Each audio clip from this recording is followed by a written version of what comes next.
Мы раньше не встречались. Жюстин Рамо, судья. Майор Ванесса Танслин. Папа! Вы назвали его папой? Судья Рамо просит вернуть вас в Париж. То есть ваша жена? Я хочу понять, что случилось. Мы сестры. Она ненавидит меня. Этот чудесный дом принадлежит и мне. Я имею право въехать. Пообедаем всей семьей. Да чтоб тебя! Привет, сестренка. Запрещаю называть меня так. Она это сделала. Она меня сдала. Жена вернулась. Я позвоню. Кто она? Элоди. Прокурор? Я в какой-то момент подумала, что это Ванесса спит с Аленом.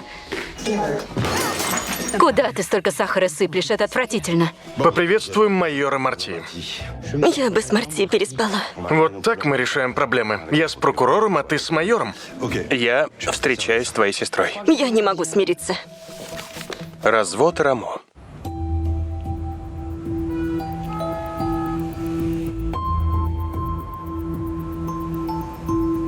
Кто-то из вас занимается искусством в лицее? Вы первый раз в школе изящных искусств? Хорошо. Каждый год школа проводит выставку работ молодого деятеля искусства. Сейчас это Лейла Акан. Ей 29, она из пригорода Страсбурга, как и вы. Позвольте представить Марка Фавиана. Он заметил талант Лейлы и помог ей с организацией. Добрый день. Рад всех видеть. Если нет вопросов, начнем просмотр. Автор выставки не придет? Творческие личности всегда опаздывают. Начнем, а она присоединится. Пойдемте.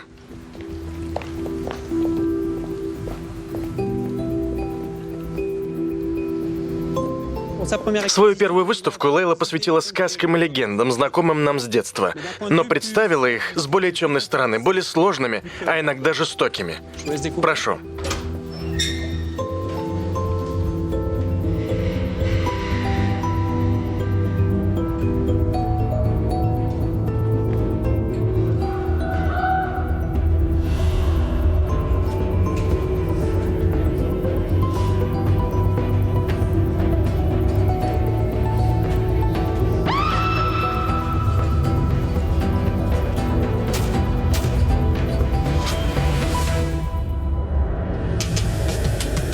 Производство Troisième Истории совместно с Франс Телевизион.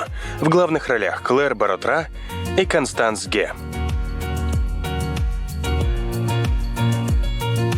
Лицом к лицу. Данные, по которым возможна идентификация осведомителя, не подлежат разглашению без его согласия.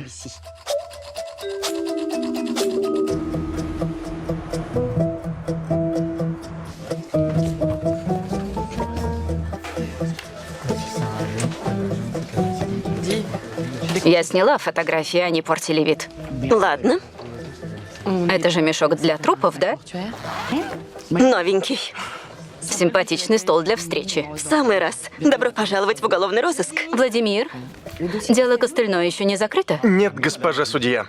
Ждем протокол из уголовного розыска. Алло? Привет, сестра. Добрый день, это судья Рамо. Я смотрю, уголовный розыск передает документы, когда соизволит. Хотя ты и дома посуду со стола через раз убираешь. Госпожа судья, сейчас мы закрываем вопрос ухода нашего бывшего... То есть твоего бывшего мужа и моего бывшего шефа в уголовный розыск кальмара и ждем нового шефа. И какой он? Так вот, зачем ты звонишь. Ильяс Сарауи, 35 лет. Вырос на улице, немного работал оперативником, вполне в моем вкусе. И я ему, кажется, по нраву.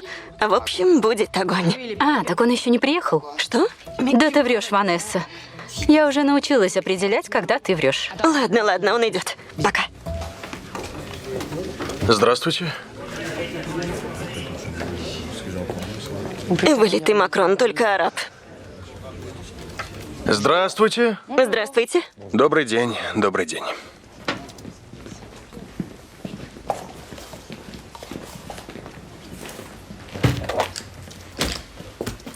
Добрый день. Для меня честь возглавить уголовный розыск Страсбурга. Я буду рад опереться на людей, соблюдающих все процедуры. Важно пресекать любые нарушения подобной тем, из-за которых кое-кто из вас уже стал фигурантом расследования Генеральной инспекции. Дело закрыли. Не было доказательств. С этого момента за любым нарушением правил будет следовать отстранение от обязанностей, а также перевод и даже увольнение.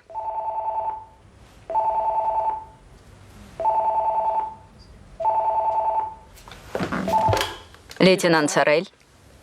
Ясно. Убийство на выставке. Танслен,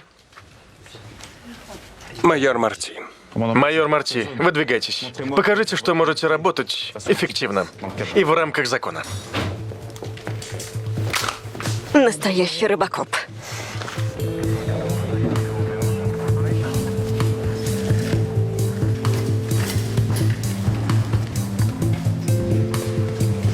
Привет, Валентина. Привет. Что там? Девушка упала на окорок. Что? На огромный окорок. Это скульптура. На теле полно синяков. Очевидно, она боролась, но при падении смертельно ударилась. Убийство, точно. В котором часу? Вчера между 10 вечера и полуночью. Ясно. Скоро отправлю отчет. Спасибо, Валентина. Чао. Пока. Марти, ты заметил? Сруи мне прямо войну объявил. Да ладно, забей. Я раздобыл мобильник жертвы. Он бросил камень в мой огород. Да ладно тебе. Просто новый вожак стаи метит свою территорию. Итак, вчера наша жертва собиралась установить свою последнюю работу. Свидетелей нет? Нет, здесь проходной двор, но последней ее видела Беатрис Ланжвен, преподавательница, вчера около 9:30. Я сейчас допрошу ее, а ты пока что...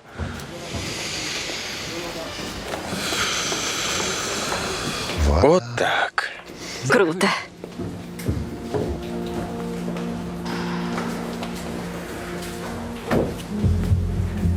Бедный зайчик. У Лейлы нетрадиционное восприятие сказок. Согласны? Вы месье Фабиан? Марк Фабиан. Это моя выставка.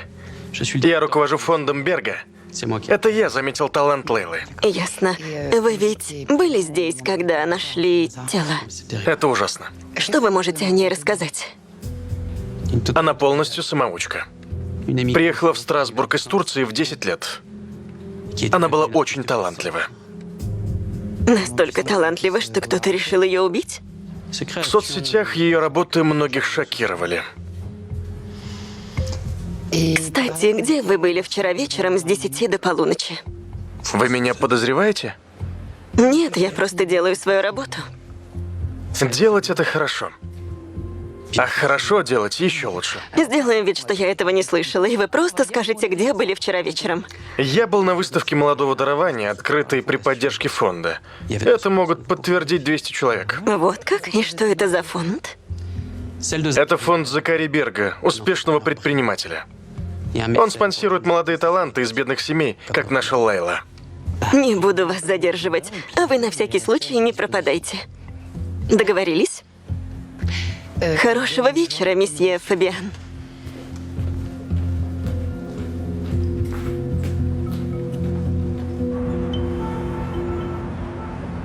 Марго, доченька, это мама. Ты не забыла, что мы сегодня вместе обедаем? Все, целую. И не выключай больше телефон, хорошо? Привет, Джустин. Найдется минутка? Это зависит от того, кто ко мне пришел. Прокурор или лучший друг отца. Привет, Поль. Хочешь кофе? Нет, я ненадолго. Я теперь не буду больше преподавать. Декан юрфака снова станет государственным прокурором. Буду рада работать вместе. Как ты? Как дела после развода? Нормально, нормально. Работа со студентами пойдет тебе на пользу. Уголовное право и криминальная психология – предмет для тебя. Поль, я должна подумать. Знаешь, у меня много работы. А после развода я должна уделять больше времени Марго. Я чувствую, как она отдаляется, закрывается. Ей 17. Это нормально. 16 с половиной. Не переживай, все наладится. Извини, надо бежать. Я приглашен на встречу с новым генеральным прокурором. Надо познакомиться. Круэлла Вебер, удачи. Дай знать, что решишь.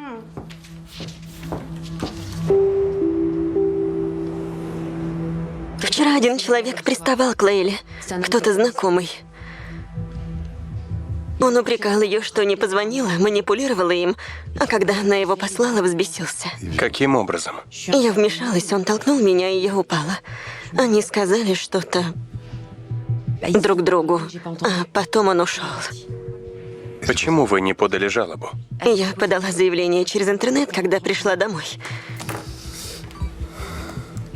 И если бы я сразу обратилась в полицию, Лейла могла быть жива. Мадам Ладжевен, кое-что вы можете сделать и сейчас. Помогите нам составить фоторобот человека, который вас толкнул.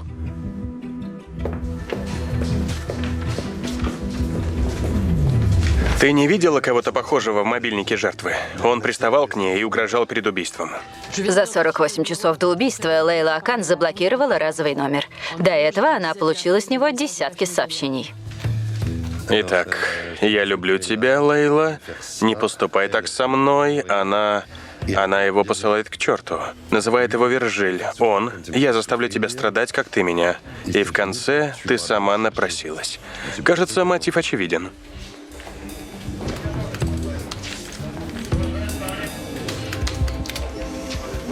Вержиль Канате.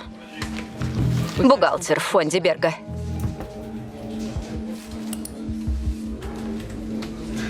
Да, это он.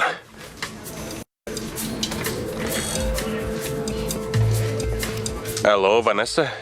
Есть подозреваемый.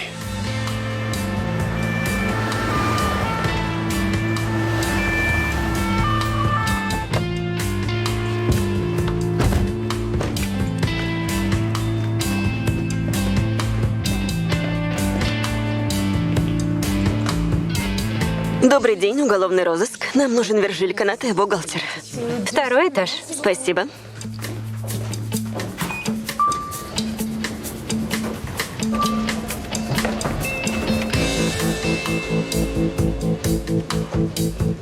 Где бухгалтерия? Прямо и направо. Спасибо. Это он. Что вы здесь делаете? Пришла в теннис поиграть. Не видно? Вы не ответили на вопрос. Майор Танслен, уголовный розыск. Нам нужен он. Достаточно? Мне пригласить адвоката? Как угодно. Но я ничего не сделал. Именно так назову свои мемуары. Вам рано еще. Что? Оставить вам мой номер телефона? Вы торопитесь в наших отношениях, месье Берг. Для расследования? Возможно, у вас будут ко мне вопросы? Ну хорошо, вы правы. Что вы знаете о Вержиле Канате? Ничего, его нанимал Марк Фабиан. Вот видите, спасибо, месье Берг.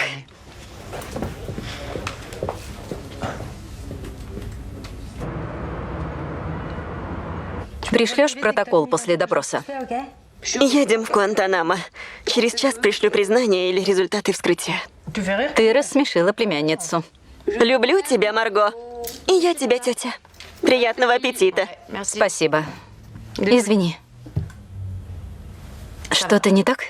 Не хочешь есть? Все нормально. Что-то в лицее? С друзьями? С отцом? Все хорошо. С папой тоже познакомилась с его подружкой. Познакомилась? Здорово. Здорово. А как у тебя? У меня все хорошо. Ты увлеклась боксом? Хочешь стать профи или у тебя роман с тренером? Я и тренер по боксу? Серьезно? Вы с папой можете делать, что хотите. Мне уже не 5 лет. Можешь не врать. Конечно. Мне пора. Спасибо. Ты не поела? Мне уже пора. До вечера. Да.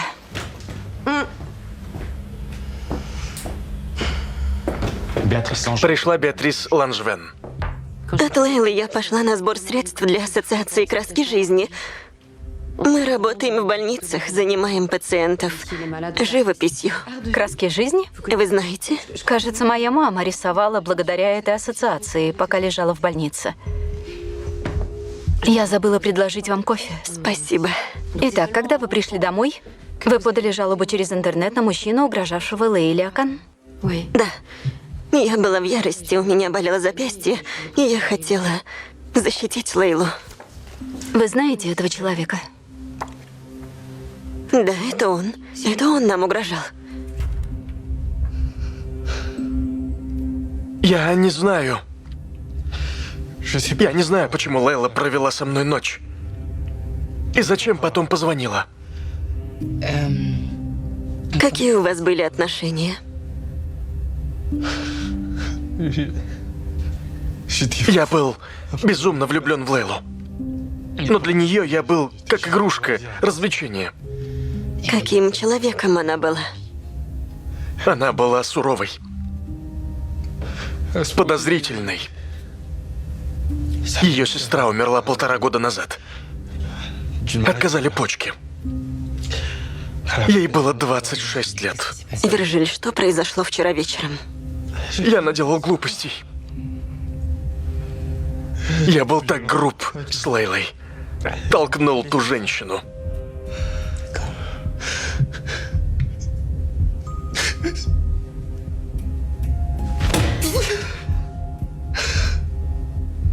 Я ее умолял. Умолял поговорить со мной в последний раз. Мы должны были встретиться в 11 часов у собора, но она не пришла. Я хотел броситься с моста, но не смог. Так. Вирджиль, у тебя нет алиби. Был ли кто-нибудь, кто мог видеть тебя около собора? Нет. Хотя, да. Я подал милостыню нищему.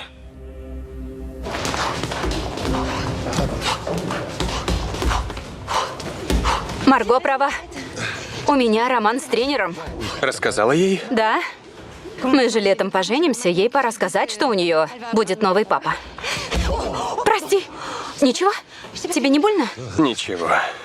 Не делай такое лицо, ничего я не говорила. Я была замужем 17 лет. Разве нельзя немного пожить во грехе? Встретимся в отеле вечером.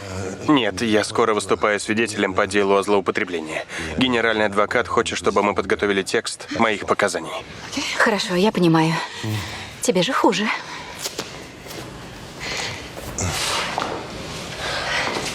Схожу в душ.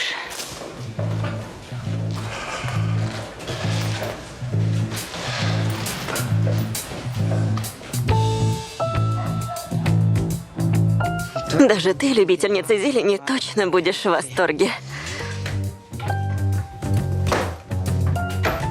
Закрываешь глаза, откусываешь, и ты в мясном раю. Теперь я ем мясо только раз в неделю. Небольшая хитрость от эксперта. Пробовать нужно, запивая свежей газировкой. Не слишком жирно? Так надо, Жюстин. Почему написано по-русски? И даже не указана калорийность. Подам помидоры черри в качестве гарнира. Утка 4 минуты на 600, не больше. Иначе испортишь.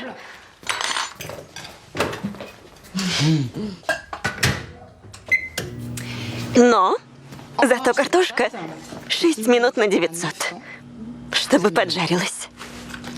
Спасибо маме, что в жизни научила хотя бы пользоваться микроволновкой. Ведь мадам Танцлен вечно не было дома, а маленькая Ванесса в 7 лет уже готовила. Есть новости от мамы? Нет. Я не интересуюсь, мне все равно.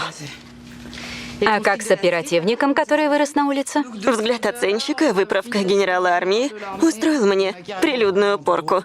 Хорошо, хоть не заставил уволиться. Просто урод. Он читал твое досье. Но ты будь вежливый с ним, спокойный. Покажи, что работаешь эффективно и всегда в рамках закона. Какая ирония, он сказал то же самое. Чем занимаешься? Ничем. Будем есть, хватит работать. Хорошо. Кто это?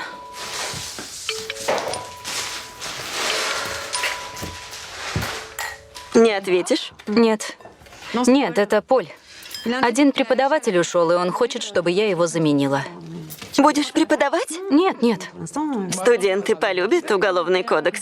А что, сменишь обстановку, встретишь новых людей? Ты будешь супер-препод. Весь день на работе? Тем лучше. Ты же создана для этого. Такая правильная, строгая, дотошная, требовательная. Да? Не отказывайся, скажи «да». Давай. Давай. Правда? Ну да, Ладно. еда готова. Поль? Это Жюстин. Нет. Да. Насчет лекции я согласна. Да. Правда? Как? Да? Ладно. Хорошо. Хорошо. Спасибо, Поль. Пока. Насчет убийства в школе изящных искусств. 2 недели назад в прокуратуру поступило анонимное сообщение, что фонд Берга отмывает деньги на продаже произведений искусства, в том числе работ Лейлы.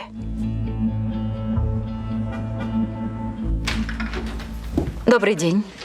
Добрый день. Генеральный прокурор хочет с вами поговорить. И меня не миновала Круэлла. Госпожа судья. Госпожа генеральный прокурор. Перейдем сразу к делу. Необходимо обеспечить анонимность осведомителей из фонда Берга в исполнении нового закона об информаторах. Приказ прокурора. Постойте. Фонд Берга фигурирует в деле Акан. Отмывание денег могло быть мотивом убийства. Уголовному розыску будет необходимо допросить осведомителя. Закон гласит, данные, по которым возможна идентификация осведомителя, не подлежат разглашению. За нарушение 2 года тюрьмы и штраф 30 тысяч. Это охладит их пыл. Все ясно. Мы должны защитить осведомителя, исключить все риски, а если они возникнут, я буду гарантом его анонимности. Прекрасно. Держите меня в курсе. Рамо. Конечно.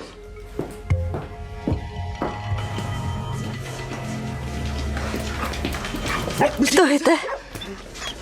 Это алиби Виржиль Канате. Ему он подал милостыню у собора. Здравствуйте. Виржиль целый час расхаживал вдоль собора. Отлично, отпустим паренька. Спасибо. Тебе уже сказали про информатора? Получила сообщение прямо из интернет-кафе прокуратуры. У меня там знакомая. Если можешь выяснить, кто он, сделай это. Ты лучшая. Танслен, совещание по делу Акан. Вас требует судья Рамо. Что за хрень? Переговорное устройство. Не думала, что это старье еще работает. Думаю, убийство Лейлы Акан связано с отмыванием денег фондом Берга. Нужно допросить осведомителя. Чего он может вывести нас на убийцу? Это только гипотеза. Мне чутье подсказывает госпожа судья. Моя главная задача — защитить осведомителя, а для безопасности нужна анонимность. Я предлагаю для начала допросить Закари Берга, задать ему вопросы про убийство и аккуратно поинтересоваться финансами фонда. Мы могли бы раскрыть дело об убийстве за 48 часов, но не можем этого сделать, потому что нарушать анонимность осведомителя мы не имеем права, верно? Верно. Осведомителя допрашивать нельзя. Во-первых, я сама отвечаю за это дело, а во-вторых, в случае чего, большие проблемы будут у нас всех. Будем сидеть сложа ручки. Класс. Танслен, Госпожа судья, надеюсь, вы расскажете об этом студентам. А то Сарель, что вы нашли в компьютере жертвы? Ничего. Ни намека на творчество или ее работы, кроме вот этих фото. Хорошо. хорошо. Думаю, фотографии были сделаны после совокупления.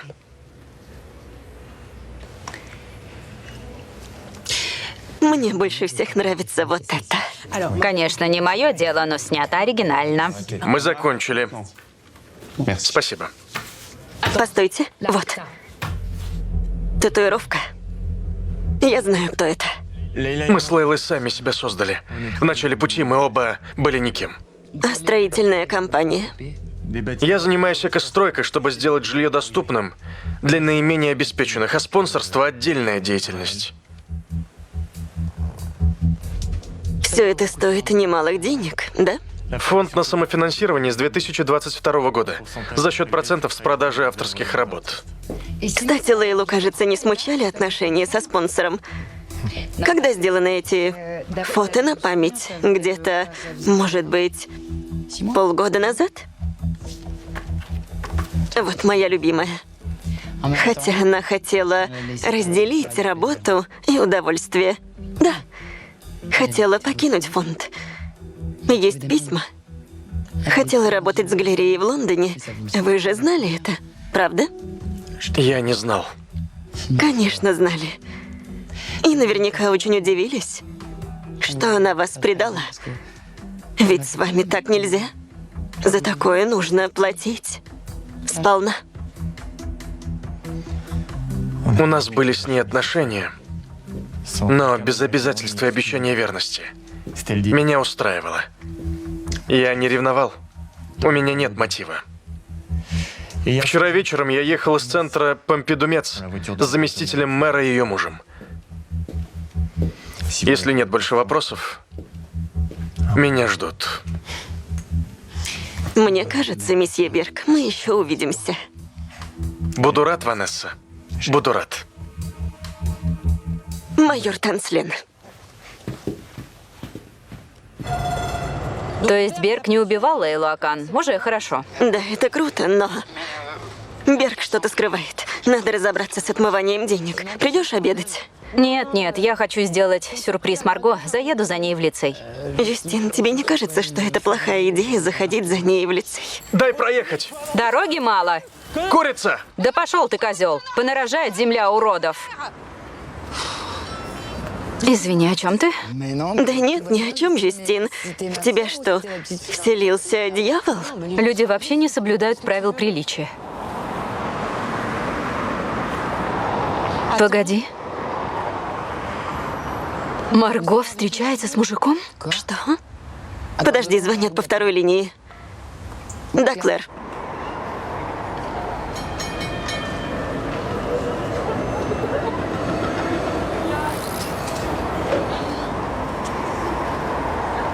У меня новость. Мне кажется, с меня хватит новостей. Я знаю, кто осведомитель. Он согласен разговаривать только лично.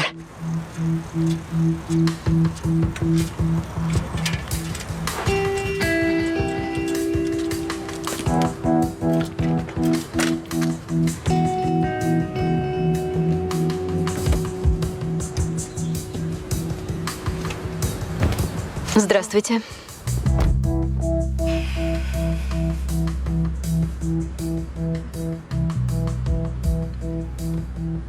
Мсье Канате, почему вы ничего не сказали, когда находились под стражей?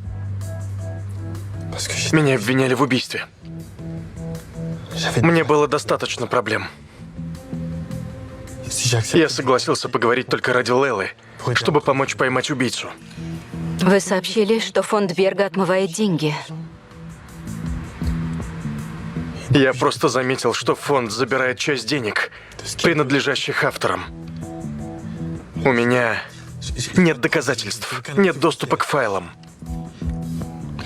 Вы были близки с Лейлой. Вы говорили ей, что кто-то крадет ее деньги. 2 дня назад. Вы знаете, кто мог осуществлять незаконное присвоение средств? Если Лейла знала, возможно, поэтому ее и убили. У меня есть семья. Я не хочу, чтобы она пострадала. Я гарантирую вашу безопасность. Мне нечего сказать. Выходите. Пожалуйста. Хорошо. Ладно. Спасибо.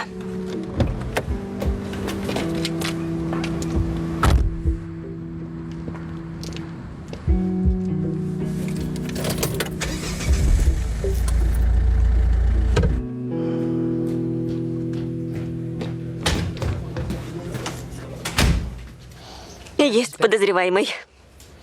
Вас не учили стучать? Учили. Подозреваемые. Неизвестный осведомитель — это Вирджиль Канате. Он не назвал имен, но из всех имеющих доступ к финансам фонда Берга, единственный, кто мог и присвоить деньги, и убить Лейлу Акан — это Марк Фабиан. Директор фонда? Почему он? Скорее, прихвостень Берга. Тот, кто делает грязную работу. Подвожу итог. Методом исключения и без доказательств, принимаемых судом, вы вычислили убийцу. Что бы вы без меня делали, Элиас? Хватит, Танслен.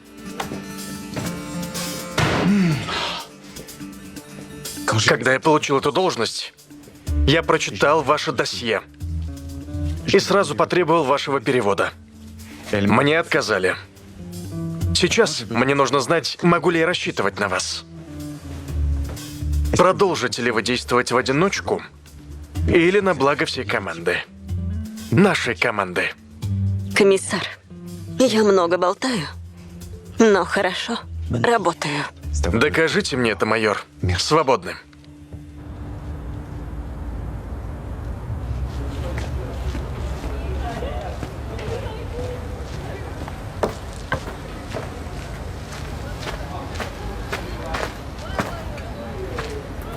Добрый день. Добрый день. Как вы узнали, что я здесь? Ты постишь фото каждый вторник. Доиграем позже, ладно? Сфоткаю, чтобы доиграть. Мне нечего сказать. Извините, что помешала. Вирджиль, нужна твоя помощь, чтобы поймать Марка Фабиана. Без тебя мы не справимся.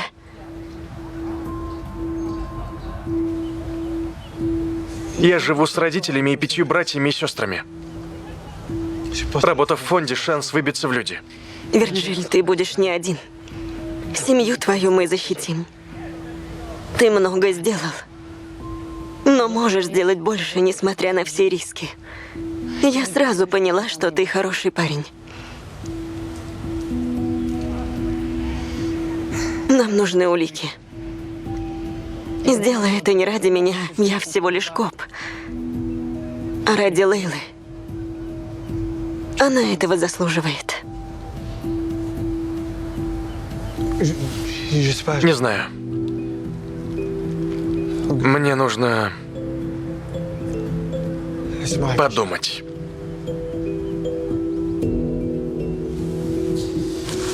Спасибо.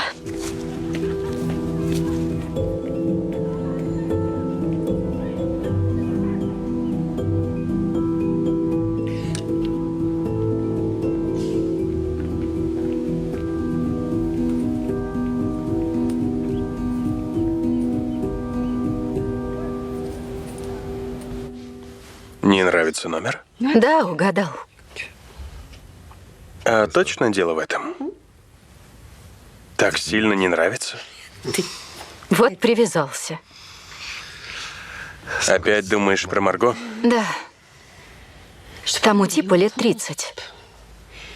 А ты не верил, что она вела себя странно. Почему она не рассказала? Джустин, с чего ты взяла, что она встречается с этим типом? Ты же психолог. Разве не видишь? Родители развелись, отца теперь нет. Она влюбляется в зрелого мужчину. Типично. А Лэн не умер, он просто уехал. Какая разница? Ладно. Хочешь мое мнение? Ты чувствуешь вину за развод. И из-за этого слишком переживаешь за дочь. Это нормально. Пробовала поговорить? Как будто ты ее не знаешь. Хотя это правда. Ты ее не знаешь. Время скоро выйдет.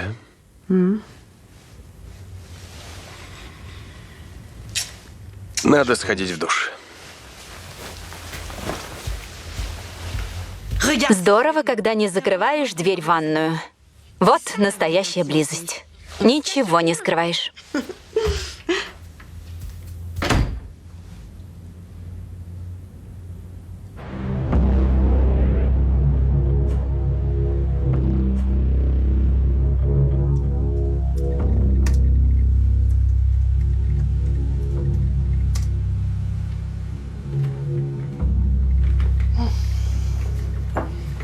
Пойду налью чаю. Вам принести? До 2 часов не закончим. Нет, спасибо.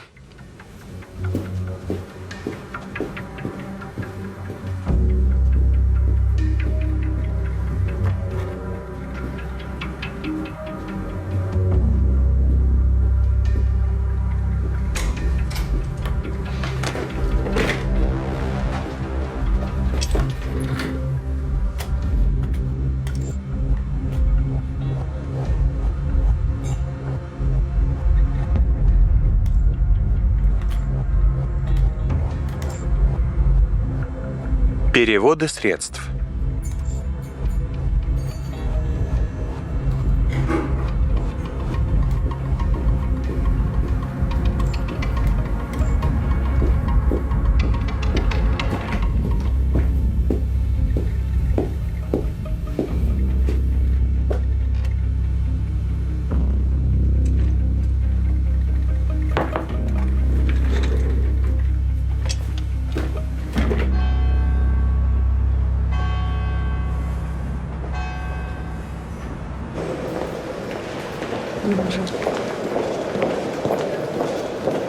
Рамо, Добрый день. почему раскрыта личность осведомителя? Не понимаю, Видели соцсети? что за ерунда. Канате – убийца. Ему приписали убийство Лейлы Акан. Угрожают ему и его семье. Чистая травля. Это сделал тот, против кого Канате выступил. Затравил, чтобы заткнуть. Вы должны были защитить информатора любой ценой. Пострадает ваша репутация судьи.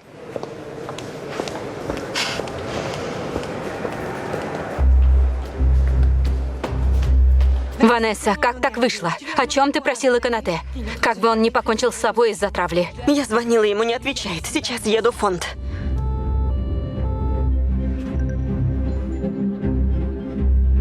Найти бы его и прибить. Ты его просила о чем-то? Забеспокоилась, потому что сделала глупость, да? Да, да. Я встречалась вчера с Канате и попросила его добыть улики против Фабиана. Он заслуживает смерти. А теперь его доводят до самоубийства в соцсетях. Ванесса! Я просила ничего не делать. Я должна защищать его, а ты просишь делать черти что. Но я же не дура, не заставила бы его идти на риск, сама знаешь.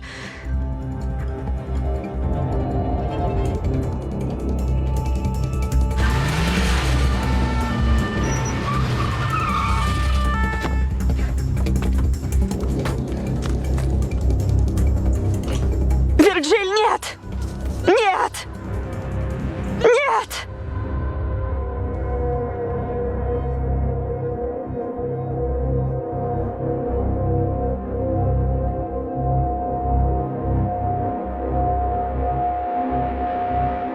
Вирджиль! Нет! Вирджиль, нет!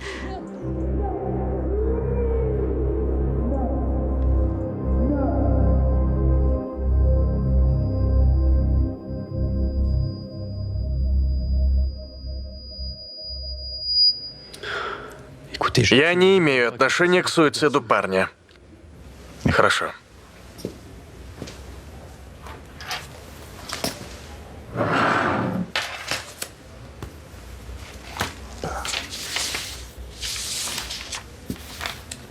Узнаете? Поздравляю, это принадлежит вам. Галерея в 8-м округе Парижа. 800 тысяч евро. Где взяли деньги? Я взял кредит. Канате раскрыл, что вы подло обокрали Лейлу Акан. Любимица вашего босса решила покинуть фонд. Паника, убийство, тюрьма. Я заходил к Лейле в студию в школе изящных искусств перед выставкой. Она была в курсе. Ей было все равно, она собиралась заработать кучу денег в Лондоне. Что за студия? Мы не проводили там обыск. Она заняла свободную комнату для подготовки выставки и иногда там ночевала.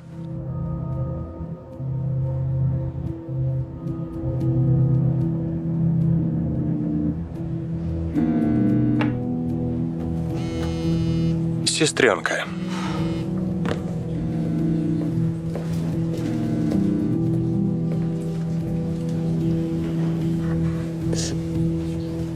Я облажалась. Нам еще убийцу ловить, помнишь? Давай сосредоточимся на этом. На убийстве Лейлы.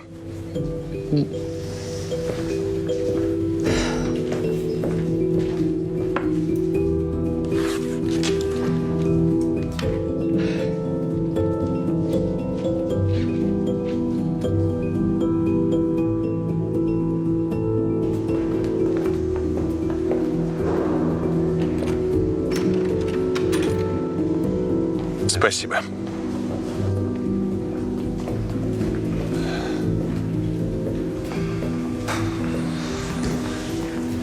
Если где-то и есть улики против Фабиан, то наверняка здесь. Не знаю, справлюсь ли с этим. Можешь и не справиться. Я понимаю. Возможно, лучше уволиться.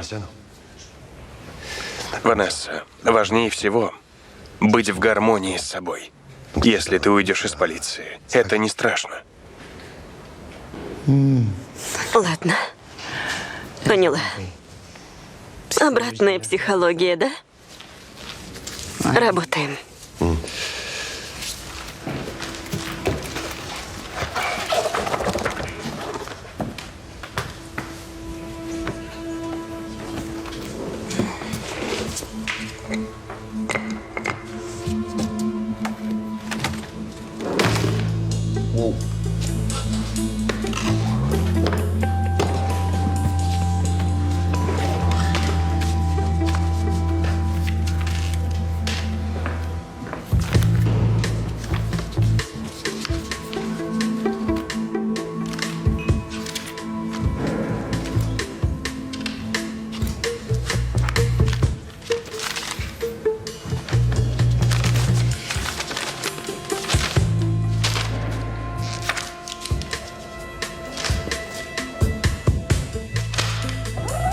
Марти, посмотри. Жаль, что болезнь не позволила мне реализовать все мои идеи. Пусть после моей смерти мои работы будут бесплатно переданы для размещения в публичных местах. Ни одна из работ не должна быть продана. Они не средства наживы, а эхо моей жизни. Мерьем Акан.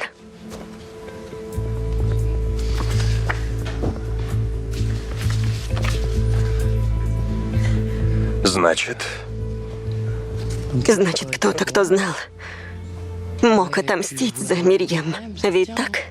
Лейла присвоила работу сестры, вы это знали, поэтому она не заявила в полицию, что вы ее обокрали. Кто еще знал? Никто. Мерьем Акан была больна. Она ни с кем не общалась, жила с сестрой. Алиби моего клиента подтверждено. Я требую снять обвинение. Я не ослышалась. Почему вы решили, что злоупотребление своим положением и отмывание денег больше не караются законом? Что касается незаконных операций, адвокат месье Берга подтвердил, что все требования, предъявленные моему клиенту, будут погашены фондом. Мсье Фабиан, вы фигурант дела о нарушении закона об осведомителях, а также за разжигание травли и доведение до самоубийства Виржиль Конате. Стойте, он не имеет к этому отношения. Да? Вы уверены? Мы обнаружили, что ваш клиент перевел 100 тысяч евро в криптовалюте компании, рассылающей сообщения для разжигания ненависти в интернете за 12 часов до самоубийства. Виржиль искал улики против вас. Кажется, вы удивлены и, наверное, не знали. Месье Фабиан, Виржиль Конате покончил с собой из-за вас. Вы ответите за свои действия, не сомневайтесь.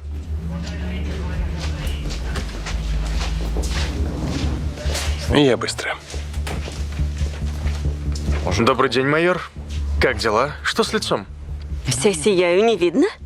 Значит, вы заключили сделку с Марком Фабианом.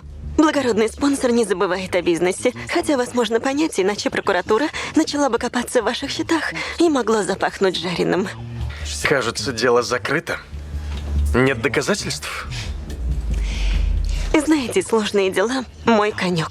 Чем сложнее, тем интереснее, и я всегда их раскрываю. Удачи, Ванесса. Не называй меня Ванесса. Зачем он тебе? Мало обаяшки Саруи? У него рыльце в пушку. Точно. Нельзя разбогатеть так быстро. Забей. Отдохни, у тебя был тяжелый день. Ответь, Ванесса.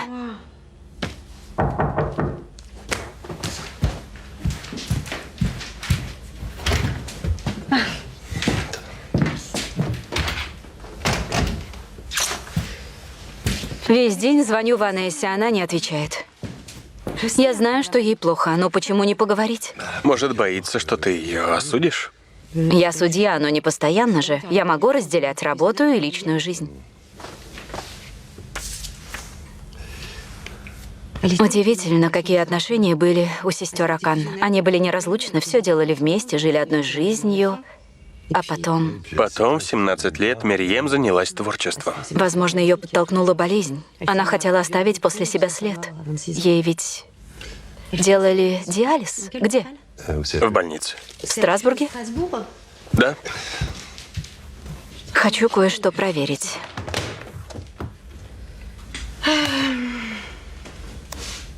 В этой больнице работает ассоциация краски жизни. Они дают пациентам уроки рисования. И? Этой ассоциацией руководит Беатрис Ланжвен.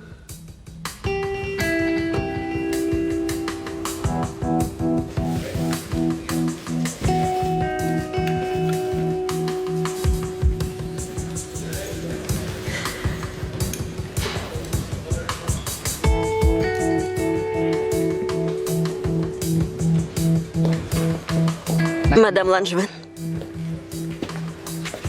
пройдите, пожалуйста, с нами.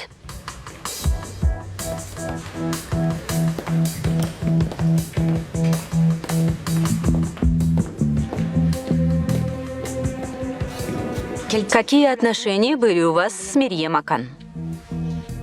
Она была очень талантлива, но она стеснялась, пряталась, не верила в свой талант.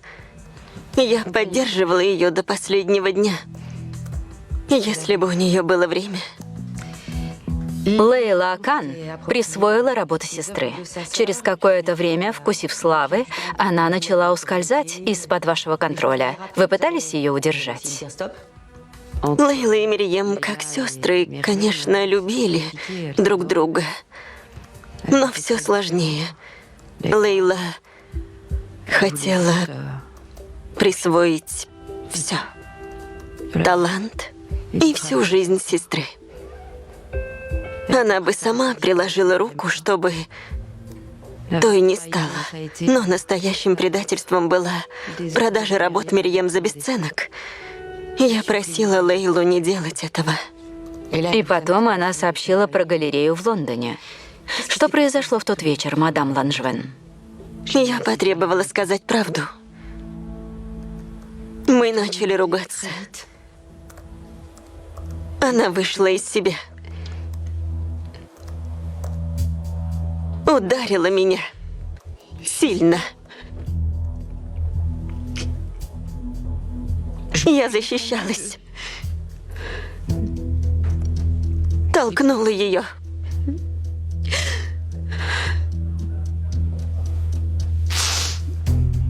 Я не хотела ее убивать.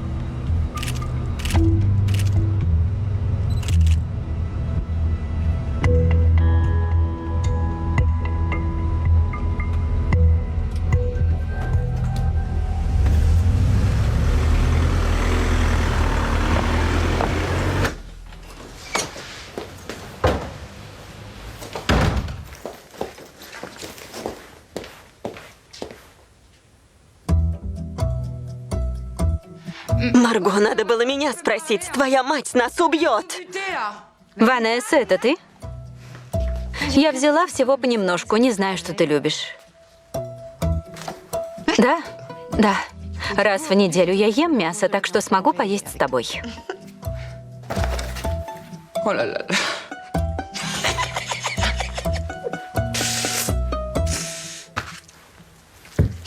Вкусно? Да. Довольно? Да.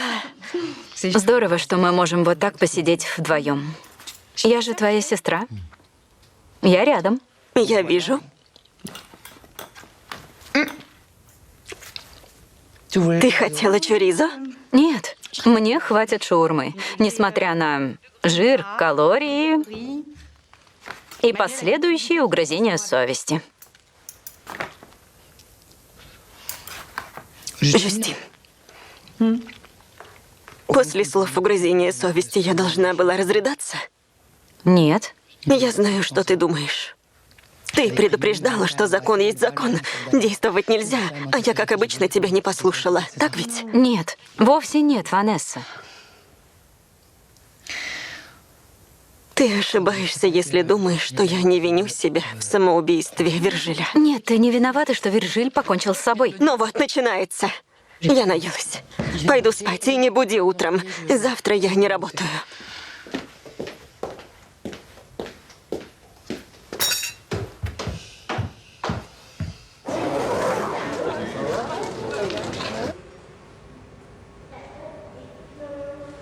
Здравствуйте. Я судья Жюстин Рамо. Я буду вести у вас... Нет. Не так.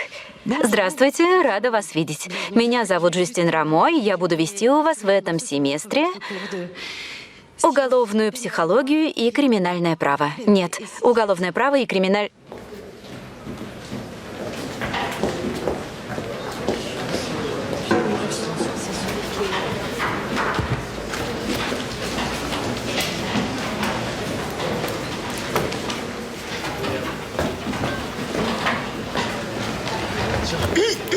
Здравствуйте. Простите. Здравствуйте.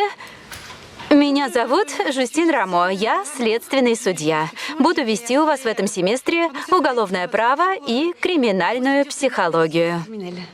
Я очень рада, что смогу поделиться знаниями и опытом с вами, будущими полицейскими, судьями, адвокатами. После курса лекций я разделю вас на группы для практической работы с делами из моего опыта. Группа, показавшая лучшие результаты, отправится на реальное место преступления с майором из уголовного розыска.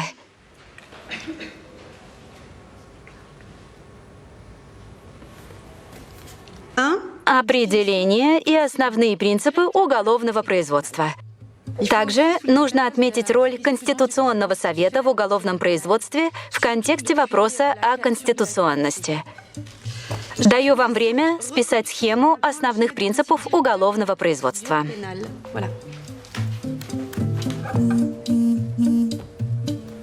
Людовик Марти. Как дела?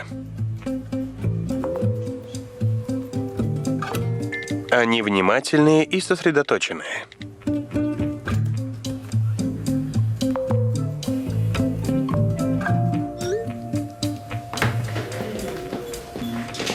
Привет. Поль, я выдохлась.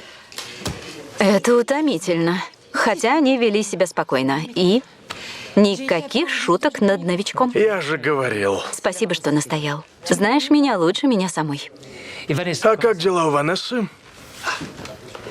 Я могу что-то сделать для нее? Я уже сделала кое-что.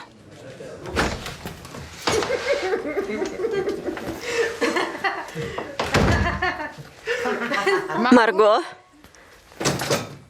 скажи маме, что я пошла спать. Не хочу разговаривать. Мама наверху. А ты с кем болтала? Чьи это чемоданы? Привет, солнышко. Мама. Привет, Ванесса. Жюстин. Что происходит? Ты рада? Я пригласила твою маму. Не хочу ее видеть. Я ухожу. Ты не уйдешь. Нет, уйду. Я тебя не отпущу. За что мне это? Все будет хорошо, я уверена. Я ее не желаю видеть. Не надо было этого делать. Я все слышу. Жюстин, отпусти меня. Ни за что.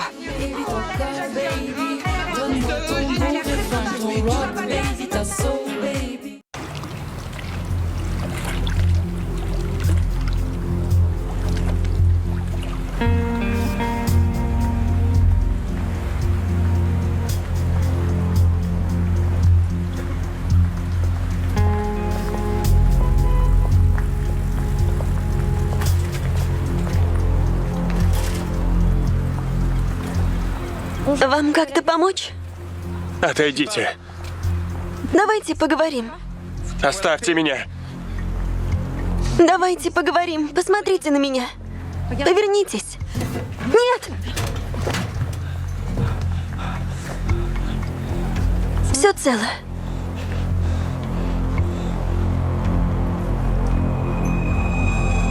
Черт. Производство Troisième История совместно с France Television. В главных ролях Клэр Баротра и Констанс Ге. Лицом к лицу.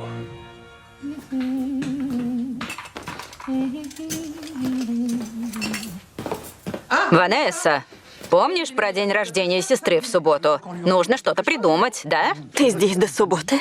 Ну, да. Жюстин предложила мне свободную комнату. Понимаешь, у меня дела в Европейском суде по правам человека. Лучше здесь, чем в отеле. Так ведь? А, вот в чем дело. То я уже испугалась, что ты здесь осталась из-за меня. Надо же. Жюстин переживает за тебя. Поэтому она мне и позвонила. Это потому, что она тебя не знает. Она решила, что ты нужна тут. Скажи, ты такая злая из-за суицида этого парня? Нет, мам. Не из-за этого. Из-за тебя. Ванесса?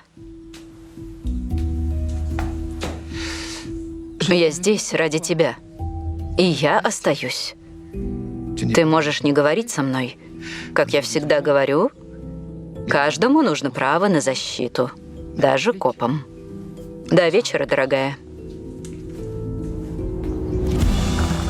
В случае оказания взаимной правовой помощи условия совместной работы с иностранными судебными органами устанавливает следственный судья. Тело было на границе. Это точно не юрисдикция немцев? Нет, тело было ближе к нам, и первыми приехали мы. Что известно? Это Лили Мартель, 22 года, двойное гражданство, проживала в Берлине. Судмедэксперт нашел гематомы на бедре и на затылке. В воду ее бросили потом. В интернете она известна как Супер Драйв Лили. У нее был блог по автогонкам. Блогер? Это паразиты, которые разносят все эти англицизмы. И все ради чего? Ради мизерной славы. Честно говоря, не понимаю я их. Да? И все же многие сейчас хотят показать себя с лучшей стороны, без всяких изъянов. Разве не так? Больше 4 миллионов подписчиков. Ее последние видео... Hi, friends, мы едем в Страсбург на Кубок 500, на самую важную гонку сезона для молодых гонщиков. Победа в этой гонке может стать билетом в светлое будущее. А вот лузерам, похоже, придется продавать семейные салоны. Приглашаю вас за кулисы, чтобы посмотреть на все поближе. Прекрасно. Я знаю, кому это понравится. Какая гонка? Участник из Альзаса выбивается вперед. Но это еще не конец гонки. Всего сегодня 192 участника. Я из уголовного розыска. Вы знали Лили Мартель? У меня есть пара вопросов. Обратитесь к Максу Бертари. Это ее отчим, вам туда. Туда? Да. Спасибо. Спасибо. Иди к руководителям гонки, а я к Бертари. Хорошо? Спасибо.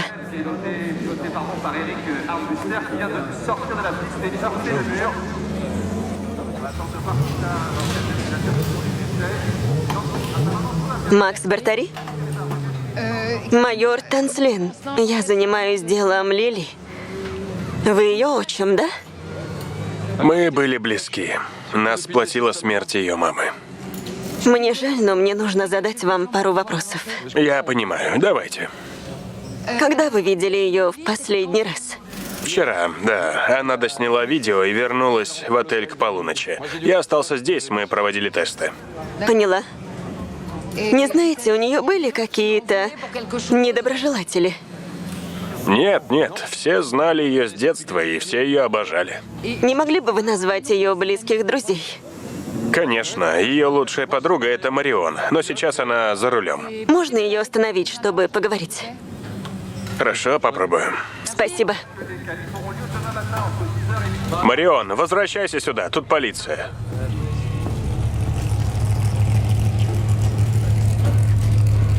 Макс, мои соболезнования.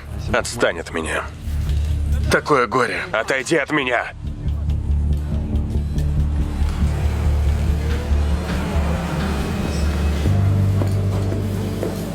И вот машина номер 114 останавливается на технический осмотр. А теперь остановилась и машина номер 152. Эта машина Марион.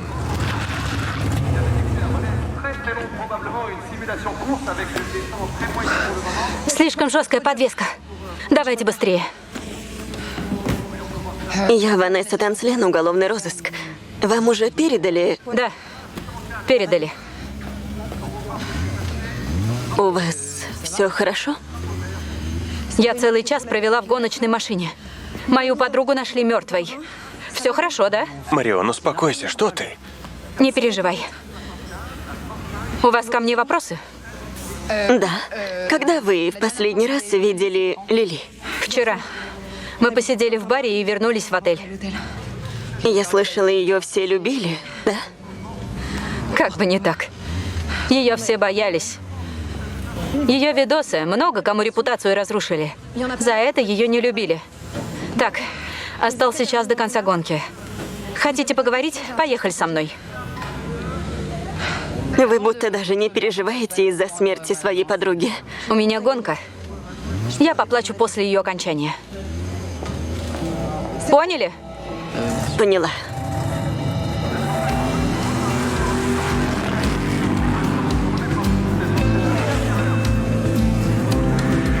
Непростой характер у нее, да?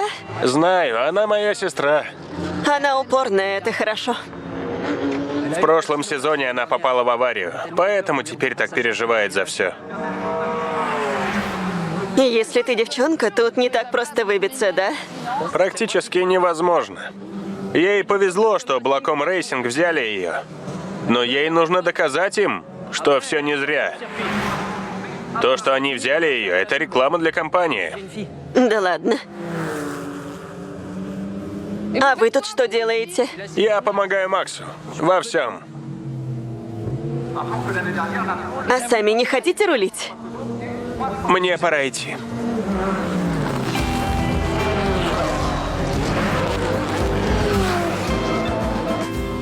Всех пугали ее видео. Тогда нужно изучить комментарии к видео и найти ее недоброжелателей. Клэр над этим работает. А в отеле начался обыск. Кстати, я тут ищу свой голубой свитер. Ты не брала его? Нет, я его не брала. Что не так? Ты злишься на меня? Да не злюсь, просто ненавижу. Как ты могла пригласить мою мать, не спросив меня? Она же волнуется. Раньше не волновалась, а вот сегодня начала, да? Кстати, ты свободна в субботу? Нет планов? Я не хочу быть наедине с твоей мамой. Она же любовница папы. Нет, хоть я тебя и ненавижу, но твой день рождения я все-таки не пропущу. Спасибо. Целую. Пока.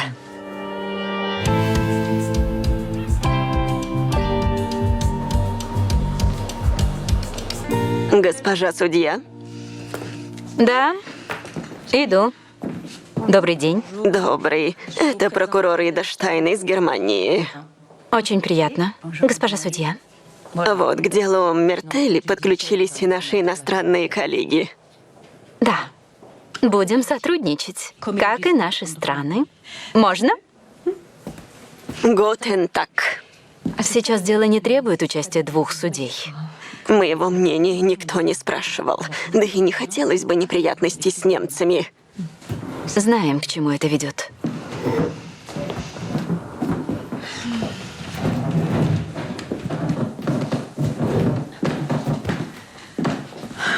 Ничего, если я буду сидеть здесь на допросах. Но расследование, конечно же, ведете вы. Конечно, все по закону. Статья 694/9. Я изучила Кодекс Франции. Разумеется, никаких прямых вопросов я задавать не буду. Разумеется. Я лишь поделюсь парой своих мыслей. Очень тактично. Очень. Очень тактично.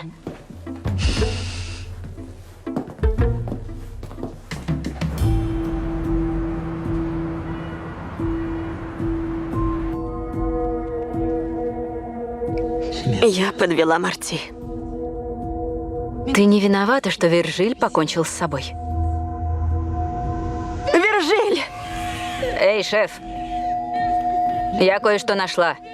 Один из твитов Лили был удален, но я нашла его. Все хорошо? Да, простите. Что там? Пост о переходе одного гонщика в другую команду. Его имя она хотела раскрыть в новом видео, но не успела. Боссы Морели и Блаком Рейсинг не ладят. Они кричали друг на друга. Они два конкурента, очевидно, что между ними какой-то конфликт. Но нам нужна конкретика. Она есть. Сразу после публикации видео жертве звонил босс Морели, Луи Ле Бассар. Ясно? Передам судье Рамо. Солнце. Ты знаешь, что ты лучшая?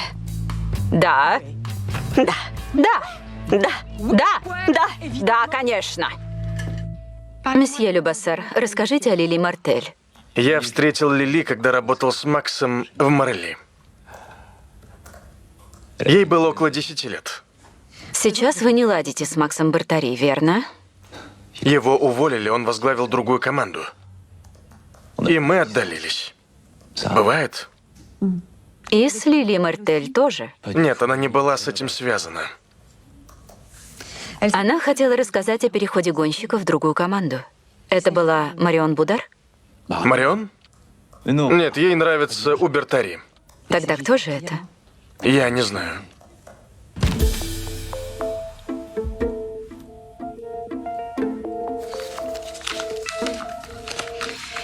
Видели ли вы Лили Мартель в отеле в ночь ее смерти?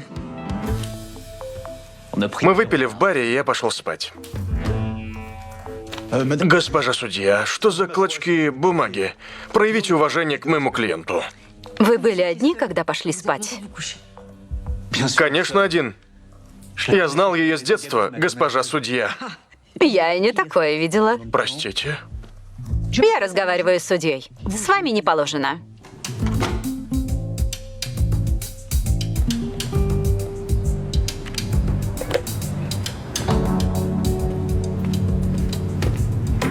Спасибо. Из-за самолетиков, да? Да, из-за них. Решила уж лучше так, чем комки бросать. Госпожа Штайн, и да. У взаимной правовой помощи четкие правила. Это я определяю условия сотрудничества. Да, конечно. Но мне интересно, откуда у вас такой немного жесткий способ вести расследование? Я не жесткая. Я профессионал. Я показываю свой авторитет. Вы давно развелись? Нет. При чем тут это? У него была другая? Это личное. Но вы же нашли кого-то. Вы вновь обрели надежду. Это же отлично. Да, это отлично.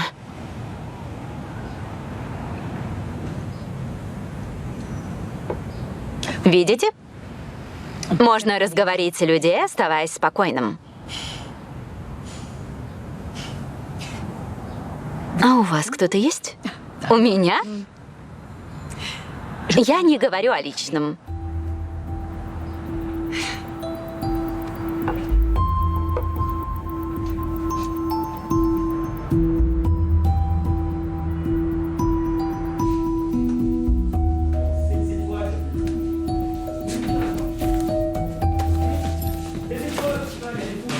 Что ты делаешь? Несу в архив. Шеф велел. Нет, не надо. Если в этом деле не окажется истории отмывания денег, я съем свое удостоверение. Ты на этом Берге помешана. Да нет. Кто-то может последить за ним? Могу. Что там? А, снова флоутер. Все по-старому? Приложение для доставки конопли на дом? Да ты мегамозг. Вот если об этом узнает отдел по борьбе с наркотиками, то у тебя будут проблемы. Неужели тебе не надоели наши лица? Тебе нужна помощь. Да, нужна. Мне тут очень нужно достать кое-какие файлы. Легко. Просто нужна шпионская программа на тот комп, который надо взломать. Нет, слишком сложно. Нет, я помогу. Только пусть больше не приходит сюда ваш этот коллега. Умоляю.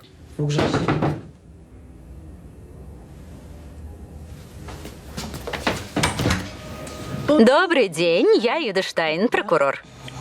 Я работаю с судьей Рамо по делу Лили Мертель.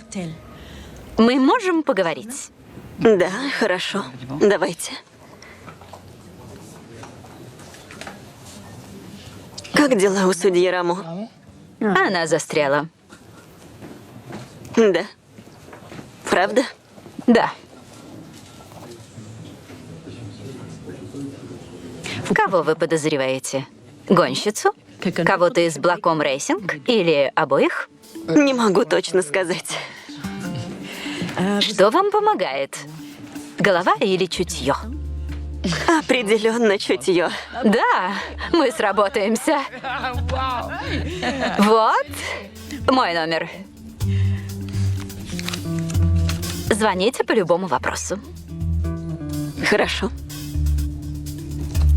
Супер. Хорошего дня. Счастливо.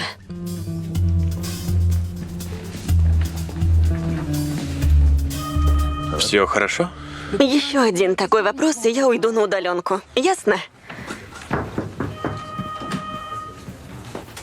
Есть новости. Жертва 2 раза была в мастерской Морели и виделась там с боссом. Это Лили занималась переходом Марион.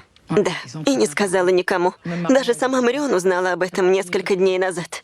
Морели нашли 2 гонщиков. У Марион не было шансов попасть к ним. Она могла все потерять. Этого и хотела Лили, оставить свою подругу ни с чем. Черт. Больнее всего предают близкие. Больнее всего предают близкие, да? Именно так и сказала твоя сестренка. Может, как-нибудь проведем выходные вдвоем в горах? В горах? Что такое? У тебя аллергия на горы? Нет, что ты, я их обожаю. Не любишь сурков? Нет, мне просто больше нравится спонтанность, иначе для меня это сложновато. Хорошо, нет проблем, не переживай. Мне нужно попить. Значит, жертва хотела предать Марион, увезти ее из Блаком Рейсинг. Невероятно. Что вы тут делаете? Бертари мог использовать падчерицу, чтобы избавиться от Марион. А она это узнала. Свидетели говорят, что у Лили и Марион были разногласия. Майор Марти подключился к расследованию.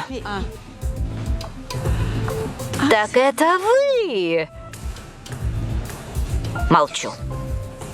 У нас с майором Танслен схожее мышление. Что?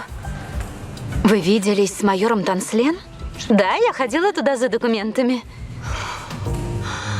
Меня совершенно не устраивает ваше поведение. Это дело веду я. И точка. Вам здесь не место. Уходите.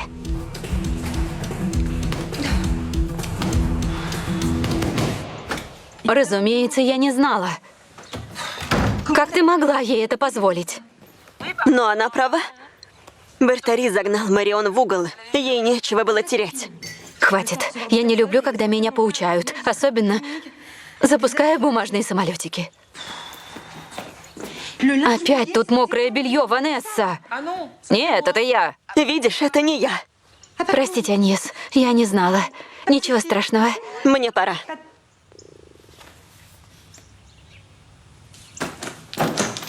Что она делает? Марго! Марго! Марго!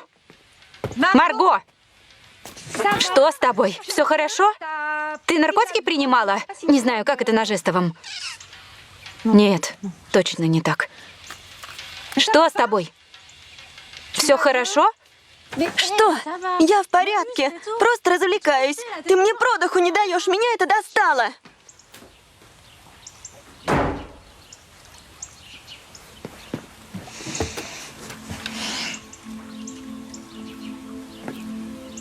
Все наладится.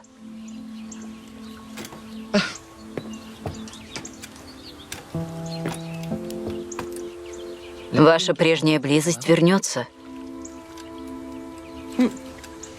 И у вас с Ванессой тоже. Ее и не было.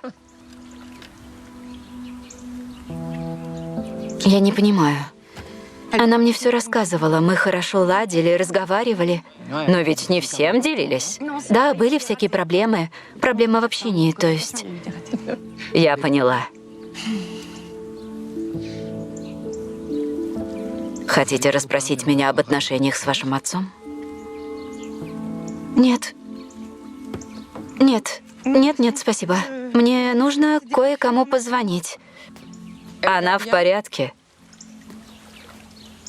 Марго, в порядке.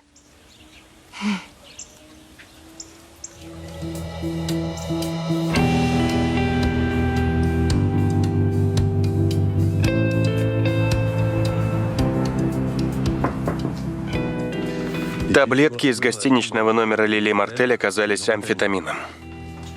Но его не было найдено в крови жертвы. Да, зато при разговоре с Ванессой Марион была очень взволнованной, будто была под чем-то. А если Лили была в курсе? То это мотив. Именно. У меня все. Майор,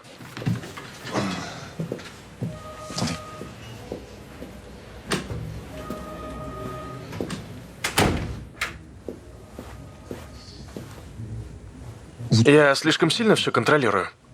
В каком смысле? Я вот так не думаю. Мне нравится порядок, организованность. Но это лишь мое желание жить спокойно. Мне побыть вашим психотерапевтом?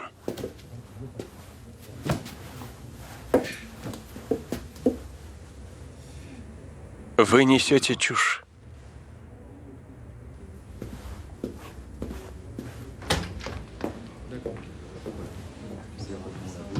Да, майор, хорошо. Правда? Хорошо. Сделаю. Не переживайте. Не стоит. Да, я подготовлю ордер на арест Марион. Счастливо. До встречи. Пока.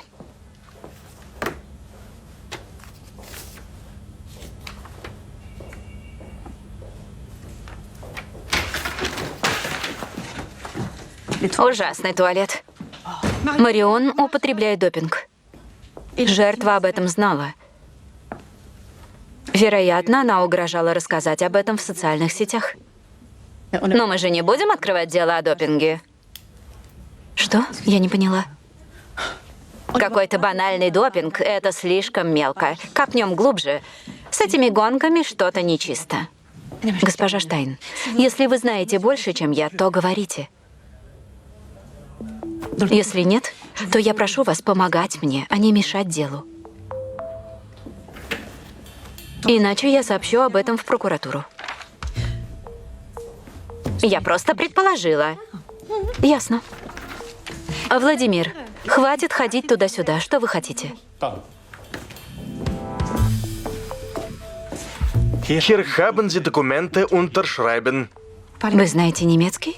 Как и все, учил в школе.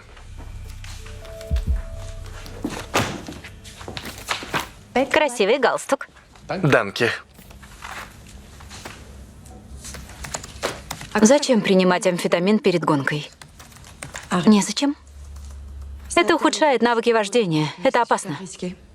Тогда зачем же, госпожа Штайн?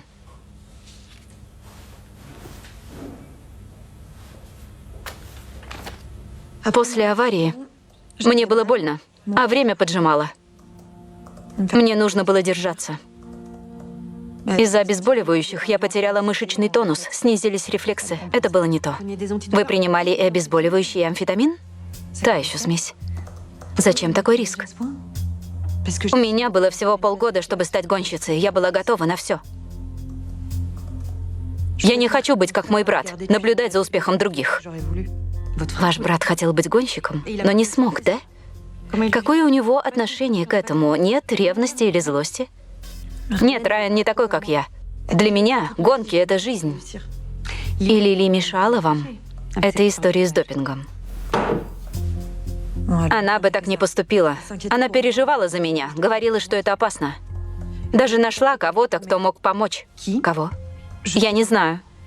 Итак, наиболее правдоподобная версия — это ваша месть после шантажа. Вы остаетесь под стражей. Что?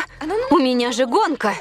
Госпожа судья, на кону карьера моей клиентки. Господин адвокат, справедливость важнее всего. Хорошего дня, Владимир.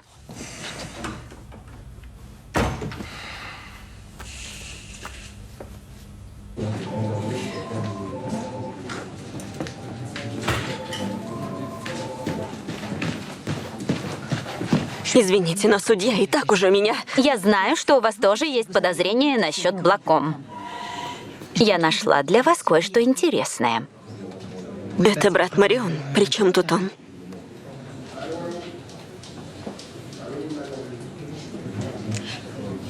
Я лишь хочу помочь следствию, поэтому...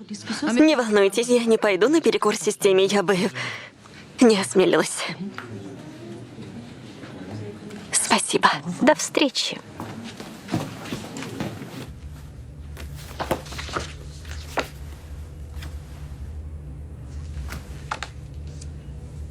Вы знали, что у него были отношения с Лили?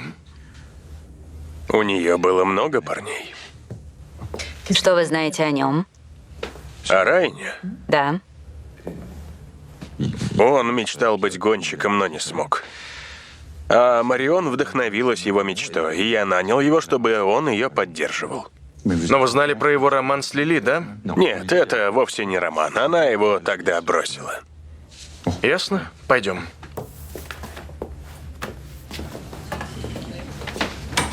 Гонка скоро закончится. Освободите Марион. Спасибо за сведения. Отлично, спасибо. Так, я кое-что нашла. Утром на номер Лили позвонили 2 раза. Хотели напомнить про прием у нарколога для Марион. Так что Лили и правда хотела ей помочь. Ясно, у меня новости про Райана. Несколько женщин заявили о насилии с его стороны. Нужно все еще раз изучить. Мы явно что-то упустили. Передайте судье, что нужно освободить Марион.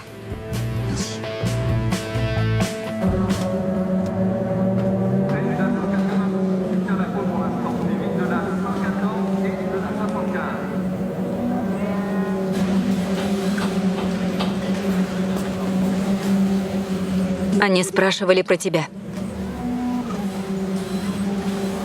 Давай, пора выходить на гонку.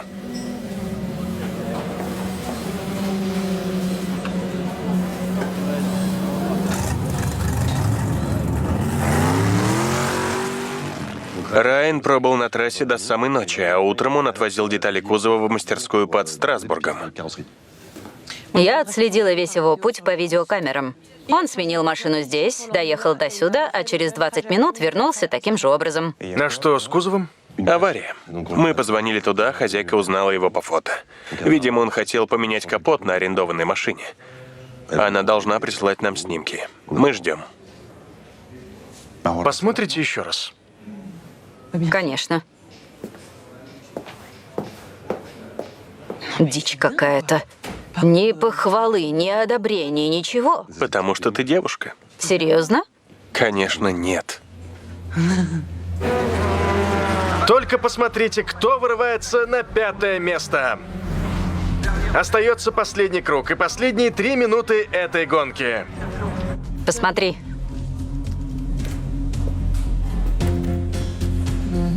Да, тут следы удара.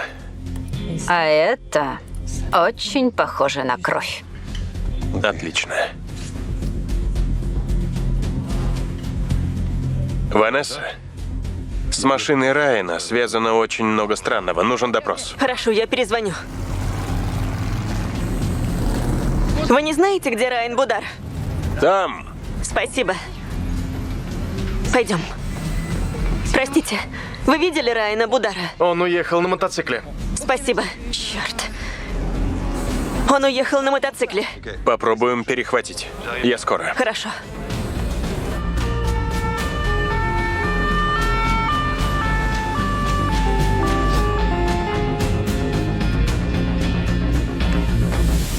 Мы ничего не трогали. Супер.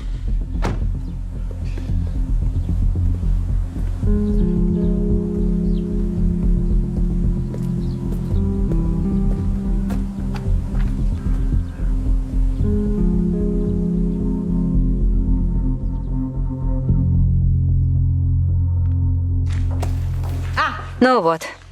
Вот и все, можно уже закрывать это дело. Нет, нельзя закрывать дело. Нужно проверить, правда ли Райан погиб из-за несчастного случая. Пожалуйста, поверьте мне. Простите. Tu réponds De ce côté Что такое, Жюстин? Можешь посмотреть, есть ли там что-то подозрительное. Но ты же понимаешь, что дело закрыто. У виновника возникли небольшие проблемки, его не будет на суде. Так посмотришь? Ты бесишь. Она проверяет. Поняла. Это она тебя попросила, да? Точно. Она упорная. Как и все они. И очень любит давать подсказки. Какие подсказки? Это она мне показала фото Райана. Хотела направить в нужную сторону. Я перезвоню. Подожди. Что?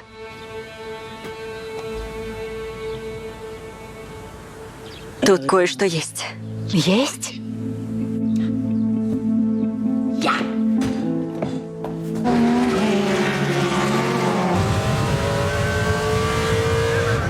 Какой финиш! Браво, Марион Будар! Браво! Молодец! Отлично! Браво! Браво! Ты молодец! Поздравляю!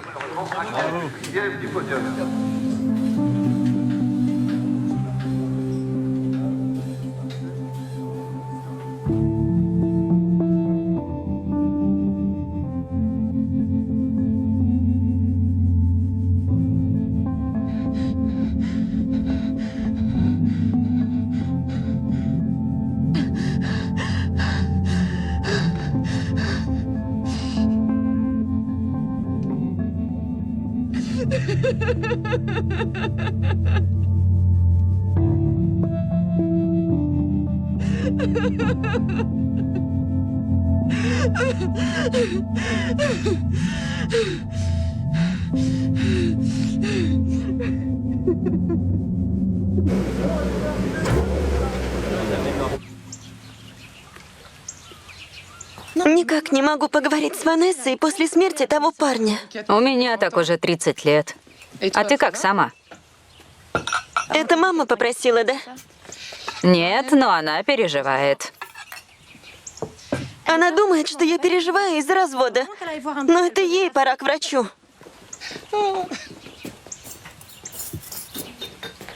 А ты? У тебя есть парень? А у тебя? Нет. Но после дедушки были? Да, были. Расскажи про дедушку. Ну, твой дедушка был ловелас. Он витал в облаках, высоко витал. В облаках? Ну да. Нужно было доверять госпоже Штайн. Доверять? Она виделась с тобой у меня за спиной. Ты же тоже делаешь всякое за спиной у других.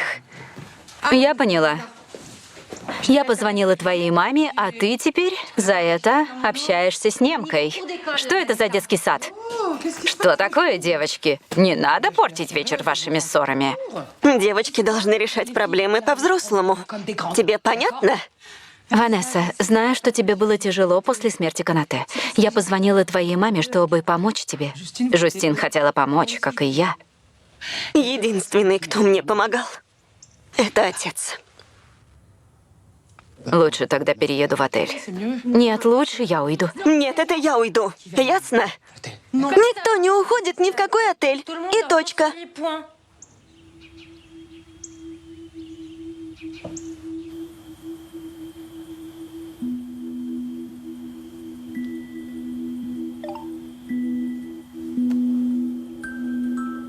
Аньес, возможно, ты не считаешь меня матерью, но мы еще можем стать друзьями.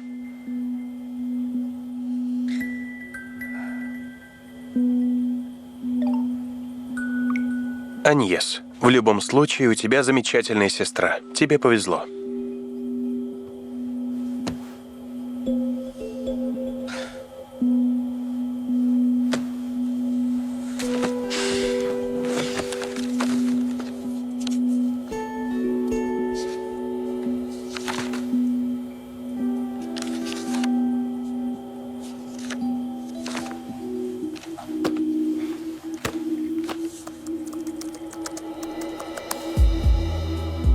Список сотрудников Берг.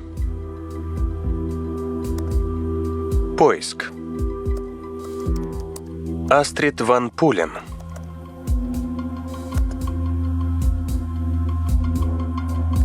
Хостес. Строительная фирма Экоберг.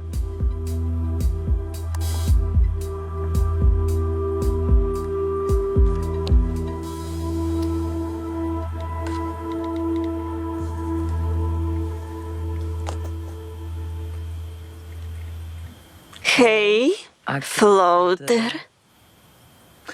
Ты свободен завтра? Отлично.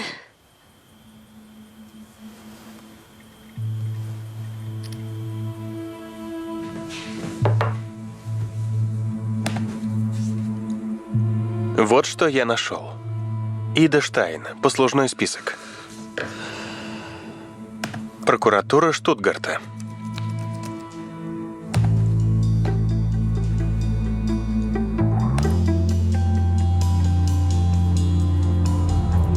Прокуратура Штутгарта расследует дело Blackcomb Racing.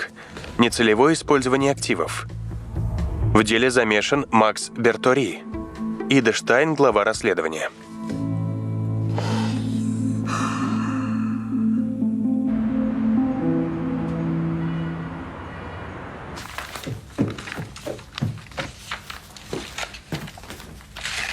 Мотоцикл был поврежден.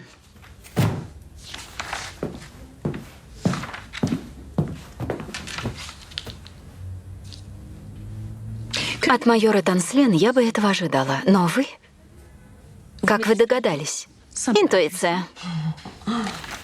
Нужно узнать теперь, кто же убил Райана Будара. Я знаю, что 4 года назад вы руководили делом Blackcomb Racing в Германии.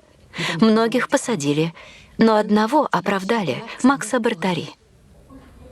Может, я ошибаюсь, но если бы его имя вдруг всплыло в другом деле, в другой стране, его могли бы снова судить. А вы не были бы замешаны в этот судебный процесс.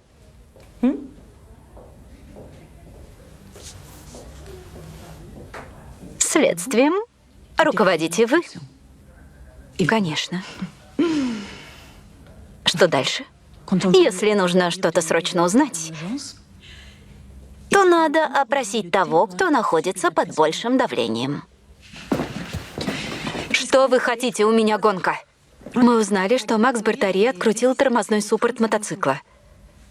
Он отдал его Райану, зная, что это опасно. Что за чушь? Возможно. Вы поможете это выяснить. Когда Райан начал работать у Бертори? В 2018 году. Райан делал для этого все, но безуспешно. Но в итоге Макс передумал. Его ведь приняли сразу после поездки в Штутгарт. Где связь? Может, вы не знаете, но Макса судили по делу о коррупции. И оправдали, так как инженер, который должен был выступать против него, умер. Его кто-то сбил тогда в Штутгарте. Виновника не нашли. А ваш брат был там как раз в тот день. Я знала, что Райан помогал Максу. Он знал об этом деле. Благодаря этому он сохранил свое место в команде, но он не мог никого убить. А Лили знала об этом? Да. Я ей говорила, что Райан помог Максу в одном деле. А она навела справки и поняла, что Райан и Макс устранили свидетеля.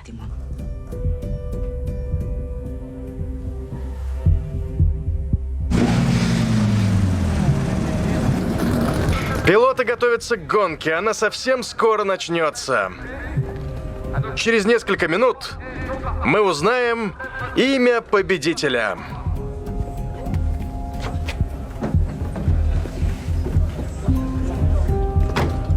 Ты сможешь.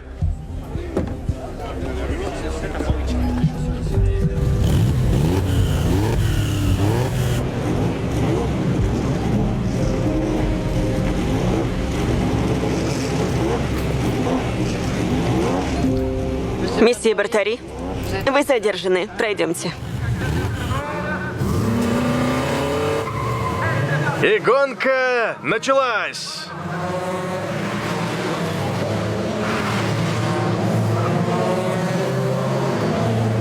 Вот это да! Какая скорость!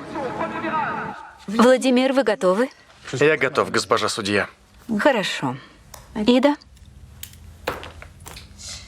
Месье Бартари, у нас есть доказательства, что вы повредили свой мотоцикл перед тем, как отдать его Райану. Мы нашли ваши отпечатки. Да, это так, но я не думал, что он погибнет. Я просто хотел помочь полиции догнать его. Ведь это он убил Лили. Моя коллега заказала обыск в доме Лили Мертель в Германии. На ее компьютере нашли сведения о смерти некоего Маркуса Бонамарта в 18 году. Это был свидетель. Он готовился выступить против вас в деле о коррупции, но его убил Райан Будар. А теперь вы убили Будара. Нет, это ложь. Я не виновен. Это Райан убил Лили и того мужчину, но я тут ни при чем. Месье Бартари, у нас нет сомнений, что вы были подстрекателем и соучастником этих двух убийств и виновником третьего. Вам пора нам все рассказать.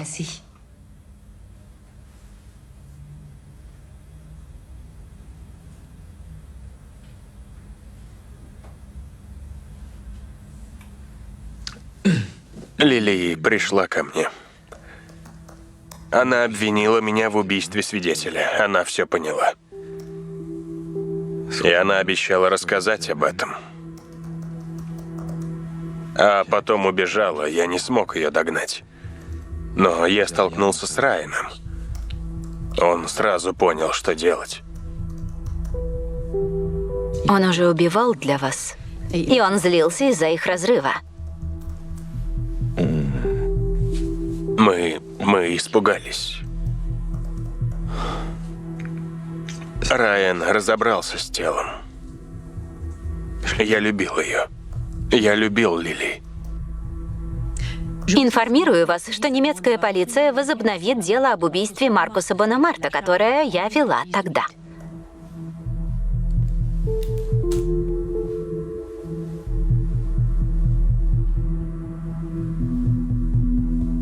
Ну вот, вы вспомнили.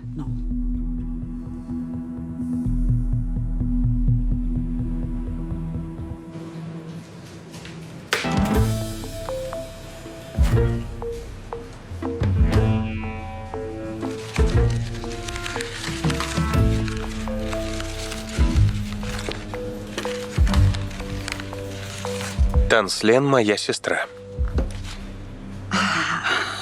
Я тоже не говорю о личном. Так вы благодаря ей поняли. Да, нет, не только. Вы были так непримиримы. Так что я поискала и нашла.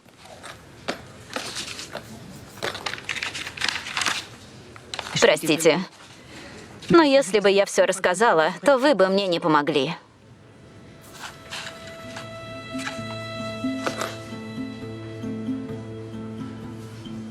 Вы влюбились в свидетеля? Я хотела убедить его выступить против Бартари. Мы часто виделись. Очень часто. И вот так. И когда он умер, вы не поверили в несчастный случай? Не поверила. И все это время вы ждали этой возможности. Я была терпелива. Я верила в справедливость. Из нас вышла неплохая команда. Да, очень. Но вы все равно чуть-чуть раздражаете.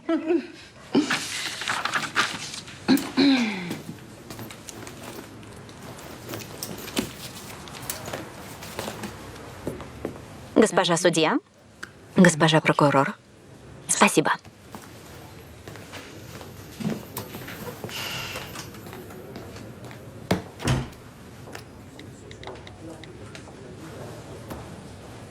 Майор Марти? Да. Не хотели бы вы прийти сегодня на ужин? У меня день рождения. Хорошо. Да, нет проблем. Бывает. Поняла. И тебе. И тебе доброй ночи. Целую.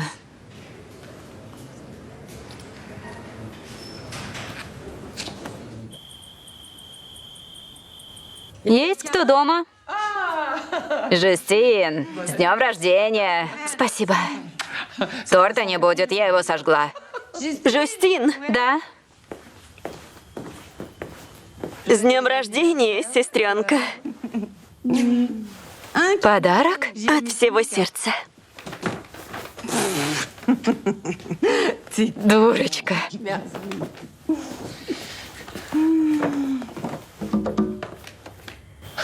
А это кто такой? Это всего лишь ее тренер. Что? Что это?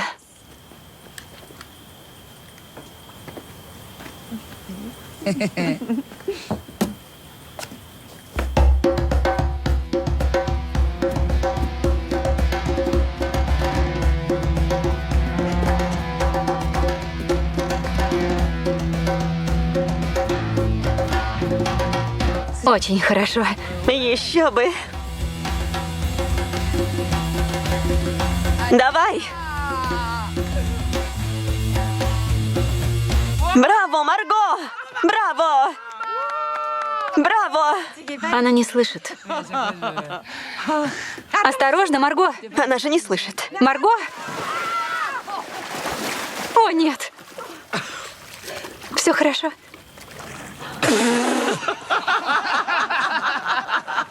С днем рождения. Спасибо. Не ушиблась?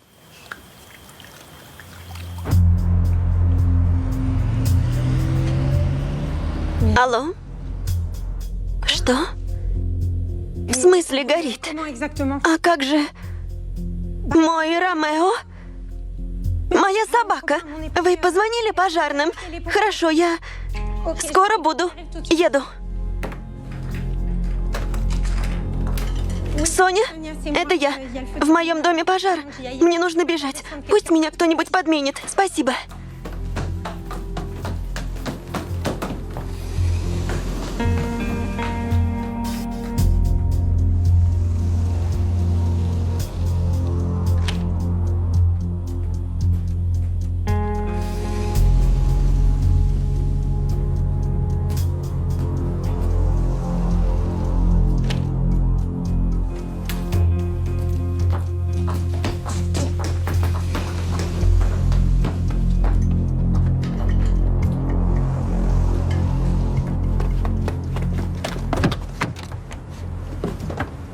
Чуть не поймали.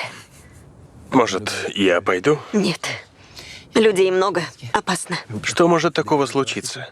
Давайте я помогу вам, а вы не сдадите меня по наркоте. Забудь, Джордан. Черт! Нет!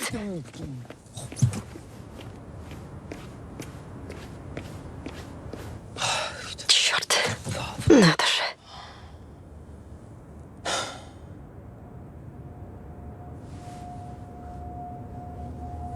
Нет, Виржиль! Нет!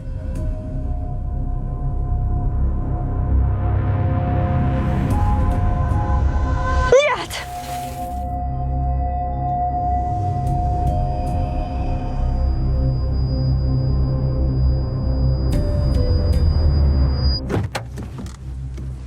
Ты с ума сошел? Спокойно. Я добыл информацию. Ладно. Ты все же гений.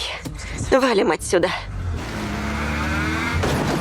Эй, Вот черт. выходите. Я так этого не оставлю. Мне очень жаль, просто у моего сына... У него... Как обычно. А мне что делать? Как сказать об этом боссу? Выходите. Выходите. Давайте же. Вот зараза, а! Donne-moi ton corps, donne-moi ta soul, ton rock and roll. Je veux une femme like you, un homme like you. Donne-moi ton cœur, baby, ton corps, baby. Donne-moi ton bon vieux flingue, ton rock, baby, ta soul, baby. Привет, сестра. Мы закрываем вопрос ухода твоего бывшего мужа и моего бывшего шефа и ждем нового. Покажите, что можете работать эффективно и в рамках закона. Настоящий рыбакоп. Ты не виновата, что Виржиль покончил с собой. Ну вот, начинается. Есть новости от мамы? Нет, я не интересуюсь, мне все равно. Привет, солнышко. Как ты могла пригласить мою мать, не спросив меня? Тебе было тяжело после смерти Канате. Я позвонила твоей маме, чтобы помочь тебе. Несу в архив. Нет, не надо. Ты на этом Берге помешана. Удачи. Мне тут нужно достать кое-какие файлы. Я добыл информацию. Эй, выходите! Здесь мы собираем данные с мобильных телефонов для улучшения распознавания голоса. Сейчас объясню. Включаешь, слушаешь. Какая завтра погода? Тут подтверждаешь. Повысить температуру 1 градус. Тут исправляешь. Исправить. Повысить температуру на 1 градус. Видишь, совсем не сложно. Мы пока лучше машин. Потом поймешь, что подслушивать за людьми бывает весело. Хотя делать этого нельзя. Но поэтому и весело. Ладно, работай. Кто написал Сирано де Бержерак? Да, это я. Все, девчонка нейтрализована. Она у меня. Выезжаю и еду на базу. Избавимся, как планировали. Чтобы эти ублюдки не смогли найти Зои. Да.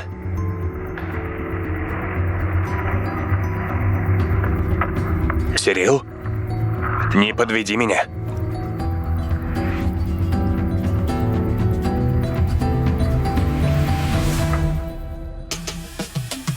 Производство Troisième Истории совместно с Франс Телевизион. В главных ролях Клэр Баротра и Констанс Ге.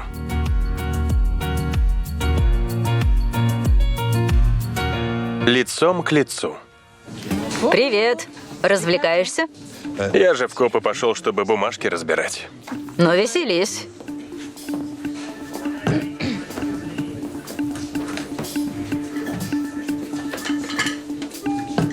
Так.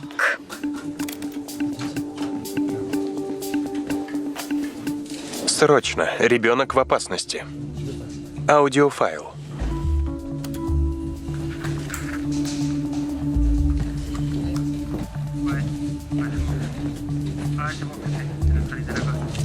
Марти, подойди, послушай. Иду. Да, это я. Все, девчонка нейтрализована. Она у меня. Выезжаю и еду на базу. Избавимся, как планировали. Чтобы эти ублюдки не смогли найти Зои. Да. Сирил, не подведи меня. Что это? Не знаю. От кого это? Письмо анонимное. Я печенье испекла. Что? Я печенье испекла. Класс. Здравствуй, не парься. Здравствуйте, Аньес. Здравствуйте. Это вы сделали печенье? Да. Здорово, спасибо вам. Не за что, я только рада. Я не знаю, кто это делает, но хватит. Хватит ставить пустые бутылки в холодильник. Просто молоко закончилось, и я подумала, что так в холодильнике будет красивее. Здорово, конечно. Но в чем логика? Хранить в холодильнике бутылку из-под молока, в которой, по идее, должно быть молоко, но его нет. Типа того. Прекрасно. Не заводись, сестренка, я куплю молока. Я должна прыгать от счастья, что ты впервые в жизни собралась в магазин? Аньес печенье испекла? Нет. Чудо какое. Ты теперь печенье печешь? Да. А в моем детстве она даже масло на хлеб не могла намазать. Зато посмотри, какая ты выросла самостоятельная. Давайте, все за стол, позавтракаем вместе. Нет, спасибо, я пас. Идемте. Я не могу, извините, опаздываю на занятия в университете. Подождите, не уходите. Возьмите студентам. Поможет в общении. Как бы им ни поплохело. Смешно. Спасибо. До свидания. Хорошего дня. Пока, солнышко. Пока, до вечера. Пока. Я тоже пойду. Нет. Сперва попробуй печенье.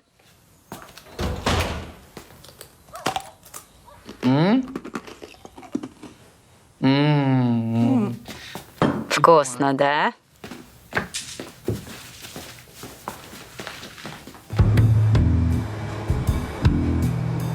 Да. Сирил, не подведи меня. Это прислали на почту 8:38. Это похищение, очевидно. Интересно, способ оповестить полицию. Нас он устраивает. Идеальная вещдок. Если он подлинный. Я не собираюсь будоражить весь участок из-за глупого розыгрыша. Предупреждаю сразу. Да, шеф, вы правы. Лучше подождать. Ваша карьера ведь куда важнее. Я проанализирую аудио. Будьте добры. Звоним судьерому. Преждевременно. Что за невозможный человек? Что у него не спросишь, на все нет. Ты же все равно сообщишь судье. О, да. За исключением случаев, когда законом предусмотрено иное, доказательства могут служить любые сведения, которые суд оценивает по своему внутреннему убеждению. Доброе утро. Всем здравствуйте. Извините. Да, Ванесса? Не могу, у меня занятие. Извините. Подожди секунду. Я сейчас вернусь. Вот здесь печенье, угощайтесь. Я скоро. Какая еще запись? Я не знаю. Там два имени Зои, предполагаемая жертва, и говорящий называет собеседника Сирил. А вдруг Зоя — это кличка животного? Мы не будем поднимать тревогу из-за попугая. Не будь как Сарауи. Вдруг похитили ребенка, а мы будем сидеть сложа руки. Откуда эта запись? Прислали анонимно. Клэр сейчас анализирует аудио. Ладно, держи в курсе. Но нельзя верить, чему попало. Нужно установить подлинность, иначе процедура будет нарушена. Все, мне пора. Ладно. Извините, срочный звонок с работы. Печенье понравилось? Нет. Попытка отравления. 30 лет тюрьмы. Клевета на судью, 45 тысяч евро штрафа. Есть доказательства. Это не доказательство, молодой человек. Это подозрение. Нет, у меня болит живот. Статья 427. Да, 427. Доказательства могут служить любые сведения, которые суд оценивает по своему внутреннему убеждению. Но, внимание, в статье указано, что доказательства должны соответствовать закону. Кто назовет исключение? Нарушение процедуры, если полиция получила сведения незаконным образом. Верно. Гражданин может сделать аудиозапись в качестве доказательства, но если это сделал полицейский без ордера, она недействительна. То есть все могут шпионить за всеми, кроме полиции? Нет, не шпионить. Но предоставить аудиозапись для доказательства преступления – да. Но запись не должна быть подделкой. И еще технологии могут помочь следствию. В США один парень спалился, прикончил соседа и спросил у телефона, как спрятать тело. Так что все, что мы говорим возле телефона, может нам навредить. Будто что-то скользит. Я бы сказала, трется. Еду на базу. Нет, едет. И щелчки на фоне. Да. Сирил, не подведи меня. Даешь добро. С современными технологиями все возможно, так что вперед. Супер. Пока неофициально. Будет конкретика, сообщим прокурору. Будь осторожна. Хорошо.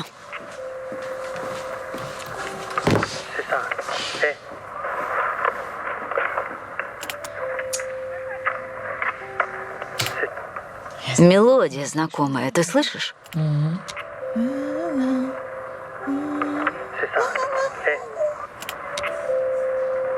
Это Вердисан.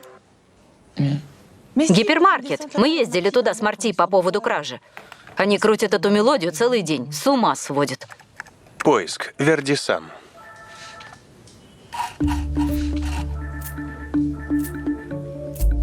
Вот. Это же скейт-парк. Шум на фоне — это скейтборды. Мы крутышки или не крутышки? Мы крутышки.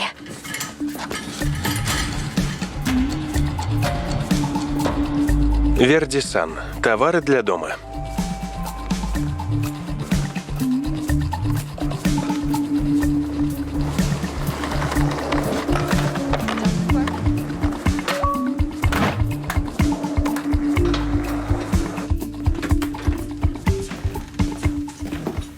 Здравствуйте. Здравствуйте. Здравствуйте, майор Танслен, лейтенант Сорель. У вас есть дочь Зои, которая катается на скейте? Что-то случилось? Что она натворила? У вас есть дочь по имени Зои? Да, мы ее опекуны. С ней все хорошо? У нас есть основания полагать, что ее похитили. Это Сирил. Сирил? Сирил Валье, ее отец. Зоя, доченька, перезвони мне. Срочно. Анна. Одно голосовое сообщение.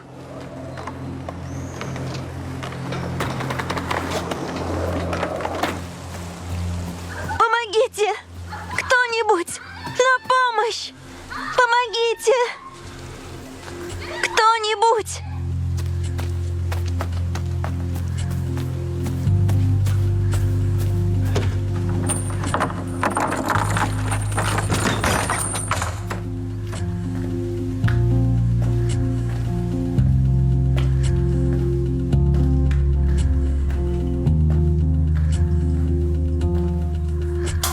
Спасите!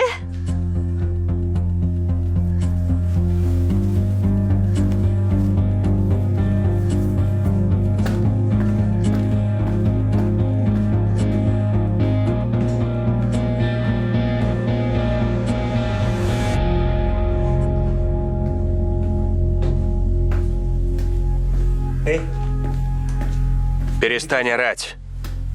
Или рот заклею. Можно в туалет?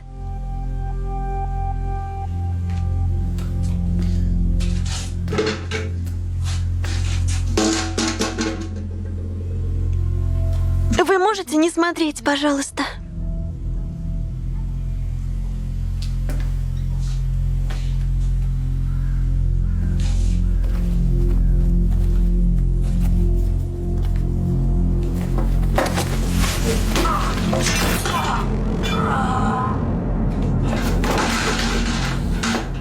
Зачем ты это сделала?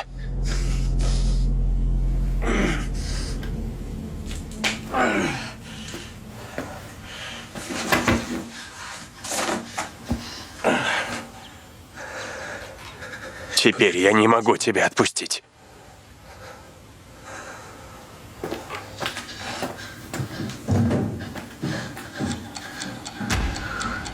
Нельзя было оставлять ее одну. Где вы были? Я была у мамы, отвозила продукты. Я врач. По вторникам веду прием в диспансере.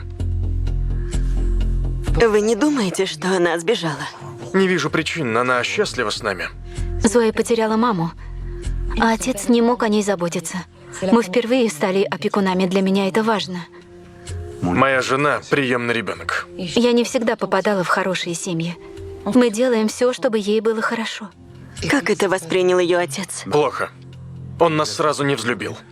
Говорит, мы украли у него дочь. В доме следов взлома нет, следов борьбы тоже. Разумеется. Она открыла дверь отцу и поехала с ним. Нет, месье. Нам известно, что ее похитил не отец. Это ее рюкзак? Да. Она всегда держит его под кроватью для спокойствия.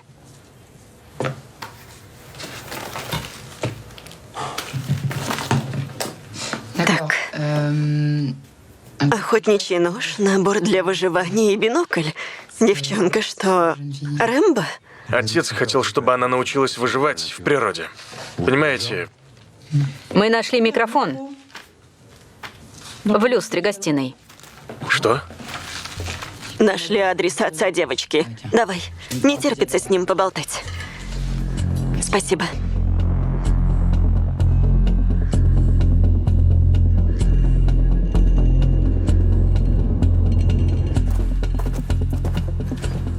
Я не понимаю, где живет Сирил Валье? Тут Как тут? его выгнали, пришлось искать варианты.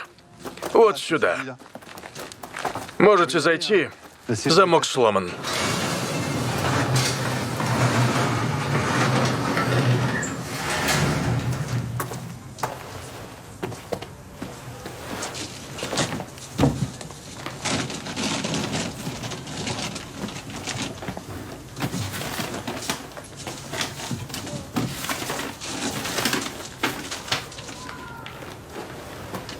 Ясно. Матильда, возьми, пожалуйста.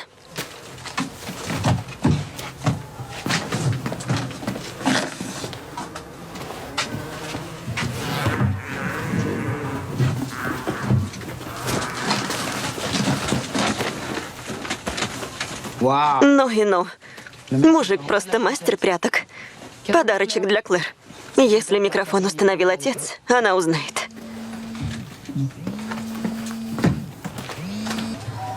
Да, Клэр, у отца девчонки нет. Сам он уехал на обучение в Агно. Понятно. Тут мужик хочет писать заявление на дамочку, которая въехала в его пикап. Что ты натворила? Ничего. Не держи меня за дуру. Он описал твою куртку, и дело было рядом с Экобергом. Долго мне еще ждать, чтобы заявление приняли? Иду. Как ты умудрилась так сильно вляпаться? Кража документов, авария и побег с места ДТП. Клэр, мы не можем сдаться. Мы не то что можем, у нас приказ. Забудь про Закари Берга, на него ничего нет. Ты не в себе из-за смерти Канате, но хватит уже, пойми. Пожалуйста, умоляю, помоги мне. Я в полной заднице. Пожалуйста. Ну, пожалуйста. Я слушаю. Полиция задержала отца в Агно, но следов девочки нигде нет. Есть основания для розыска. У нас есть только аудиозапись. Докажи ее подлинность, иначе прокурор спуску не даст. К тому же речь идет о похищении ребенка. От журналистов покоя не будет. Девочка симпатичная. Очень симпатичная, что? То, что это плохо. Если жертва симпатичная, писать о ней будут в 2 раза больше. Ты просто ужасен. Нет, я не ужасен, я просто стар и опытен. В записи были зацепки. Только имя отца.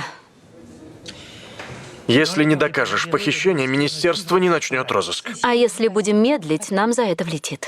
Что самое важное? Мое внутреннее убеждение. Я подготовлю почву, пока ты допрашиваешь отца. Но не прикрепляй запись к делу, адвокат сразу за нее зацепится. Кроме нее ничего нет. Как мы его задержим? Докажи ее подлинность. И побыстрее. Спасибо.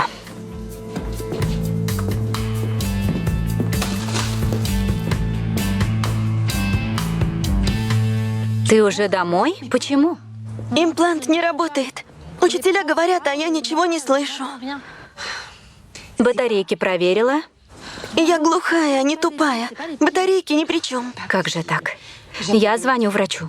Уже записалась, поэтому тебе звоню. Прием сегодня вечером. Встретимся там в 7:30. Хорошо. Я приду. Класс. Целую. И я тебя.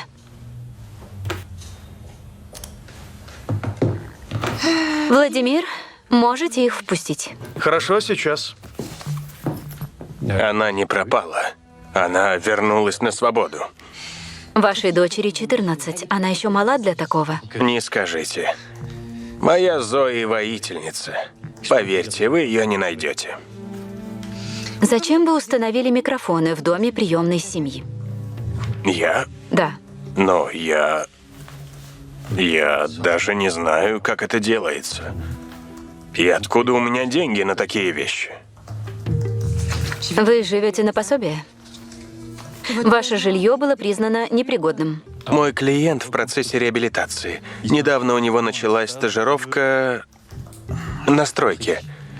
Сегодня утром он уже работал. Я знаю, что у вашего клиента алиби. Также я знаю, что он проявлял агрессию по отношению к Вайсам, приемным родителям Зои. Неоднократно. Об этом свидетельствуют их показания. Госпожа судья, у вас нет никаких доказательств против моего клиента. Вы должны его отпустить. Полиция задержала вашего клиента, потому что мы получили это. Да, это я.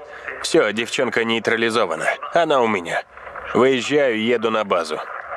Избавимся, как планировали. Чтобы эти ублюдки не смогли найти Зои. Сирил, не подведи меня. Что вообще? Это все неправда. Вы чего? Все сфабриковано. Кому же вы так насолили, что он сфабриковал это? Кому? Да. Всем, кто портит мне жизнь. Соцслужба, копы, судьи. Они хотят забрать у меня Зои. Все знают, что они продают детей всяким педофилам. Учитывая содержание аудиозаписи, я продлеваю срок задержания. Подождите, госпожа судья. Пусть я и молодой государственный защитник, но кодекс знаю хорошо. Этот вещдок не был прикреплен к делу. Я требую разъяснений. Вы их получите, разумеется. Упущение с нашей стороны. Да, конечно. Займетесь? Спасибо.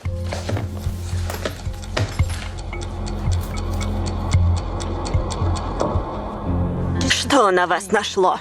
Не могла же я его отпустить. Вы думали, что его адвокат это пропустит? Мы установим подлинность записи. Производители смартфонов не раскрывают личные данные. Да, я знаю, у них принципы. Если аудиозапись нелегально предоставила полиция, это нарушение процедуры. А если частное лицо?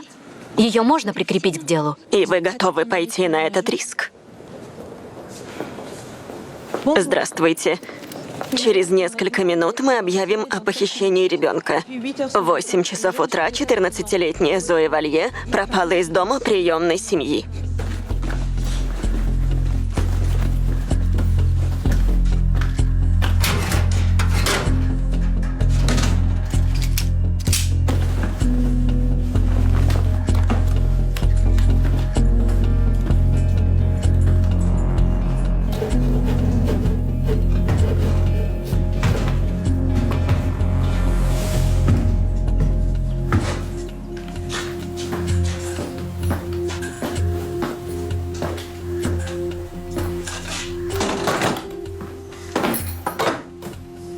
Буквально через несколько минут Стефани зачитает последние новости. Но перед этим мы расскажем о ситуации на дорогах. На выезде из города образовалась небольшая пробка, проезд затруднен. В связи... Зачем это? Мы уходим. На улице Мальсайма образовалась пробка длиной 1,5 километра. Средняя скорость движения около 12 километров в час. Вы можете сообщить нам о ситуации на дорогах, написав на телефонный номер нашей студии. Почему я здесь? Заткнись. Зачем ты сорвала балаклаву? Я мог бы тебя спасти. А теперь ты меня сдашь. Я никому не скажу. Заткнись. Никто не знает, где я. Если я ничего не скажу, вы не увозите меня. Клянусь, я никому не... Заткнись, я сказал. Мы прерываем выпуск новостей для срочного сообщения. В Страсбурге произошло похищение. Полиция активно ищет Зои Валье, 14 лет, пропавшую сегодня утром из дома приемной семьи. Источник, близкий к следствию, сообщил, что полиция получила аудиозапись, содержащую информацию о личности похитителя. Черт, на что, прослушивали? Так. Ладно. Они не могут знать, где мы. Останемся здесь. Если что-то пойдет не так, живыми нас не возьмут.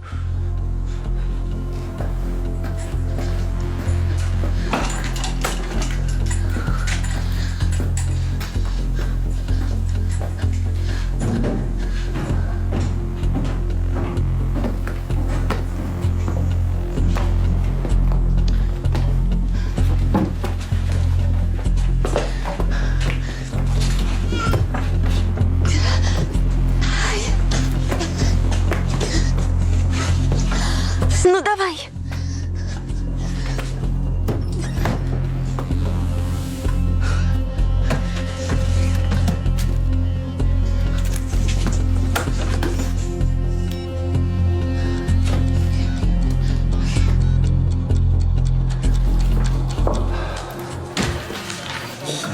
Отец ничего не говорит. Обвиняет приемную семью. А время идет. Знаю, она пропала 12 часов назад. Работаем. Это мы и делаем, шеф. Как я понимаю, вы не хотите, чтобы дело светилось в прессе? Чтобы не запятнать карьеру? Еще одно пятно на вашей карьере, и она окончена, Танслен. Вам ясно? Шеф, мы уже все устали, все на нервах. Допустим. Докладывайте. Итак, судя по камерам, утром перед домом действительно проезжал фургон с фальшивым номером. Водитель неизвестен. Ясно. Я пытаюсь взломать ноутбук и телефон Валье. Что насчет ориентировки? Есть звонки или что-нибудь? Ничего, только бесполезные звонки от соседей. Погодите, в базе преступников есть педофил, не выходил на связь 2 дня. Николя Мезье, есть адрес. Подождите. Майор, съездите проверить. Свежий воздух вам не повредит. Да, Отправлю адрес. у нас звонок от девочки. Зои, ты меня слышишь? Алло, это полиция? Да, это полиция. Где ты? Я не знаю. Похоже на чердак. Он связал меня веревкой и душил. Кто? Кто тебя похитил, Зои? Я не знаю. Он на взводе. У него оружие. Зои, тебя плохо слышно. Повтори. Он что? Спасите меня и предупредите папу. Зои, тебя не слышно. Вы слышите? Предупредите папу. Зои, ты слышишь? Черт. Предупредите папу. Слава богу, девочка жива. А запись? Я включила ее в дело. Надо же, ты решила довериться интуиции. Это не интуиция, а мое убеждение. Это одно и то же. Это разные вещи, Ванесса. Ты со своей интуицией чуешь правду, а мое убеждение основано на здравом смысле, уликах и судебных прениях. С интуицией дела идут быстрее. Даже слишком быстро. Ты меня убедила, и теперь процедура может быть нарушена. Ни в чем я тебя не убеждала. Я дала тебе улику. Твоя задача вовремя ее предъявить. По педофилу есть новости? Сруи послал меня его искать. Он сделал это явно потому, что моя рожа его достала. Определите, откуда звонила девочка. Заходите, мы закончили. Иду. До связи. Чао. Ну что, нужно менять импланты? Нет, импланты исправны, ухудшился сам слух Марго. Стремечко лишается подвижности. Что можно сделать? Можно провести операцию. Правда? Технологии развиваются. Это же здорово. Мы установим протез внутри уха взамен косточки. Будешь слышать лучше. Да, операцию нужно сделать.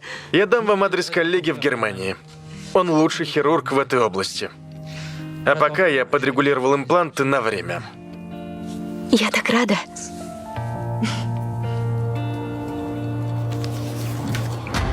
Долго еще звонок будут отслеживать? Кофе?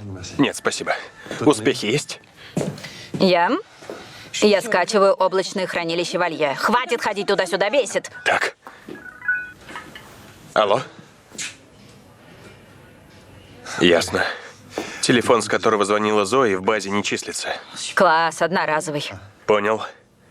Да. Отлично, супер, спасибо. Звонок был с запада Мальсайма. Николя Мезье ведь живет недалеко от Мальсайма.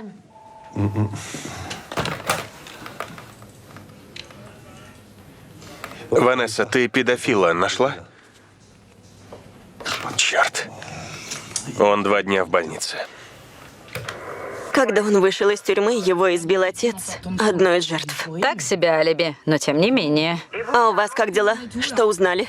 Зои звонила откуда-то из сельской местности. Зона большая, но хотя бы что-то. Смотри, прослушка Вайсов. Хранилась в облаке Сирила Валье. Значит, микрофон его рук дело. Он у нас в кармане. Уберись в гостиной, Зои! Быстро! Достал! Стоять, Зои, стой! Куда пошла, я говорю? Это же Вальтер Вайс?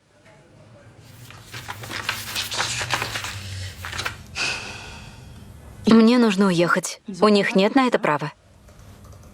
Пишет, что вы лжецы. По словам отца, вы с ней плохо обращались. Что вы можете на это ответить?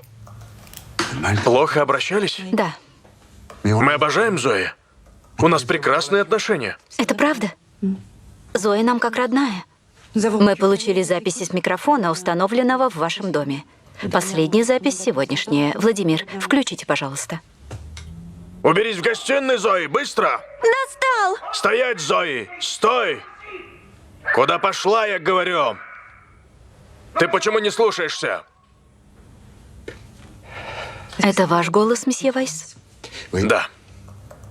Это совсем не похоже на прекрасные отношения. Вы как-то связаны с пропажей Зои? Нет. Я забыл бланки рецептов и вернулся. Я попросил ее убраться в гостиной, она взбесилась. Она сейчас заводится с полоборота. Почему сейчас? Все началось, когда мы объявили о переезде. Мы нашли домик с садом неподалеку от города. Поначалу она радовалась. А потом отец внушил ей, что мы хотим их разлучить. Что они не смогут видеться. Для Зои это тяжело. Она любит отца и хочет верить всему, что он говорит. Она вдруг ожесточилась. Стала недоверчивой, агрессивной. Почему вы не сказали? Потому что если соцслужба узнает, мы потеряем опеку. Это я виновата. Я попросила мужа не говорить об этом. Если нас лишат опеки над Зоей, я не переживу. И она тоже, я уверена. Мы любим друг друга. Но самое тяжелое для Зои, что она любит отца, но знает, что больше не может жить с ним.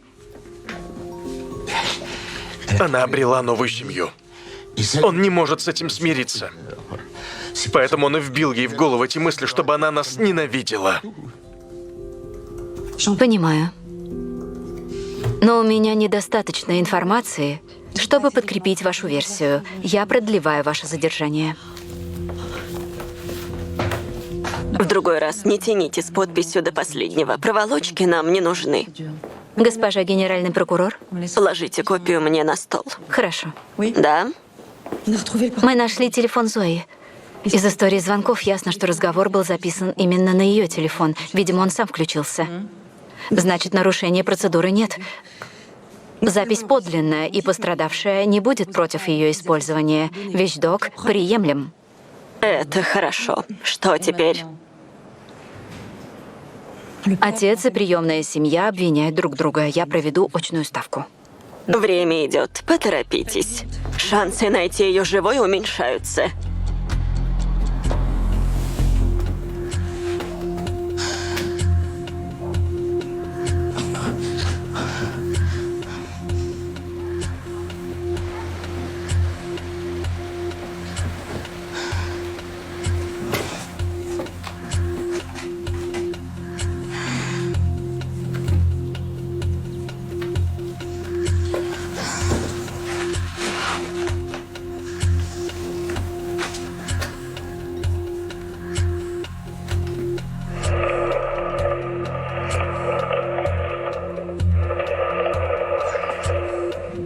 Неплохо.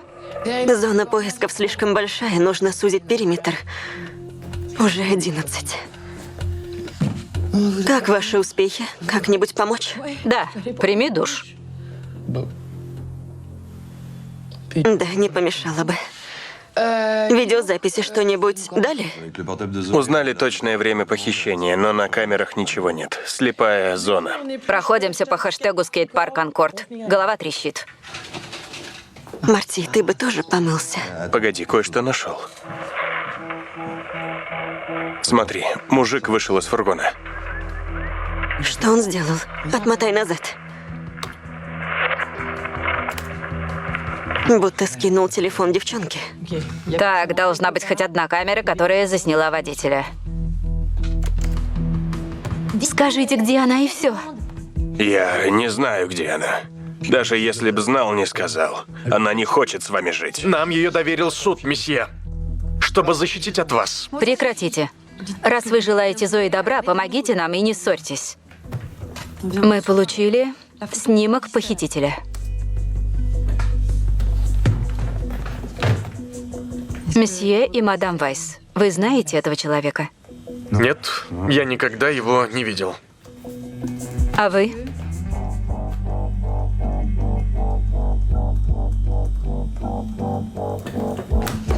Пожалуйста, оставьте нас ненадолго наедине. Спасибо.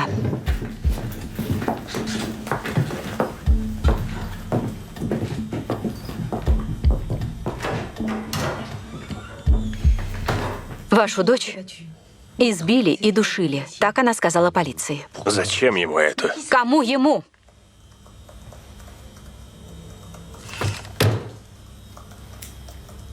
Все указывает на вас. Запись подлинная. Похититель назвал ваше имя. Мы знаем, что вы с ним знакомы. Ее не похищали. Если они переедут, я ее больше не увижу. Что мне делать? Не у всех же есть машина. И вы попросили этого человека выкрасть Зои?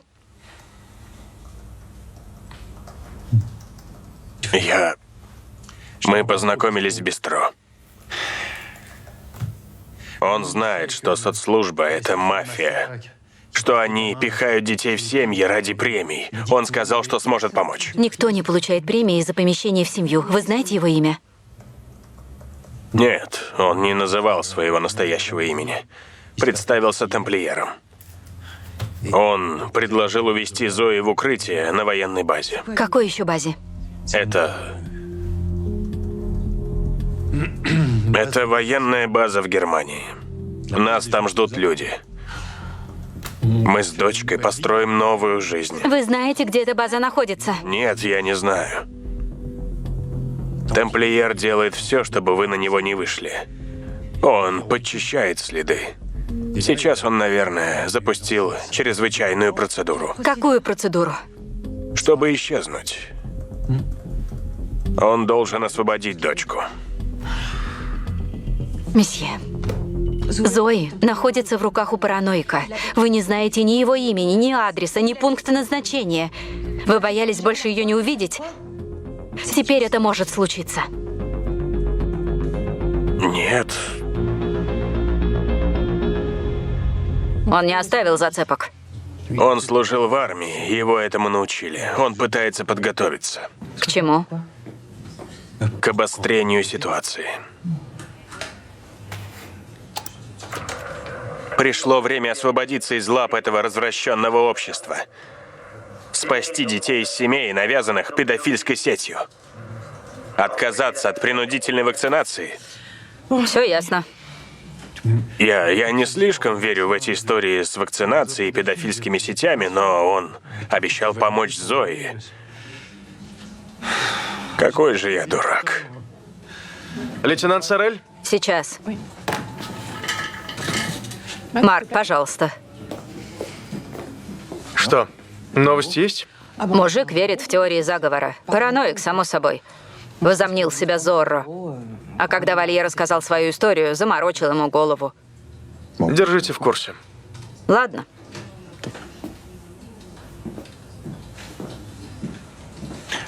Это отличная работа. Спасибо, что сказали. Как иначе?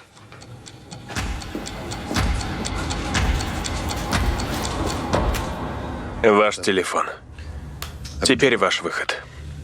Но что я должен сделать? Убедиться, что Зоя жива.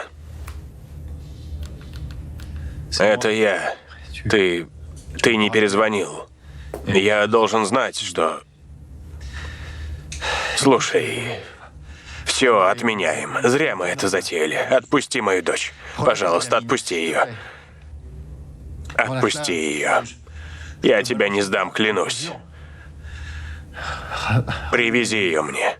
Умоляю, привези мне дочь.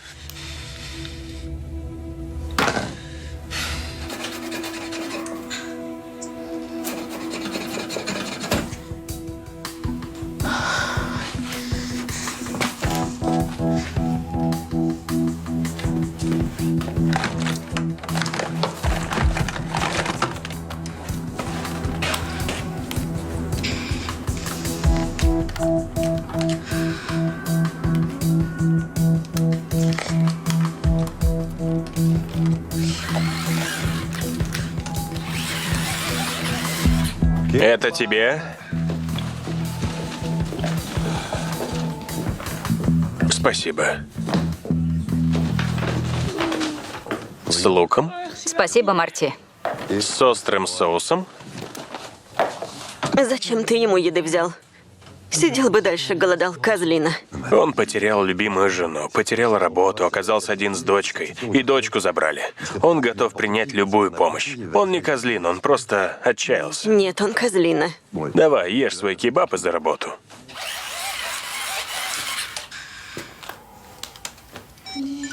Если получишь сообщение, позвони по этому номеру.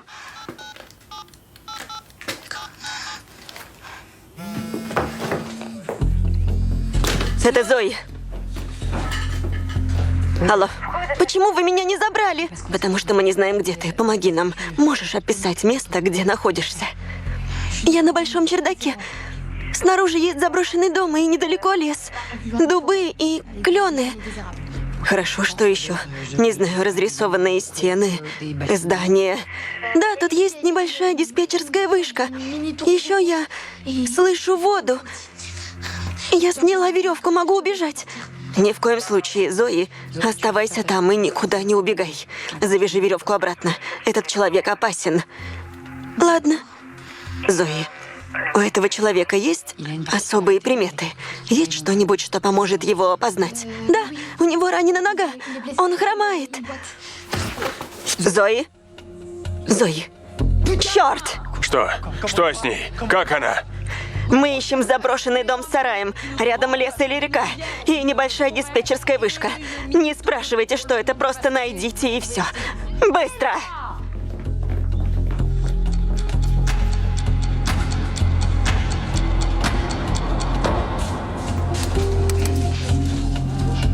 Ванесса? В Мальцайме смотрели? Отдали. Я знаю это место.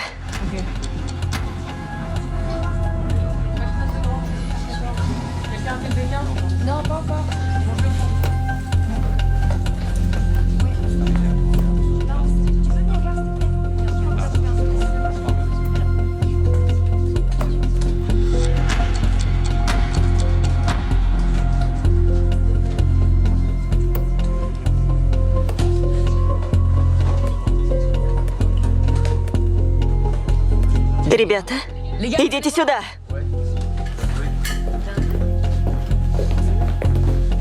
Дом, сарай. А это... Вышка. Это оно? Да, ты нашла.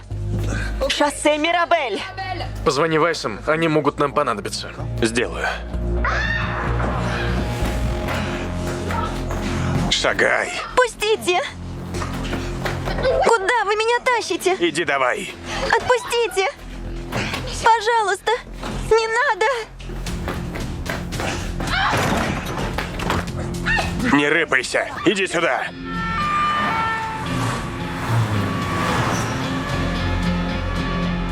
Нет! Шагай. Нет!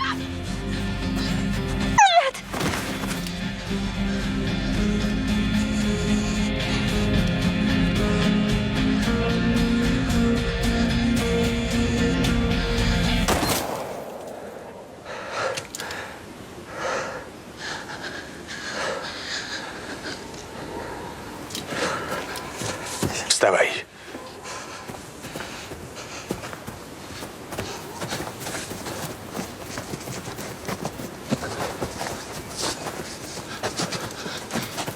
Черт. Зои!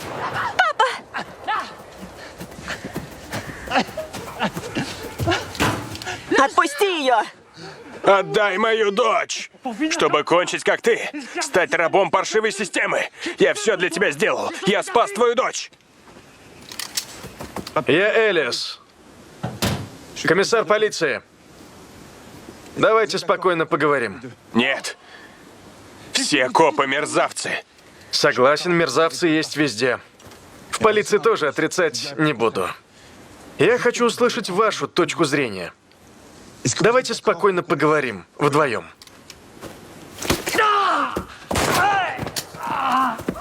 Повернись на живот. Не двигайся. Руки. Руки. Пойдем, идем. Лежать. Наручники. Не бойся. Смотри. Мы вместе подождем твоего папу. Приведите отца. Приведите отца! Кошмар закончился. Он идет.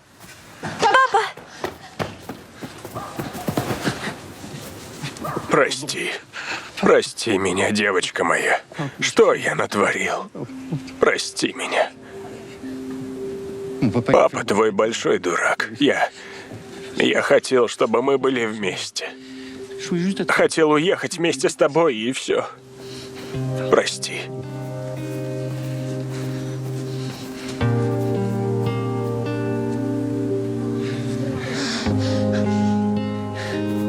Вижу, ты сама можешь со всем справиться. Зои. Как ты нас напугала, солнышко.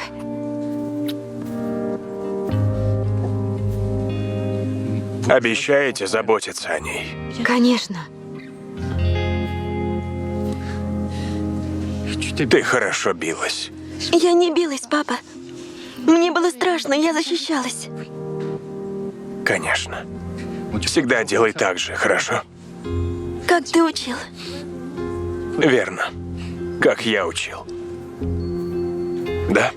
Пора идти. Как я учил. Да.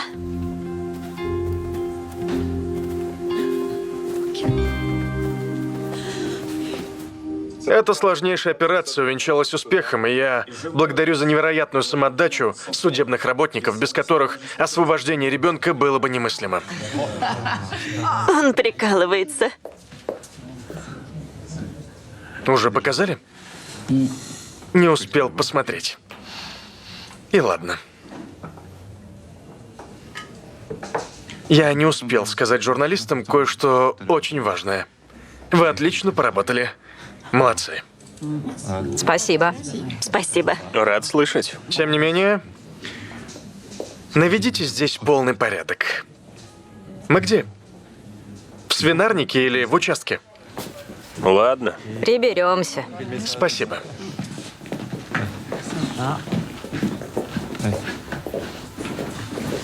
Я слушаю. Я слишком устала, чтобы что-то объяснять. Уже лучше, но есть куда расти.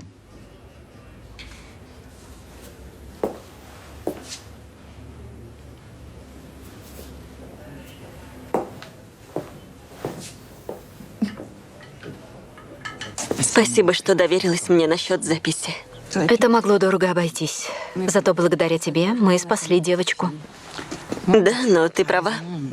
Я слишком быстро действую. Не успеваю подумать, бросаюсь головой.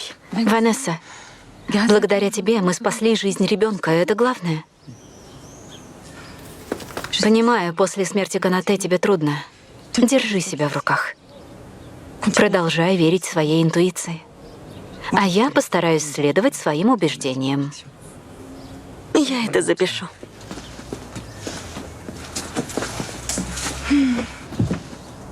Нет. Ты серьезно? Что? Да ничего. Совсем ничего. Ты об этом? Привет. Нет, серьезно. Какой-то день сурка. Брось. Девочки, я видела новости, вы молодцы. Спасибо, очень приятно. Выглядите просто ужасно. Спасибо, очень приятно. Я испекла кексики. Что это вообще? Ты что, себя хозяйкой дома возомнила? Ты что, станешь ругаться за то, что я испекла кексы? Ты тут проездом. В жизни мне нужны не кексы, а воздух. Ты так ничего и не поняла. Ванесса? Ванесса? Ванесса, стой!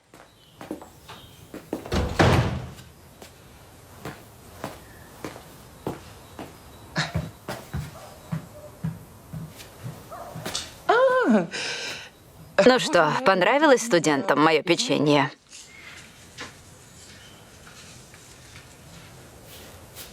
Должно быть трудно не находить общего языка. Да. Марго рассказала про операцию. Да, такое облегчение. Это я виновата в ее глухоте. В детстве у нее была инфекция. Ну да, конечно, во всем виноваты мы. Если кто и виноват, то это мать природа, не вы же.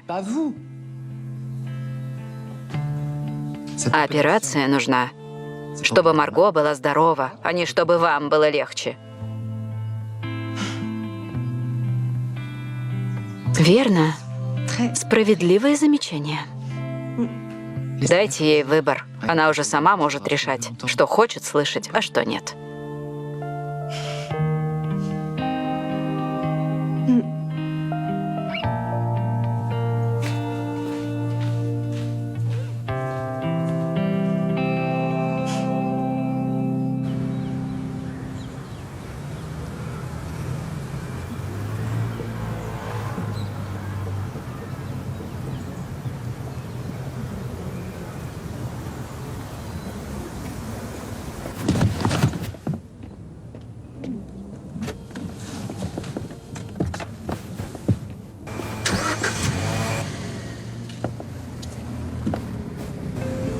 Давай, давай, уезжай.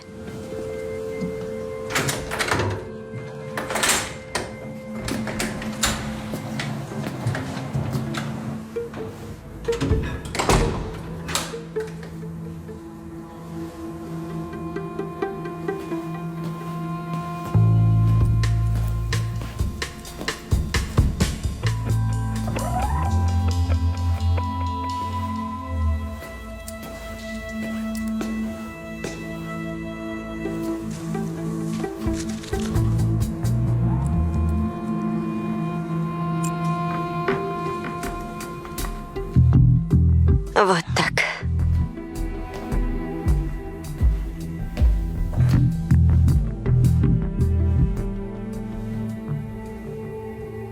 У мужика проблемы с головой.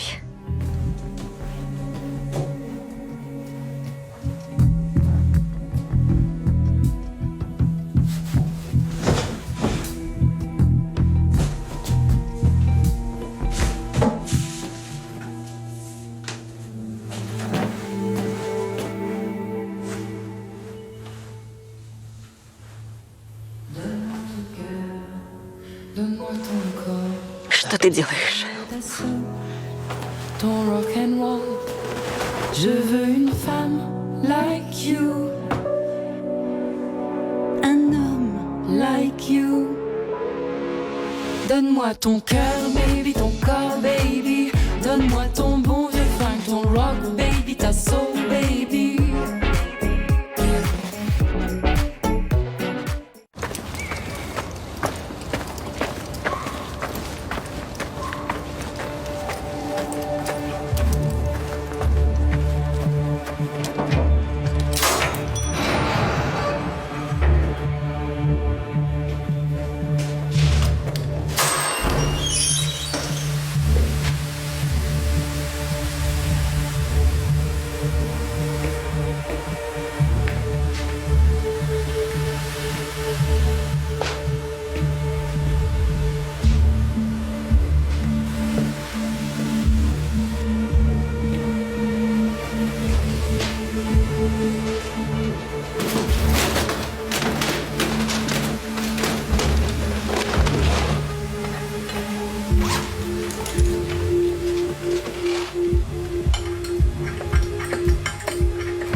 Эй, ты что здесь делаешь?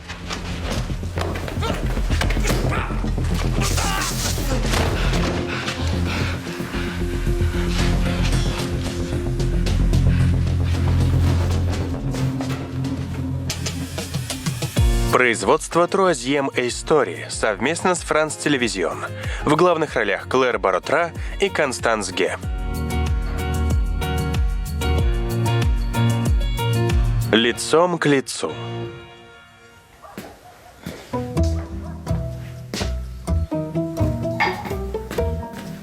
Доброе утро. Доброе. Сегодня кексов нет.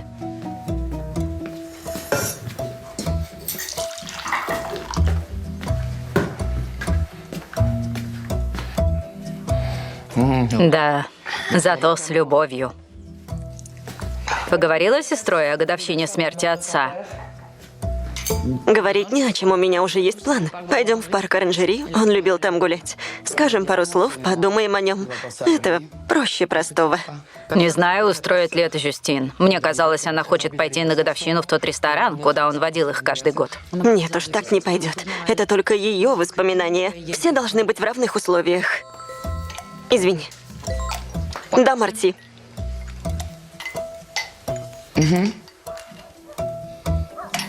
Ладно, тогда встретимся там. Пока. Хорошего дня. И тебе.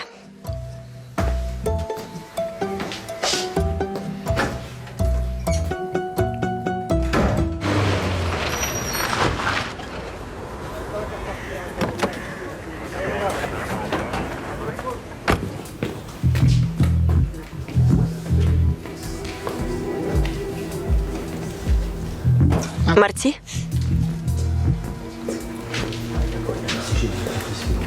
Что здесь? Тьерри Дюморель, 65 лет. Жена говорит, обычный пенсионер. Последние 2 года выращивал шампиньоны, чтобы подзаработать. Чего так газом воняет? Причина смерти – отравление слезоточивым газом. Скончался предположительно от удушья с 11 до полуночи.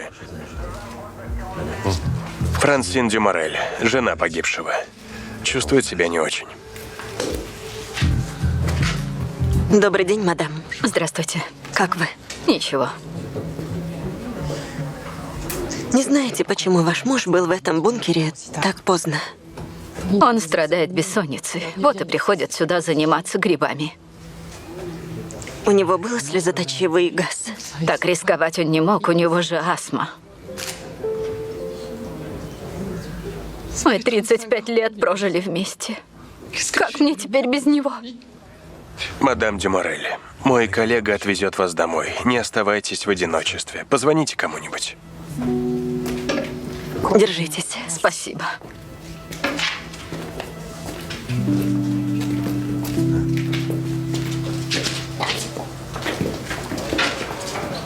Обнаружили следы взлома. Похоже, Дюморель застал вора.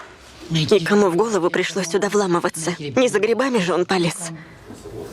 Он точно что-то искал, но вот что именно. Джонатан, подойди на секунду. Помоги поднять.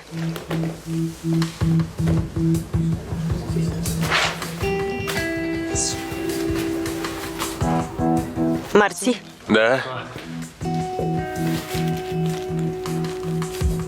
тут не меньше 30 тысяч. Приложишь к вещдокам? Спасибо.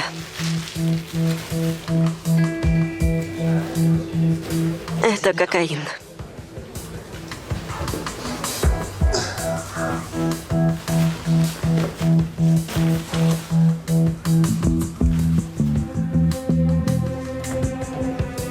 Жюстин Кёник. Так, я обратно. Что-то случилось? Нет, все нормально.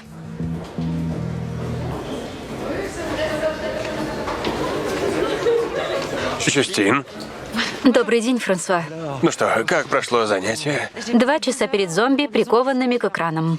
Замечательно. Я бы ваши лекции слушал, не отрываясь. Приятно слышать. А вот мои студенты меня едва заметили. Знаете, есть хитрости, чтобы привлечь их внимание. Сигнал тревоги? Я имею в виду что-то попроще. Их нужно удивлять. Например, на прошлой неделе стоял такой галдеж. Я решил замолчать и просто прилег рядом с кафедрой. Как следствие, полная тишина. Не знаю, готова ли я идти на такое. Приходите ко мне на занятия. Я вам покажу, как обуздать этих монстров. Я с удовольствием. Завтра в 8 утра в Большом зале, да? Ладно. Буду вас ждать. До завтра. Спасибо, Франсуа.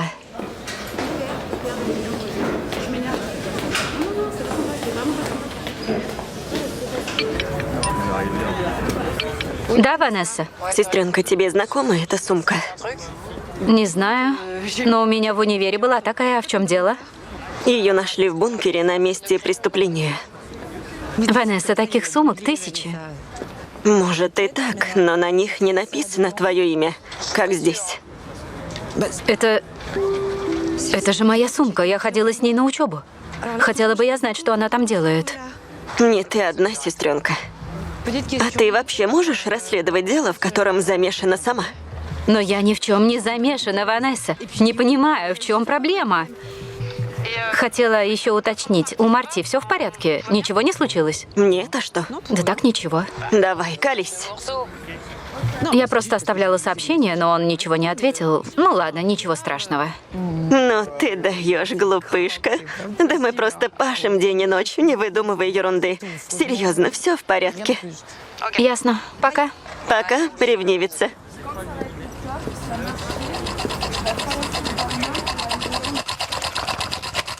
Превышение служебных полномочий является наказуемым деянием. Для команды. Аромат сада после дождя. Невероятный. Ну вот, шеф, так-то лучше. Просто здесь отвратительно пахнет. Так нельзя. Скажем, что это знак внимания для сотрудников. Или обсудим правила гигиены. Не стоит. Кстати, пришел отчет судмедэксперта. Дюмарель скончался от удушья. Мотив точно не деньги, их нашли на месте. А эта сумка с деньгами и следами кокаина, как она могла там оказаться? Пока никаких версий. Все, что мы знаем, сумка пролежала там не меньше 10 лет. Дюмарель купил бункер 2 года назад. Хотел бы забрать сумку, не стал бы так долго ждать. Видимо, Дюмарель случайная жертва. Все дело в наркотиках. Случайно или нет, все равно жертва. И нужно найти убийцу. Соседи уже опросили? Сосед видел, как кто-то парковался возле бункера после полуночи. Какие приметы? Было темно, и он был в капюшоне, но свидетель запомнил машину. Старый Fiat 500. Уже неплохо. А еще он запомнил буквы в номере машины. И это инициалы его детей – РМ и ПМ. Осталось пробить по базе. Уже сделано. Владельца зовут Батист Делонне. Delaunay. Танслен уже на пути к нему.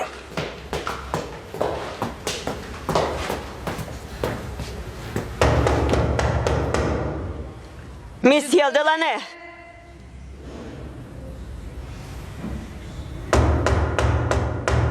Откройте, полиция!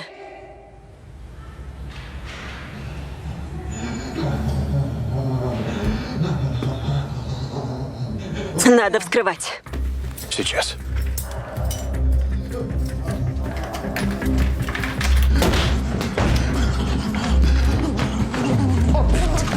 Черт.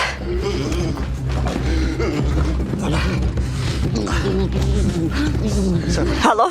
У нас передоз. Бульвар Девош, 216, Страсбург. Поскорей, пожалуйста. Да, спасибо. Батист, давай, дыши вместе со мной. Батист, дыши.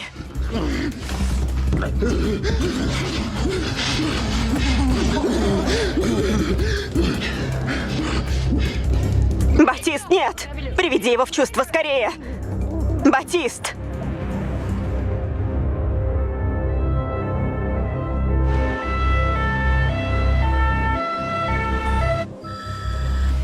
Делане поправится. Его на всякий случай погрузили в кому, но скоро можно будет его допросить. Что о нем известно? Студент факультета социологии в Страсбурге. Но главное – радикальный активист. Из тех, кто в шлеме и с бейсбольной битой. Его раньше привлекали? Да, подозревали в поджоге завода пестицидов, но отпустили. Не было доказательств. И как он связан с кокаином? Может, торговал, чтобы финансировать акции протеста? Я забрала его компьютер, может быть, найдем сообщников. Хорошо, как узнаешь больше, позвони мне. Да-да, хочу заняться этой сумкой. Надо понять, как она оказалась в бункере, полная денег и кокаина. Ладно, у меня тут звонок на линии. Пока.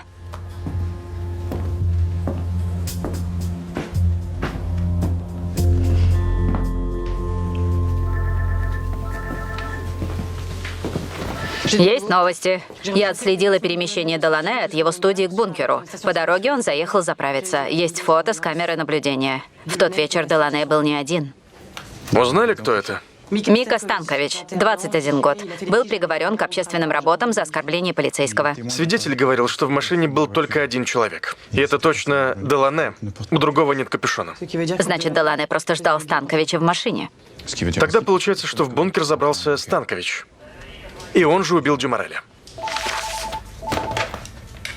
Да, комиссар? Добрый день. Вы не могли бы проверить почту? Я только что отправил вам фото подозреваемого номер 1 по делу Дюмареля. Мика Станкович. Госпожа судья? Алло? Подержишь пока Мику? Да. Идите сюда, месье Станкович. Будем учить вместе. Итак, главное условие судебного иска. Да.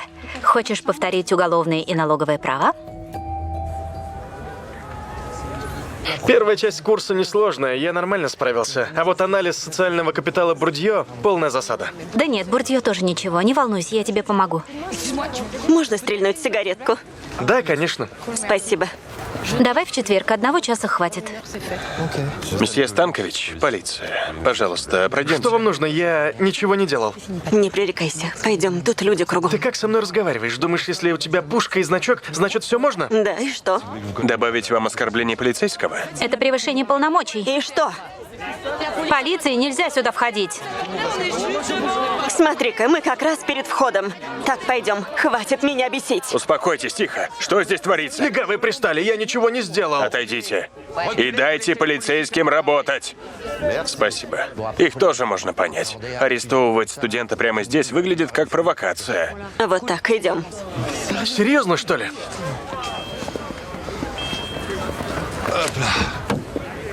Да ладно. Что такое? Да я сама не понимаю.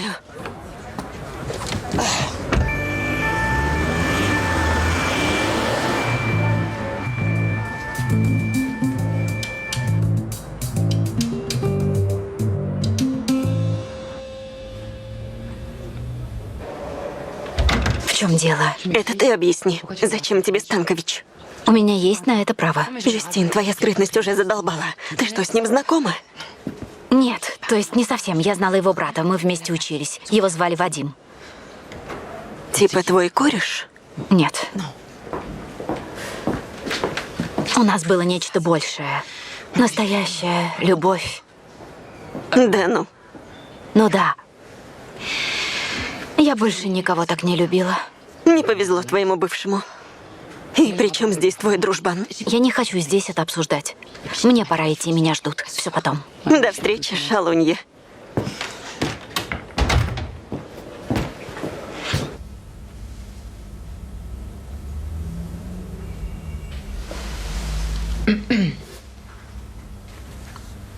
Может быть, воды? Нет, спасибо. Госпожа судья, у вас есть вопросы к моему клиенту? Разумеется. Месье Станкович, вас допрашивают в рамках расследования убийства Тьерри Дюмореля. Где вы были вчера с 11 до полуночи? Подзащитный был дома и готовился к зачету. Ваша задача — помогать подзащитному, а не отвечать за него. Где вы были вчера вечером? И может ли кто-то это подтвердить? Да, мой координатор по семинарам, Мелани Курсель-Миер. Она помогает мне с учебой. Как вы тогда объясните эти записи с камеры видеонаблюдения в 23:34 на автозаправке недалеко от места преступления? Я просто подъехал туда с приятелем. У него были проблемы с карточкой. Я помог ему расплатиться, и он отвез меня домой зубрить. Этот приятель на учете в полиции за радикальные акции, а с сегодняшнего дня подозревается в наркоторговле. А это здесь вообще при чем? Батист борется против этого грёбаного мира. Вам, копам, конечно, такого не понять. Вы сдержитесь от личных оскорблений, это может вам навредить. У меня такое ощущение, что я вас знаю. Мы раньше не встречались? Может быть, в университете. Пожалуйста. Возможно, в университете я преподаю право. Слушаю. Да. Все верно. Хорошо. Поняла. Спасибо. Месье Станкович, Молчите. Госпожа судья, мой клиент воспользуется своим правом хранить молчание. вам известно, какие у этого последствия? До подтверждения алиби его ожидает следствие и предварительное заключение. Именно так. Месье Станкович, Я ничего не скажу. Таким, как вы, все равно плевать на несправедливость. Нет ничего более противоестественного, чем несправедливость. А свобода совершенно естественна. Именно поэтому мы рождаемся не только свободными, но и со стремлением защищать свободу. Мощно, да?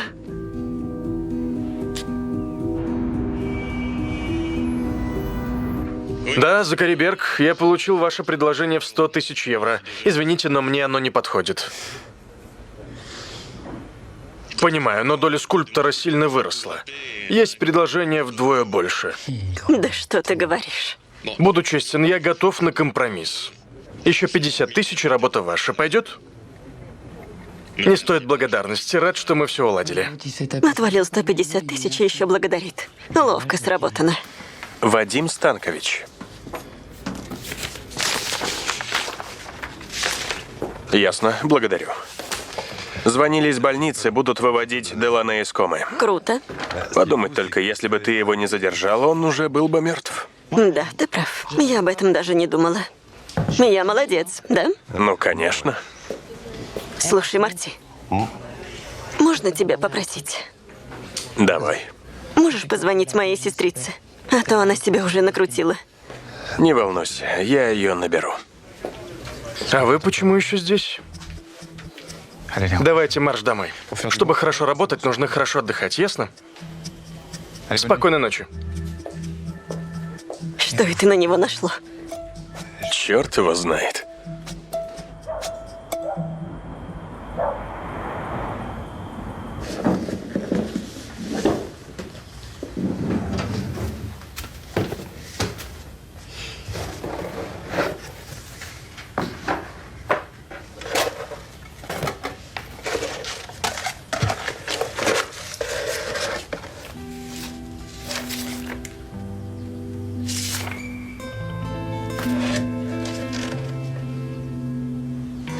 Вадим и Мика. Сен-Дье. Ноябрь 2001-го. Давай, Мика, в кроватку. Да.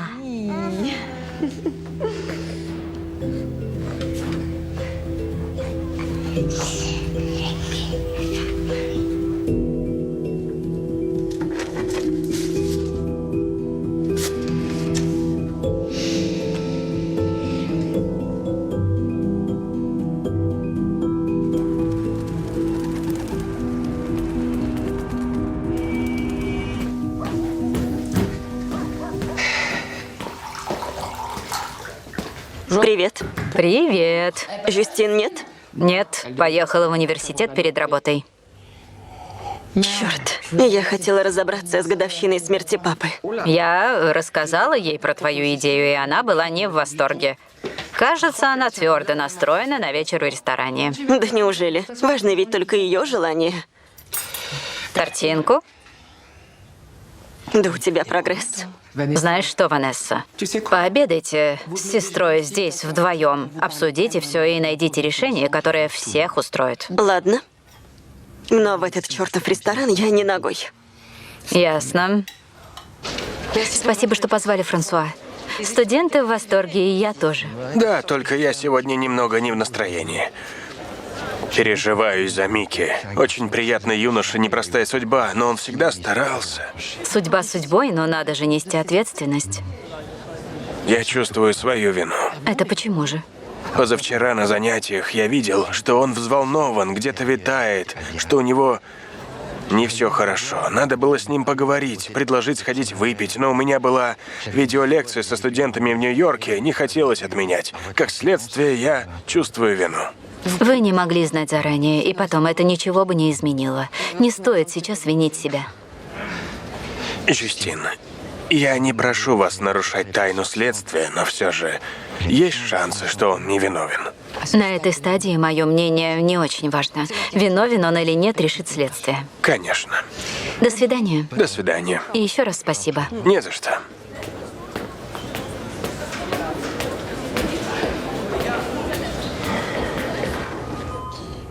Что случилось в бункере, я не знаю. Мика попросил поехать туда с ним. Потом я просто ждал его в тачке. И он ничего не сказал? Нет. Он был в панике, но ничего не рассказывал. И там он всучил тебе кокаин. Я не знал, что там наркота. Иначе никогда бы не взял. А когда решил нюхнуть, думал, что там сахарная пудра?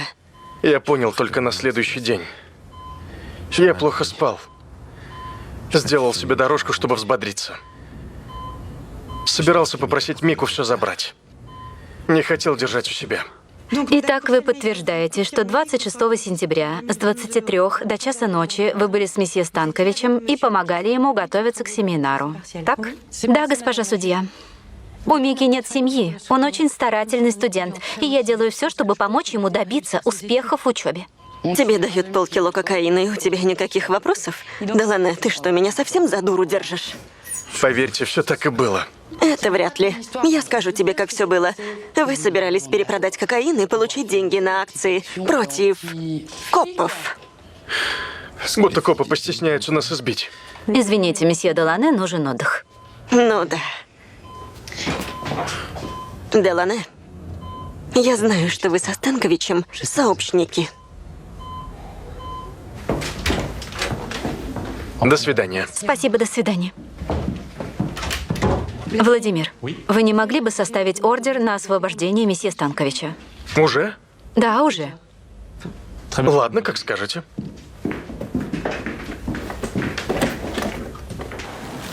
Исправительный центр департамента Нижний Рейн.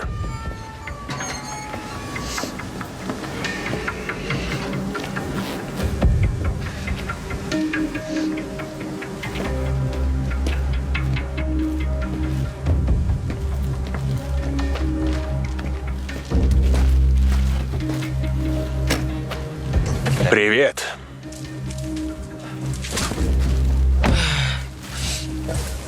Круто, что вы за мной приехали. Не оставлять же тебя здесь одного. Как ты? Плохо там было? Нет, все супер. Все равно молодец, что молчал. Кстати, я вспомнил одну вещь по поводу судьи. Да? Я думал, мы пересекались в универе, но я видел ее на старых фото брата. Она точно знала Вадима. Ясно. Интересно. Поверить не могу, отпустить Станковича. Ну что за глупость? Фото с заправки — явное доказательство. Согласна, и это внезапное алиби верится с трудом. У тебя есть что-нибудь на эту Мелани? Может быть, они спят с Микой? Смотрю данные по ее счету. Неплохо. Надо было и мне брать деньги за помощь с учебой. Подожди. Смотри-ка. Вот. Сняла наличные в Саверне. 50 километров от Страсбурга. 23:45 в вечер убийства. Вот подлая. Поговорите спокойно, без уловок и слушайте друг друга. Вы правы, Аньес. Мы взрослые люди, спокойные, ответственные. Не так уж это все и сложно. Легко же тебя уболтать. О чем это ты? Вот о чем. Смотри, где была твоя Мелани в то время, когда якобы помогала Мике. Не было причин ей не верить. Тише, девочки, тише. Обычно ты не так доверчива. Все дело в том, что ты знала брата Мики. Или ты сама замешана в этой истории. Почему ты его так легко отпустила, Жюстин? Объясни мне. Стоп, стоп, хватит. Извини, но это наше личное дело, ясно? Да, Аньес, вас это не касается. Как же вы мне надоели! Достали. Знаете что, разбирайтесь сами. Ты что? Сомневаешься в моей честности? Это ты пытаешься сказать? Именно это я и пытаюсь сказать. Представь себе, когда я забирала из вещдоков твою милую студенческую сумочку, я не думала, что тебя есть в чем подозревать. Ты забрала мою сумку из вещдоков? Ты что, совсем ненормальная? Я это сделала, потому что тебе доверяла. Сделала это ради тебя. Поняла, наконец? А теперь будь добра, объясни мне, что именно я проморгала.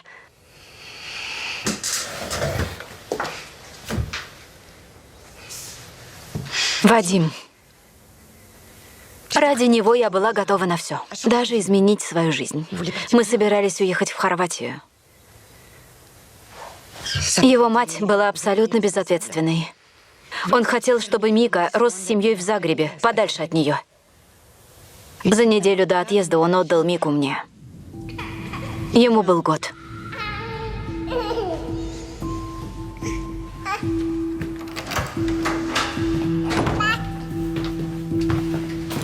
Ну вот, как обещала. Пойдем, Мика. Ты лучше всех. Никогда не забуду, что ты для нас сделала. Это всего на пару дней нужно уладить последние дела. А потом можем валить все вместе втроем. А потом начался кошмар. Из-за меня. В смысле? Вадим был в розыске, он ранил полицейского на акции. Он боялся прослушки, запретил мне звонить. Но тогда было еще не так просто определить местоположение по телефону, и я была так влюблена. Не сдержалась. Позвонила. Его арестовали. Через 2 месяца он ввязался в драку с сокамерником, а затем и другими заключенными. Он умер.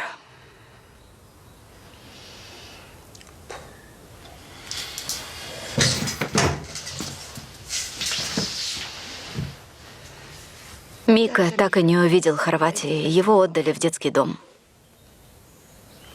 Юстин, то, что Вадим оказался за решеткой, не твоя вина. И дело тут не в этом дурацком звонке. Это его вина. И с Микой также.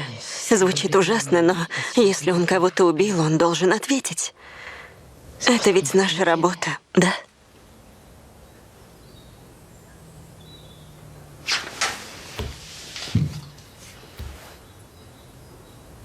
Я повторяю вопрос. Что вы делали, когда уехали с заправки?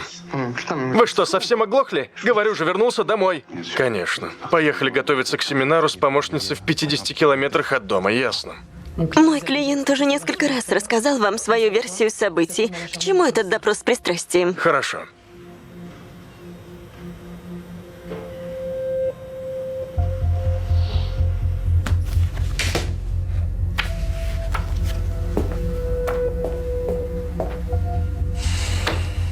Это Франсин Дюморель. 2 дня назад она потеряла мужа. С тех пор она плачет, не переставая. Не может спать, ей снятся кошмары. Даже лекарства не могут облегчить ее боль. Что это с ним? А я-то тут при чем? Муж был для нее всем. Она даже говорила, что хочет умереть первой, потому что не сможет жить без него. Убийца решил по-другому.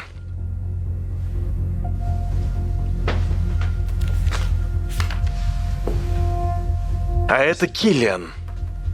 Он внук Тьерри Дюмореля, мужа Франсин. Что это за фото? У него редкое генетическое заболевание.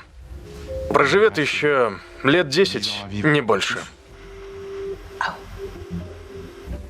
Киллиан очень любит деда. Зачем вы мне это рассказываете? Говорю же, я ни при чем. Но больше всего он любит ходить в зоопарк, смотреть на павлинов, жирафов, розовых фламинго, обезьянок бонобо. В воскресенье он собирался пойти в зоопарк с дедом. Но и тут убийца решил по-другому. Прекратите! Комиссар, ваши методы смешны.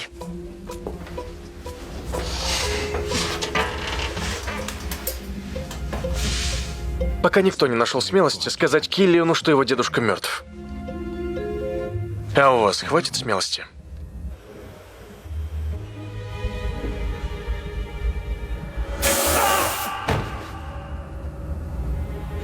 Я не хотел его убивать. Просто хотел, чтобы он нас пропустил. Я не хотел убивать.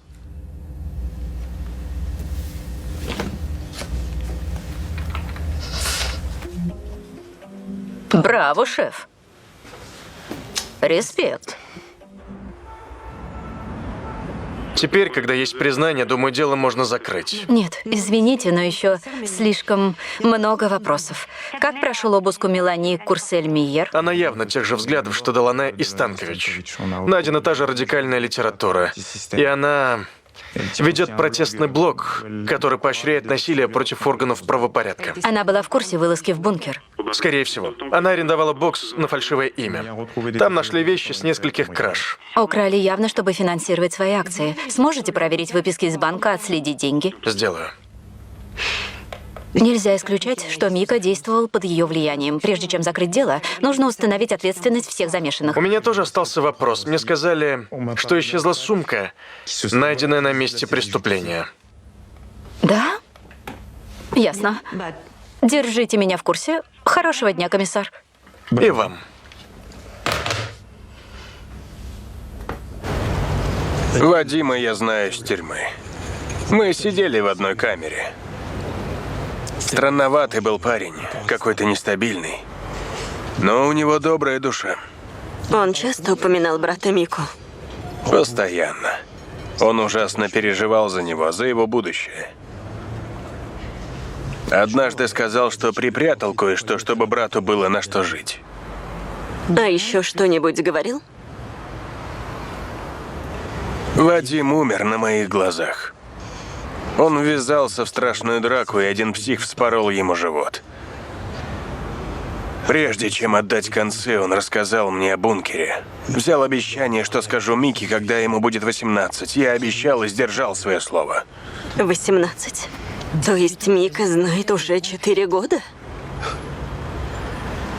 Не совсем. В год, когда ему исполнилось 18, я загремел в тюрягу на 5 лет. Вышел 10 дней назад. Тогда мне и дали эту чудную работенку. Одного я не понимаю. Вадим был по уши в долгах. Как ему удалось раздобыть деньги для брата? Он не все мне рассказывал. Хотя есть у меня одна мыслишка. Какая? Было время, когда он встречался с одной богачкой. Она с ума по нему сходила, была готова на все. Может, от нее и бабки. Наверное. Забавно, как все вдруг всполошились из-за этой истории. Вчера приходил один чудак, профессор, я так понял. Задавал вопросы о Вадиме. Когда я рассказал про его кралю, он заинтересовался. И как этот тип выглядел? Франсуа, объясните, что там в голове у Мики, Батиста, Мелани Курсельмиер? Я впервые сталкиваюсь с таким типом активистов. Я вам признаюсь, когда я начал преподавать, Мелани пришла ко мне поговорить. Спрашивала, разделяю ли я ее идеи и хочу ли участвовать в борьбе против системы. И что же вы ответили? Что я всегда предпочитал диалог применению силы. Но очевидно, что некоторых студентов увлекали ее мысли. Так и взгляды Мики и Батиста со временем становились все радикальнее. Считаете, она сильно на них влияет? Знаете, в этом возрасте люди легко поддаются влиянию. Вы, может быть, тоже прочувствовали это в своей юности? В какой-то степени. Как следствие, иногда убеждения или любовь заставляют нас делать то, о чем мы потом очень сожалеем. То, что мы хотели бы скрыть. Вам виднее.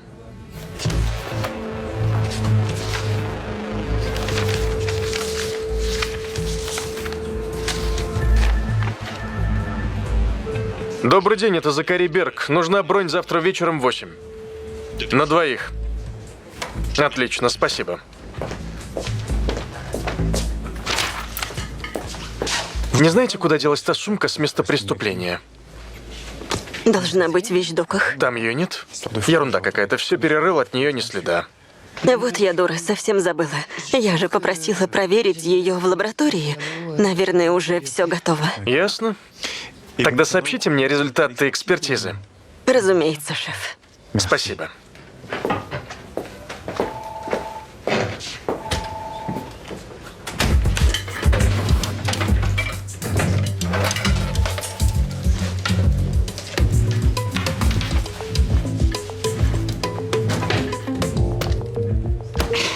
Можете объяснить, почему вы пошли на дачу ложных показаний, покрывая Мику Станковича? Личная ситуация значения не имеет. Главное – это наше дело. Вы искренне верите, что, избивая полицейских, сможете свергнуть систему? Настоящее насилие исходит от государства и реализуется руками копов. Пока это так, продолжатся и наши акции. А ничего, что для этих акций вы толкаете молодых людей на ограбления, взломы и даже убийства? Великие дела требуют жертв. Ну да, требуют жертв для вас от других. Блог тоже ваша работа? Пропаганда против пропаганды. Используем оружие врага. Кто отдает вам приказы? Вы же вряд ли руководите всей сетью. В отличие от вас, я в состоянии принимать решения сама. При проверке ваших счетов обнаружили перевод нескольких тысяч евро на офшорный счет. Похоже, почуяв, что дела плохи, вы постарались припрятать деньги. И получается, ваша личная ситуация все же имеет значение. Мне больше нечего вам сказать. Сиглер мне практически угрожал. Я вот тут думаю, как это твой Вадим, у которого не было ни гроша, вдруг нашел деньги на целых полкило кокаина? Мы же говорили о Сиглере. Подожди, я не закончила. Сегодня после обеда я прогулялась в архив, и не зря я там наглоталась пыли, потому что наткнулась на заявление некоего Эдуара Кёнига Черт! Слишком много уксуса будет невкусно. о краже имущества из его дома. Да? А я такого не помню. Что удивительно, через неделю он отозвал заявление. Что-то мне подсказывает, что папа сам обнаружил, кто вор. Ну, или воровка. Все, хватит. Прекрати уже свои намеки и говори прямо. На самом деле странно, что все это произошло всего за пару дней до того, как Вадима арестовали. Удивительное совпадение. Ты не находишь? Каждый может ошибаться. Тебе это вроде объяснять не надо. Подожди, ты пошла на это, чтобы он купил наркоты? Я не знала, для чего деньги. Только потом узнала про кокаин. Они с приятелями собирались его перепродать и разделить деньги. Конечно, с максимальной прибылью.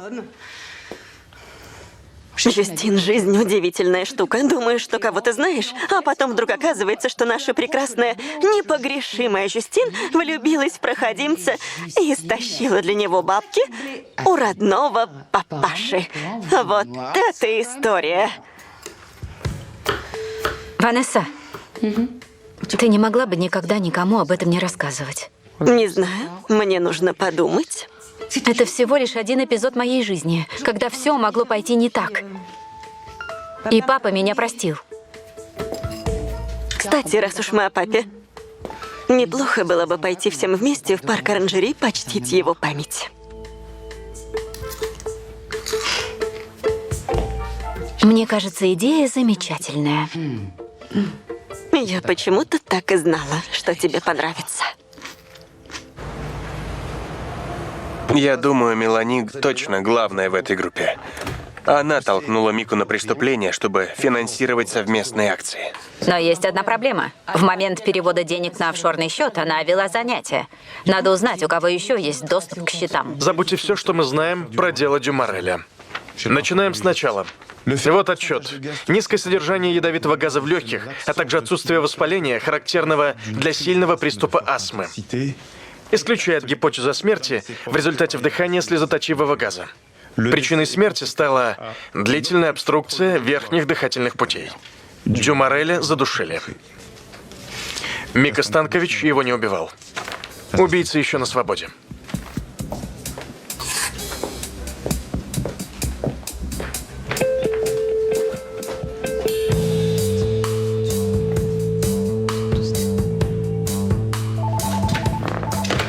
Да, комиссар?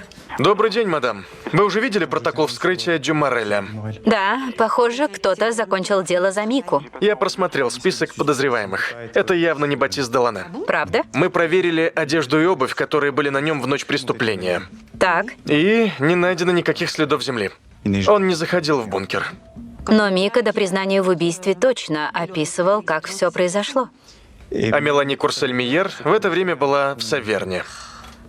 Не забывайте Сиглера. У Сиглера надежное алиби. Он точно занимался онлайн со студентами из Нью-Йорка. А вторая проблема — у него нет мотива. Зачем хладнокровно убивать человека, который ему ничем не угрожал? Может, он боялся, что Дюмарель узнает Мику. Это мог быть мотив. Мика для него много значит. Я тут читаю блог Мелани Курсель-Миер. Вот отрывок. Эти примеры доказывают, что любые переговоры с властью — глупость. Как следствие, применение силы — единственный способ заставить себя слушать. И что такого? Блог ведет не она. Это Франсуа Сиглер. Напоминаю, что у Сиглера есть подтвержденное алиби. С ним явно что-то не так. Спасибо, комиссар. Спасибо вам. До скорого. До скорого.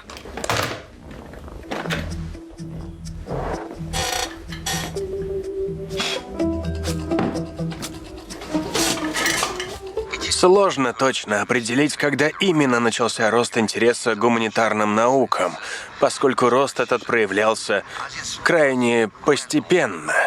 И в итоге... Ну, как успехи? Пока так себе.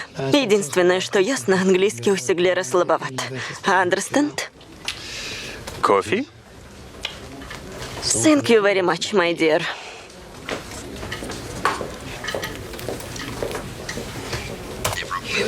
Philosophy, once powerful, was gradually driven.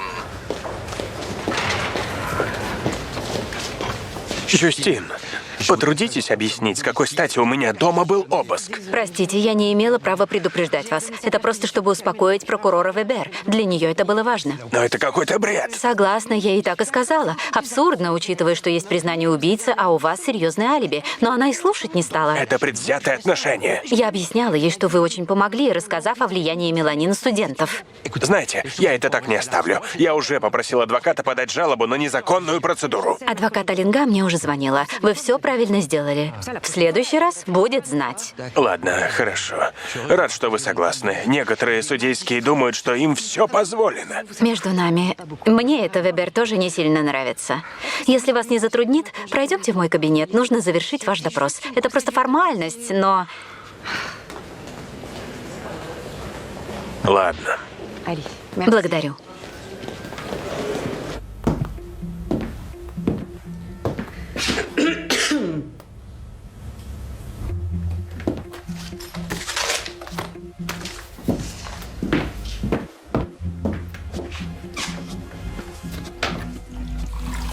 Нельзя ли побыстрее? У меня еще много дел. Да, у меня тоже. Не беспокойтесь, все пройдет быстро.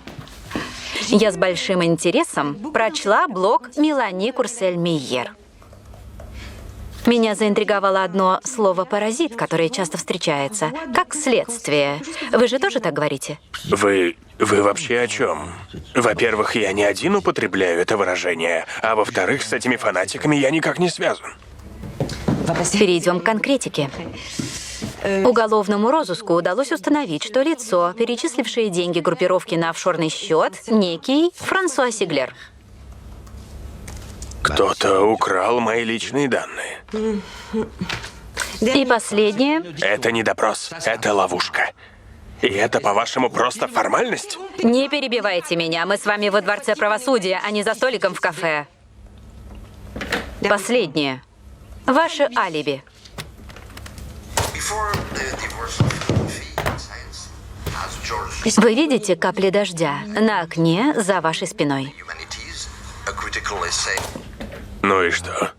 А то, что в вечер убийства Тьерри Дюмареля дождя не было, ни капли. Было сухо. Это ничего не доказывает. Доказывает хотя бы ваше хладнокровие. Когда Мика или Делане сообщили вам, что в бункере все пошло не так, вы выложили это видео для прикрытия и поехали туда. Увидев, что Тьерри Дюмарель еще жив, сделали то, что нужно, чтобы защитить своего любимого Мику. Вы умный человек, месье Сиглер. Но игра окончена.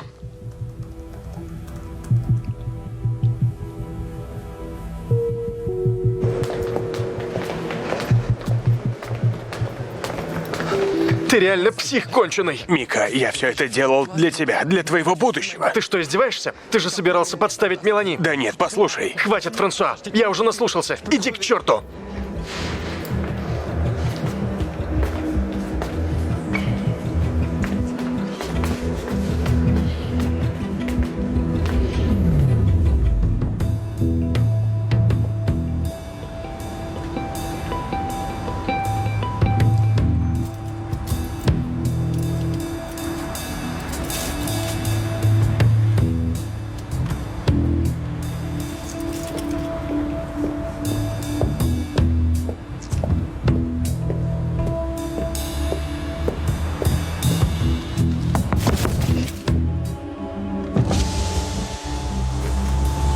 Комплимент от месье Берга.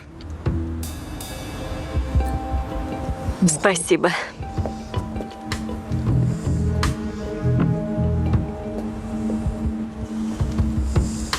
Вот черт.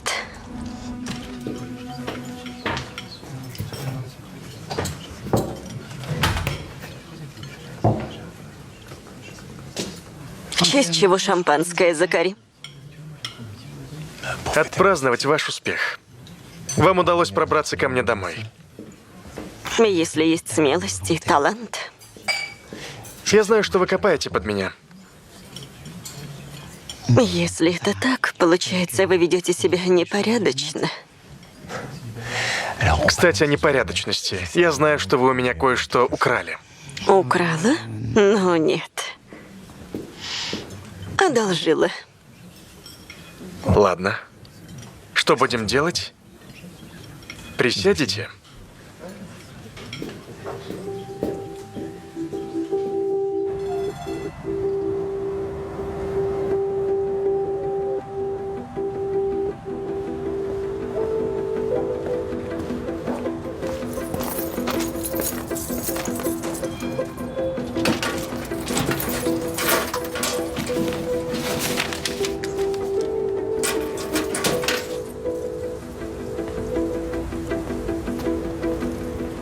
Жюстин, привет, что делаешь? Увидимся?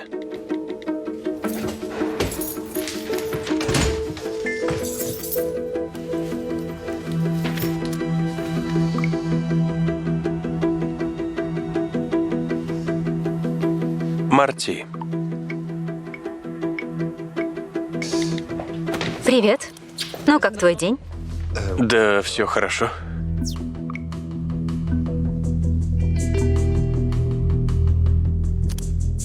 Как собеседование? Отлично прошла. Берут на полставки. Прекрасно. Пансионат чистый, пенсионеры улыбаются, я довольна. И когда приступаешь? В понедельник. Голодный? Не очень. Но выглядит вкусно, я попробую.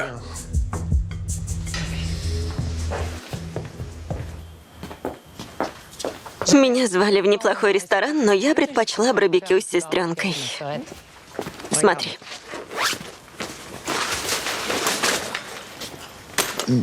Отличный стейк. Прованские травы. Побольше масла. Вот так. Отлично. Давай, сестренка.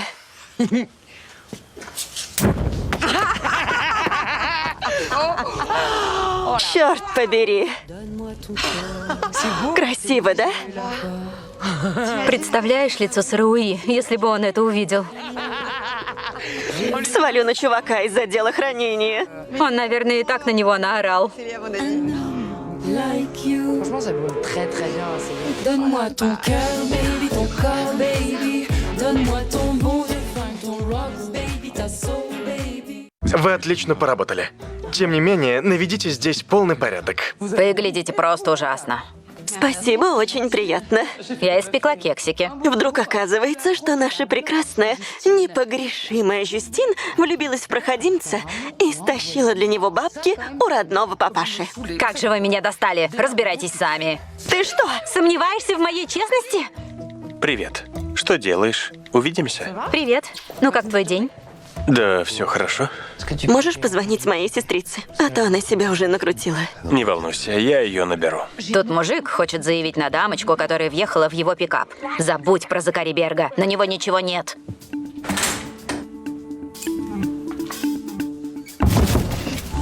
Комплимент от месье Берга.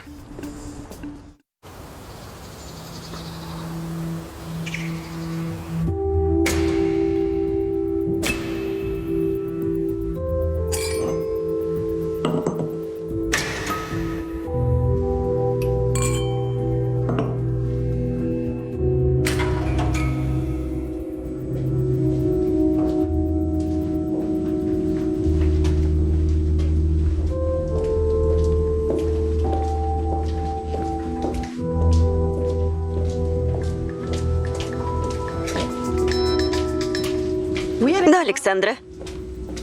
Да, ваш муж забыл о встрече в 10 утра. Я его не видела. Не волнуйтесь, все готово. Да, я присоединюсь.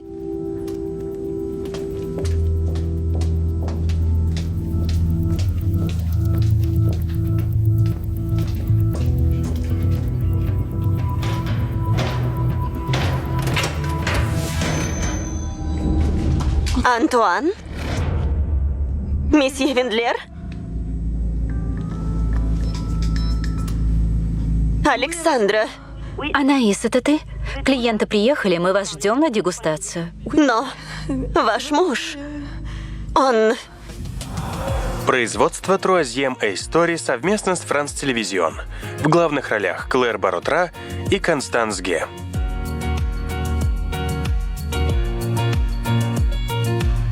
Лицом к лицу. Гражданин, пропавший при обстоятельствах, которые угрожали его жизни, может быть объявлен умершим, если его тело не будет найдено.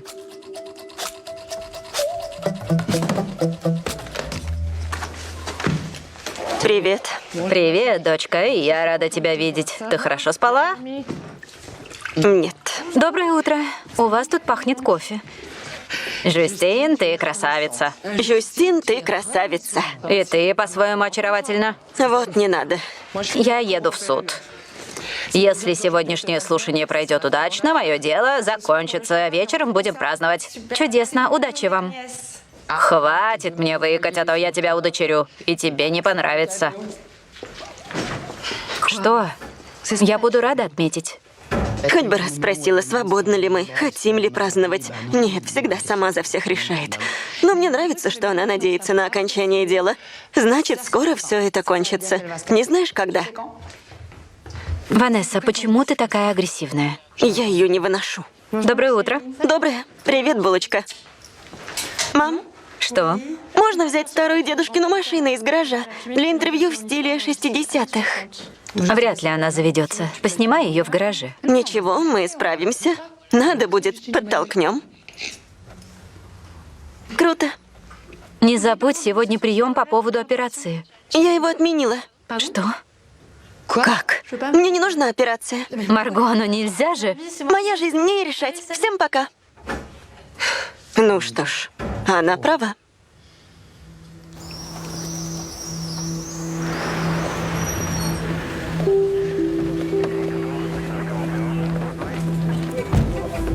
Здравствуйте. Добрый день.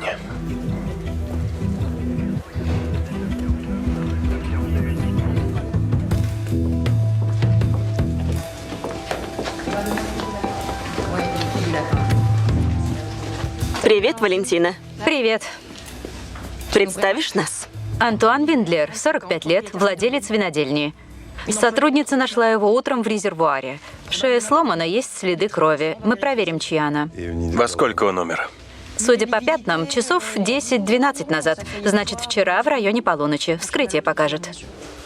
Ладно. Это вдова и сотрудники винодельни. Я сейчас.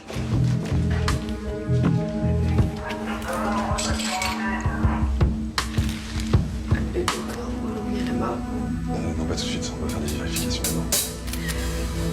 Его нашли вы? Я готовила помещение к дегустации, а когда вернулась, увидела, что у резервуара открыта дверца. И? Так быть не должно. Дверцы остаются открытыми только если резервуар пуст. Я подумала, что кто-то ошибся, пошла закрыть дверцу и увидела его. Александра Виндлер, вдова. И месье Юнг Патрик, управляющий винодельней. Есть идеи, что случилось? Возможно, мой муж застал врасплох грабителей. Грабежи часто случаются. Нет. Воры быстро сбегают, им некогда прятать труп в резервуар. К тому же там еще и с дверцей надо возиться. Если вы думаете, что это кто-то из своих, то это невозможно.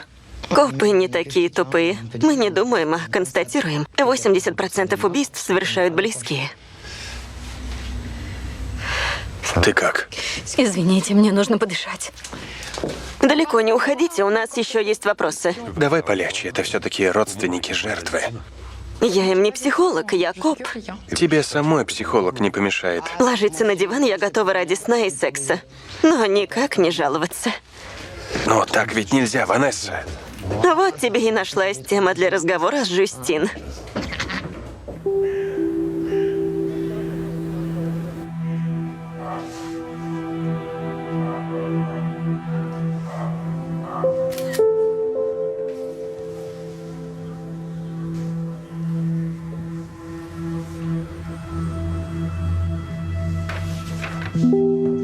Александра общается с врачом, скоро придет.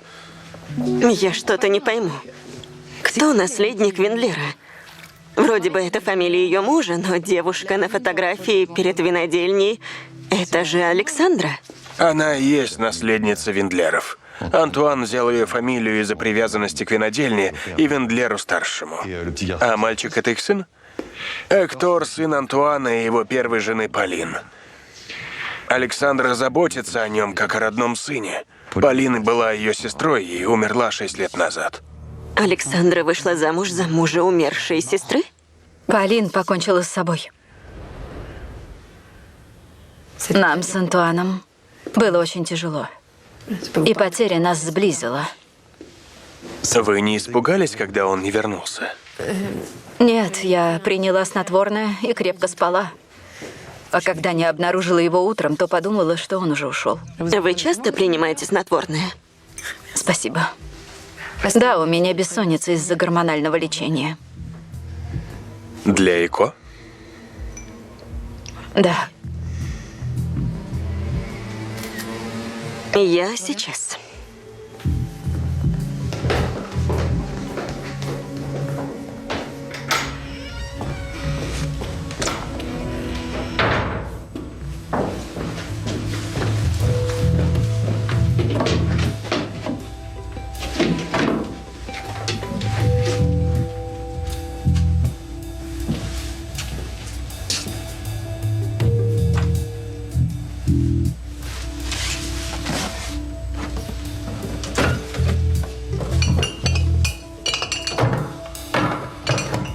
А вот и вы, мои крошки.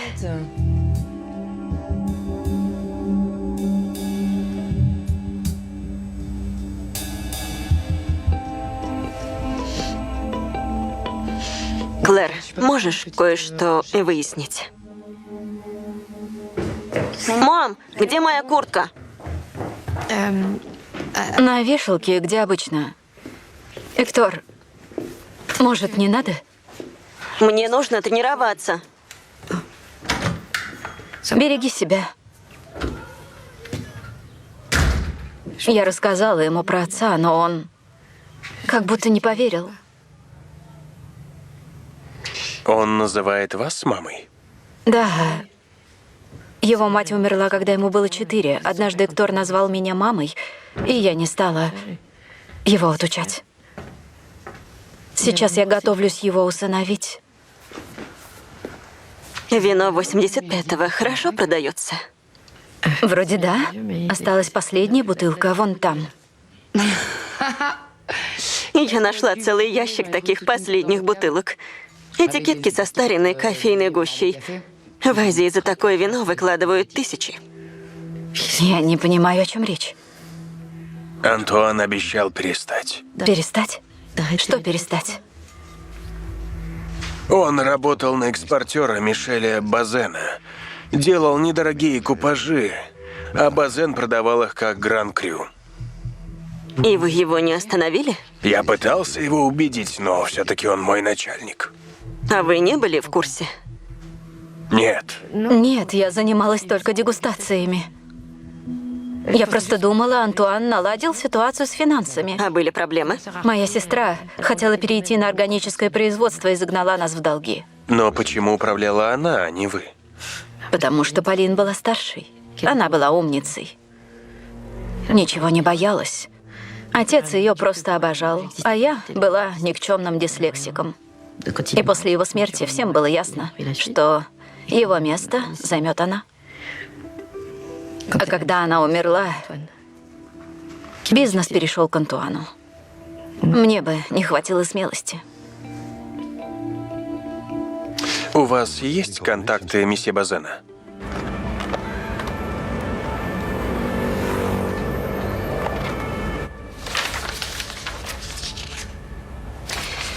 Торговля фальсификатом приносит большие деньги, но точных сумм вы не знаете. Не знаю. Вы не в доле. Нет. Месье Юнг не разбирается в управлении и не имеет доступа к счетам. Я не убивал месье Вендлера. А почему вы не сообщили о нелегальной продаже? Я обещал месье Виндлеру не оставлять его детей. И? После смерти Полин, Антуан всеми силами пытался спасти винодельню. Базен спасал положение. Это он преступник.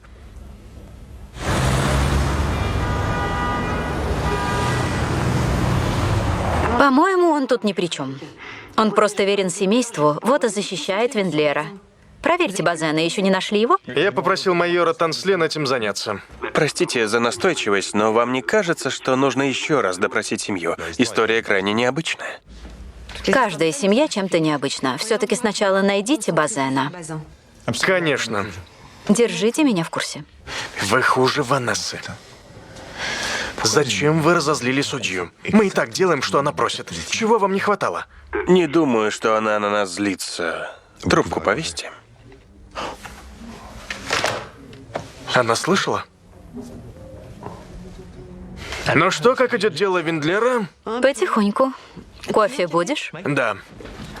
Дела на винодельне идут неважно. Ты знаешь Виндлеров? Я знаю, что они были в шоке от самоубийства старшей дочери.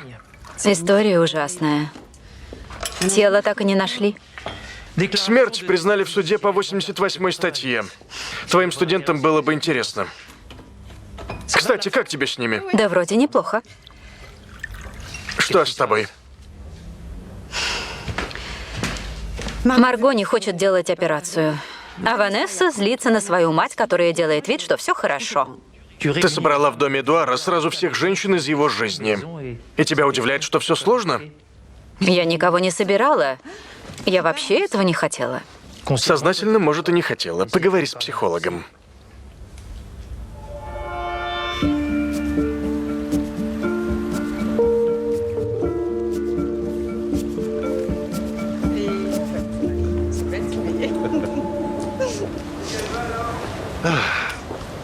Увидимся вечером.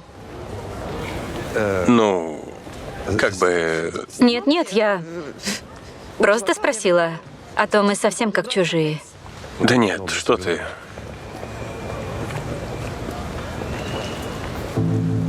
Знаешь что? Мы уже давно вместе, если можно так сказать. Мы встречаемся. Но если тебя это напрягает, просто скажи. Нет, не напрягает. Но Я хочу быть с тобой, Жюстина. а вот я в этом не уверена. Может, скажешь что-нибудь? Ладно, неважно. До встречи. Жюстин, Да. все изменится, я обещаю. Перезвони, когда изменится.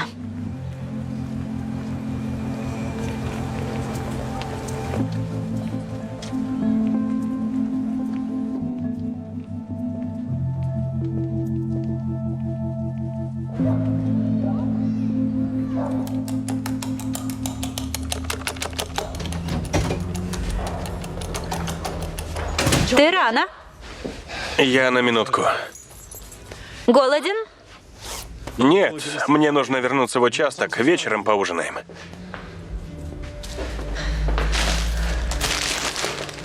Я напекла кексов. Нам нужно поговорить. О чем? Я думал, ты поживешь у меня несколько дней.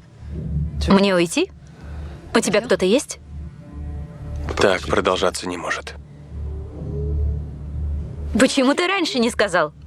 Я за тебя рада. Это же так здорово.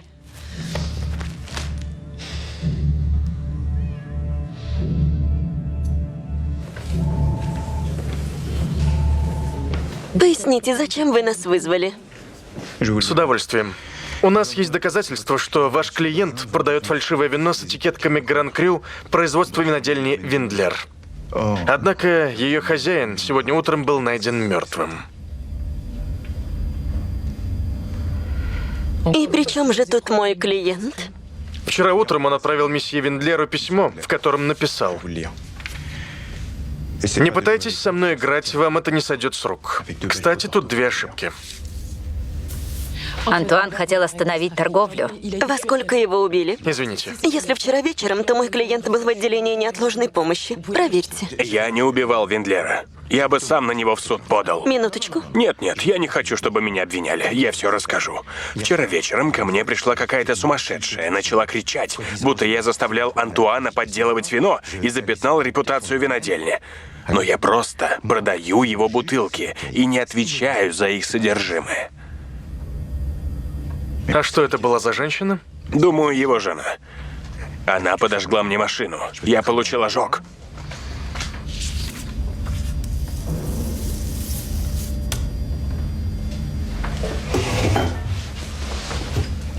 Было темно, и она была в маске и шапке, но вроде похоже. Мой клиент не хочет писать заявление. Так, месье Базен? Так. На то мы порешили. Мы проверим ваши показания, но судья начнет дело по факту мошенничества с продажей вина. Мы еще увидимся.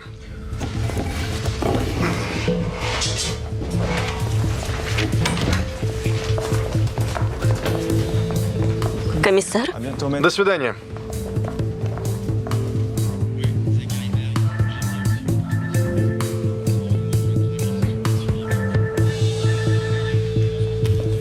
Не надоело? Опять прослушиваешь Закари Берга? Ты точно на нем двинулась. Надо же чем-то заниматься. Мне это на пользу. Твоя подружка из финансового отдела нашла что-нибудь в счетах? Нет, да даже если бы и нашла. Знаю, это незаконно добытая улика, но я хочу знать, отмывает ли он деньги или нет. Что это изменит? Мне нужно знать. Ну ладно. Ты нашла протокол установления смерти Полин Виндлер? Почему она тебя так интересует? Не говори Марти, но он прав. Семью надо проверить.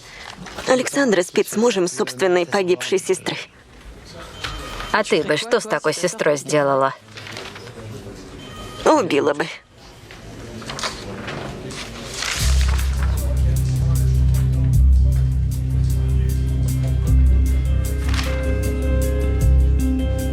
Ты гений.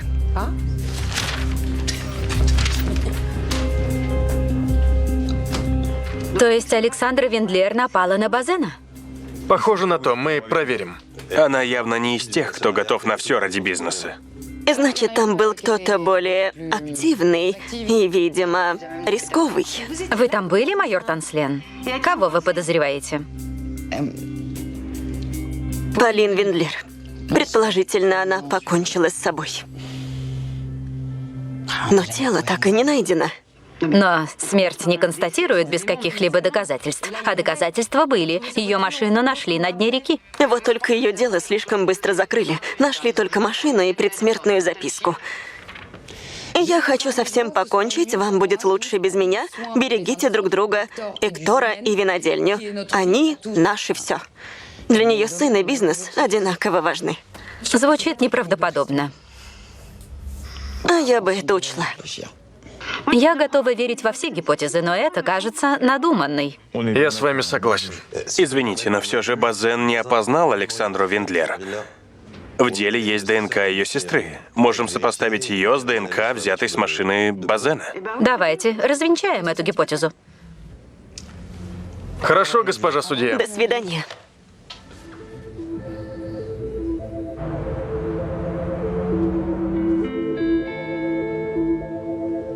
Марго, милая, когда ты вернешься? Нам нужно поговорить. Я тебя люблю.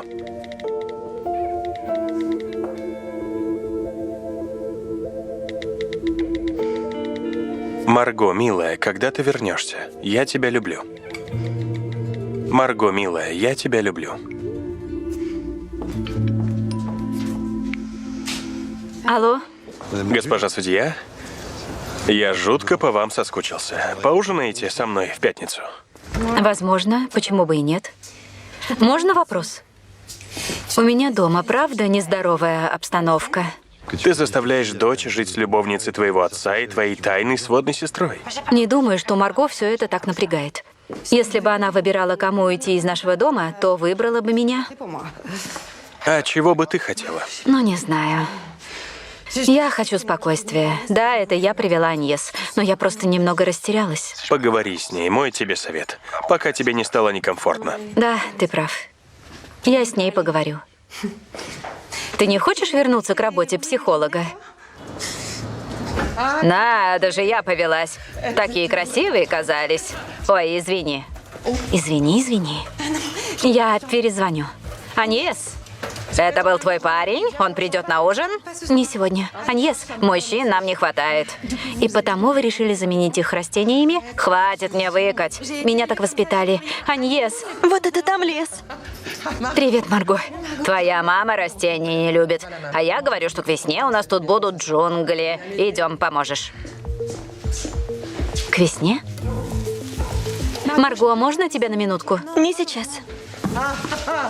А теперь шампанское. А Ванесса в наш цветник не придет? В наш цветник. Ладно, глупая шутка.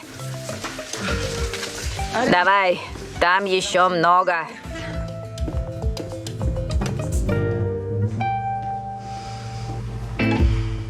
Сынок. Мама, как ты? Хорошо, а ты приедешь в воскресенье? Приеду. И десерт принесу. Ты будешь один или с девушкой? У тебя же кто-то есть. Нет, но надеюсь, скоро будет. Расскажи, какая она.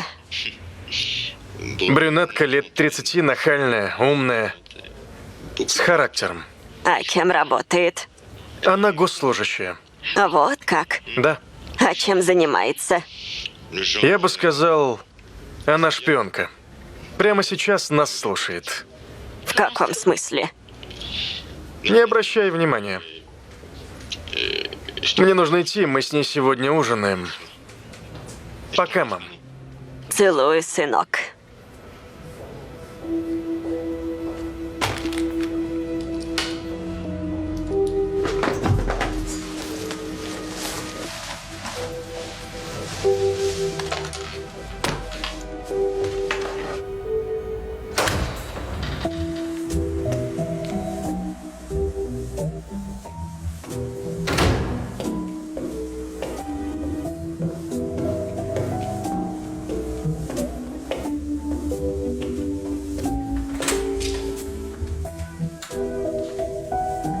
Привет.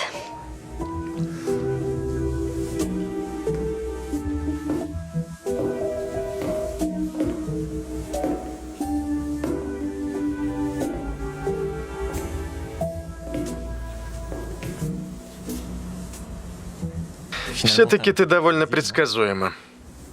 Я был уверен, что ты придешь. А я уже раздумала. Ванесса? Ванесса!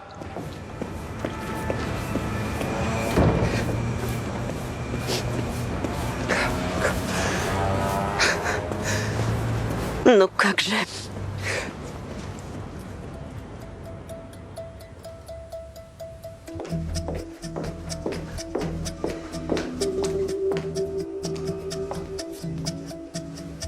Ты что, здесь спала? Я не могла уснуть. Во сколько вернулась? Ты перепутала меня с дочерью. Вы удалили 87 фото. Мы тебя вчера ждали. Вы заблокировали Закари. Не дождались и открыли садовый центр. Твоя мать решила оживить дом. Черт. Значит, уходить не собирается. Метит территорию. Глядишь, скоро каждый горшок пометит. О, боже. Да. И ты позволяешь ей это делать. Нет уж. Хотела бы выгнать, выгнала бы. Нет, Джустин, тебе сил не хватит. Чушь, я просто не против, чтобы она оставалась. Марго тебе сказала, что это она убедила ее не делать операцию. Что? Когда ты говорила с Марго? Ей тоже ночью не спалось.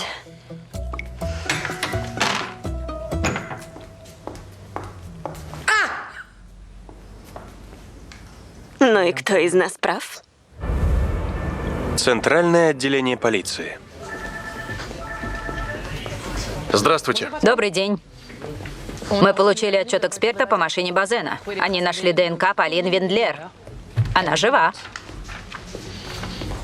Поздравьте Танслен, она была права. Нет уж, вы ее поздравьте. Как скажете? Значит, женщина инсценирует самоубийство, бросает семью и сына, но через 6 лет возвращается убить бывшего мужа? Не вижу логики. Да там изначально никакой логики не было. Судя по медицинской карте, она психологически нездорова и психиатрически.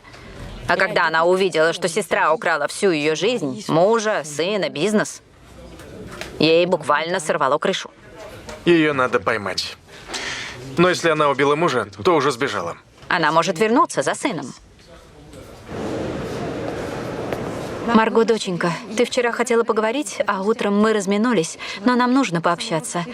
Давай сегодня поужинаем. Перезвони, ладно? Целую. Привет. Привет. Все, Берга я больше не трогаю. Ладно. По поводу Полин с шефом говорила? Пока нет, я перечитала ее досье. Оказывается, она инструктор по конному спорту.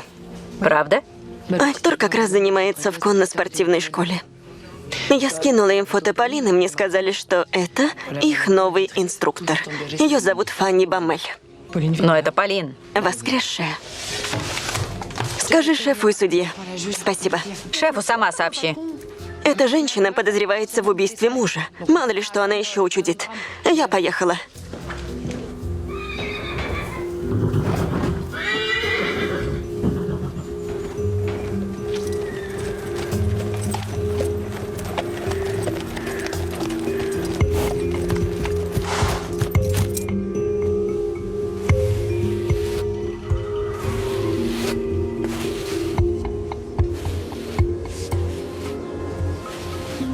Эктор.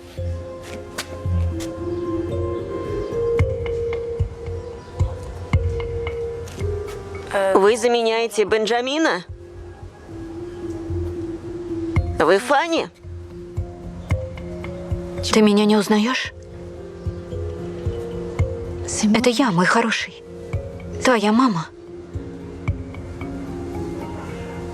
Вот, посмотри.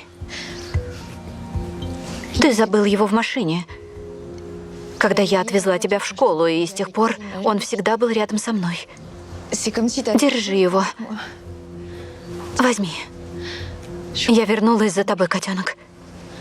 Я тебе все объясню. Пойдем?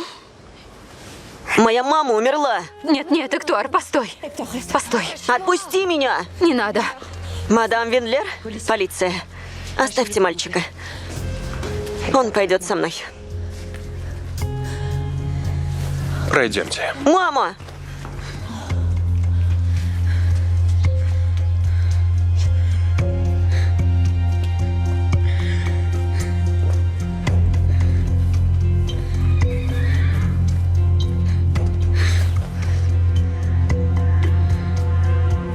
Ваш бывший муж Антуан Виндлер. Нет. Он не бывший. Мы не разводились. Всего-то разбежались на 6 лет, да? Антуан Виндлер понял, что вы хотите забрать сына, попытался вас остановить, и вы его убили. Я не убивала Антуана. Мы договорились, что я начну потихоньку общаться с Эктором. То есть это было потихоньку? Вы увиделись с Антуаном. Да. И сразу запаниковала. Я боялась его потерять. Это был мой кошмар. Если у вас были такие хорошие отношения, то почему вы сбежали? Мы с Александрой с малых лет росли без матери. После смерти отца я решила все изменить. Завести органическое хозяйство. Но я ошиблась. Не послушала Антуана.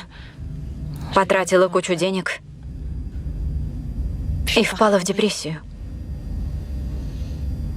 И что потом? Потом я сказала себе, что ничего не смогу. Не управлять бизнесом. Не быть хорошей женой и матерью. Я решила исчезнуть. Отвезла Эктора в школу, а потом уехала. Я была убеждена, что без меня муж и сын будут счастливее.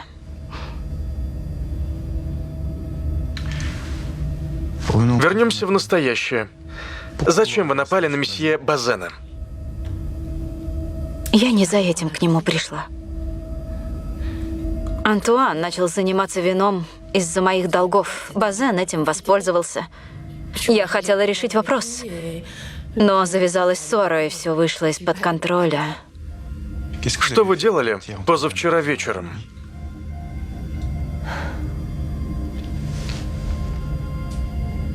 Я была дома, одна. И этому нет свидетелей. Но мужа я не убивала. Это будет очень сложно доказать.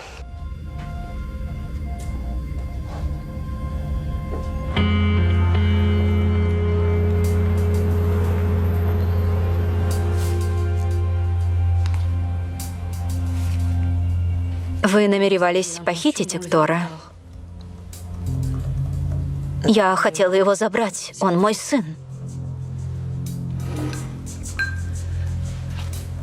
Антуан Вендлер говорил вам, что Александра начала процесс усыновления. Да. Он хотел ее остановить. Чтобы не торопить события. Так было бы лучше для нее и Эктора. Вы не вините сестру в том, что она украла вашу жизнь? Нет. Ведь это я ушла из семьи. Она позаботилась об Экторе. У нас сложные отношения, но все же я ее люблю и ни в чем не виню. Зачем вы вернулись? Почему сейчас? По той же причине, по которой ушла. Я больше не могла. Не могла жить без них.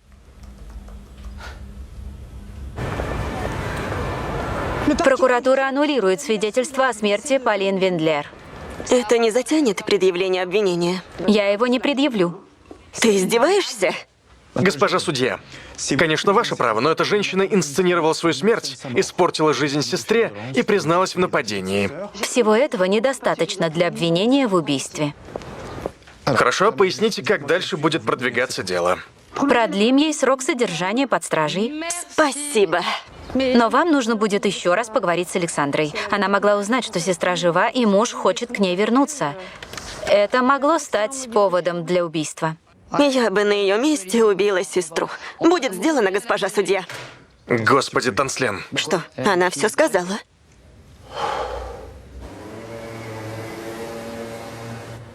Ты где? С меня ужин. Нет, мы сегодня с Марго ужинаем вдвоем. Нам нужно поговорить. Что-то не так? Не знаю. Она передумала делать операцию и обсуждает это с вами, а не со мной. Да. Мы с ней поговорили. Она сказала, что эта операция не нужна. Ей с аппаратами живется неплохо. А операцию придется делать ради тебя, потому что ты не хочешь иметь дочь инвалида. Но с чего она взяла? Операция пошла бы ей во благо. Просто я чувствую вину. Я не заметила ушную инфекцию, из-за которой она потеряла слух. Вот именно. Операция прежде всего нужна тебе, чтобы избавиться от чувства вины.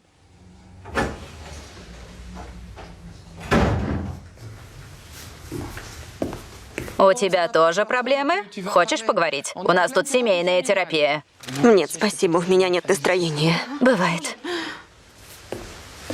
Ты с ума сошла? Зачем ты защищаешь Полин? Нет, Ванесса, послушай. Нет. Она сбросила с себя всю ответственность. Почему ты хочешь сделать ее виноватой? Она сбежала, инсценировала смерть и вернулась под вымышленным именем. Она растерялась и поняла, что спустя 6 лет не может вернуться просто так. А кое-кто может. Это ты обо мне? Да, она плохая мать, но она любит сына и даже решила, что без нее ему будет лучше. Она не вынесла разлуки, вернулась и теперь не знает, как восстановить отношения. И она совершенно точно не стала бы убивать мужа, зная, что снова потеряет сына.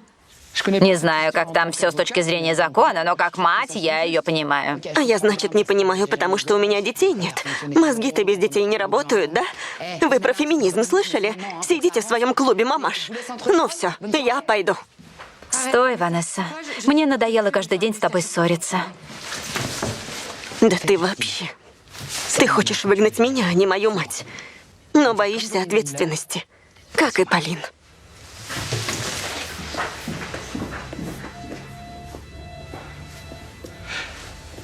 Жюстин, ты хочешь, чтобы я ушла? Нет. Я бываю навязчива,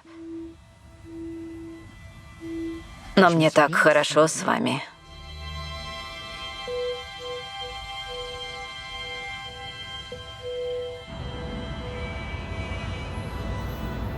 Дружелюбный руководитель.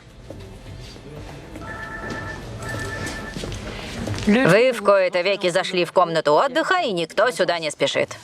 Я последовал вашим советам. И даже купил книгу. Мне никто не идет навстречу. Не расстраивайтесь, все впереди. Я ходила в клинику, где Виндлеры наблюдаются по ЭКО. 2 недели назад Антуан отменил все записи.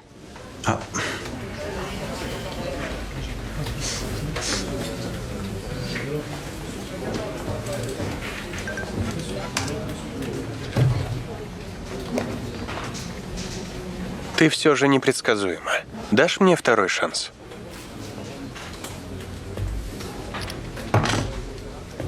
Что ты делаешь? Смотрю записи с камеры у дома Полин Виндлер глазами Александры. Мой муж отменяет процедуру ЭКО. Я заподозрила, что у него другая. Начинаю за ним следить, ведь я не хочу его потерять.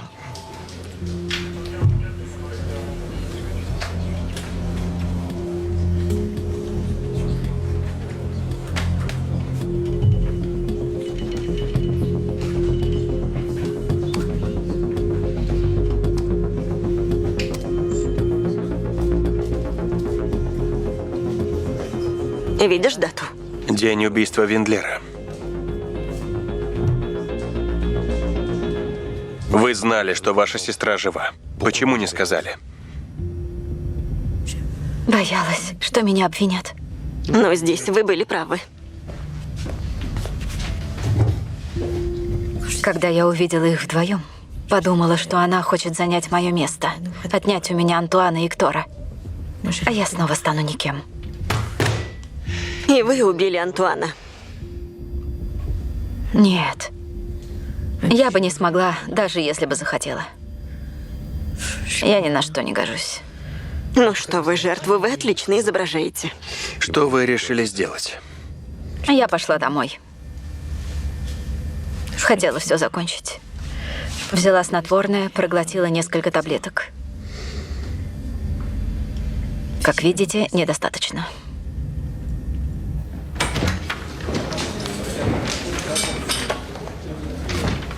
Сегодня, 4 ноября в 10:30, вы арестованы по подозрению в убийстве вашего мужа Антуана Виндлера. Значит, я останусь здесь? Да? Будьте добры, снимите и положите в контейнер ваши вещи. Украшения, часы. Но сколько это продлится? Мне нужно к сыну. Все детали мы сообщим позже. Пожалуйста, подпишите внизу справа.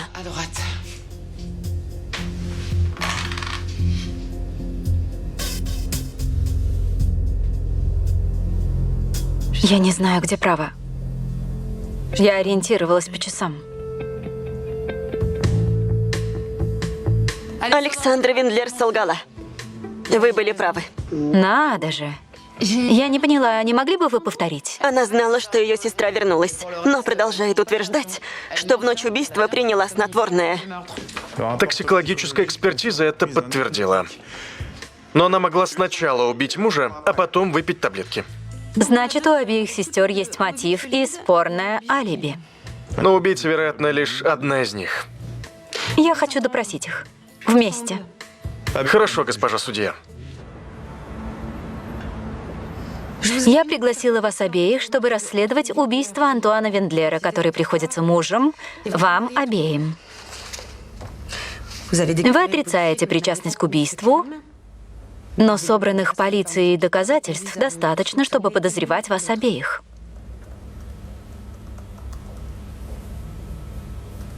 Желаете что-нибудь сказать?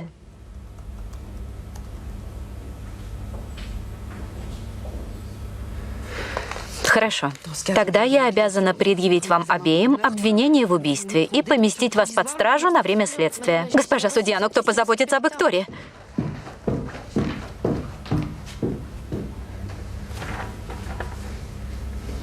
Скажи им, что это ты.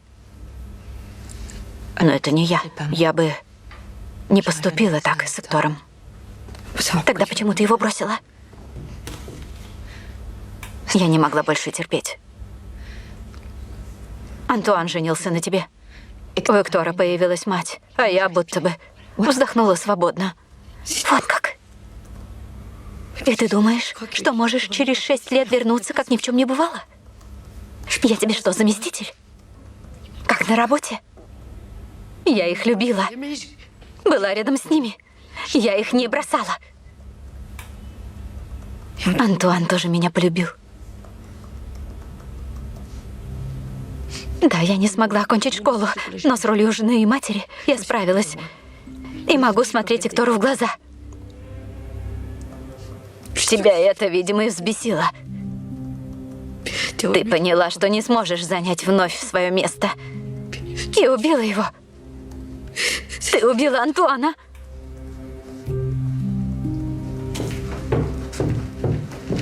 Госпожа судья, я не убивала своего мужа.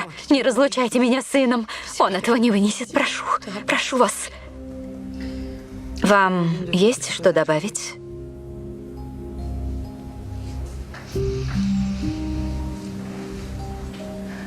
Да. Это я убила Антуана.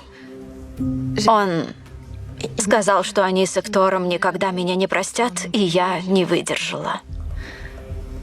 Прости меня, Алекс. Ты права, я всегда была эгоисткой и думала о себе.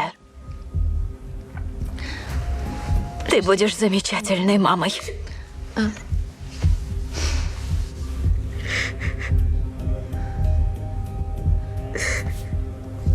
Вы уверены в своих словах? Да. Я убила своего мужа, Антуана Вендлера. Значит, сестры поссорились? Еще как. У них накопилось много обид. Между родными сестрами? Надо же. Ладно, и что в итоге? Полин призналась в убийстве мужа. Я так и знала. А я уверена, что она врет. Она же сама призналась. Отпусти ты уже эту ситуацию. Признай, что тебя подвел твой суперматеринский инстинкт. Хватит уже. Я хочу избежать судебной ошибки. И не переходи на личности. Что? Ты думаешь, что Полин Вендлер плохая мать, потому что она бросила сына. И ты уверена, что твоя мать поступила с тобой точно так же, да? Какой глубокий психоанализ. Твой парень тебе уроки дает, что ли? Запроси сравнение ДНК Патрика Юнга и Александры Вендлер. Чего? Ты знаешь, что дислексия – наследственное заболевание? У Александры дислексия. Разбил Патрик тоже? Ты что, думаешь, что она его дочь? Не знаю, но мы могли все неправильно трактовать. Я перезвоню. Это кто ко мне пришел? Как же я тебе рада. Ты бы предупредила. Ничего, не волнуйся. Я хотела извиниться за вчерашнее. Это ты меня прости. Я была не права. Решение должно быть за тобой. А я тебя люблю. И без операции. Ладно. Сегодня день рождения Луи. Можно мне пойти?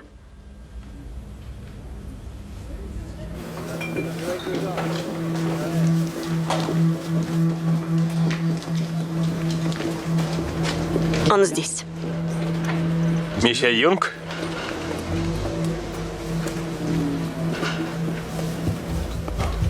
Что такое? Что-то с Александрой?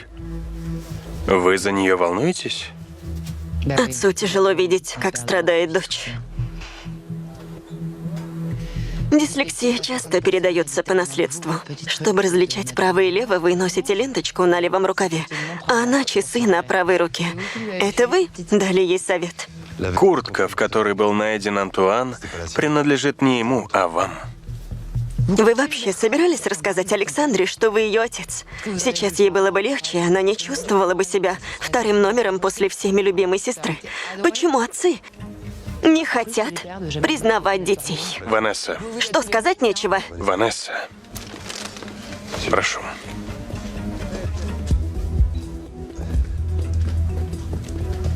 Заставь его говорить.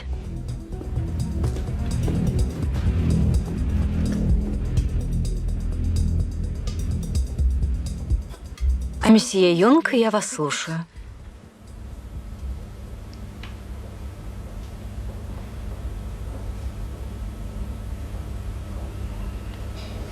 Когда вы узнали, что Александра ваша дочь? Довольно быстро. Она в детстве была на меня похожа. Ей вы об этом не сказали? Ее мать была против. А вы? Подумал, что так будет лучше. Но мне было больно наблюдать, как она страдала. В семье больше любили Полин. И?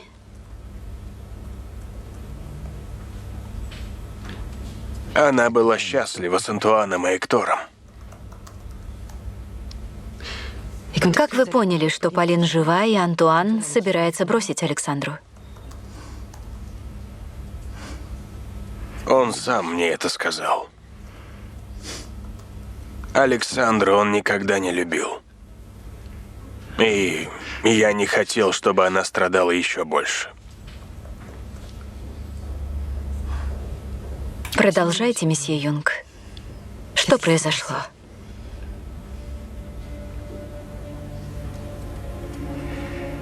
Я его ударил. На мою куртку попала кровь, я запаниковал. Поэтому надел свою куртку на него и закинул тело в резервуар. Другого выхода у меня не было.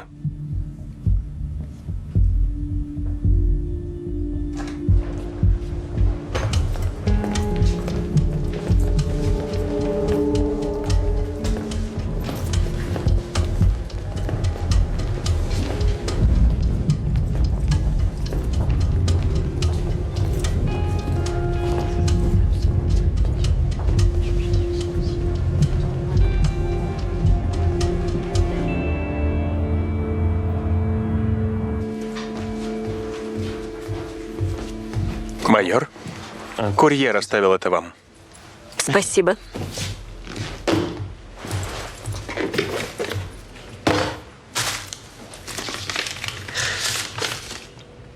Спокойной ночи и до встречи, Зак.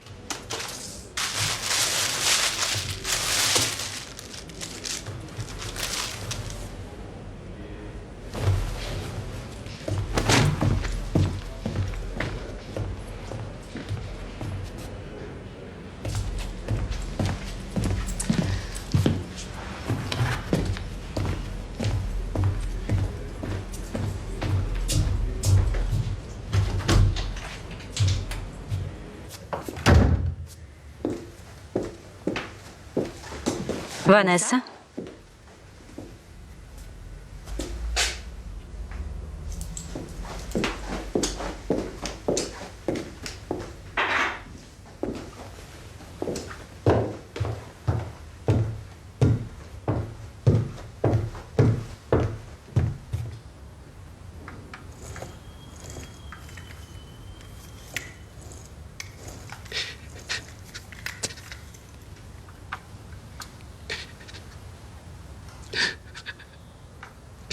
Donne-moi ton cœur, donne-moi ton corps. Qu'est-ce qui se passe? Аньес.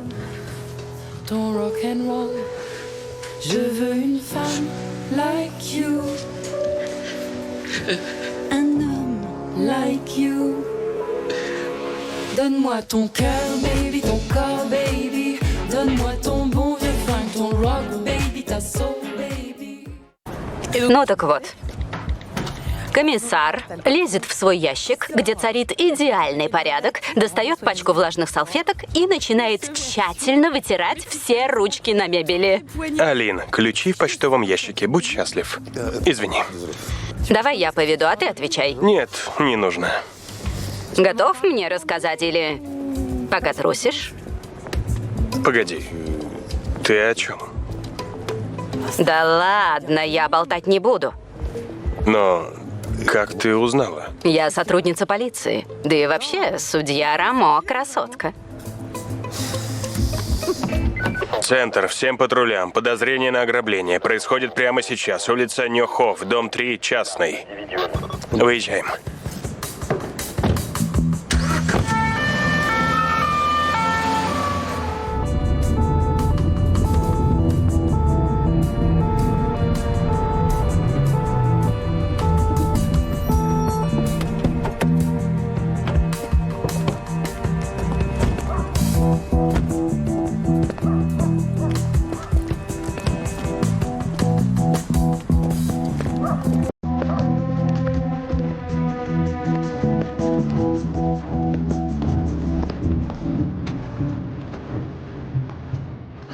Полиция!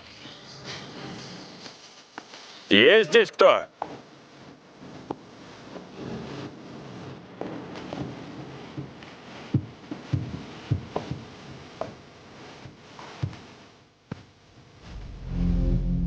Клэр!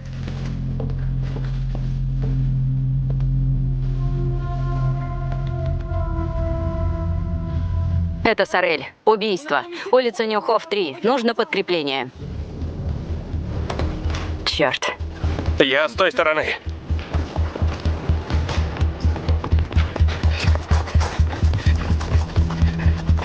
Стоять!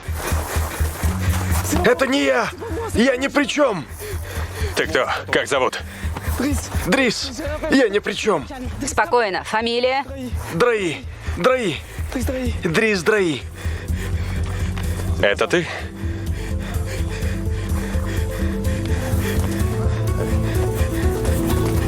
Производство Troisième Истории совместно с France Television.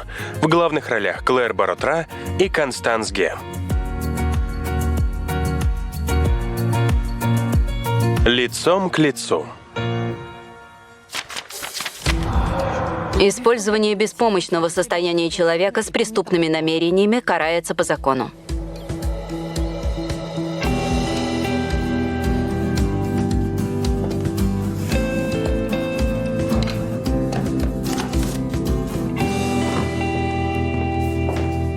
Не помешала? Ну что вы. Вот, нашла фото папиной машины для продажи. Что? А я от вас уезжаю. Уезжаете? Я вам уже не нужна, да и тебе сейчас и так хватает дел. Но, Аньес, зачем так торопиться? Ты меня пригласила ради Ванессы, потом я осталась, потому что с вами 3 было так хорошо. Но сейчас мне самое время оставить вас.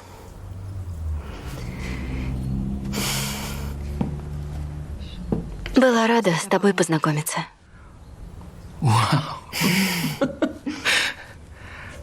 Взаимно, Жюстин, взаимно.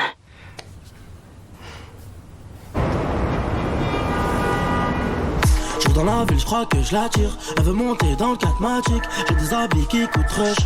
Moi, idéalement, je parle Dutch. Y'a mon poteau qui a réservé la plus grosse boleta de la boîte. Vidal qui a fait nous rêver. Comportement adéquat. Сорель, выключите. Ma belle. Хорошо, я вам перезвоню. Спасибо. Не любите рэп, шеф? А что, должен?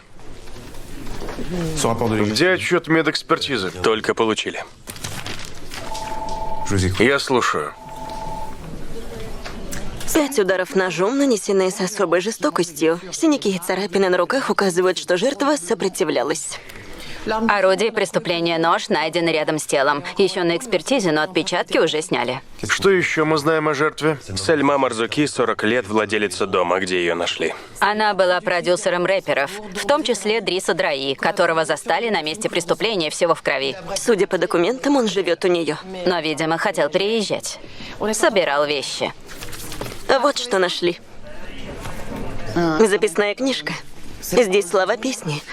«Я боюсь твоей кары, это моя погибель, и я твоя заблудшая овца». Загадочно. Это из Библии? Вы католик, шеф? Да не то чтобы, но я все же образованный человек, Танслин.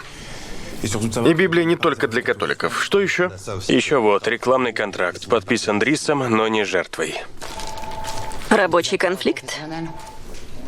Что делаем? Допрашиваем или нет? Значит так, ждем его адвоката. Юбер де Лапартри, государственный. Ясно. До скорого. Суров он сегодня. Еще как?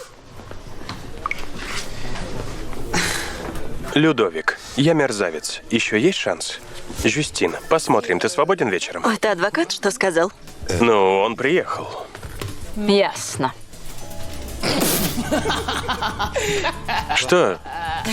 Устал я от вас. Ну, берегись. Нахал. Как дети. Центральное отделение полиции. Ваш продюсер не подписала договор. У вас был конфликт? Нет, что вы? С чего бы моему клиенту конфликтовать с его благодетельницей? Она приняла его у себя, вывела в люди, помогла записать его первый сингл. Он выходит послезавтра. Мини-альбом. Извините.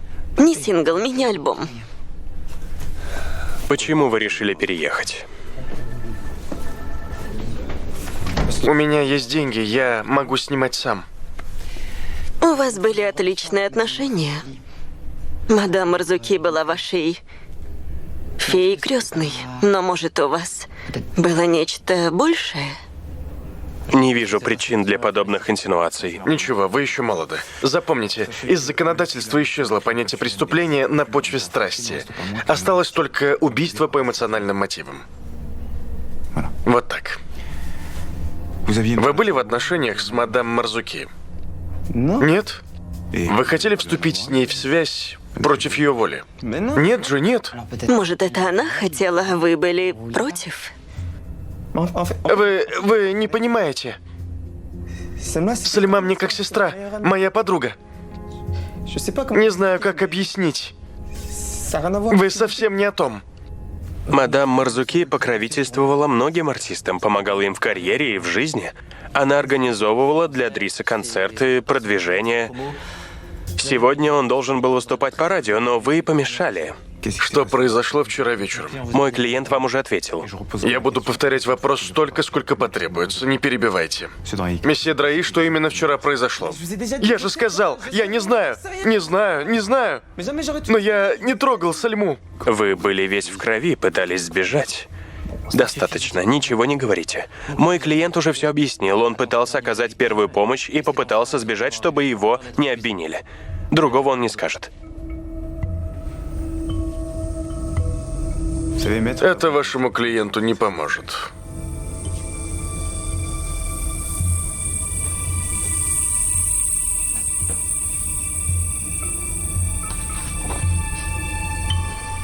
Токсикологический анализ ничего не выявил в крови подозреваемого? Алкоголь, наркотики, лекарства?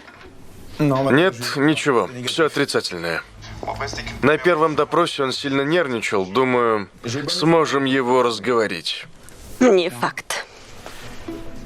Подозреваемый был жертвой в странных отношениях. Был задержан на месте преступления, весь испачканный в ее крови. Есть основания предполагать, что он врет, что якобы ни при чем. Давайте посмотрим на ситуацию в целом. Убийца тщательно стер отпечатки с орудия убийства, но остался на месте до прихода полиции. Потом внезапно все-таки решил сбежать. Всюду наследил, испачкался в крови. Странно, не находите? Но он же мог запаниковать. Но жертва заботилась о нем, строила ему карьеру. Какой же тут мотив? Его-то и не хватает, чтобы понять, виновен ли он. Хорошо, работайте. Сообщите, если что выяснится. До свидания, майор. И комиссар. Спасибо, я вам сразу же позвоню. D'accord? Хорошо? Не трудитесь, у нее есть парень. Je vais aller me faire. Пойду заварю чаю. Будете? Нет, спасибо. Не выношу чай.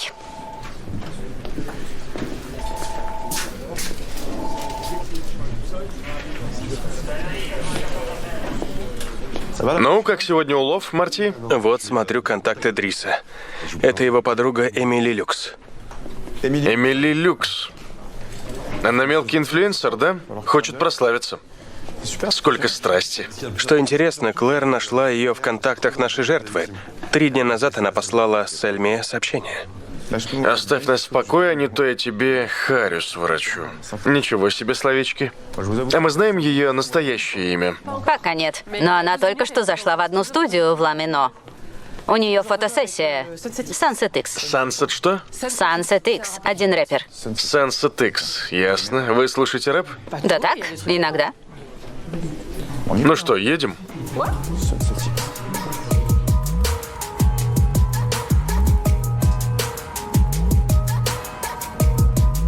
Toi t'es la street en pan de jartel, tous les voyous t'appellent ma belle. Tu la t'aimas mais c'est la mienne, gros c'est ta go, moi c'est ma chienne. On joue pas les mêmes cartes, petit PD. En prison. Стоп, стоп, стоп. Хорош. Ты что творишь? Ритма нет. Давай сначала. Здравствуйте. Нам нужна Эмили Люкс. Мы как бы работаем. Отлично, мы как бы тоже. Комиссар Саруи. صحراوي راك عربي ها مغربي ولا جزائري Так, Эмили Люкс была здесь. Куда она пошла? А что? Ты что, свой язык забыл, братишка? Что? Какой я тебе братишка? Твоя коллега, начальница? Подхалим. Так, ты прекрати выделываться. Так, что за шухер? Кто это? Мы из полиции.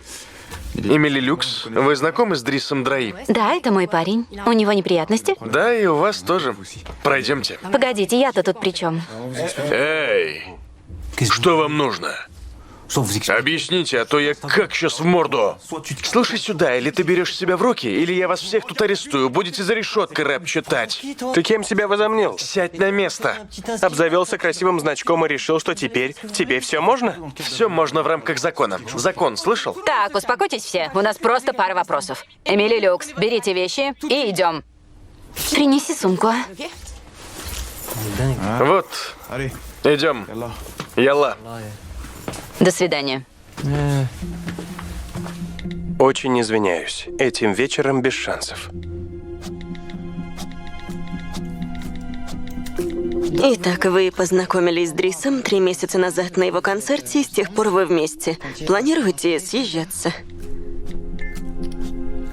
Нет, пока нет.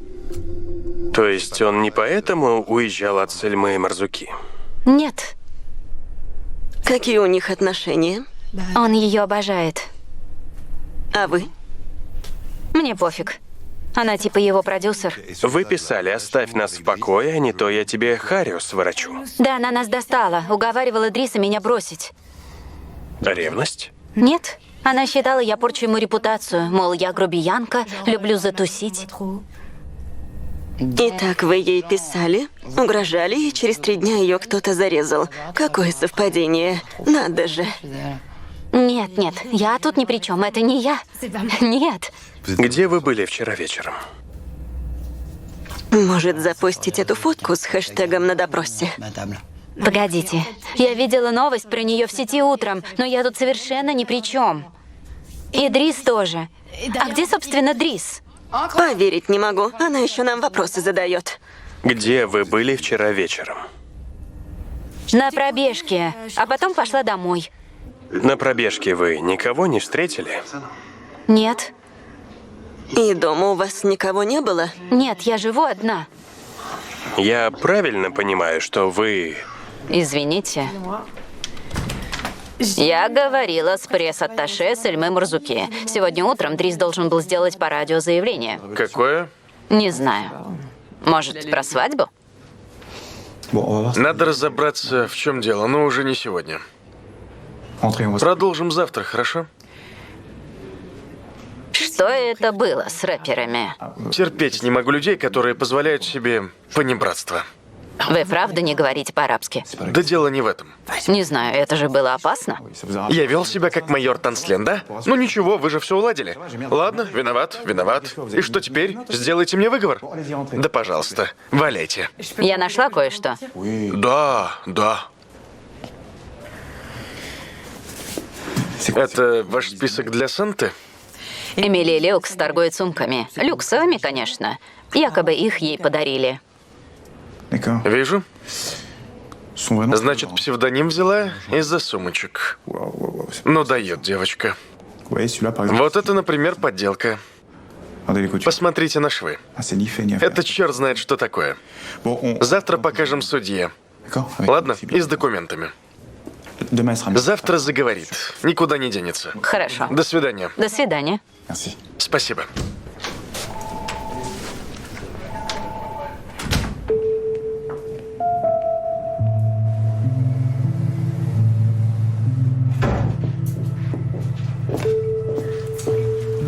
Привет. В честь чего мороженое? Твой бывший заходил к Марго. Велел тебя поцеловать. Поцеловать, правда? Нет. Кстати, мама уехала, оставила записку. «Привет, девочки. Ванесса, у тебя ужасная мать, но сестра – золото. Не трать свою жизнь на то, чтобы указывать мне на ошибки. Обнимаю, желаю счастья, не ссорьтесь. Привет, Марго. Поливайте цветы. Аньес». Вот так, без предупреждения. Теперь ругаться вдвоем будем. О чем думаешь? Да. Про Адриса, рэпера. Что, не срастается история? Вы все уверены, что он виновен, а мне вот так не кажется. Браво. Майор демонстрирует железную логику. Знаешь, я рассматриваю все веские доказательства и аргументы, но твое «не кажется» не очень-то веское. Поверить не могу, Жюстин. Ты же видела дело. Это же живой человек. Я с ним говорила, он совсем ребенок. А что сказал Марти? Мы не говорим о работе.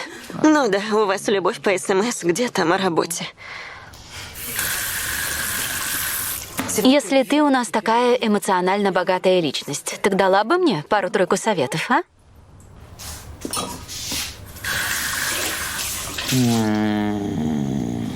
Ты. Аньес тебя предупредила, что уезжает. Я так и знала. Ты когда собиралась мне сказать? Жюстин! Ванесса, а что тут сказать? Ты 3 недели ее посылала, стоило ей открыть рот. То ты не хочешь, чтобы она приехала, то не хочешь, чтобы уезжала. Определись, наконец. И решите уже свои проблемы. Перестань вымещать раздражение на мне.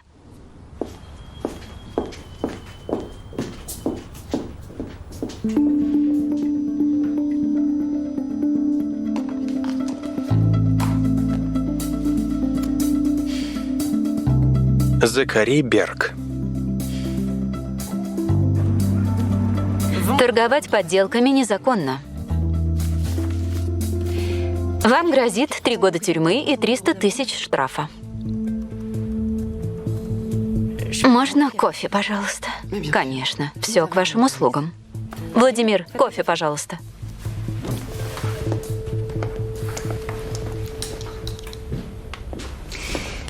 Откуда у вас сумки? Мадемуазель Делор, вы задержаны по делу об убийстве. Рассказать мне все подробности в ваших интересах.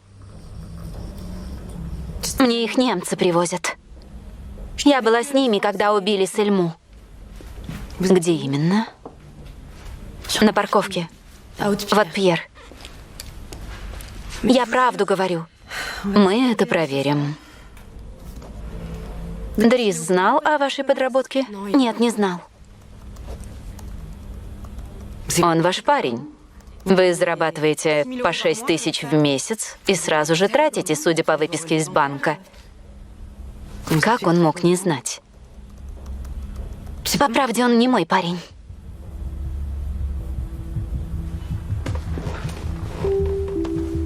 Я попросила его притвориться, что мы вместе, чтобы привлечь побольше подписчиков и продать больше сумок. Но он не в теме.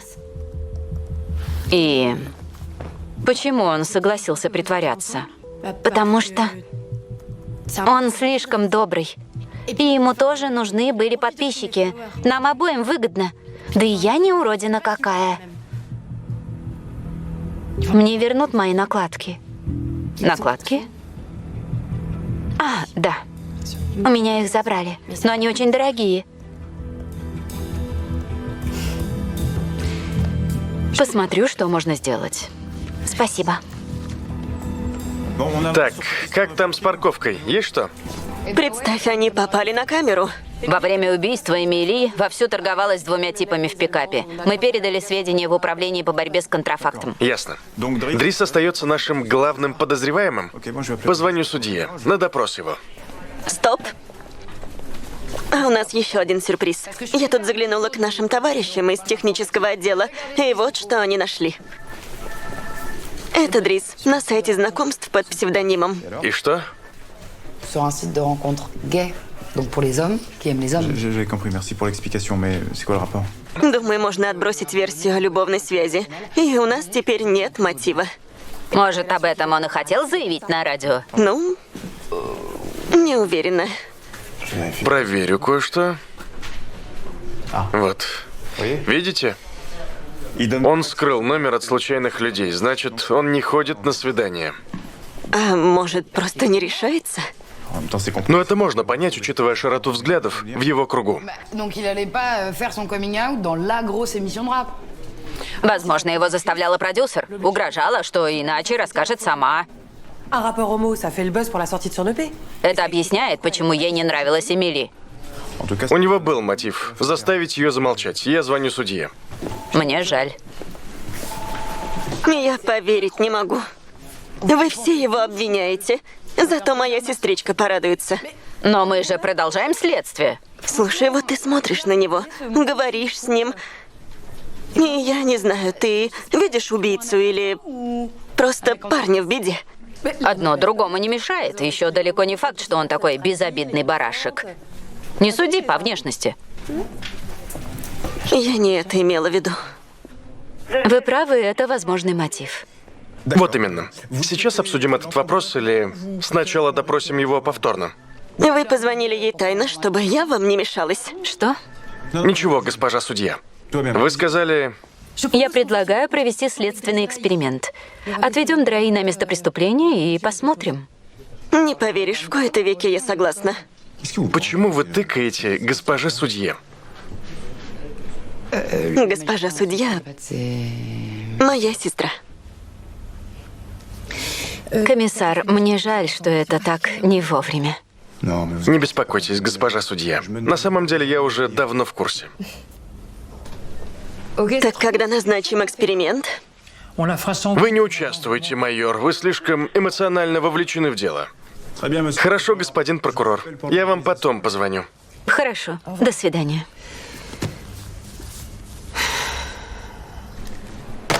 Это за то, что я не верю в вину Дриса, или что у меня есть сестра? Нет, потому что вы зануда, Танслен. Ну, как вам такой ответ? А если честно, как вы узнали? Это я где-то проговорилась? Нет, это чутье. Вы очень похожи. Ну, вы всегда были с ней заодно. Да, с ней мы на одной волне. Признаюсь, у нее правда кто-то есть? Дверь. Дверь. Вот так.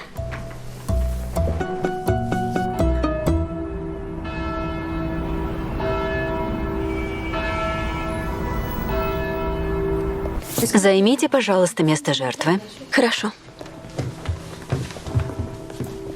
Снимите наручники.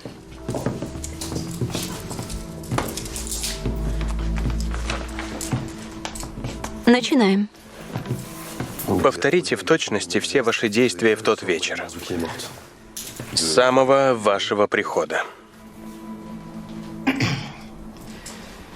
Что вы увидели, когда вошли в комнату? Мадам Марзуки была уже тут? Она была жива или мертва? Мой клиент говорил, что ничего не помнит. Травматическая амнезия. Которую могло спровоцировать отрицание совершенного поступка. Я ее не убивал. Этого не может быть. Не может быть, значит, что вы этого не представляете. Но если рассмотреть факты, вы могли это сделать, а потом забыли то, что не вписывается в вашу картину мира. Это давление на моего... Никто на него не давит, но ему лучше заговорить. Я правда ничего не помню, клянусь. Правда не помню, я не вру. О чем вы говорили с мадам Марзуки в последний раз? Про выход моего альбома. А про выступление по радио? Это не относится к делу. Est-ce que Madame Marzuki voulait que vous révéliez votre homosexualité pendant l'émission? Ça, c'est une atteinte à l'intimité de mon client. Vous ne vouliez pas et elle a insisté, c'est ça? Не знаю, отпустите меня. Отпустите, не знаю. Не знаю. Ему плохо, это допрос с пристрастием, остановитесь. Вовсе нет. Мадемуазель, вставайте, надевайте наручники обратно. Нет. Только не наручники. Дрис, De quoi vous avez peur en révélant votre homosexualité? Заткнись, тварь! Заткнись! Отпустите меня, отпустите! Тварь! Пусти! Пустите! Пустите! Пустите!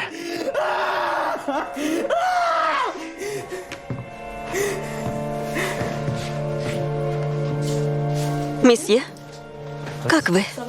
Дрис, как ты?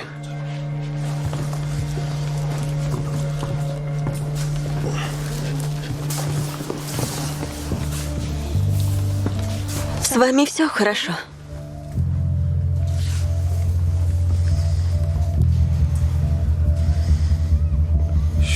Где я?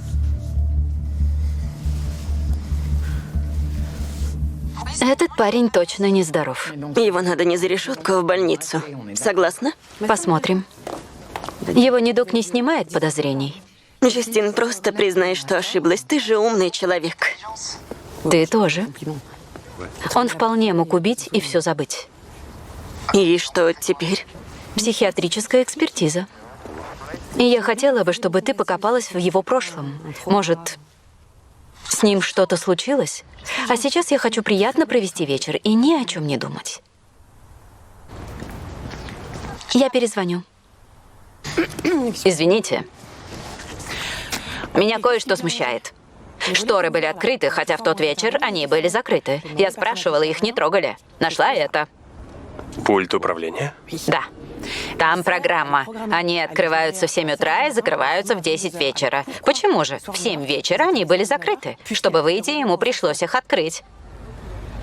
Чтобы не было видно, что в доме. Значит, их опустил убийца. Или сообщник. Отнесите техникам, пусть снимут отпечатки. Хорошо, отнесу. И приятного вечера. Я не говорил.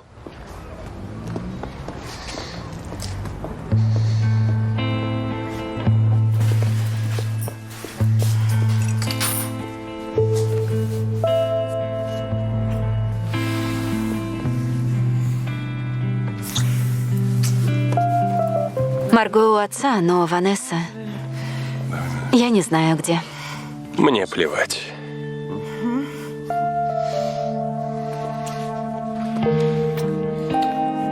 Где гостиная? Там.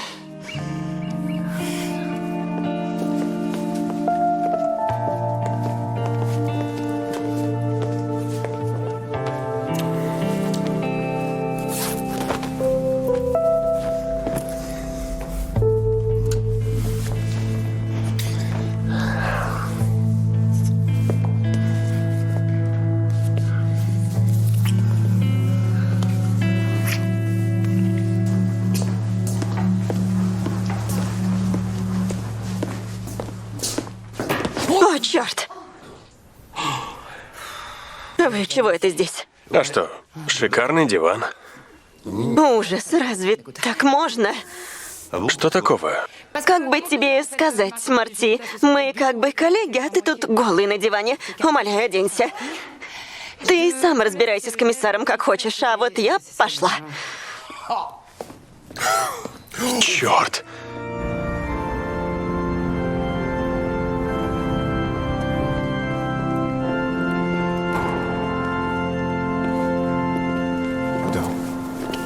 Потрясающе. Правда? Ненавижу церкви.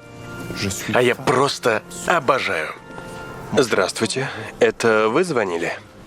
Спасибо, что согласились, святой отец. Ну что вы, я дьякон, не священник. Извините. Это мой начальник, комиссар Саруи. Очень рад. Взаимно. Добро пожаловать в наше общество. Простите, у меня мало времени, у детей репетиция выступления. Но пройдемте. Прошу.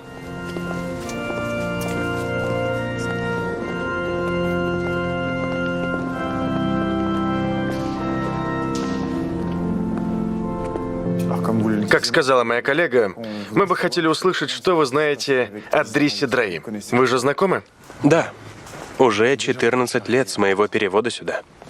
Он был малыш с талантом к музыке и театру. Хороший мальчик. Он часто сюда приходил? Каждый день после школы и еще по средам. И как успехи? Ну, когда такое тяжелое детство, нелегко приходится. Но я верю, что здесь он нашел свой путь. В смысле, нелегко. За ним замечали жестокость к другим или еще что-то подобное? Жестокость нет. Если только случайно не ввязывался в драку. Он был спокойный ребенок. А у него бывали приступы? Истерики, обмороки? Не слышал. Здесь точно нет. Да и его учителя бы мне сказали. Не знаете, у него были близкие друзья? Не могу сказать. Если припомню, то сообщу. «Я твоя заблудшая овца». Эта фраза была важна для Дриса. Мы нашли ее в его записной книжке.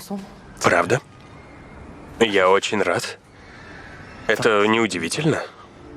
Дрис не крещеный, но у нас здесь таких большинство. Он всегда верил. Если вера поможет ему пережить эти испытания. Я получила отчет экспертов. Ваш клиент, вероятно, не отдавал себе отчета в тот момент. С него снимут обвинения. Прошу, присаживайтесь. Что именно сказано в отчете? Его психические проблемы связаны с травматическим событием в юности. Et que Selma Marzouki a réactivé son traumatisme en l'encourageant à faire son coming out. Comme nous, le jour de la reconstitution. А эти обмороки? Здесь написано «диссоциативная амнезия». Теряя сознание, Дрис как бы сбегает от переживаемых им мучений. Эксперты определили, что именно их вызывает? Нет, это может быть изображение, звук, определенные слова, воспринимаемые как агрессия. В любом случае, вашему клиенту место в психиатрической больнице, а не в тюрьме.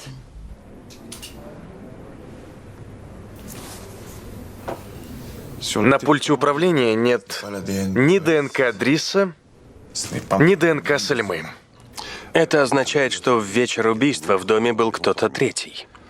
Например, сообщник. Или новый подозреваемый. Вас что, майор завербовала в защитники Дриса Драи? Нет, но мы изучили счета Дриса.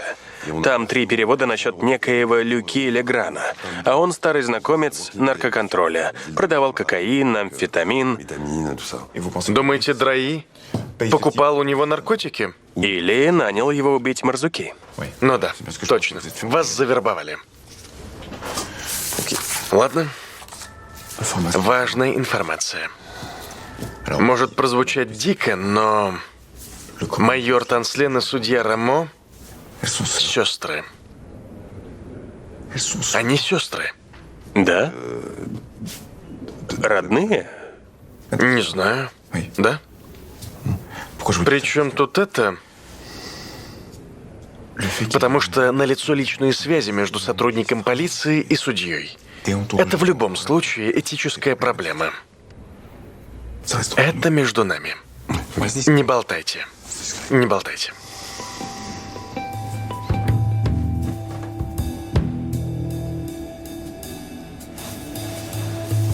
Нет. Вы знали? Нет, ну, с этикой у них все в порядке.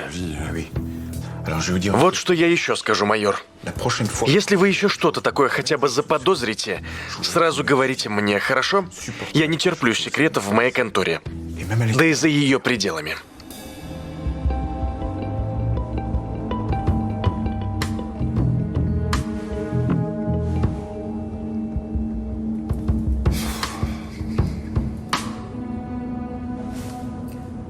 Ты что, на меня дуешься?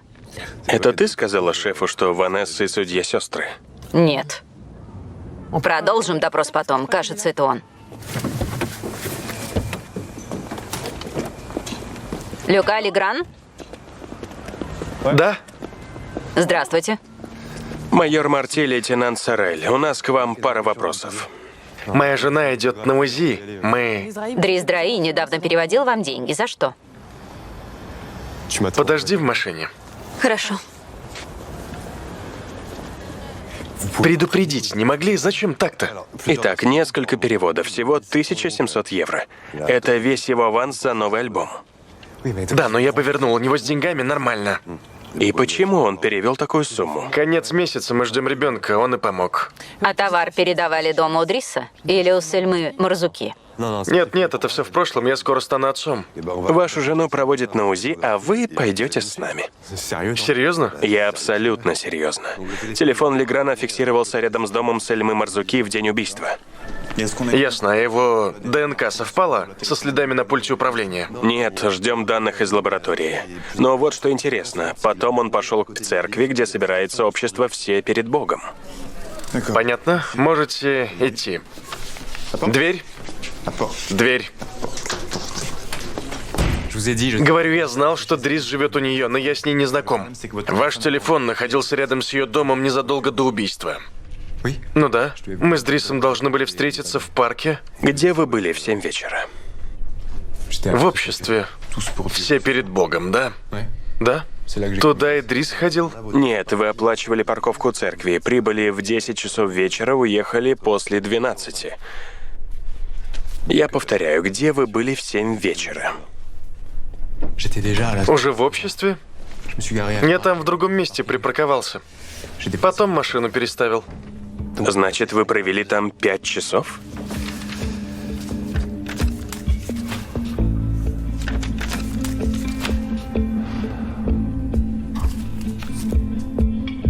И жена не против? Что за вопрос? Вопрос? Отвечайте. Vous vendiez de la drogue dans des boîtes gays où vous étiez très connu à l'époque? Avant, vous fréquentiez des hommes? Ça, c'est du passé, je faisais n'importe quoi. J'ai changé. Avec Allison, on s'est rencontrés il y a 2 ans, on s'aime, on va avoir un enfant. Vous avez rien d'autre à foutre que de mettre la merde dans la vie des autres? Люка Легран получил штраф за неправильную парковку у церкви в 7:15. Он и правда был там в то время? И ДНК на пульте не совпадает. Donc c'est pas lui qui a tué Selma Marzuki. On a donc Driss, jeune homme homosexuel, Encouragé à faire son coming out par sa productrice qui est assassiné la veille du jour où il devait faire l'émission. Son ami Lucas Legrand, qui s'est en quelque sorte converti à l'hétérosexualité. Mais ça existe, ça, les thérapies de conversion. Moi, je me Qu'est-ce que demande vous avez dit, lieutenant Sorel? Mais vous avez dit converti, madame la jugée. Dans l'église... il y a des extrémistes radicaux qui font des thérapies de conversion. Vous avez raison, ça existe. Mais c'est quoi ce truc? Il y a des assos cathos qui font des sortes de stages pour remettre les homosexuels vers le droit chemin. Oh. Ouais, je sais. Je vais me renseigner, madame la juge. Au revoir. Ouais, les mecs sont complètement ouf. Ouais, bah pas si fou. Hein. Ils gagnent énormément d'argent En misant sur la culpabilité des fidèles à vivre leur homosexualité. Le pognon que Driss a filé à Lucas Legrand, ce serait pas pour financer ce délire, là? C'est peut-être pour ça qu'il était à l'assaut de 19h à minuit. Mais quel est le rapport avec Marzuki? Bah, si elle le poussait à faire son coming out, peut-être que ça plaisait pas à tout le monde. Ok, on va bosser là-dessus. Кстати, если бы ты сконцентрировалась на работе и не так переживала о своих семейных обстоятельствах, было бы просто отлично. Ты Саруи это скажи, он уже все знал. Я не виновата. Конечно. Откуда же еще он мог узнать, а? Да ты не волнуйся, знаешь, ты ему даже нравишься. Может, не будете об этом на людях, а? Тогда перестаньте оба на меня нападать. Или я буду вас шантажировать. Успокойся. Успокойся. Созвонимся позже. Хорошо, пока.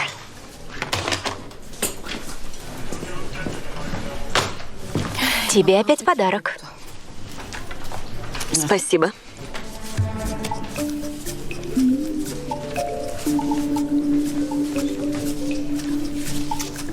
Лея? Лея?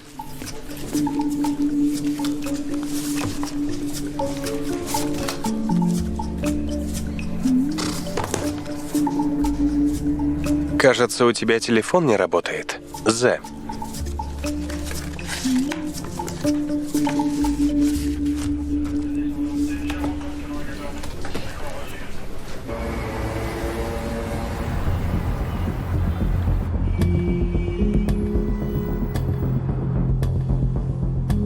Визит в церковь меня так взволновал. Я давно не ступала под своды храма. Мне казалось, я не имею права. Parce que je suis attirée par les femmes. Я не знаю, что делать. Я что-то могу для вас сделать?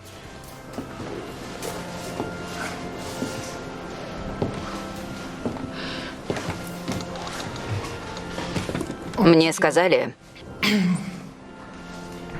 вы помогаете таким, как я, вернуться к Богу на праведный путь.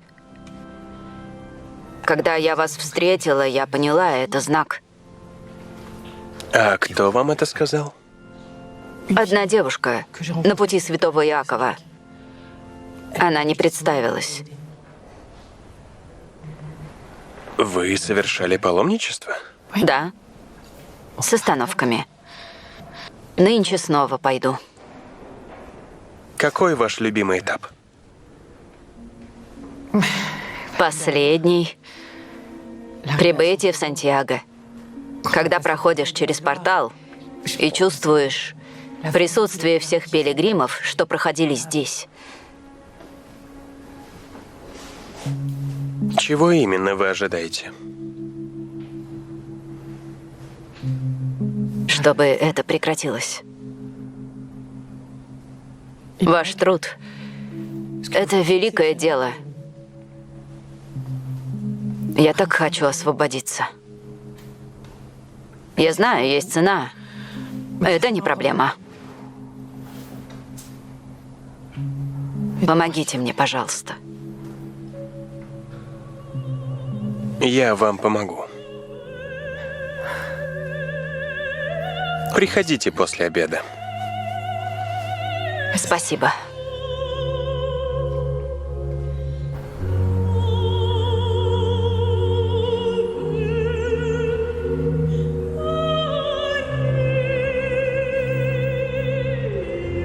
Вы желаете войти в Царствие Божие, познать счастливую жизнь в свете.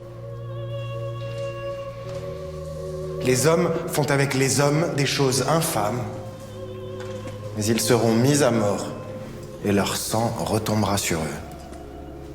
C'est pas moi qui dis ça, c'est Paul. Не отчаивайся, сестра.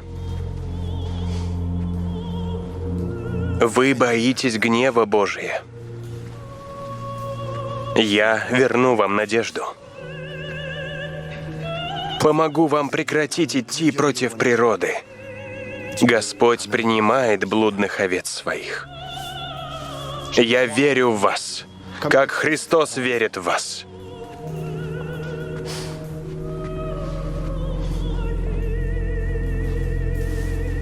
Добро пожаловать. Спасибо.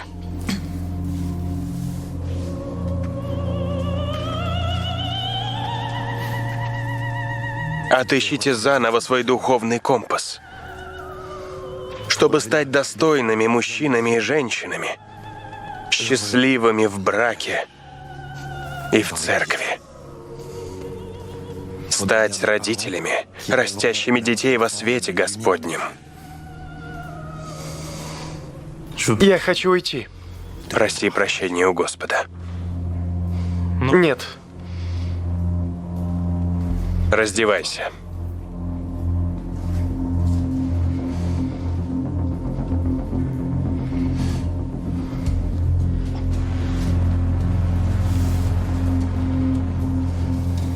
Снимай все.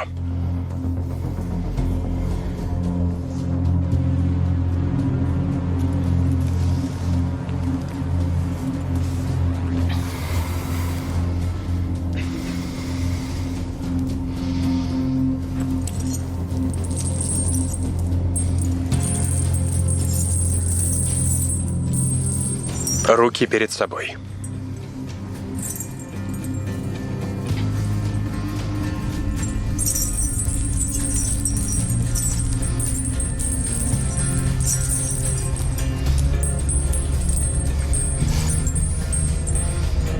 Как Иисус.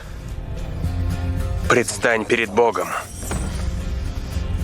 Как человек, идущий путем истинным. Проси прощения у Господа. Проси прощения. Этьен Вэйян. Вы арестованы. Что такое? Как ты? Норм.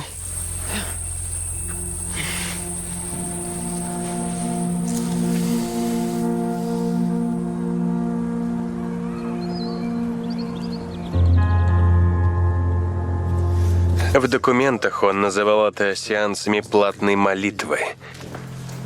Дрис и Люка пришли сюда еще подростками. Люка боялся сорваться. Дрис прекратил сюда ходить год назад. Этьен потерпел неудачу.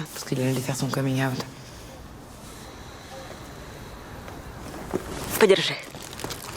Спасибо.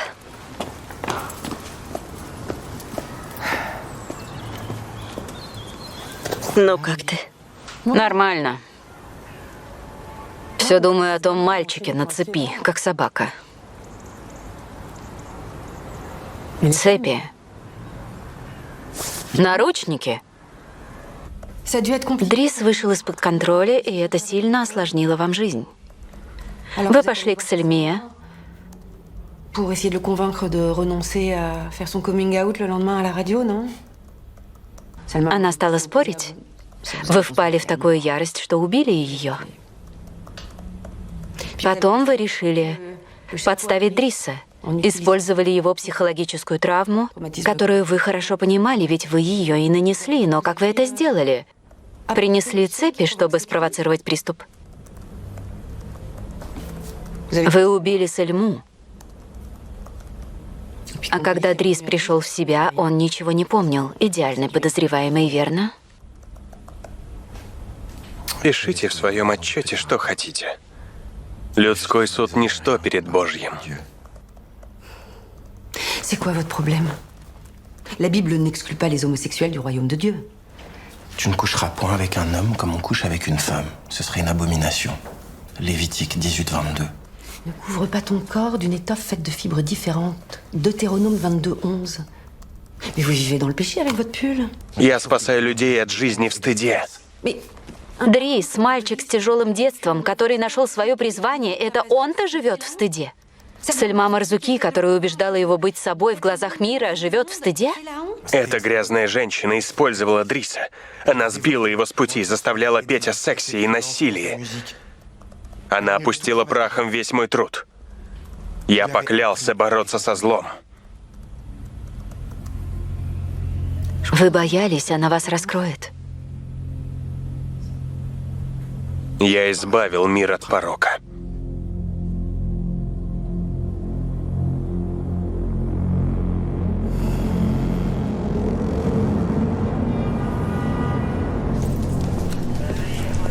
О, заработал. У тебя новый мобильник? Премию дали?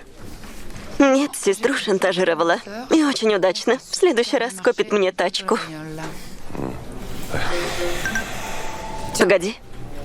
Это анализ ДНК. На пульте управления наследил наш поддельный Кюре. Позвоню Жюстин. А, нет, позвони ты. Или даже можно собраться дома и выпить по бокальчику шампанского. Тебе же понравилось на диване?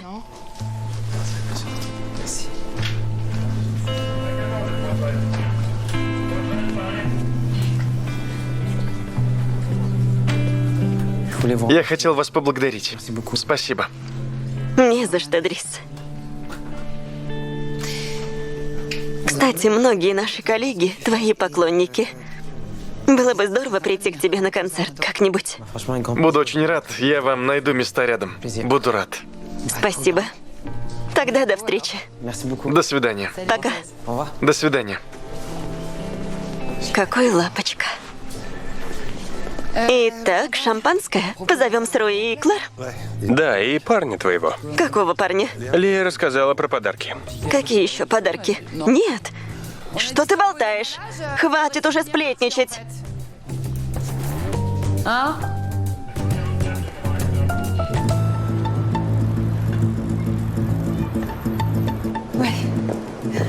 Вы все молодцы. Передай коллегам. Согласна. Обнимаю тебя крепко. Хорошо.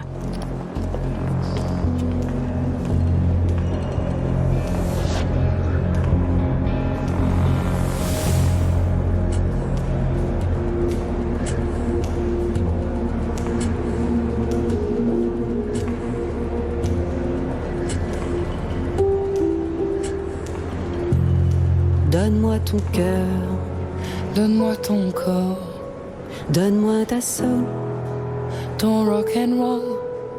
Je veux une femme like you, un homme like you. Donne-moi ton cœur, baby, ton corps, baby, donne-moi ton... Госпожа судья, я жутко по вам соскучился. К весне тут будут джунгли. К весне? А Ванесса в наш цветник не придет? В наш цветник. Я просто немного растерялась. Поговори с ней, пока тебе не стало некомфортно. Ты хочешь, чтобы я ушла? Нет. С вами тремя было так хорошо, но сейчас мне самое время вас оставить. У тебя же кто-то есть. Скоро будет. А чем занимается? Шпионка прямо сейчас нас слушает. Ты точно на нем двинулась? Это вам. В кои-то веки я согласна. Почему вы тыкаете госпоже судье? Госпожа судья – моя сестра. Это этическая проблема. Это между нами. Черт. Я думал, ты поживешь у меня несколько дней. У тебя кто-то есть?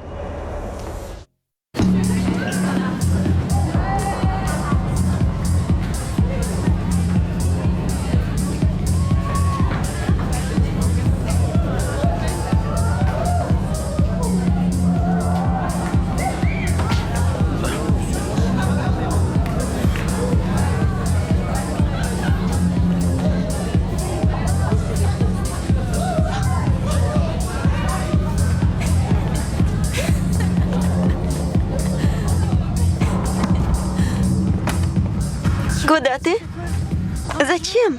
Джо, дубак на улице. Пошли обратно. Не переживай. Пожалуйста. Доверься. Пойдем. Куда мы идем?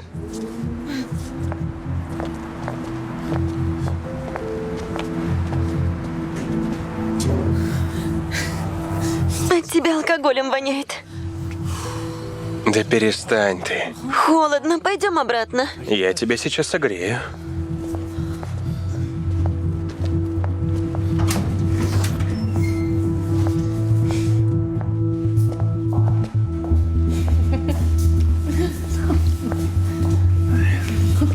Нет. Не понимаю, заводишь и ничего? Перестань, отстань от меня. Я сказала, хватит. Хватит.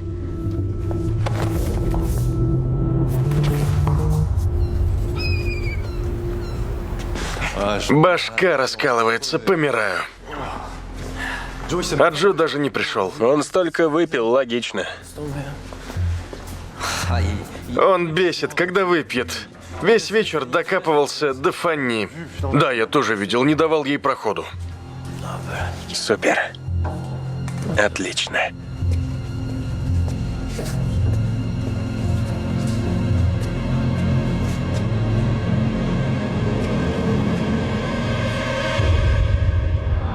Производство Troisième Story совместно с France Television.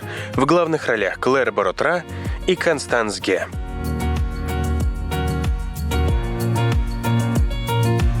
Лицом к лицу. Обвиняемый считается невиновным, пока его виновность в совершении преступления не будет доказана.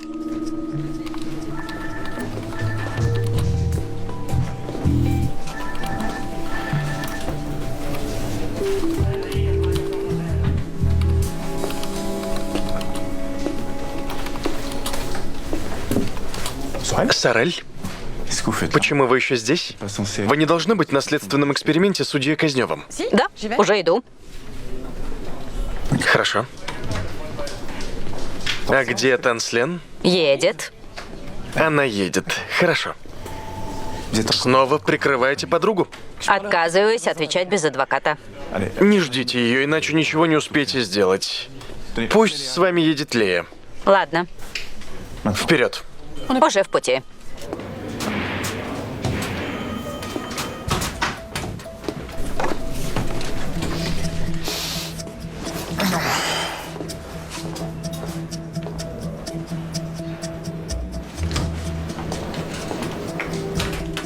Не закрывайте дверь. Да не переживайте, я на вас не наброшусь. Вы не в моем вкусе. С днем рождения. Я никому больше не сказала. Да ладно. Распакуйте, а то я опаздываю. Спасибо, не нужно было. Что это? Это японский точильный камень. Тойси. Большое вам спасибо. Не знаю, как и благодарить. Мне пора. Сорель, постойте. Спасибо вам. Потому что вы помогли мне. Это важно. Горжусь. Теперь вы помните имена подчиненных, у вас куча папок на столе и выглядите усталым. Настоящий комиссар.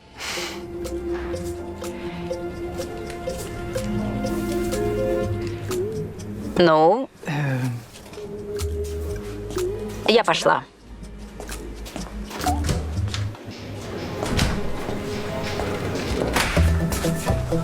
Ты нарываешься. Проснуться не могла. Это связано с Бергом? Нарываться или просыпаться? Банальная бессонница, не придумывай. Мы на следственный эксперимент по делу Белуа, чтобы все подготовить. Ты с нами? Скоро буду.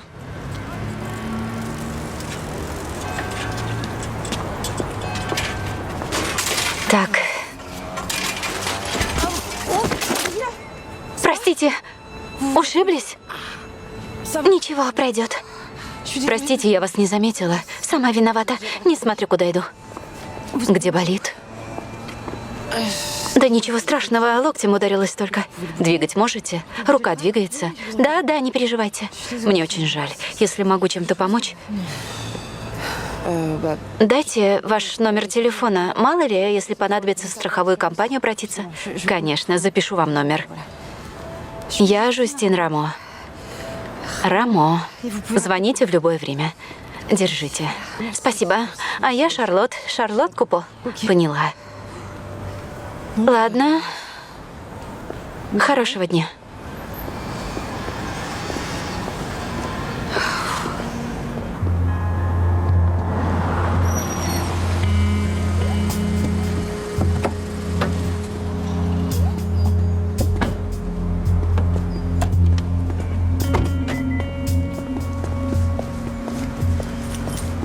Клуб академической гребли.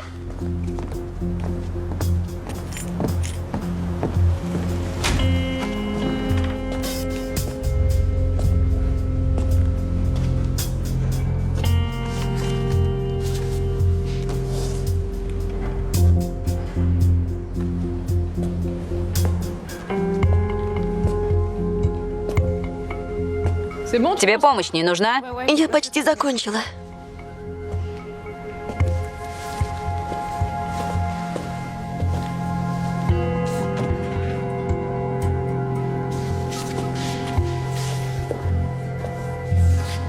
Бедняжка.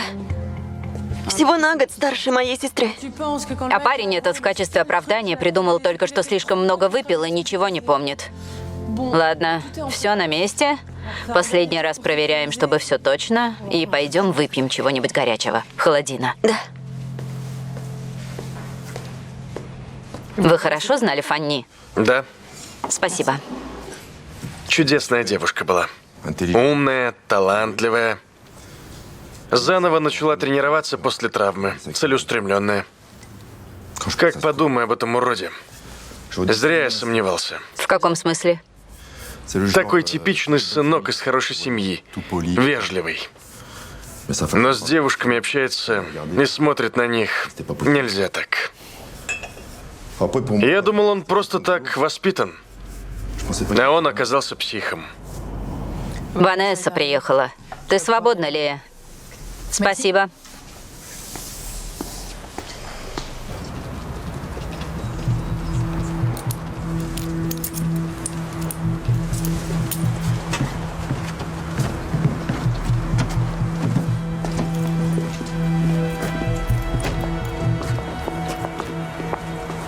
Здравствуйте. Добрый день, адвокат Фимас. Всем добрый день. Мы собрались, чтобы произвести следственный эксперимент и восстановить события, произошедшие в ночь с 14 на 15 февраля 22 года. Месье Белуа вас обвиняет в удушении мадемуазель Фанни Брагар в данном ангаре при помощи шарфа. Орудие убийства обнаружено в вашем автомобиле. Извини, что опоздала. Шеф меня так отчитал. Ничего страшного. Спасибо тебе. Пойдем? Да, я сейчас. Сестренка, 5 пропущенных. Приветствую.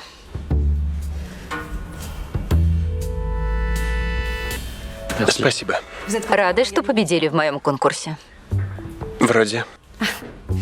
Познакомьтесь, это Владимир Сатури, мой секретарь. Очень важный работник в этом кабинете.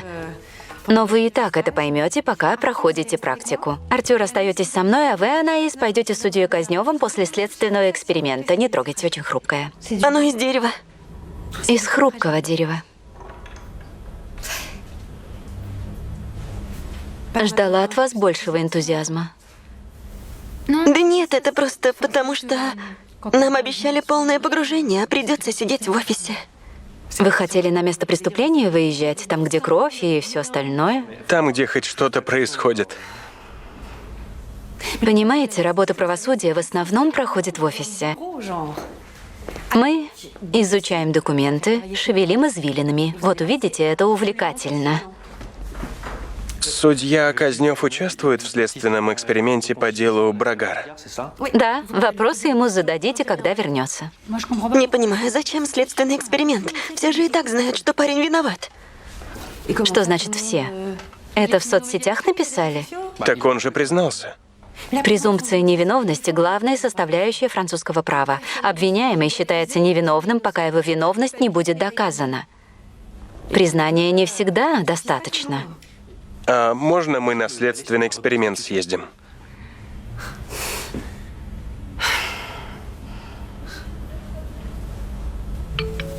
Извините, звонят. Да? Да. Пройдемте со мной. Да, Юстин, что хотела? Ты не просыпалась? Хотела узнать, не заболела ли? Поняла. Мама уехала, ты хочешь поработать вместо нее. Все в порядке, просто уснуть долго не могла. А потом проснуться, вот и все. А теперь меня тошнит. Тут от мужика воняет лосьоном после бритья за 3 копейки. Ну и вонь, я пошла. Стой. Я тут со студентами, они хотят посмотреть на следственный эксперимент. Можешь узнать у судьи Казнева? Ванесса? Что это там? Ванесса? Никуда не уходите. Ванесса, что там? Следующее в голову. Следующее. Первый, кто двинется, убью. Ты, пистолет. И вы тоже. Резче.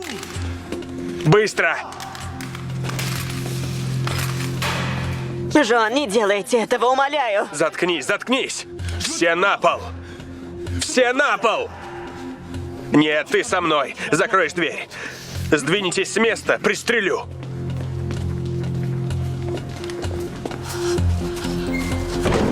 Шевелись.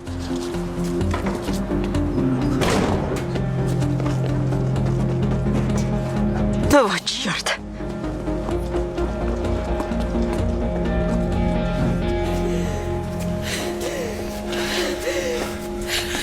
Мне плохо. Не дергайся. Я просто помогу ей. Просто помогу. Ладно? Садитесь. Садитесь. Смотрите на меня. Смотрите. Дышите. Глубже. Вот так. Алло. Белуа взял всех в заложники на эксперименте. Успокойтесь, Танслен. Объясните конкретно, что происходит. Белуа вооружен. Он стрелял, взял всех в заложники в ангаре. Сообщите спецназу. Танслен, мы связываемся с отрядом особого назначения. Но без их указаний ничего не предпринимайте, ничего. В заложниках Клэр. Клэр с ними? Да. Черт, откуда у него оружие? Будут через 15 минут. Танслен, спецназ будет через 15 минут. Услышали? Танслен, ничего не делайте. Взбесите его, и он всех перебьет. Поняла, поняла. Чтоб тебя. Сорель в заложниках. Как? Я туда. Нет, вы остаетесь здесь. Остаетесь за старшего. И старайтесь понять, откуда у него оружие. Если на месте сообщник, нужно знать, кто он. Из заложников невозможно. Все возможно. Проверяйте всех по очереди и сообщайте мне. Серьезно? И судью? И Клэр? Марти, я сказал, проверьте всех. Так, все со мной. Захват заложников в клубе гребли. Сорель тоже.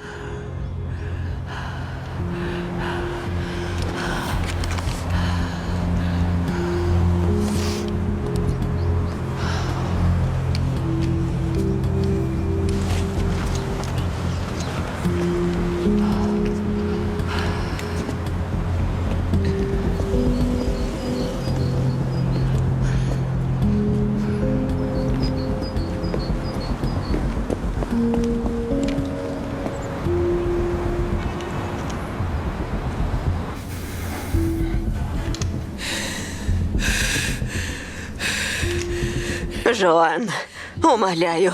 Закрой рот.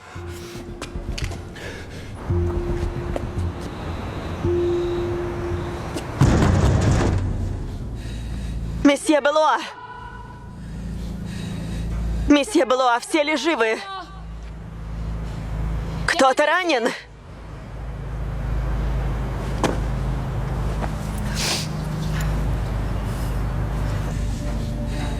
Месье Белуа, я майор Танслен.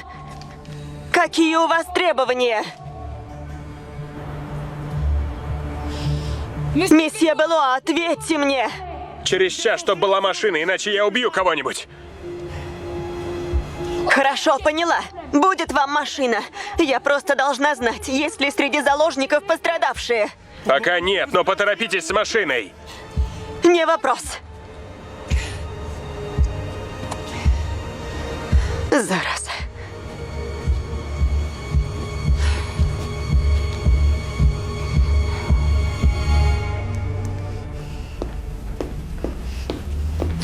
Судью Казнева взяли в заложники. Не стойте здесь. Да, комиссар, что произошло? Да, госпожа судья. Ситуация под контролем. Лейтенант Сорель внутри с остальными заложниками. Майор Танслен снаружи. Она в безопасности. Кто еще из вашей бригады в заложниках? Только лейтенант Сорель.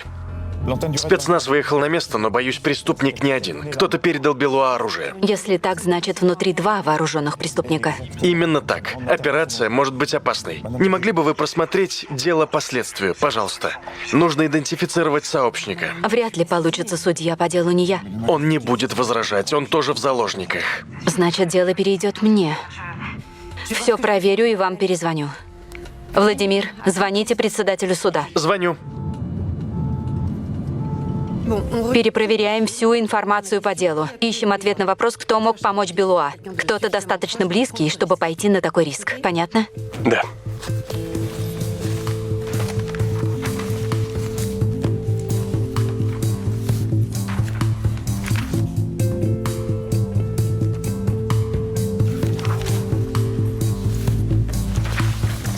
Да, понял. Благодарю. Спасибо. Нашли сообщника? Белуа одиночка. С отцом поругался, других родственников нет. Друзей тоже мало. А посещали его только адвокат и друг. И то друг всего один раз. Зовут Том Вивьен. Да, понимаю его отчаяние. Начальник тюрьмы тоже так сказал. Считает, парень сделает что угодно, лишь бы снова не в тюрьму. Да, госпожа судья? Что-нибудь выяснили? Имя Тома Вивьена вам о чем-нибудь говорит? Подождите, на громкую связь поставлю. Том Вивьен? Встречали это имя? Да. Том Вивьен дал показания против Белуа на следующий же день. Против? Он же единственный посещал его в тюрьме. Так, мы за ним. Держи. Спасибо. А у тебя как дела? Хорошо, спасибо, майор Марти. Я перезвоню. Что-нибудь нашли? Не обязательно сообщники. Может, что-то бросилось в глаза. Нестыковки, несовпадения. Все имеет значение. В этом деле все однозначно. Все не может быть однозначно, Артур. Правосудие не алгебра. Есть несостыковочка, но глупая. Я вас слушаю. До сих пор не понимаю, зачем эксперимент. Это запрос адвоката. Нет, в том-то и дело, что это запрос судьи Казнева. Для чего? Все же и так против Белуа. Это странно. Да. К тому же эксперимент стоит дорого, а судья Казнев жадный. Зря я так сказала. Значит, у судьи Казнева сомнения? Скорее всего. Спецназ приедет через пару минут. Без них ничего не предпринимайте. Возможно, они не начнут операцию, пока не поймем, кто сообщник Белуа. Пока ищут сообщника, парень может психануть. Это опасно. И вы ничего не сделаете? Танслен, для начала успокойтесь. Не теряем голову, никто не ранен, пусть так и остается. Откуда нам знать, что никто? А если выстрелили в Клэр? Не переживайте за Клэр, она сильная, я думаю, она справится. Вы куда опять? Я в сортир, не терпится. Ребята, по позициям.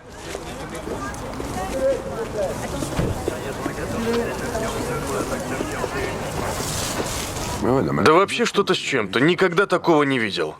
Я тебе перезвоню. Идите сюда. Я говорил с этим... Мне плевать, нет ли другого входа в ангар? Вроде нет. Вроде нет, это вроде или нет? Есть дверь, но она закрыта. Никто ей не пользуется. Замурована? Нет, на замок закрыта. И где ключ? Нужно найти. Да, найдите срочно. Я начинаю нервничать. Быстро.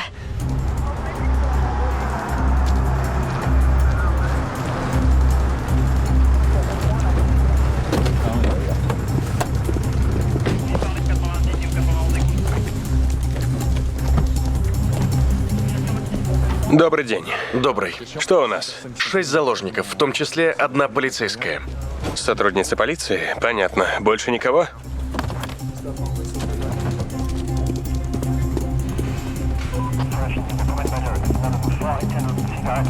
Теперь это наша ответственность. Отлично. Передайте своим. Не вопрос. Держите в курсе. Где она? Направо, рядом с шинами. Передайте моему начальнику. Что передать? Что я внутри.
Они не чешутся там, что ли? Где машина? Это не так просто. Да, так и поверил. Нагреть меня решили. Как ты? Слышь, чё, начну с тебя. Пулю прямо в твою наглую судейскую рожу. Назад!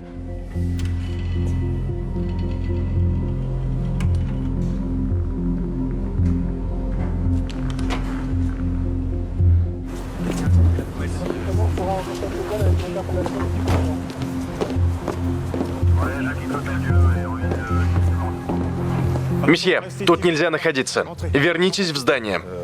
Ваша коллега сказала, что она внутри. Внутри чего? Внутри ангара, там дверь. Я дал ей ключ. Ничего больше не делайте. Вернитесь в участок. Я скажу своим. Вернитесь в здание, я сейчас. В гроб меня вгонят. Во время салюта Том Вивьен видел, как Белуа один вышел из ангара в 11:30. Никто больше не видел, как кто-то выходит. Все показания проверили. У нас только показания Вивьена. Судья же не только у Вивьена их принял. Только? Уверены? Да.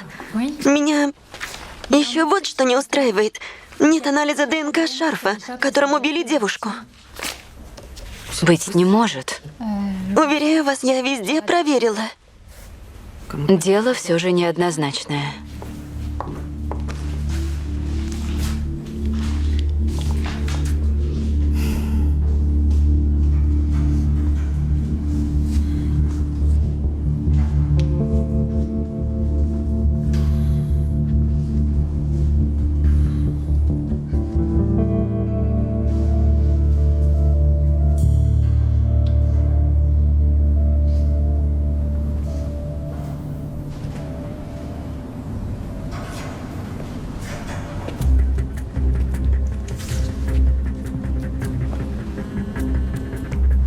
Ванесса?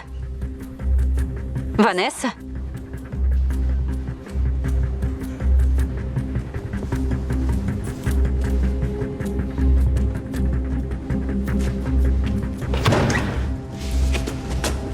Кто здесь? Ванесса? Предупреждаю, я их убью. Убирай оружие. Вы кто вообще? Майор Ванесса Танслин. Я говорила с тобой за двери. Какого черта вы здесь? И где моя машина? Скоро будет, уже едет. Пусть едет быстрее, я жду уже час. Я пообещала, значит, приедет. Но ты должен отпустить заложников. Ты мне, я тебе.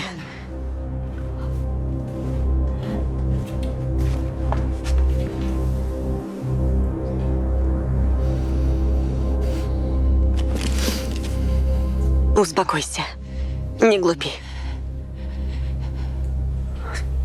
Не глупи. Мне терять нечего.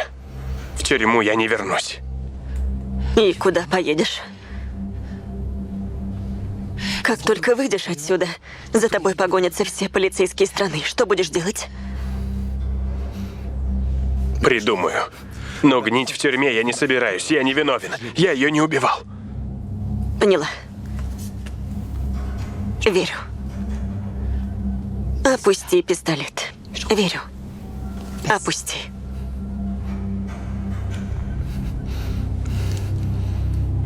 Вот так.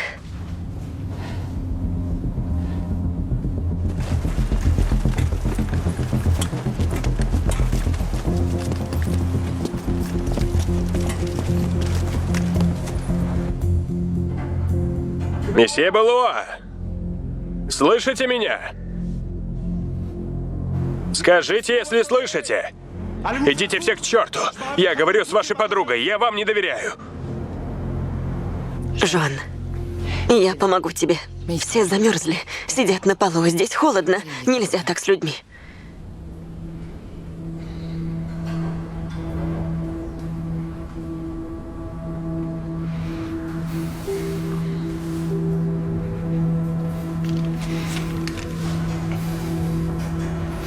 Вставайте. Спасибо. Встань.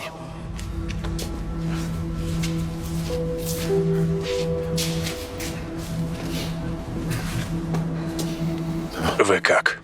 Раз я здесь, может быть, поговорим? Зачем ты признался, если не виновен? Я не понимал, что делаю. Судья этот не давал мне покоя. В голове полная каша, ничего не помнил. Психолог сказал, что это алкогольная амнезия. И еще что память может вернуться. И она возвращается. Помню, что пытался поцеловать Фани. Она не разрешила. Я ушел один. Я не убивал Фани. Не убивал. Не убивал. Вы, естественно, мне не верите. Вас еще не осудили, мы вас выслушаем. Принимаешь меня за дурака? Я тебе верю, Жоан, верю. Что еще ты помнишь? После вечеринки было уже поздно, совсем стемнело. Я прилег в машине, включил радио. Там говорили про регби, результаты матча. А потом был салют. Прибавил звук, но плохо слышал. Я был в машине во время салюта, я не мог ее убить. Не мог. Входящий, Аньес. Ты этого не говорил. Говорил, только этот козлина не слушал. Он уверен, что это я. Совсем нет. Заткнись! Прекрати, стоп! Это тебе не поможет. Жоан, успокойся. Предлагаю сделку. Освободи всех, кроме меня. Я тебе помогу. Договорюсь о машине. Идет? Нет, если я всех отпущу, меня замочат. Никого же не останется. А как же я, Жоан? Я полицейская.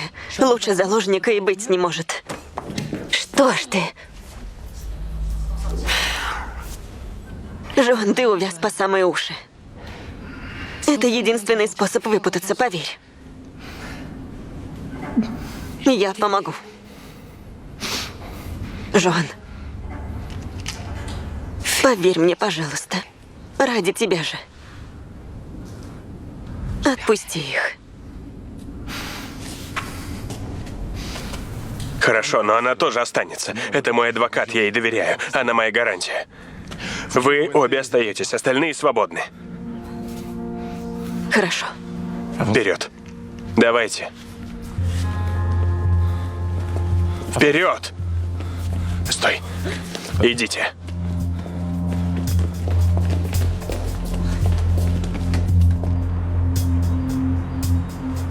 Мы выходим.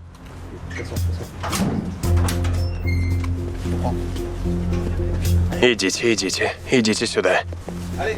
Идите. Быстрее, быстрее. Проходите. Подождите. Не ранены? Целы. Где Танслен и адвокат? Идите.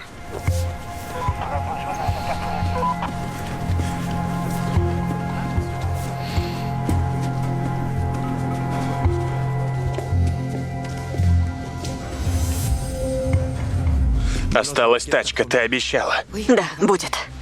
Входящий звонок от Закари Берга. Это что еще за номер? Обмануть меня захотела? За дурака приняла? Да нет же.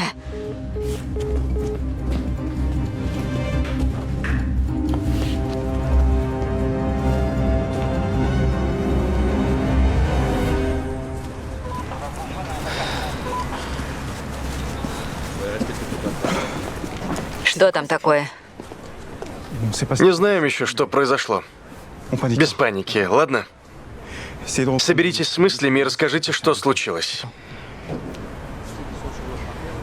Мы только зашли в ангар, и Белуа достал пистолет.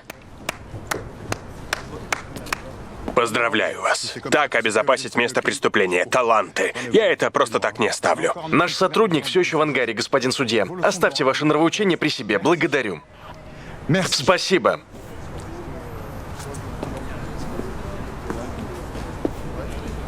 Я уверена. 2 раза все перепроверила. Оружия там не было. Кто-то его пронес внутрь.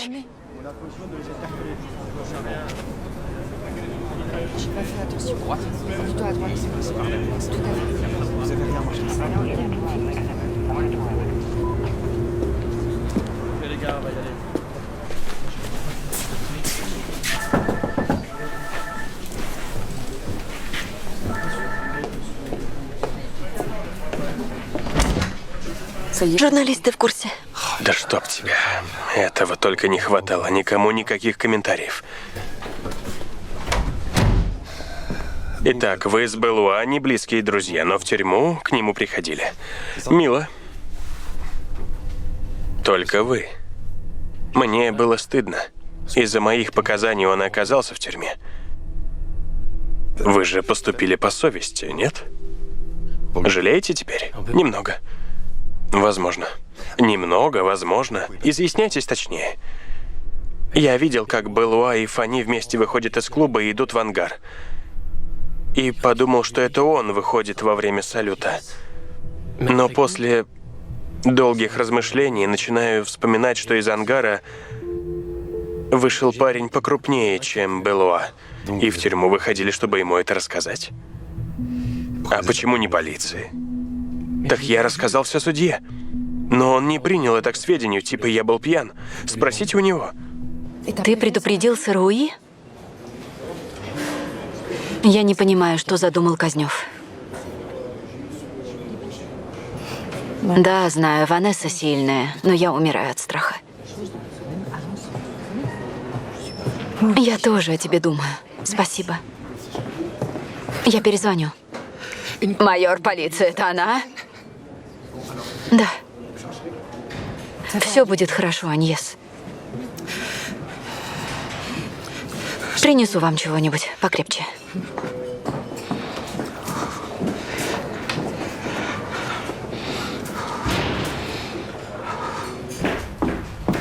Владимир? Что? Сделайте мне одолжение.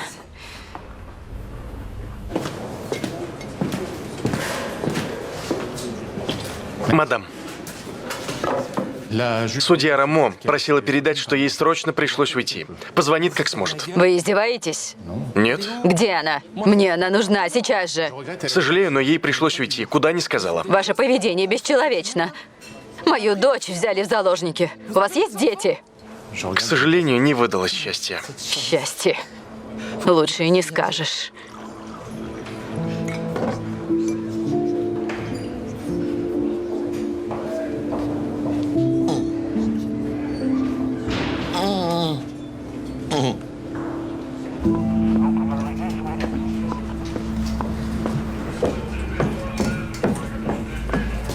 Я судья Рамо.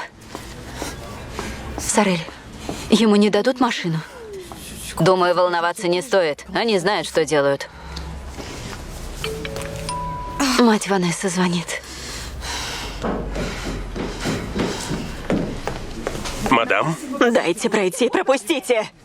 Пропустите ее. Это мать жертвы. Мадам, успокойтесь. Успокоиться? Эта мразь убила мою дочь, и его отпустят просто так? Нет, не отпустят. Он взял заложников. Ему дадут машину. Через полчаса он будет в Германии. И что вы сделаете? Ничего. Этого не случится. Обещаю. Не обещайте то, что не выполните. Убейте его, как только выйдет. Пойдемте. Я разберусь. Госпожа судья. Здравствуйте. Мы знакомы с мадам. Пройдемте, Мари. Да, Марти. Говори.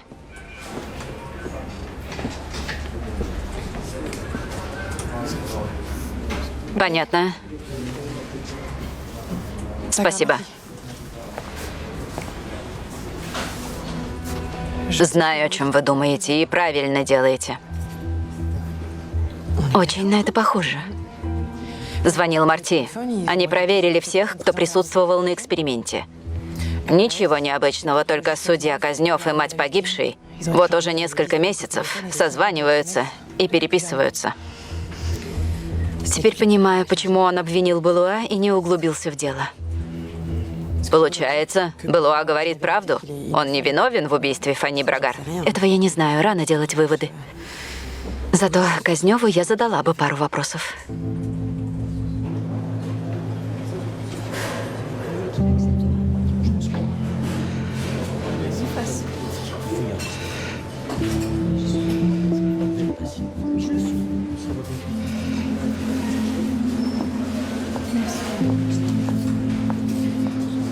Я у вас под подозрением?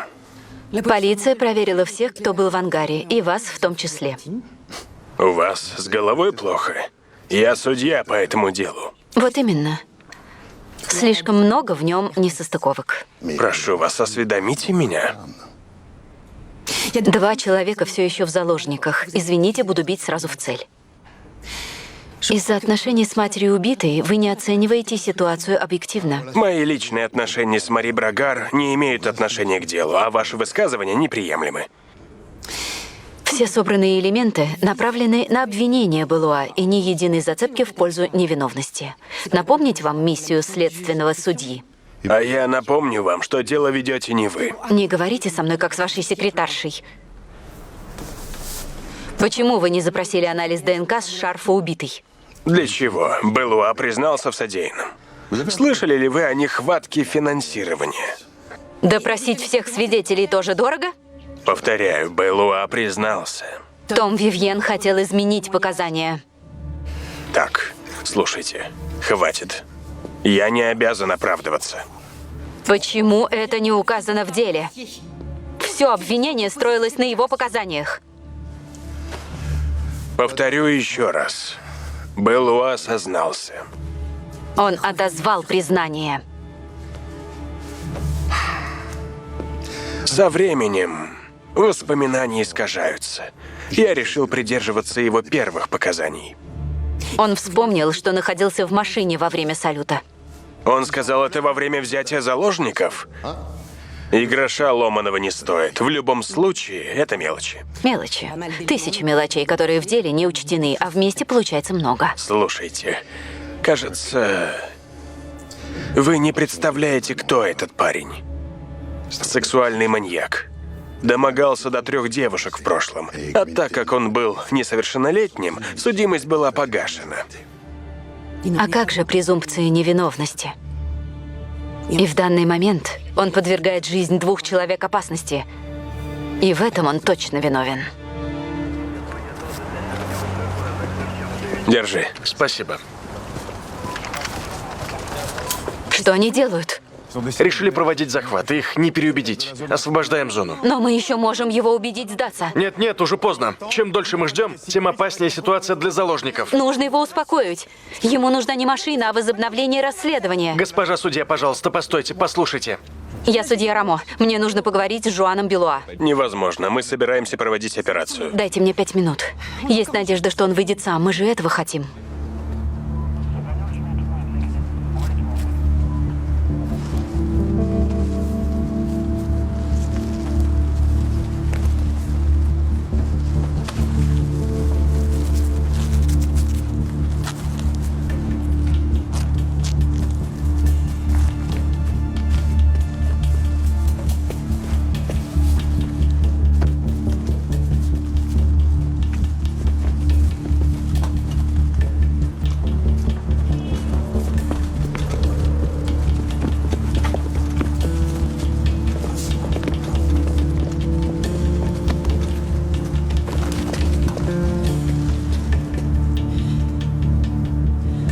Месье Белуа,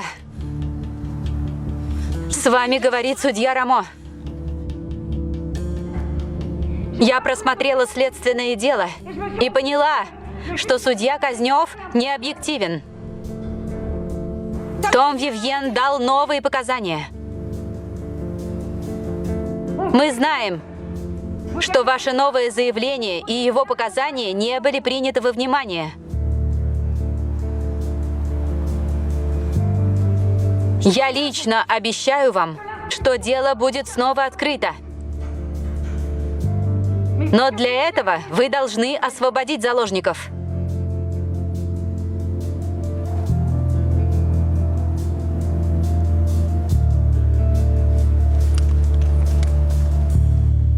Подставить меня хотят. Говорю тебе, нет. Судья Рамо — классная тетка. Я с ней хорошо знакома. Если что-то говорит, то точно выполняет. Месье Белуа, слышите меня?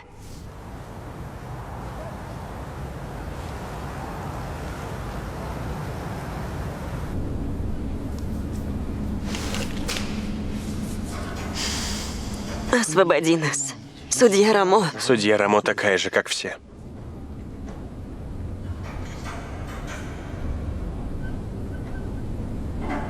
Я с ней очень хорошо знакома. А я думал, копы и судьи друг друга не переваривают. Жон, раскрою тебе секрет. Мы с судьей Рамо сестры. Мы часто ссоримся, но она хороший человек.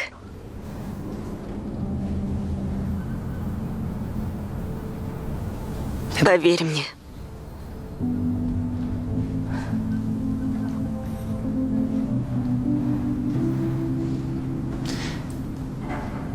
Слушай,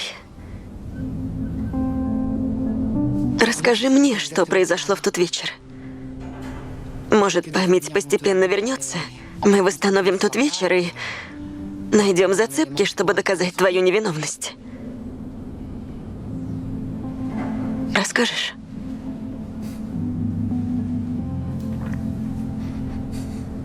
Не переживайте, все будет хорошо. Молодой человек, дам совет. Не говорите женщине, что все будет хорошо. Можете на всю жизнь об этом пожалеть. Знаете, поступок вашей дочери вызывает уважение. Благодаря ей почти все заложники в безопасности. А я бы все отдала, чтобы все было наоборот. Понимаете? Виски. Да, хочу виски. Несу.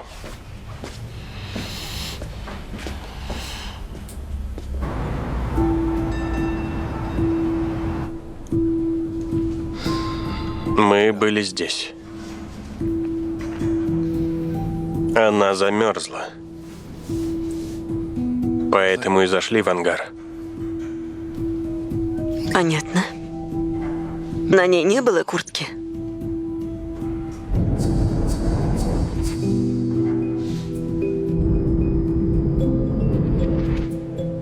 Куртка была. Да, она была в куртке. А шарф? От тебя алкоголем воняет. Холодно, пойдем обратно.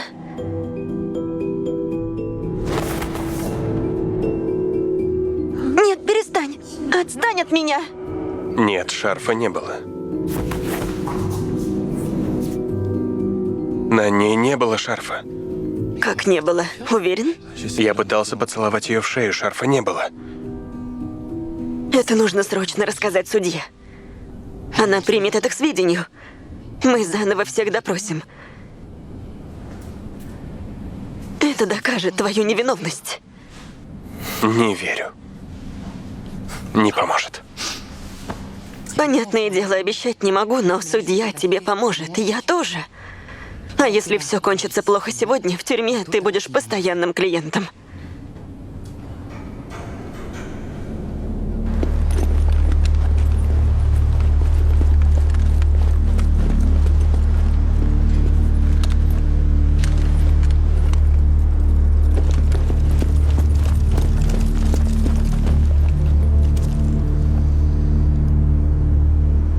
Даже если сбежишь, полиция тебя не оставит. Сдайся, Жоан. Не хочешь быть свободным?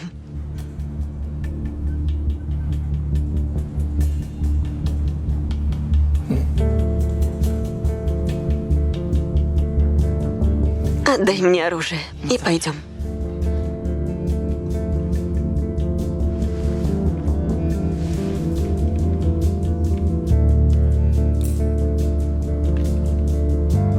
А где гарантия, что меня не расстреляют, когда я выйду? Держи руки так, чтобы их было видно. И иди за мной. Они не смогут.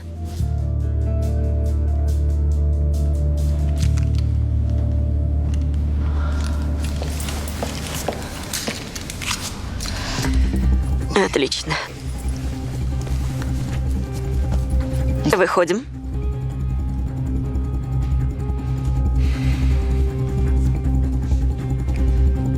Мы выходим!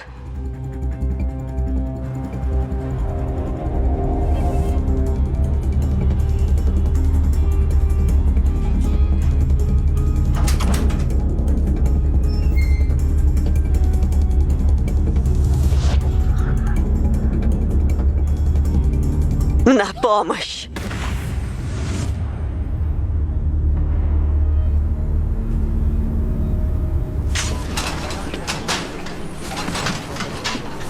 Сказали, что угрозы для жизни нет. А я надеялась, что обойдется без этого. Знаю. А Ванесса где? Говорит с мамой. Чмоки. Надо же.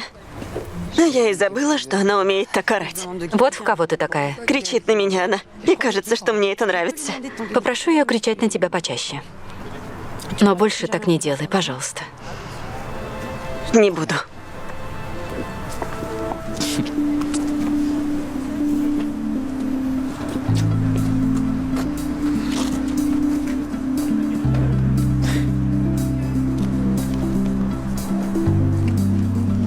Все хорошо?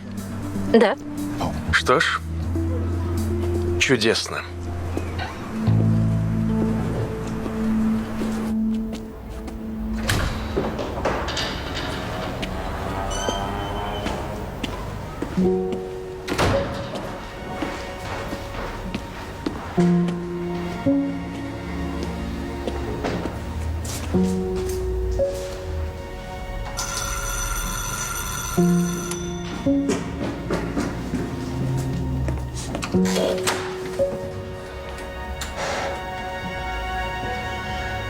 Я переживал.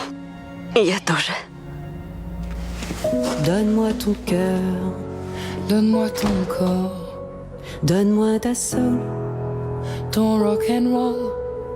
Je veux une femme like you, un homme like you. Donne-moi ton cœur, baby, ton corps, baby. Donne-moi ton bon vieux funk, ton rock, baby.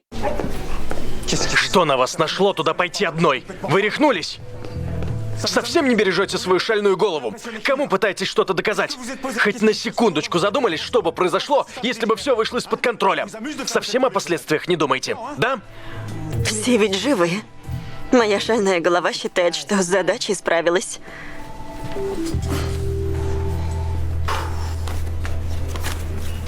В следующий раз буду спрашивать разрешение, прежде чем так поступать. Обещаю. У меня еще вопрос.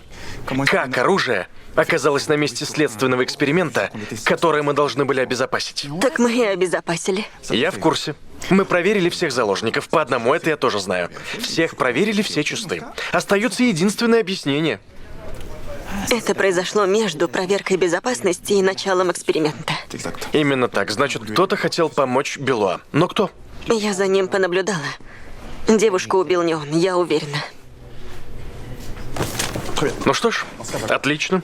Значит, теперь найдете настоящего убийцу. А еще найдете сообщника, который помог захватить заложников. Договорились? Давайте, за работу. Если надо что-то еще сделать, только скажите, я бодрячком. Танслен? Вы молодец. Так и знала, что где-то под костюмом вы прячете доброе сердце. Дверь, пожалуйста, закройте. Спасибо. Производство Troisième Story совместно с France Television. В главных ролях Клэр Баротра и Констанс Ге.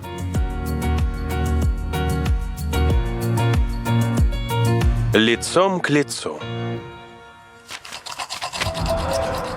Торжественно клянусь честно и добросовестно исполнять свои обязанности, быть беспристрастной и справедливой, как велят мне долг судьи и моя совесть.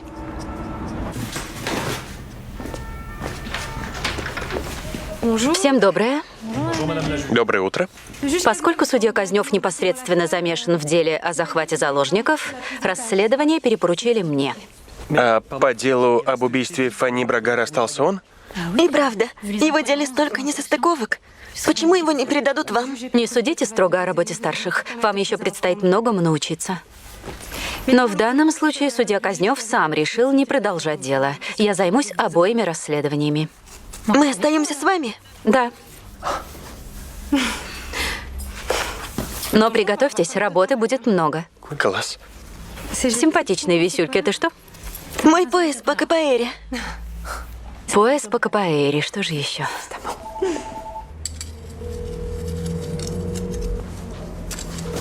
Да, комиссар.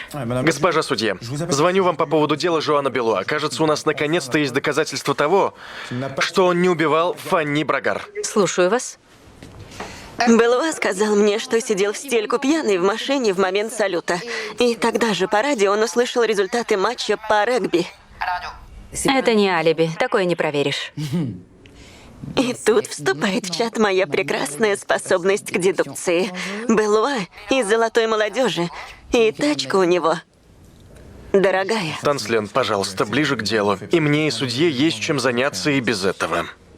Как и во всех нормальных дорогих машинах, в его тачках тоже есть функция сбора данных. И эти данные мы можем получить? Правильно, госпожа судья. Что я сделала? Я позвонила в техсервис. И значит, Белуа завел машину в 23:44, а выключил зажигание в 12:28. Выходит, в промежутке он был в машине. Фанни Брагар умерла ровно в 12:03. Откуда такая точность? Благодаря ее умным часам. Они зафиксировали остановку сердца. Таким образом, Белуа не мог убить Фанни Брагар. Ну что? Прекрасная работа, майор. Но все равно непонятно, почему судья Казнев не запросил эти данные. Я перезвоню вам позже. Спасибо, госпожа судья. То есть Белуа не виновен? И мы вернулись на старт. Нужно начать все расследование заново, исходя из новой информации. Все нюансы будут выглядеть по-другому. Да. Судья Казнев хочет с вами поговорить. Передайте, что я сейчас. Я скоро. За работу.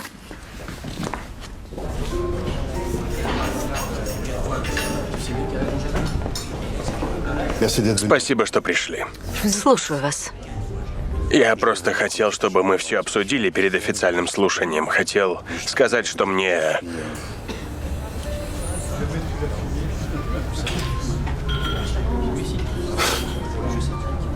Что вы правы. Наши отношения с Мари повлияли на мое решение. Но я был в себе уверен. Поэтому и игнорировали любые факты, противоречащие вашему суждению. Спасибо. Когда я узнал, что в прошлом он занимался сексуальными домогательствами, я только убедился в своей правоте. Но для чего вы организовали следственный эксперимент? Начали сомневаться? Да, но было уже поздно. Я должен был отреагировать, когда Том Вивьен изменил показания. В любом случае, Белуа не врал. Он был в машине во время салюта. Следователи подтвердили. Как так? Они проверили его слова о том, что он был в машине в момент убийства. Это правда. До взятия заложников он этого не говорил. Говорил. Он рассказал это своему адвокату, когда был задержан. Он вспомнил. Уверяю, я был не в курсе. Адвокат мне не говорила. Итак, Белуа утверждает, что когда Фанни зашла в ангар, шарфа на ней не было. Это значит, что убийца сам принес шарф, чтобы им задушить девушку. Да, затем забросил шарф в машину Белуа, пока тот спокойно отсыхал. Поэтому Белуа ничего и не заметил. Значит, убийца достаточно хорошо знал Фанни, чтобы узнать ее шарф. Только вот поиски по ДНК с шарфа ничего не дали.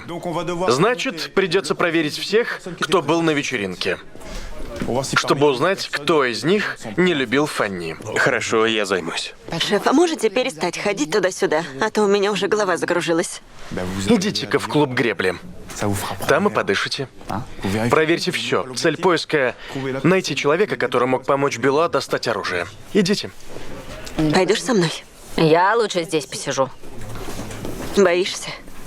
Нет, не боюсь, просто здесь я нужнее. Сорель, идите с ней. Почему? Я должна помочь Марти. Вы должны исполнять мои приказы.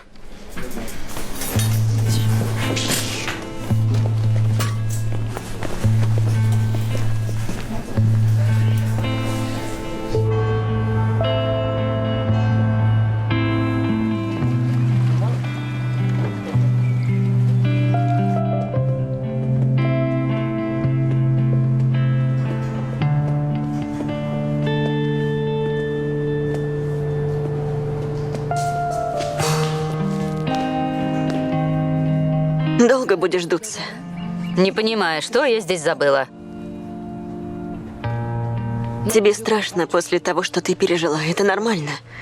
Но оперативная работа — это как лошадь. Лошадь? После падения нужно тут же вернуться в седло. Иначе пиши пропало. Если бы Сарауи не заставил тебя поехать со мной, так и скучала бы в участке ближайшие лет 20. А я бы скучала по тебе. Я вот что думаю. Либо сообщник Белуа помогал ему сбежать, либо наоборот. Наоборот? А вдруг сообщник и есть убийца? И он просто хотел подставить Белуа. Не хочу тебя расстраивать, но в этом нет смысла. Если это действительно так, то зачем так заморачиваться? Белуа уже практически приговорили. Пустая трата времени такое проворачивать.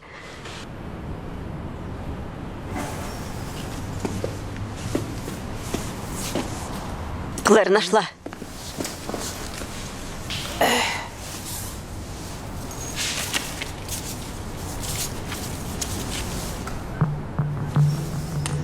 Это холостой заряд. 2 холостых заряда. Значит, наш паренек отличный актер. Оскар по нему плачет. Не может быть. Он так нервничал, думал, что оружие настоящее. То есть сообщник передал охлащенный пистолет и не сказал об этом? И где логика? Знаешь, память Белуа начала потихоньку восстанавливаться. Он стал угрозой настоящему убийце. Пистолет был не для того, чтобы он смог сбежать. А для того, чтобы его застрелили. И почти получилось. Месье Гомес, подскажите, кто здесь был с утра в день эксперимента? Здесь, в клубе? Нет, у матушки вашей. Да, здесь, в клубе. Вы были? Спасибо, сами знаем. До эксперимента кто был? Были Жюль с Нико. Они вдвоем тренировались. И Том был. И все. Том Вивьен? Да. Во сколько он был? Не помню, уже сразу после вас. Приходил забрать, что ты сразу ушел. Понятно. Спасибо за информацию. Всегда пожалуйста. Кто-то должен ему сказать, что нельзя столько лосьона на себя лить. Том Вивьен был здесь перед экспериментом и навещал Белуа в тюрьме. Да, и он хорошо знает это место. Спокойно мог пройти через запертую дверь, как и я. Поэтому никто его и не заметил. Зе Берг, вечером увидимся? Возьми меня в заложники. Кто пишет? Никто. Ладно, ты сдалась. Нет. Нет, совсем нет. И не надо, потому что это глупость. Это да, точно. Том Вивьен указал на то, что ваш клиент выходил из ангара сразу после того, как была убита Фанни Брагар. Но потом Вивьен изменил показания. Во второй версии, представленной адвокату, он утверждает, что человек, который вышел из ангара, был более крупного телосложения, нежели Жуан Белуа. Да, только этой возможной версии нет среди актов дела. Зато орудие убийства, шарф Фанни Брагар, было найдено в машине Белуа. И оно не является уликой, ведь пробы ДНК не были взяты. Стоп. Было классно. И полезно. Обнаружили проблему со стороны защиты? Думаю, даже я справилась с защитой лучше его адвоката. Так и есть. Казнёв учел только доказательства против Белуа. Почему адвокат Феймас промолчала? Такое впечатление, что она не сделала ничего, чтобы его защитить. Именно. Судья Казнёв утверждает, что она не ознакомила его с новой версией, по которой Белуа был в машине во время салюта. Но ведь это очень важно. Ее клиента могли оправдать. Она принимала участие в следственном эксперименте, общалась с Белуа. Она могла запросто подать ему идею захватить заложников. И зачем ей это? Нужно выяснить. Но это очень странно. Очень странно. И напомню, когда он вышел из ангара, его ранили именно из-за нее. Она закричала. И правда, дело нужно изучать досконально.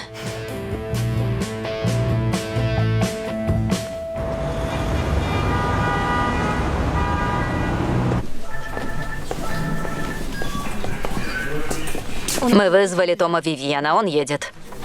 Отлично. Куда опять Танслен делась? Белуа пришел в себя, поехала допрашивать. Взяла и просто уехала? Она специально? Считает, что после происшествия в ангаре ему проще с ней говорить.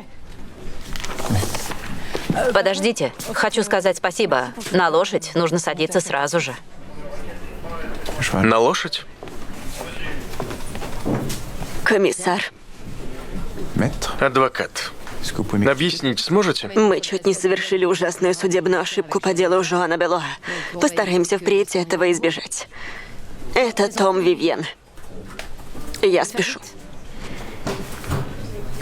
Клар, через 5 минут буду. Пройдемте.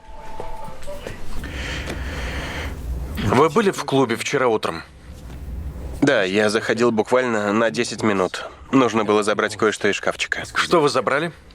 Кое-что, говорю же. Что именно? Кофту, я забрал кофту. Кофту. Ладно. Что можете сказать о Фанни Брагар? Какая была ее роль в клубе? Послушайте, моего клиента уже допрашивали на эту тему. Он пришел сюда по доброй воле в качестве свидетеля. Конечно, мы же просто разговариваем. Так, месье Вивьен, что насчет Фанни Брагар? Она была классной, целеустремленной. Ее только поставили капитаном восьмерки. Восьмерки? Экипаж из 8 человек. Это лучший тип гонок в академической гребле. Честно, все были удивлены, что выбрали ее. Она не самая сильная. Считаю, что данную увлекательную беседу по технике академической гребли можно завершить. Мадам, позвольте всего минутку. Сейчас вернусь, не уходите. Мы же не будем часами о гребле разговаривать. Нашли хоть что-нибудь? А то с этой адвокатшей он вряд ли что расскажет. Проверяю его банковские счета. Он явно живет непосредством. И постоянно катается в Голландию. В Голландию? Он что, наркодилер? Не зря вас комиссаром поставили. Больше ничего нет? Пока нет. Банк. Банк.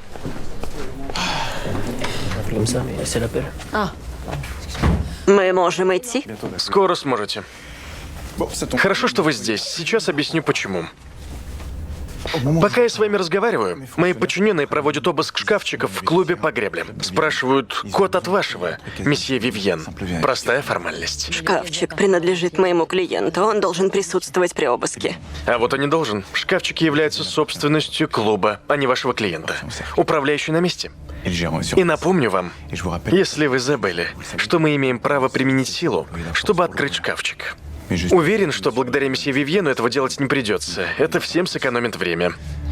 Повторю вопрос, что мы обнаружим в шкафчике?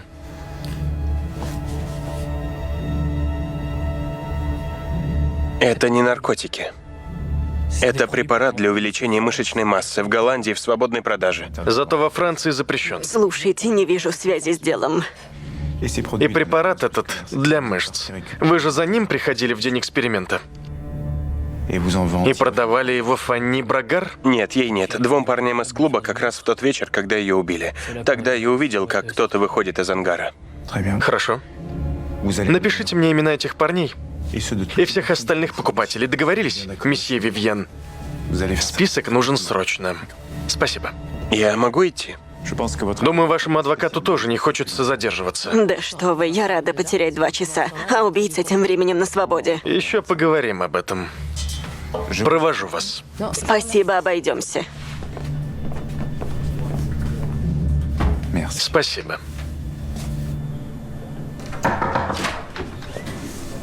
Привет. Поправляешься? Потихоньку. Спасибо. Да не за что.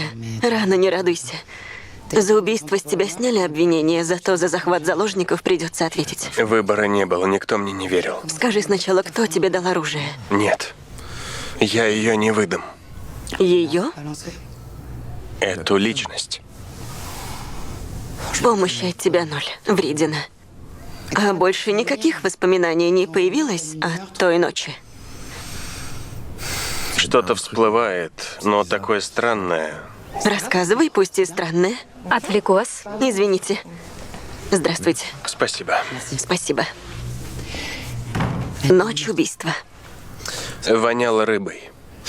Это от твоего обеда воняет. Ешь, поправляйся. Да нет же, я почувствовал запах рыбы, когда из ангара вышел. Тухлый. И откуда пахло, по-твоему? Не знаю, в голове сплошной туман. Что ж, приятного. Вернусь попозже.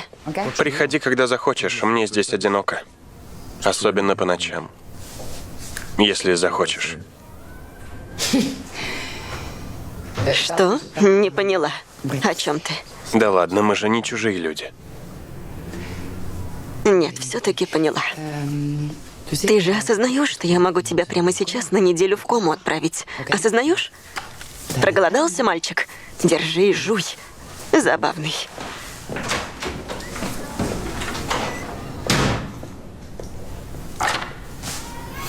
Ты бы видела взгляд этого гаденыша. Кем себя возомнил извращенец?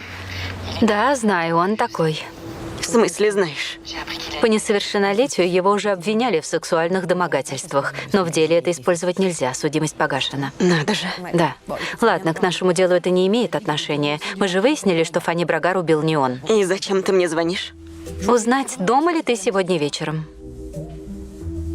Мама твоя у нас. Думала, может, поужинаем вместе. Она, ты, я, Марти. И еще кто-нибудь. Парень твой новый. Нет, не хорошая идея. Познакомься, моя сестра, моя мать. Ей больше нравится моя сестра, хотя они и не ладят.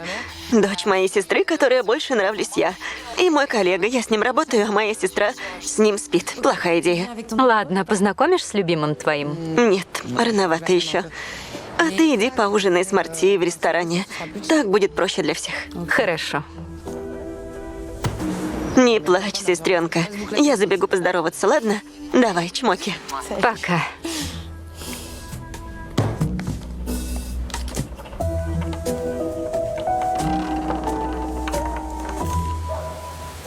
Феймас, это которая Натали Феймас? Да. Пытаешься выудить из меня информацию о коллеге по адвокатуре? Нет. Просто у меня предчувствие, и хотелось бы их проверить. Предчувствие, а что же еще? Обидно, что ты пытаешься подкупить мою профессиональную этику бутылкой вина. Я думала, в семье все помогают друг другу. Ладно.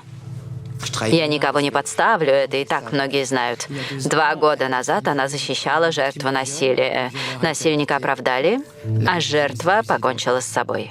У Феймас была депрессия.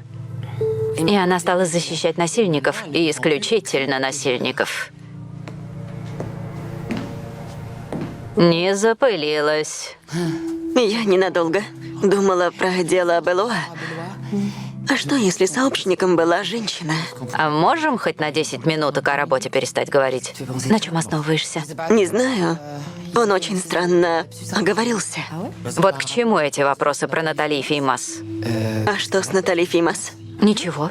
Ничего. Так что там? Тебя парень твой не ждет? И правда. Ждет. Пока, солнышко мое. Хорошего вечера.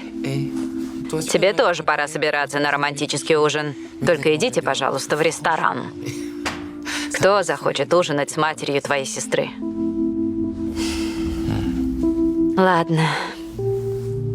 Красное платьице? Давай.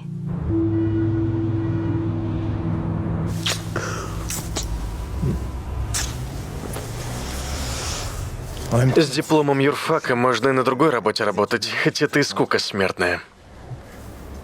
Почему полиция? Потому что всегда любила ловить плохих. Таких, как я? А ты плохой, да?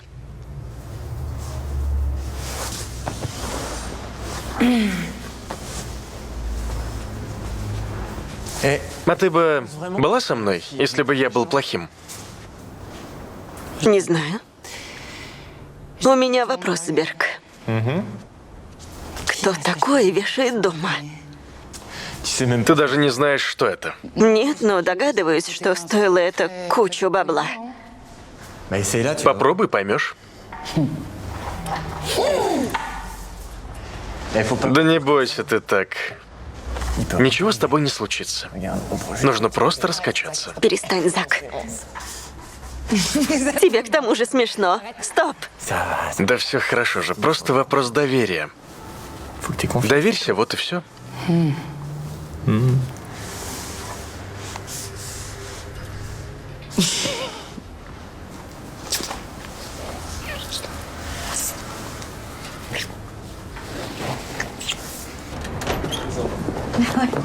Тут и правда здорово. Да, и правда здорово. Ладно тебе. Мне их посоветовали. За руль сажусь я. Нет. Да. Вот уж нет. Шутишь так? Не шучу. А я говорю я. Почему? Потому что я за руль. Я. Ключ у меня. Печалька. Нетушки. Почему? Что почему? Я очень хочу сесть за руль. Перехочешь?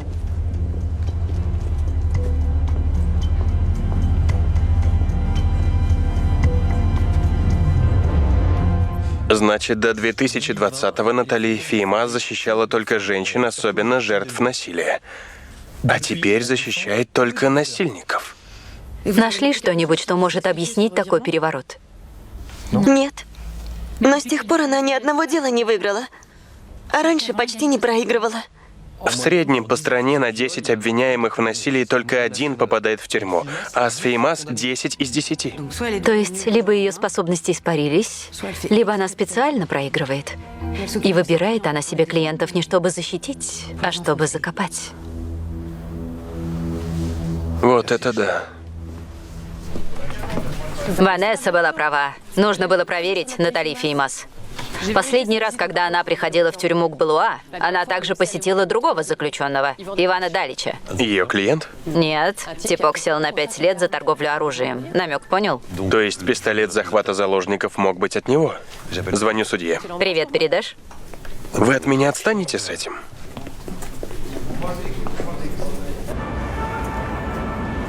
И что я здесь забыла? Вы читали мои показания, добавить нечего.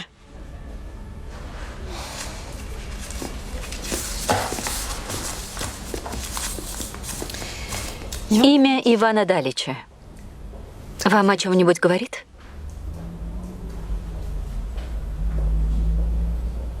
Полиция выехала. Думаю, вам пора мне объяснить, что произошло.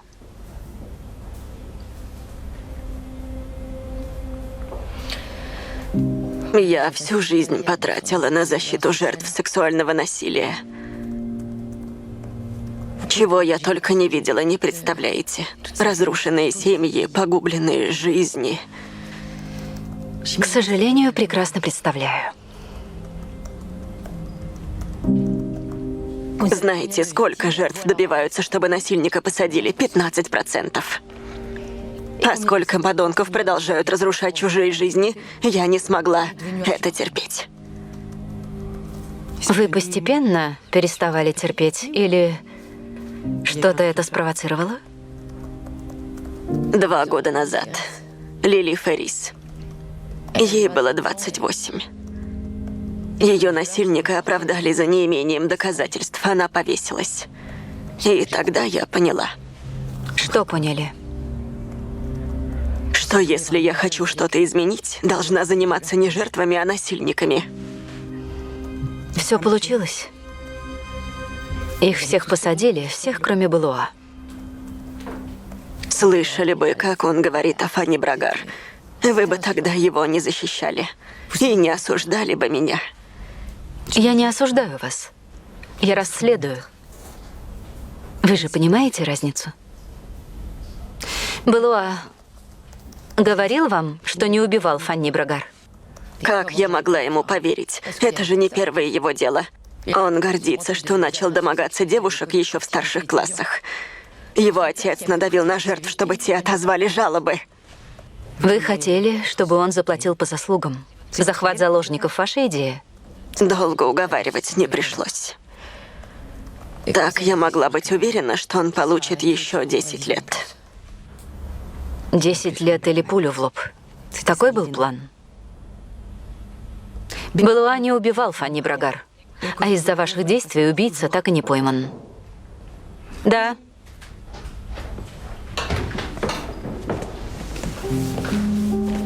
Адвокат Феймас, вы подвергли опасности чужие жизни. Вы хотели вершить свое правосудие, нарушили клятву адвоката, по которой вы должны защищать интересы клиентов.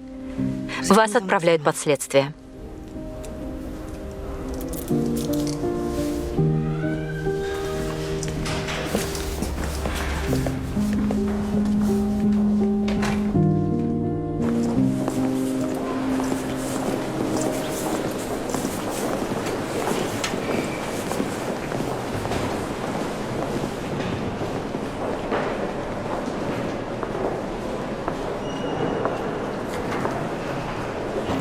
Наручники обязательны. Таков порядок.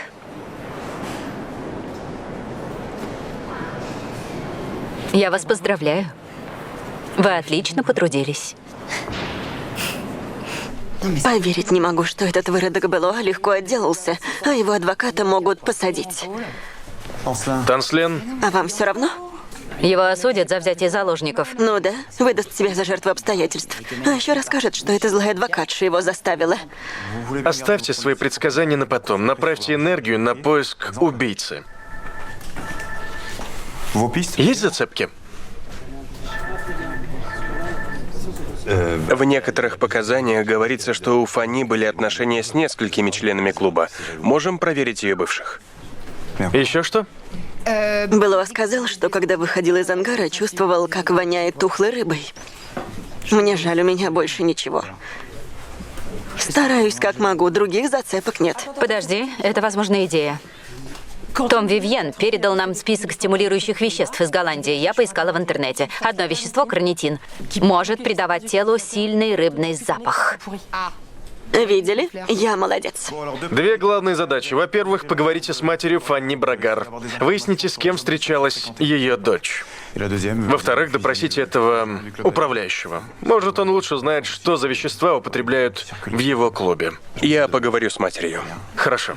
Покатаемся на лодочке, Клэр. Погодка чудная. Согласна, Сорель? Лошадь? Спасибо, шеф. Да.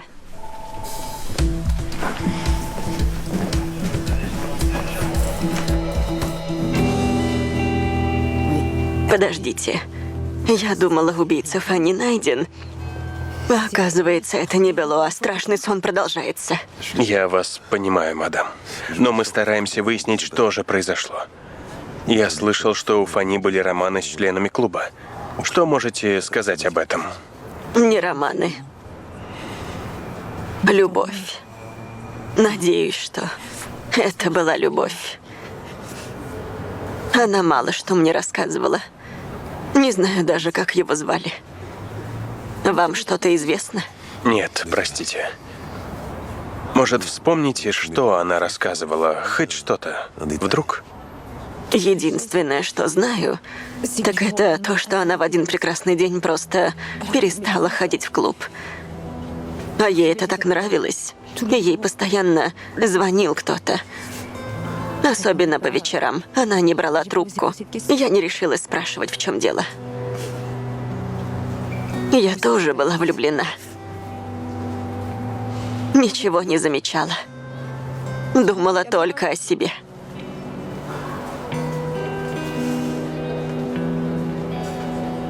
Вы знаете, что такое влюбленность? Мы не понимаем своего счастья. И что все может оборваться. Простите, я все сюда приплела.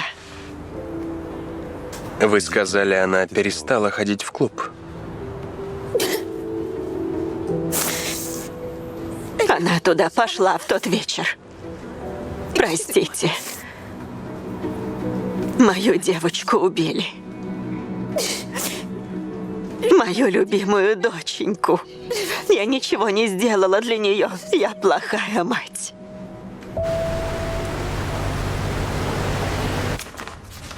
Вот список покупателей Тома Вивьена. Вы были не в курсе? Абсолютно. Они почти все из вашего клуба. Уверяю вас, я ничего не знал. Иначе бы запретил. Принимайте нас за дурочек. Говорю правду. Меня же нет в этом списке. Я эту дрянь не употребляю, извините. Раз не хотите с нами говорить, можем позвать наркоконтроль или организацию по борьбе с допингом. Добавим движухи в ваш клуб. Хорошо? Вы же не серьезно? Да, правда, некоторые перешли грань. Понимаете, ведь главное в соревнованиях – победа. А для нас главное отправлять подонков за решетку. Кто был близок с Фанни Брагар?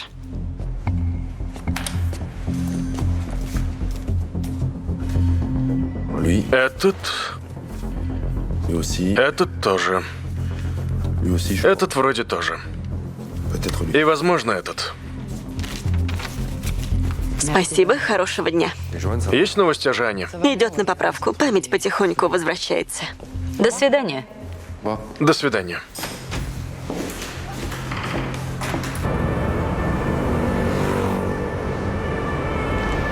Постой, Жюстин. Я в тебя влюблен. Жюстин, ты крутяшка. Нужно идти. Что нового? Я проверил все распечатки с телефона Фанни Брагар. Ни один номер не сходится с номерами членов клуба. Забрал ее телефон из вещдоков. Тоже пусто. Мы проверили тех, на кого указал Гомес. У 2 алиби, а 3-го допросят. Итог, у Фанни Брагар были любовные делишки с кем-то из клуба. Но в тайне. Почему? Может, потому что у него уже была девушка? Только делишки плохо закончились, потому что она совсем перестала ходить в клуб. А ведь ее назначили капитаном команды. Как? Гомес сказал, что она перестала ходить из-за травмы. Вивьен утверждает, что ее назначение капитаном удивило всех. Она не подходила на эту роль. А кто назначает капитанов? Не Гомес ли? Может, он посодействовал своей душечке? Тем более, что он сам с душком. Игра слов получилась. Надо же. Здорово. Очень смешно, но это не доказывает его вины. И то верно. А если Гомес скрывает запах, вызванный принятием запрещенных веществ? Его же не было в списке покупателей. Потому что он не покупает? Может, Вивьен поставляет ему препарат бесплатно в обмен на молчание? Ты проверил соцсети? СМС-ками пользуются только детки. А деревянные счеты еще используют? Нет. Давай посмотрю. Племянница показывала недавно, что делает молодежь. Так. В яблочко. Кого Фанни Брагар заблокировала 9 месяцев назад? Фабио Гомеса. Значит, Фабио Гомес. Мы молодцы. Ура.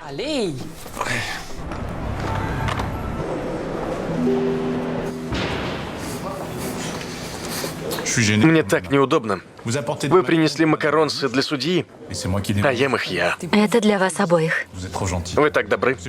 Сами пострадали и сами же приносите угощение. Кажется, вы очень близки. Близки? Не то чтобы очень, но, скажем, она знает мои причуды, я знаю ее. Например? Например, она терпеть не может шариковые ручки. А по пятницам приходит на работу в 7:30. До уборщиков. Не знаю, почему так рано. Никогда не спрашивал. Не любит сладости, зато обожает горький шоколад. Никогда ничего не забывает по работе, зато вечно что-то забывает на работе. Хорошо, есть еще что-то? Гомес профессионально занимается греблей. Вивьен подтвердил, что поставляла ему карнитин в обмен на молчание. Принимать запрещенку еще не значит быть убийцей. Нет, но Белова сказал нам, что почувствовал запах тухлой рыбы при выходе из ангара. Запах, который Гомес пытается скрыть вонью своего лосьона. А Фанни Брагар заблокировала его во всех приложениях. Не многовато ли совпадений? Да, согласна. Вызовите его и держите меня в курсе. У нас ЧП. Я пробила положение телефона Гомеса. Он в 100 метрах от больницы, где лежит Белуа. Вот черт, я говорила ему, что к Белуа возвращается память. Он его убьет. Быстро туда. Хорошо. Ле, со мной.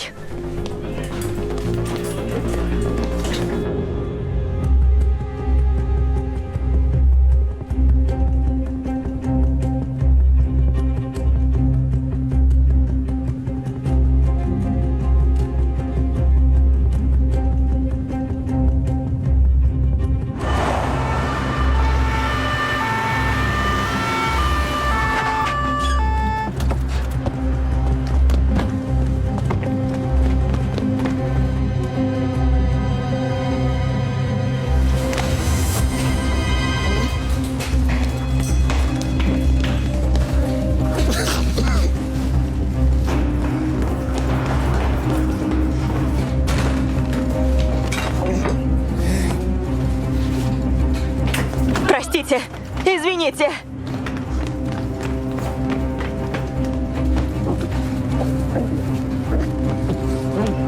Гомес, отпусти его! Отпусти! Отпусти!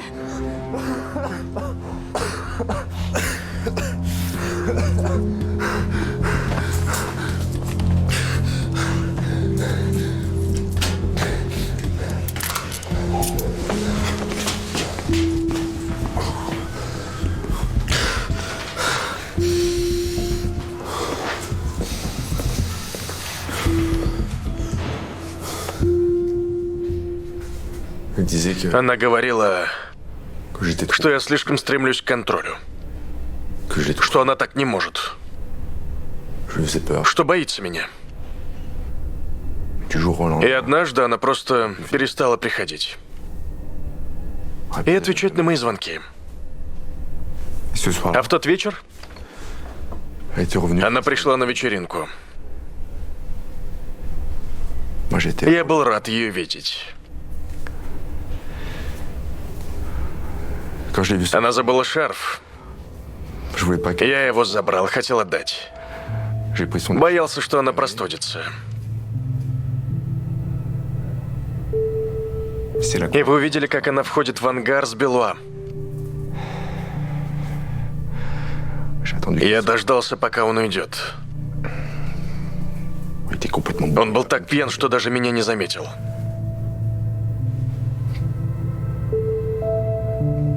И я пошел к Фанни. Хотел просто поговорить.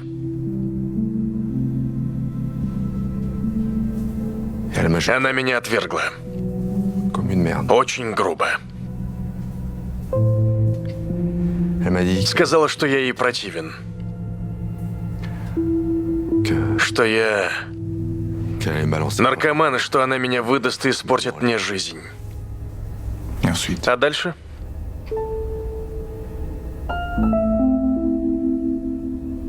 Меня это взбесило.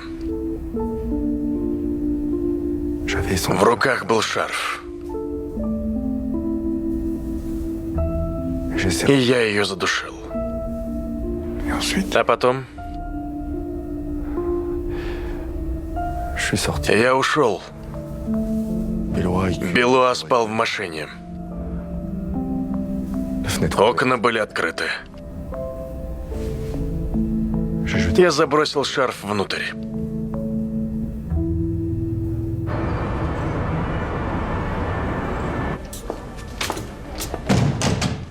Фабио Гомес сознался в убийстве Фанни Брагар. Значит, дело раскрыто? Можно и так сказать. Вы чем-то недовольны? Убийцу мы нашли. Я не могу поверить, что выпускаем другого хищника на свободу. И ничего с этим сделать нельзя? Нет, к сожалению. Что ж, надеюсь, что практика была вам полезна. Мне очень понравилось с вами работать. Спасибо вам. Может, когда-нибудь удастся снова поработать вместе с вами? Я в этом уверена. В любом случае, увидимся в университете. Идите, ваши обязанности закончились. До свидания, госпожа судья. До свидания, Артур. Еще раз спасибо.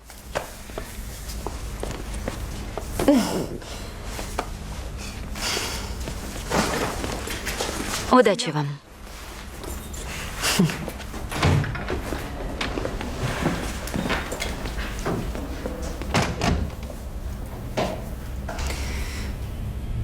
Владимир. Да? Соедините меня с Софи, пожалуйста. По делам несовершеннолетних? Да. Есть к ней одно дело. Майор, вам оставили посылку. Спасибо. Не за что.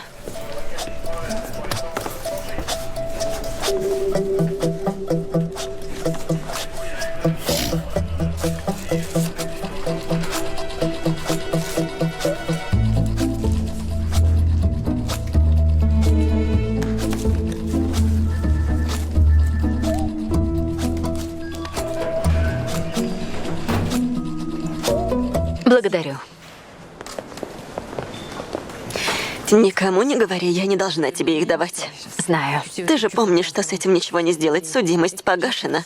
Помню, да. Но все равно мне это поможет. Спасибо. Не за что.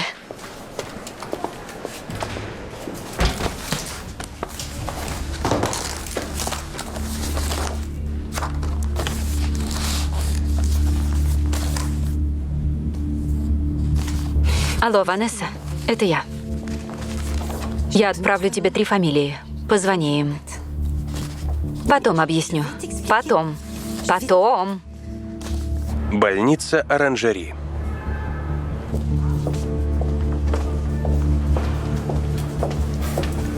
Прошу. Ванесса, какой сюрприз. А с вами я еще не знаком. Я судья Рамо. Приятно познакомиться. Вы так вовремя. Собираюсь подать жалобу на бездействие. Естественно, против этой чокнутой Фимас.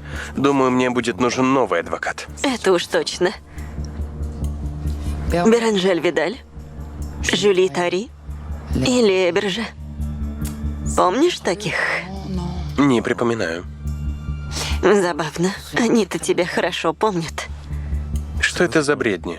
Они отозвали обвинение, потому что им угрожал ваш отец. И вот незадача. Все 3 поменяли мнение. Бывает же. Я здесь именно по этой причине, чтобы сообщить, что против вас начато расследование по делу о сексуальных домогательствах и насилии. Желаю вам чудесного дня. Скоро увидимся. Пока.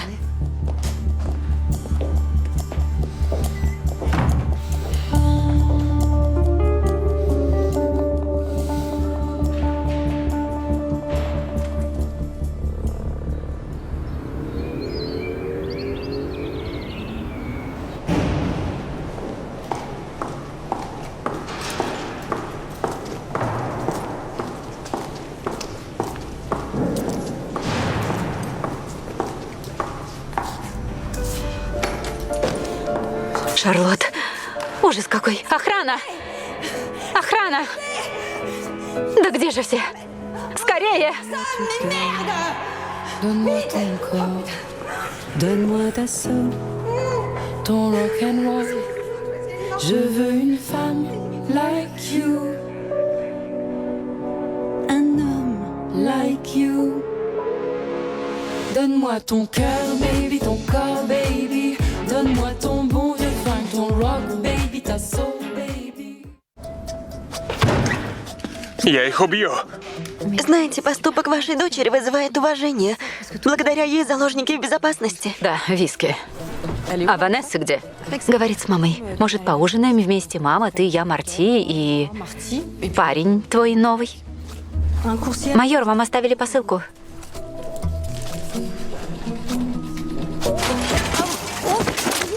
Дайте ваш номер телефона, если понадобится в страховую обратиться. Сами пострадали и сами же приносите угощение для судьи. Кажется, вы очень близки. Она знает мои причуды, я знаю ее.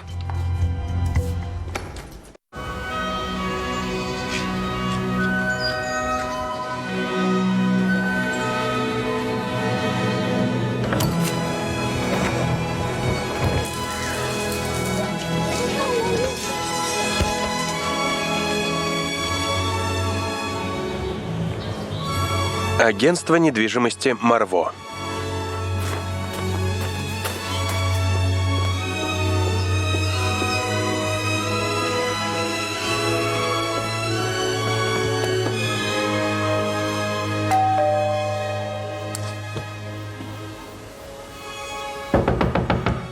Люка? Люка? Люка!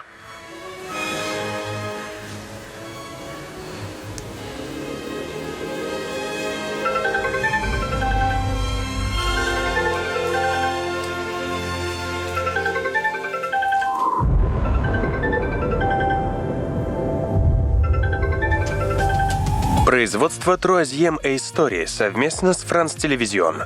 В главных ролях Клэр Барутра и Констанс Ге.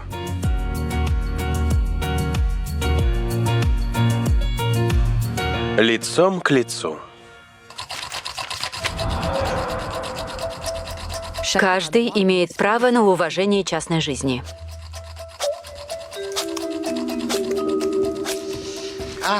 Мой ноутбук. Где мои очки, не видела? На голове.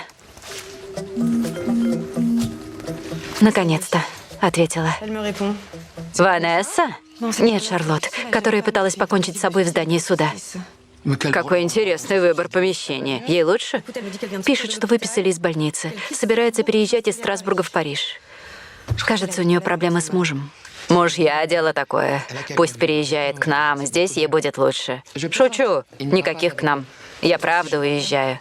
Тогда до вечера. Привет, зайенька. До вечера. Все хорошо? Да. Как спалось? Явно лучше, чем тебе. Он уже уехал? Кто? Тот, с кем ты спала? Нет, я ни с кем не спала. Мама. С этим мужчиной у нас профессиональные отношения, поэтому мы скрываемся. В следующий раз пусть скрытно остается на завтрак. Ладно, хорошего дня.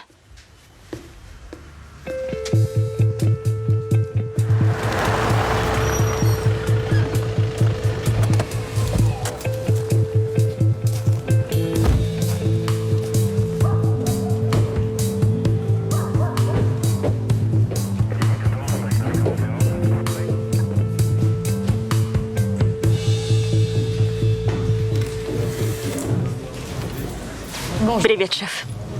Приветствую, майор. Чьи это хоромы? Люка Марво, управляющий нескольких агентств недвижимости. Главное, тут, в Мецгере. Тело обнаружили в бассейне, лицом в воде. Плавал на спине, только наоборот. Грандиозная была вечеринка. Праздновали открытие нового агентства недвижимости «Марво». Тело обнаружил Дилан Баде, его правая рука. Он зашел проверить Марво, потому что накануне тот был не в форме. Хотите сказать, весь этот кавардак из-за неудачной пьянки? Упасть в воду с открытыми глазами – дело мутное, как вы выражаетесь. Что говорит судмедэксперт? Она в суде будет через полчаса. Не знаю, что он добавлял в воду, но его это не красит. Ничего не трогайте, ждите судмедэксперта. Спасибо, шеф. Я уже чуть было его в засос не поцеловала. Но вы меня спасли.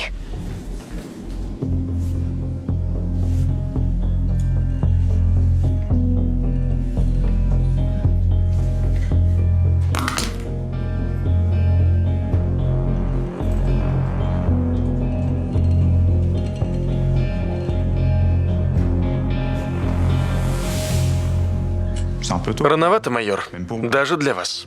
Одной бутылки не хватает. Тут стекло. Пахнет крепким алкоголем, типа шнапса или водки. Мы тут проверяем не ваши познания в спиртных напитках. Виктор? На анализ.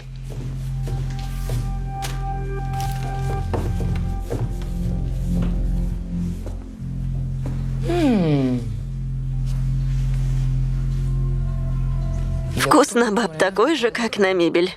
Важный вывод из этого есть? Да, наш мужик редкостный говнюк. Танслен. Потерпевший, явный женоненавистник. Думаю, насильственная смерть могла иметь место.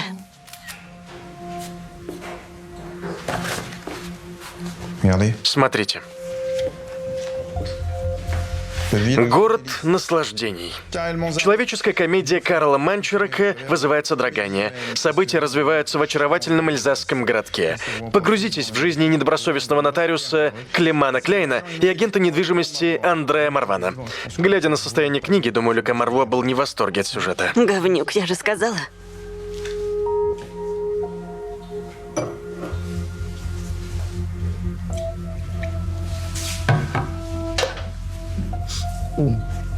Воняет. У вас пунктик на напитках?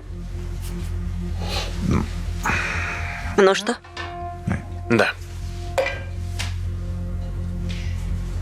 Его проблемы с кожей, может быть, не из-за воды в бассейне, а из-за этого. Кто-то подсыпал яд. Комиссар? Да. Тут Дилан Барде. Хорошо. Здравствуйте. Здравствуйте. Вы обнаружили тело, верно? Да. Вам знакома эта книга? Да, вчера только о ней и говорили. Она может быть связана со смертью месье Марво. Гадкий персонаж из книжки очень похож на Люка. И что? Люка словно помешался. И потом, он заперся в курилке, слишком много выпил. Я сам не видел, но когда он вышел, он трясся от ярости и нес полную чушь. Думаете, он упал в бассейн случайно или пытался свести счеты с жизнью? Не знаю, он вернулся в курилку и больше не выходил. Все разошлись, никто не видел, как он упал. Извините. Алло? Вы можете идти, спасибо. Иду, скоро буду. Итак, Кожа воспалена, зрачки расширены. Про слизистый пока сказать трудно, он наглотался воды.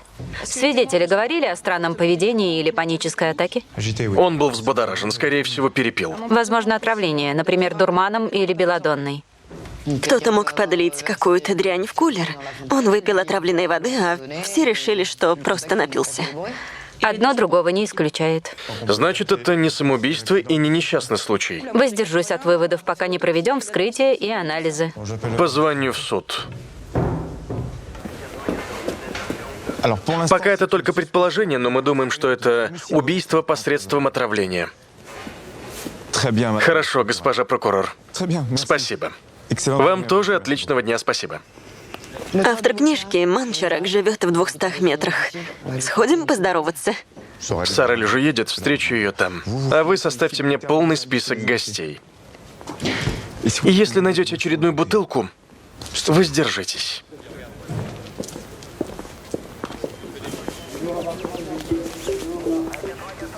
Марти, где тебя носят? У нас убийство в Мецгере. Приезжай скорее.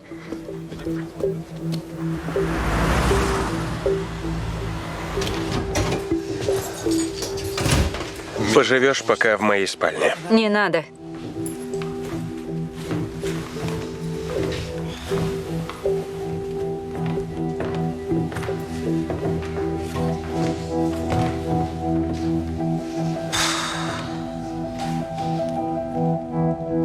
Зачем ты это сделала? Скажешь ей, кто я? Она судья, умная и полная сострадания, она поймет. Поймет что? Что я не приглашал ее к себе, потому что ты моя бывшая, что мы живем с тобой вместе, хотя мы вовсе не вместе? И что ты ушла, чтобы вскрыть себе вены у нее под носом? Извини, я сглупила. Я найду работу в Париже, а на время поисков поживу у коллеги. Не надо. Не торопись. Я тебя не выгоню. Выгонишь. Ты сделал выбор. Я не выставлю тебя на улицу после такого. Если бы ты не относился ко мне как к ребенку или неизлечимо больной, мне было бы лучше. Упрекаешь меня в том, что я тебя не выгнал? Не хочу, чтобы ты меня опекал. Иди, а то опоздаешь.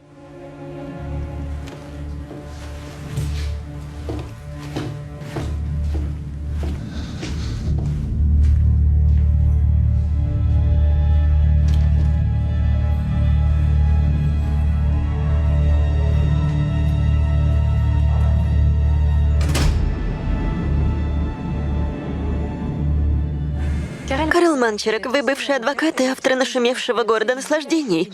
События вашего первого романа происходят в Мецгере. В 80-х ваша семья покинула родную Польшу и устроилась в Эльзасе. Мне тогда было 5 лет.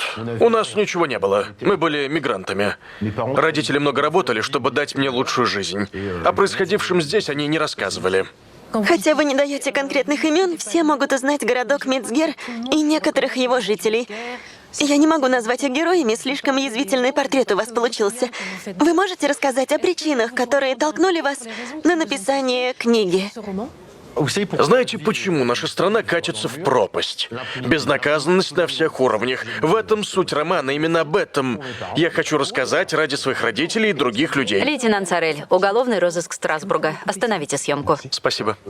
Про свободу слова не слышали? У вас как раз будет возможность высказаться. Извините за грубость, но я прошу вас уйти. Интервью мы закончим сами. Про свободу прессы тоже не слышали? Разницу между разговором и допросом знаете? Или объяснить? Мы пойдем. Да, извините. У вас есть мой номер. Спасибо. Итак, я вас слушаю. Разговаривать будем не здесь. Пройдем в тепло. Давайте, конечно. Пройдем к вам или лучше к нам? Давайте ко мне. Отлично, мы еще коллег позвали. Вы не против? Сюда. Славный парень.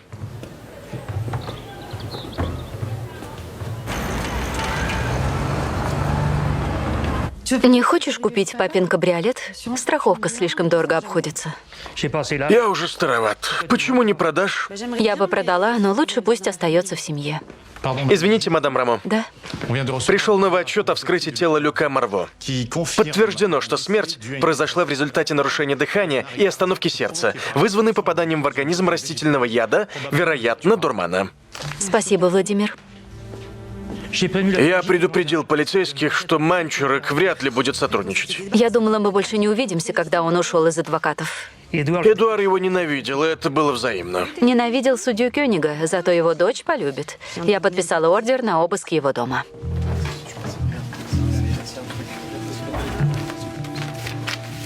Чтобы дело шло быстрее, дайте нам документы, касающиеся Люка Марво. Моя книга «Вымысел», нет никаких документов. Но из-за нее произошло настоящее убийство. В вашем вымысле через страницу встречается мотив и немало подозреваемых. Вы входите в их число. Ищите где хотите, вы ничего не найдете.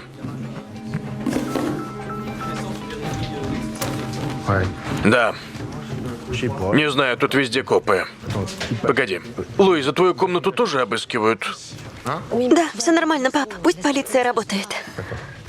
Ладно, слушай. Извините за беспокойство. Ничего, мне нужно на занятие. Что изучаете? Жизнь учусь на биологическом. Вы не против, если я заберу это?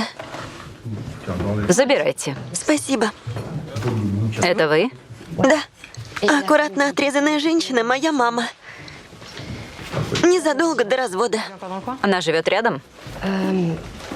Нет, она умерла год назад. Соболезную. Думаете, у него будут проблемы из-за книги? Если он что-то знает и зря тратит наше время, то да. Я знаю, что мой отец очень высокомерный и все такое, но он хороший человек. Знаете, где он был вчера вечером? Вчера он был в Париже в рамках промо-акции. Вернулся сегодня утренним поездом. Ну вот. Не так уж и сложно. Оставьте ее в покое. Она тоже подозреваемая. Скажите ей спасибо.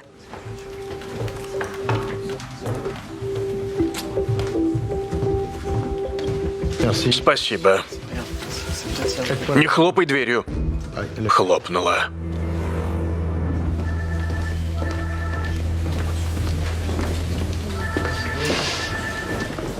Время смерти Люка Марво между 8 вечера и полуночью. Соответствует показаниям гостей.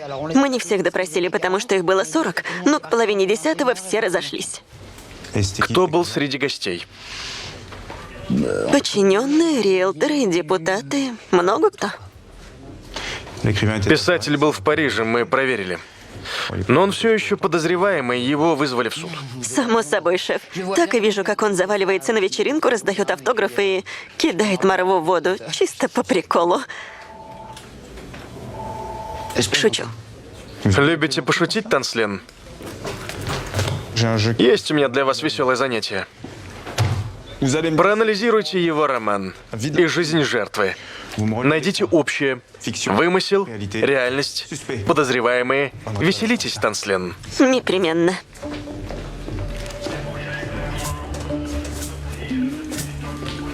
Ты пришел очень кстати. Ты опоздал? Наказание? Прочти. Потом объясню.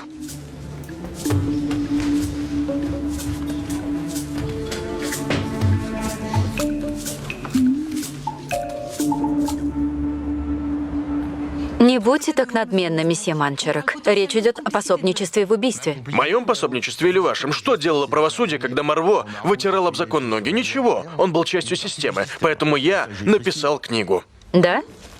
Я думала, это вымысел. Даже в вымысле можно изоблачить негодяев. Писатели так делают. Так вы видите правосудие? Вы самостоятельно находите преступников и расправляетесь с ними. Статья 11 Декларации прав человека. Всякий гражданин может свободно говорить, писать и печатать. Под страхом ответственности за злоупотребление этой свободой. Творчество свободно. Статья 1 2015. Статья 2 2016. Любое творчество должно осуществляться в соответствии с принципами свободы выражения мнений. Статья 9 Гражданского кодекса. Каждый имеет право на уважение частной жизни. Это не превалирует над свободой выражения. Закончим эту игру, месье Манчерок. Иначе я предъявлю вам обвинение в препятствовании правосудию с целью помешать установлению истины. 45 тысяч евро штрафа и 3 года тюрьмы. Тогда у вас будет время написать вторую книгу. Это ведь куда сложнее. А у меня полно идей. Сюжет будет развиваться во Дворце правосудия Страсбурга, в котором работают прогнившие насквозь люди. Одним из персонажей будет судья, не так давно почивший Эдуард К., который хранил деньги в Швейцарии. У него была вторая семья, но это другая история. У него есть дочь, тоже судья, несущая бремя своего покойного отца. И все это, разумеется, плод моей фантазии. Я пишу быстро, так что в течение суток первые страницы будут у издателя. Это угроза? Скорее, обещание. Да, верно, это обещание. Что ж, удачного вам дня.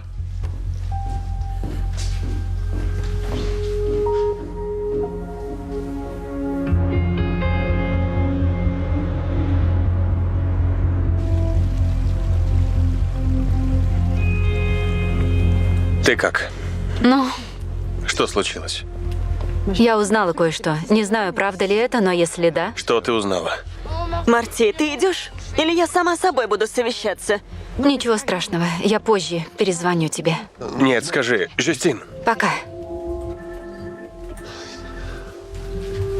Доклад по книге. Надеюсь, успел прочитать. Андреа Морван, агент по недвижимости, карикатурный карьерист, одержимый властью и деньгами. Не гнушается шантажом, кумовством и взятками, чтобы заключить сделки и убрать конкурентов. Нужно изучить бизнес Марво, узнать, кто желал ему отомстить. В личной жизни полный бардак. В связях неразборчив, менял женщин как перчатки. Значит, проработаем версию о женской мести. В частности, была одна дама. Я бы разузнал, существовала ли она на самом деле. Главный герой бросил ее как мусор, а она бросилась под колеса машины. Вот она. Фото на память о молодости нашла у Марво. Лина Косми погибла в ДТП. Сестра Набиля Косми. Набиль Косми вычитал в книге, что в смерти его сестры виноват его друг Марво. Он фармацевт. Мог достать дурмана. Хорошая работа, Марти. Да. Браво. Месье Косми, вас заметили на вечеринке Люка Марво, хотя в списке гостей вы не значитесь. Люка просил приехать, чтобы обсудить недавно вышедшую книгу. И вам очень хотелось увидеться, ведь вы узнали, что он спал с вашей сестрой и виновен в ее смерти.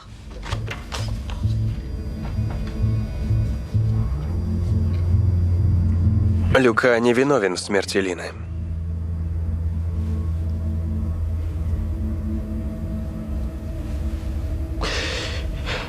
Это я. Она с детства была без ума от него, мы часто это обсуждали. Он не хотел с ней встречаться. Вы уверены? В день своего 18-летия она приехала к нему. Сказала, теперь можно. Он отказал. Она в бешенстве приехала ко мне. Думала, это я ему запретил. Что было потом? Она кричала, что я хочу контролировать ее жизнь. И бросилась под машину.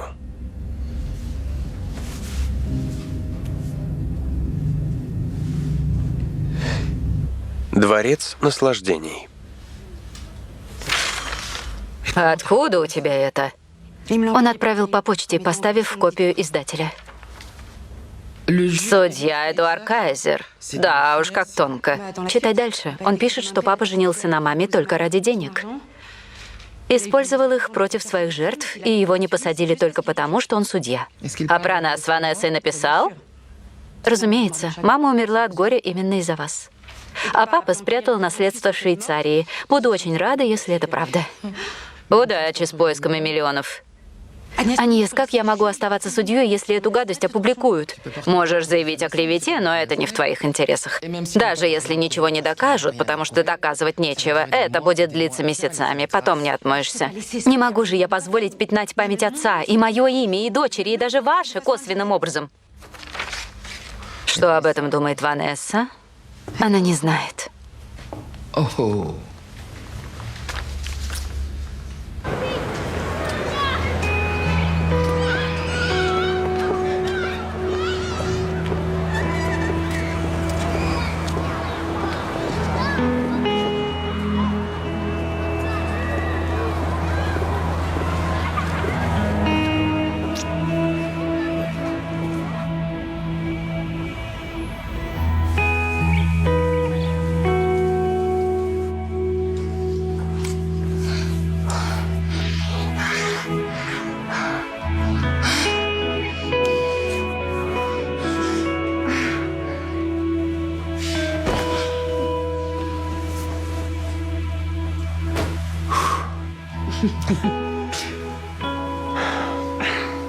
Мне хорошо с тобой. Собрался сыпать стереотипными фразочками. Эта фраза разве стереотип?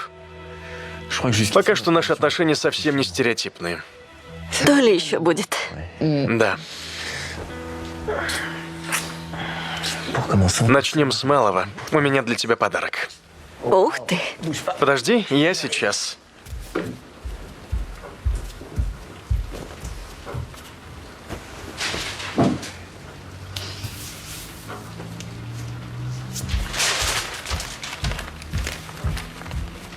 Сюрприз. Сюрприз? Мой фармацевт. Спасибо. Тест на беременность?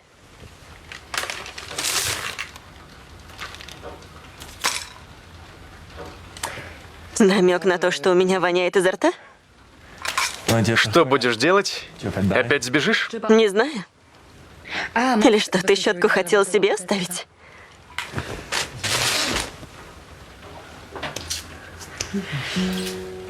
Оставайся со мной.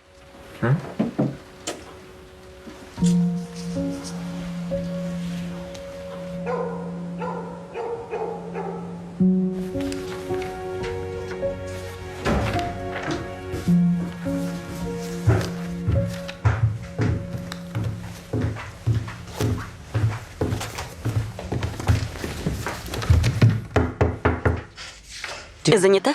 Прочитала сообщение? Дворец наслаждений Манчарака, да? Это лишь провокация, Жюстин.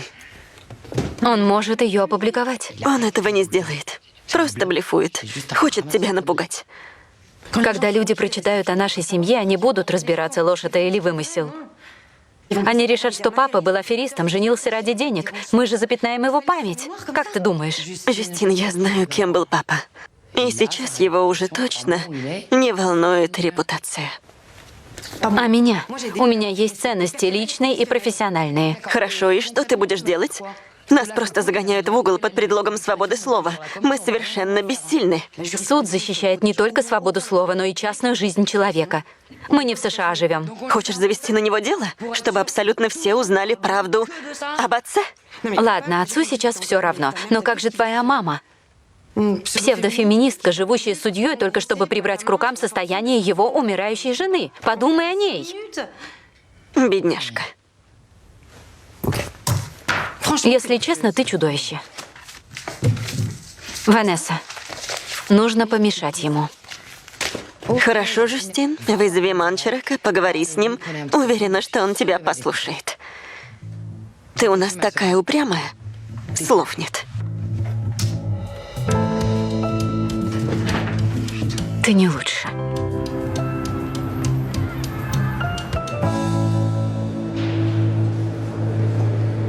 В вашем доме не нашли никаких улик. Дурмана тоже. Держите. Спасибо. Я говорю правду, госпожа судья. В книге все ложь. Автор просто пересказывает грязные слухи про Люка, людям лишь бы кого обвинить. Я защищал его, но у меня не хватило смелости признаться, что в смерти Лины виновен я. Люка после выхода книги совсем расклеился. Он так хотел, чтобы его любили.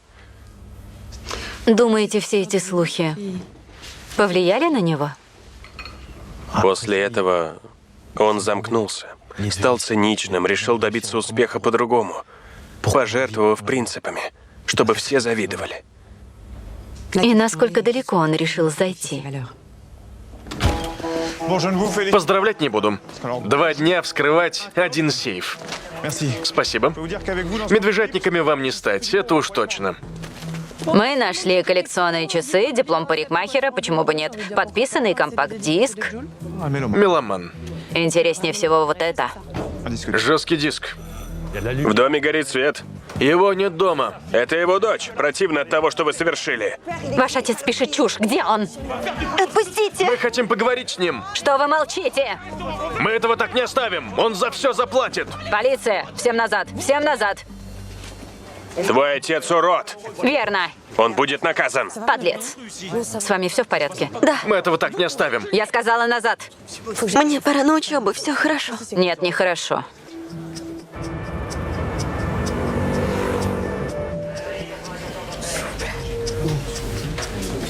Думаю, они не отстанут.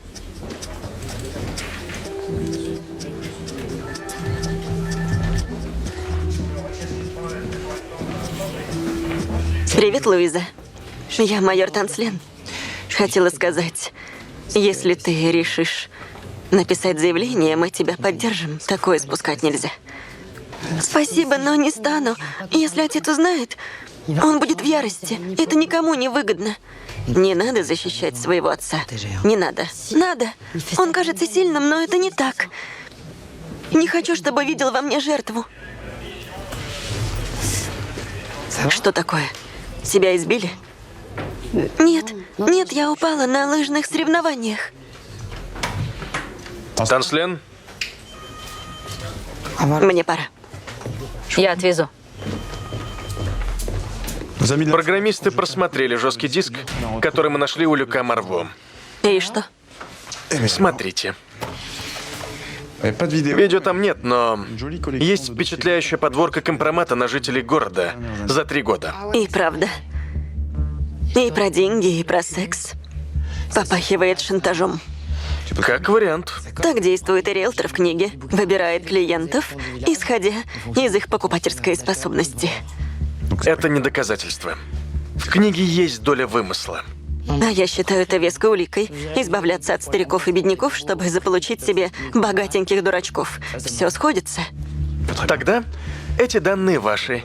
Ищите свидетелей. Дадите мне знать, когда что-нибудь найдете. Вам пора. Спасибо, комиссар. Не за что. Вы не можете вот так вламываться в кабинет.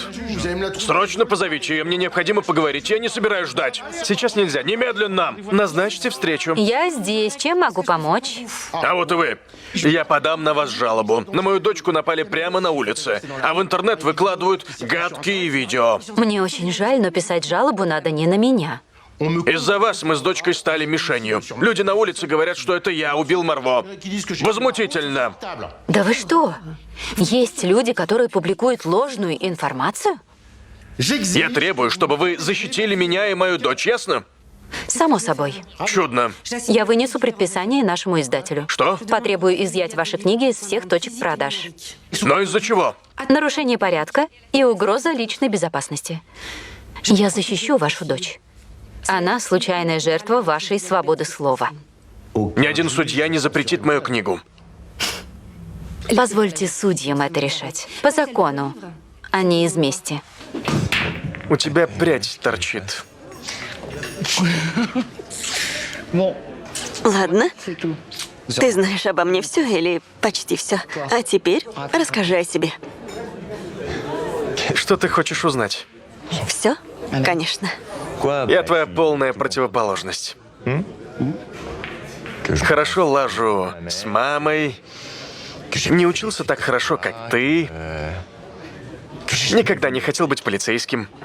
Впервые влюбился в женщину-копа. Вот как. Да, ты первая. И я не жалею.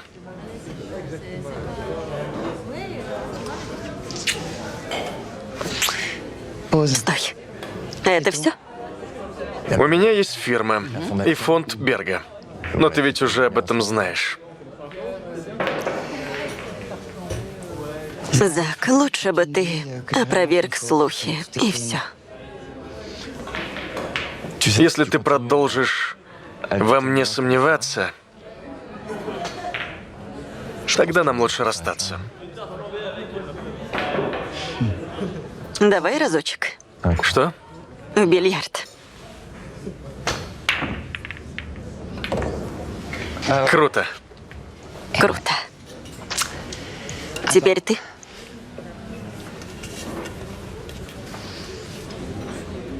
А ты ловко держишь кий. Пытаешься отвлечь. Нет. Бей. Значит, ты у нас профи? Просто у меня отличный тренер. Ты когда-нибудь говоришь людям правду? Иди сюда. Я же безупречен. И я люблю тебя. Ты мне веришь?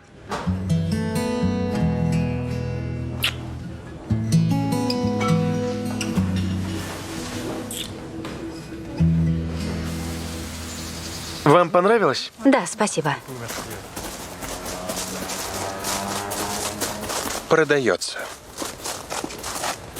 Хорошего дня. Спасибо. И вам. До встречи. Месье Барде? Майор Марти, полиция Страсбурга. Вы помните этот дом? Год назад жильцам Карен Мишель и Антони Бауру пришлось оставить дом после пожара. Месье Баур провел 3 месяца в больнице и потерял работу. Хозяин хотел продать дом под снос, и тут пожар. Такая удача.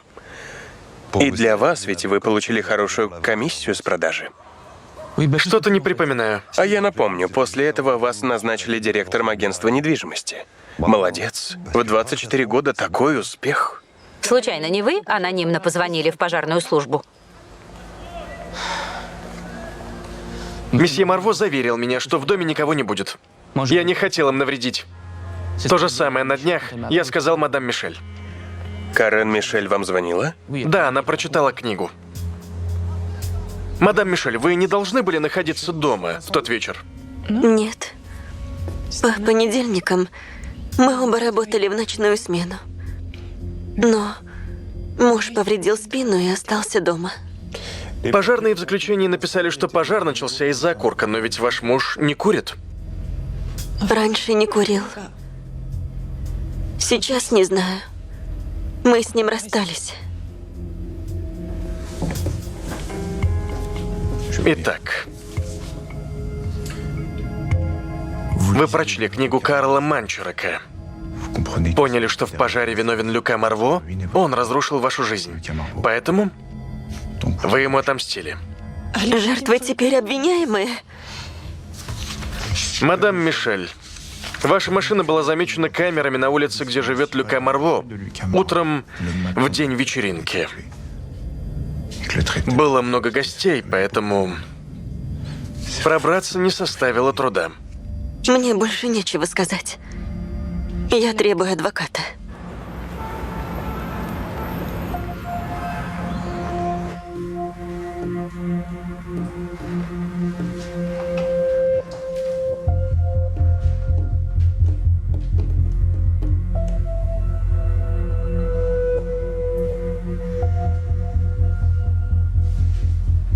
Моя клиентка имеет право хранить молчание. Конечно, это ее право.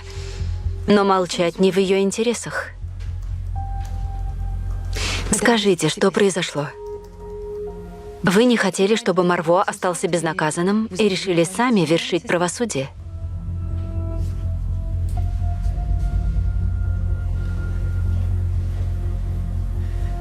Марво разрушил мою жизнь. Я хотела мести.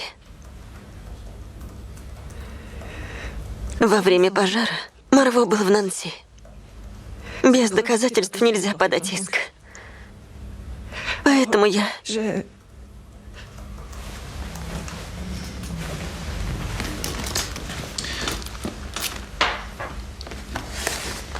Мадам Мишель купила это. Микрофон? Куплен в день убийства. И что вы собирались сделать? Я надавила на месье Барде. Знала, что он запаникует и захочет поговорить о пожаре со своим боссом. Хотела написать признание, но не смогла попасть в дом Марво. Было много людей. Как видите, госпожа судья, намерения моей подзащитной никоим образом не связаны с отравлением.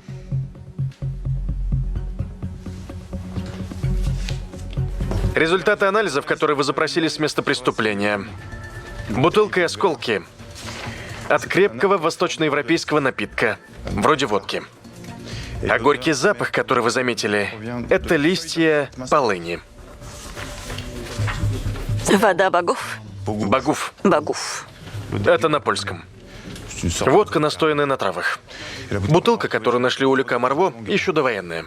Единственный завод в Померании, производивший ее, был закрыт с приходом нацистов. И сколько стоит такая бутылочка? Неизвестно, их уже полвека не продают. Никак не вяжется с шикарной жизнью Марво. Может, это что-то личное? Померания.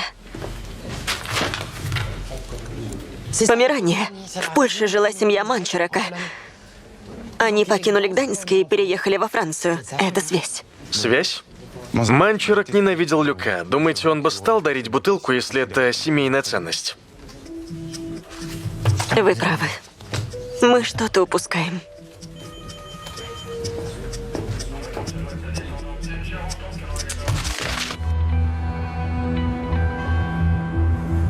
Вы все хорошо проверили? Конечно, госпожа судья, спасибо за доверие. Вода богов на полыни исчезла из магазинов Европы и всего мира где-то с 70-х годов. Значит, вы думаете, что эту бутылку мог подарить только Манчарак. Но где логика? Подарок от Луизы Манчарак. Это что, знаменитое чутье Танслен? Она фанатка лыжного спорта, участвовала в соревнованиях в Жерарме, спонсируемых Марво. Может, там они и встретились? И что это нам дает? Вы же сами говорили про то, какие женщины нравятся Марво. Луиза не его тип. Узнаете больше и позвоните мне. Хорошо, госпожа судья.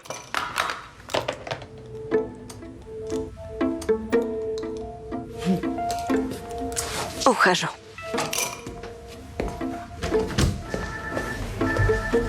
Ванесса. Что с лицом? Элиас пригласил тебя с подружкой на ужин? Друг из финансовой прокуратуры передал мне это. Мне очень жаль. Отмывание денег? Да. Зараза.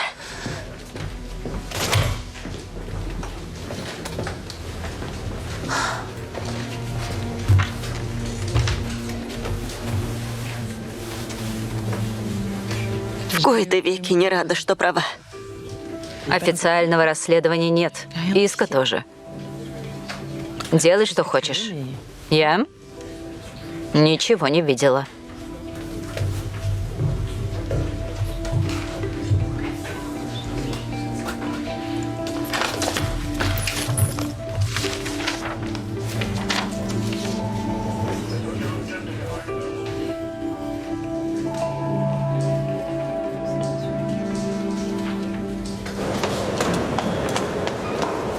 Судья Рамо. Госпожа генеральный прокурор? Судья отклонил вашу просьбу отозвать продажу романа Манчарака. Недостаточно улик, чтобы установить связь с убийством Марво. Он хоть читал книгу? Вас так злит Манчарак? Я знаю, что у него были плохие отношения с вашим отцом. Но уверьте меня, что вы не предвзяты, и на вас не влияют личные конфликты. Я хотела избежать новых дел об убийствах. Система и так перегружена. Вы же не ребенок, Рамо, не надо так реагировать. Хорошего вечера.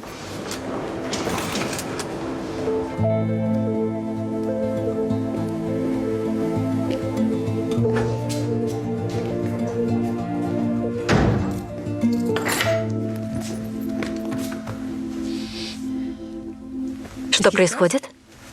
Мама хочет поговорить. Ничего серьезного, не волнуйся. Закари Берг.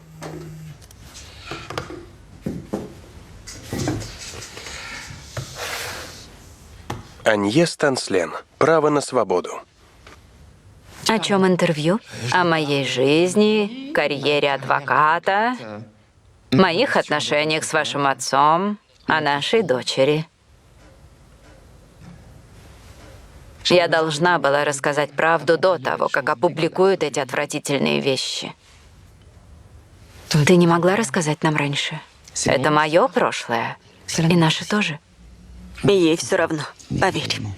Жюстин, я сделала это ради тебя, чтобы освободить. Но чего?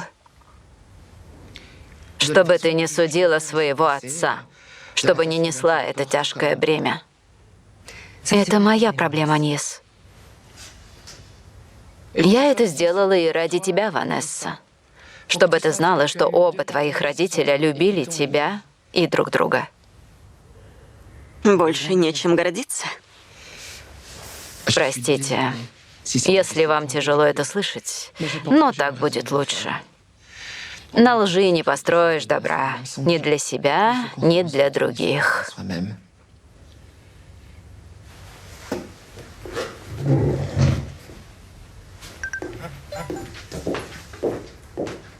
Пропущенные. Закари.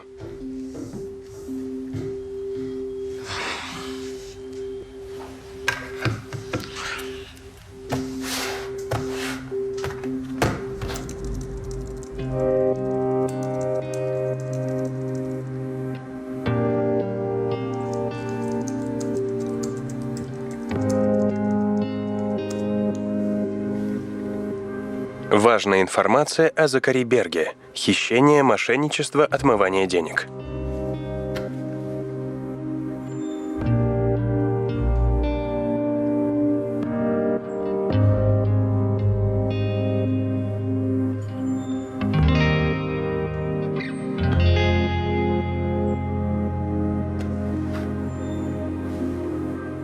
Письмо отправлено.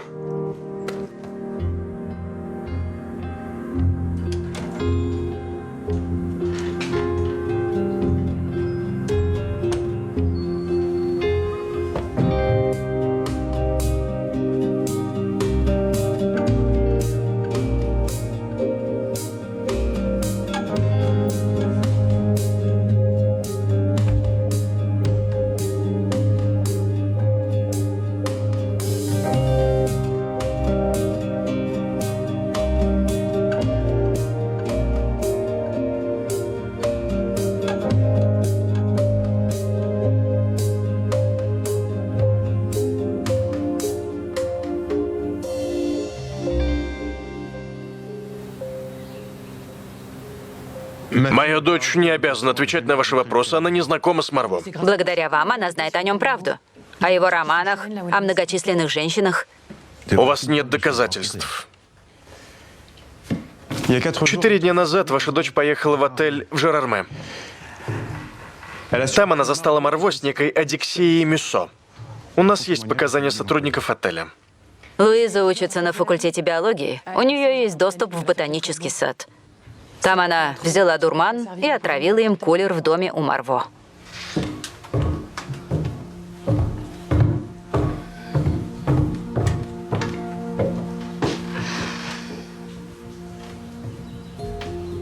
Папа. Молчи. Мадемуазель Манчерок, прошу, следуйте за нами. Я пойду с ней. Я ее адвокат. Моей дочери всего 20 лет. Она стала жертвой мерзавца. Папа. Он ее унизил. Дай мне сказать. Я не хочу, чтобы меня считали жертвой. Когда начались ваши интимные отношения с Люка Марво? Полгода назад в Жерарме. Я была глупа и влюбилась. А 4 дня назад вы нашли его в номере отеля с молодой женщиной, так? Я была в ярости. Кричала, плакала, кажется, даже ударила его. Как он отреагировал? Он Он меня унизил и бросил. Хотел, чтобы я пошла к отцу и рассказала, как он меня отлично поимел. Ты захотела отомстить? Я хотела, чтобы он поплатился за меня, за всех униженных женщин, за все грехи. Правосудие тут бессильно.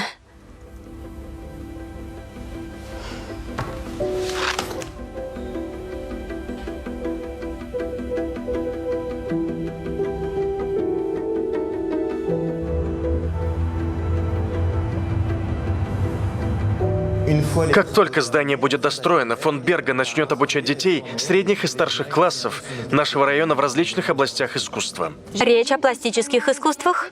Да, и о цифровых NFT. Я надеюсь, что следующего Бэнкси и Билли вырастим мы сами. Есть еще вопросы? Месье Берг, здравствуйте. Мадам Вебер, генеральный прокурор. Вы задержаны за мошенничество, получение краденого и отмывание денег по иску от финансовой прокуратуры.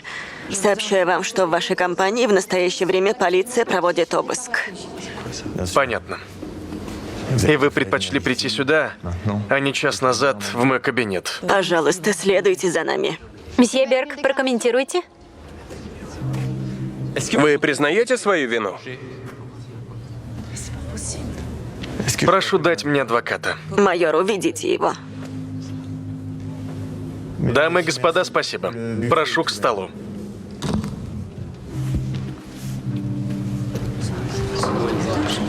Госпожа прокурор, на чем основано обвинение?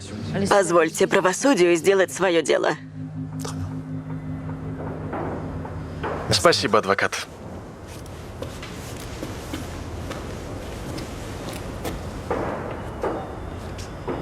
Зачем? Я никогда не занимался отмыванием денег. Я лишь оптимизировал налоги. Это все равно преступление. Тебя посадят. Я вырос в мире, в котором мы не предаем близких. Эти деньги идут на поддержку семей, брошенных государством. Вержиль Канате. Мне жаль Вержиля. Ванесса. Я не стал противиться своим чувствам к тебе. Несмотря на риск, я влюбился. Что бы ни случилось, я уже говорил. Я не жалею. Я тоже не жалею. Но на лжи ничего не построишь. Теперь больше не о чем лгать. Наденете на меня наручники, майор? Нет. Мне пора.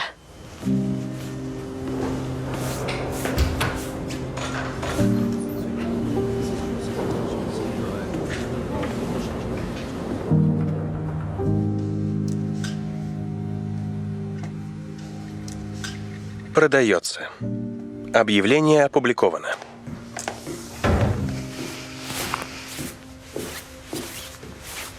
Ванесса? Ванесса? Ты как? Donne-moi ton cœur, Не плачь. donne-moi ton corps, donne-moi ta soul, ton rock and roll. Je veux une femme like you, un homme like you. Donne-moi ton cœur, baby, ton corps, baby. Donne-moi ton bon vieux funk, ton rock, baby, ta soul, baby. Академия государственной службы.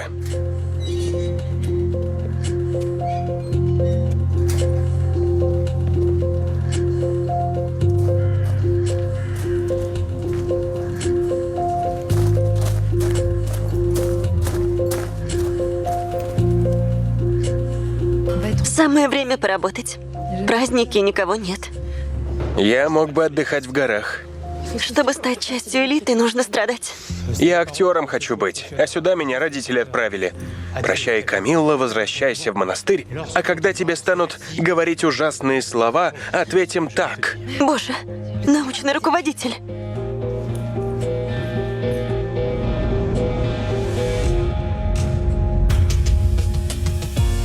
Производство Troisième Histoire совместно с France Télévisions. В главных ролях Клэр Баротра и Констанс Ге. Лицом к лицу. Это опять я. Прошло 3 дня. Просто дай знать, что все хорошо. Пожалуйста. Перезвони мне, Алин. Кто такая Алин? Моя сестра. У нее биполярка. Тоже тайная сестра? Ты Жюстин не изменяешь? Конечно, нет. Честно? Честно. Ладно. У нас тут убийство в элитной госакадемии. Даже там убивают. Все, пока.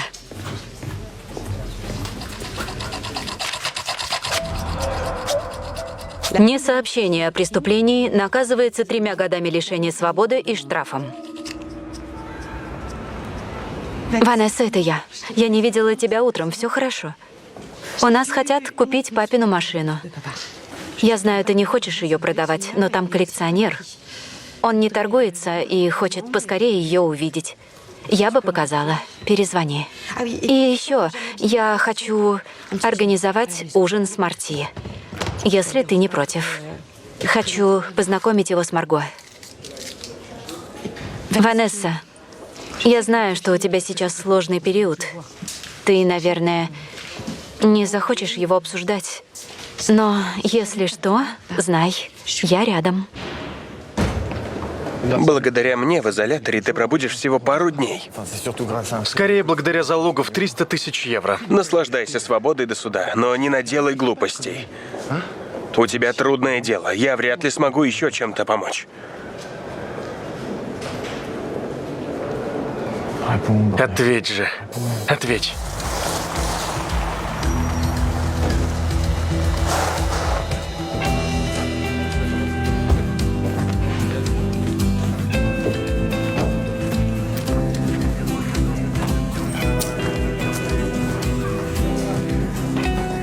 Но если что, знай, я рядом. Закари. Доброе утро, Танслен. Доброе, комиссар. Добро пожаловать в самую элитную школу для будущего высшего руководства Франции и к ее свежему трупу. Что нам известно? Жаслен Жувер, 50 лет, госслужащий. Директор заведения, выпускником которого он сам является. Здесь учатся лучшие 2000 кандидатов. Танслен, я знаю. Я прошел конкурс. Надо же, какой умный. Работаете со мной? Жесть. Да. Кто обнаружил тело? Утром 2 студентов пришли в библиотеку. Смерть наступила вчера между 9 и 11 вечера, верно, док? Примерно, да. Есть кровоподтеки, видимо, следы борьбы. Скончался от тупой травмы головы, нанесенной вот этим предметом. Его ударили в висок. Бедная капиталистская волчица. Но какой образованный. А что за младенцы внизу? Ромул Рэм, основатели Древнего Рима. Какой крутой. У меня бонусный вопрос. Пожалуй, его в программе вашего конкурса не было. Но я помогу. Под столом найдены 2 бусины. Каменная и жемчужная. Возможно, кому-то порвали бусы. Снимите тут отпечатки пальцев. Давайте. Майор, пришла Алис Фишер. Спасибо, иду. Алис Фишер, генеральный секретарь заведения и последний, кто видел Жувера живым. Вчера он был здесь в конце дня. Мы обсуждали варианты стажировок, которые можем предложить студентам. Во сколько вы ушли? В 19:45. Он остался. Месье Жувер часто так засиживался? Да, он работал над биографией Жозефа Фуше. Фуше? Прелестно. Знаете, кто это? Министр полиции при консуле, а затем императоре. Наполеоне. Слышали о таком? Наполеон? Нет. Месье Жувера в академии уважали? Он был очень требователен к студентам. Иногда жестковат. Это я вижу, не поспоришь. Но такова необходимость. Да. В каких вы были отношениях? В хороших. Мы знакомы еще с университетских времен. Вместе готовились к экзаменам. Несколько лет не общались, но пересеклись на госслужбе. Год назад я покинула префектуру департамента ВАР, и он пригласил меня сюда. А что у него с личной жизнью? Я только знаю, что он переживал из-за развода. Это все. Он был одинок и очень сдержан. Осторожнее, учитывая место преступления. Разумеется. До свидания, комиссар. Аньес, как дела? Ты пришла в суд, чтобы спросить, как у меня дела? У меня была встреча. Предложили поработать адвокатом в Шлюмберже. Шлюмберже? Что скажешь? Это лучшая юридическая фирма в Страсбурге. Но тебе придется остаться. В таком случае я сниму квартиру. Да я не об этом. А я об этом. Ванессе еще не говорила. Она все равно скажет, что я специально это подстроила. Ну а ты? Выходишь замуж? Не знаю, а что? У тебя вроде все хорошо. На личном фронте. Я хотела организовать ужин с Марти, чтобы познакомить его с тобой и Марго. Готовлю я? Нет, спасибо, я сама. Ты вся на нервах. Ты останешься тут работать? Пока не знаю. Соглашайся. Госпожа судья, извините. Да? Тут девушка хочет с вами поговорить о деле Жувера. Уже давно ждет. До вечера. Пока.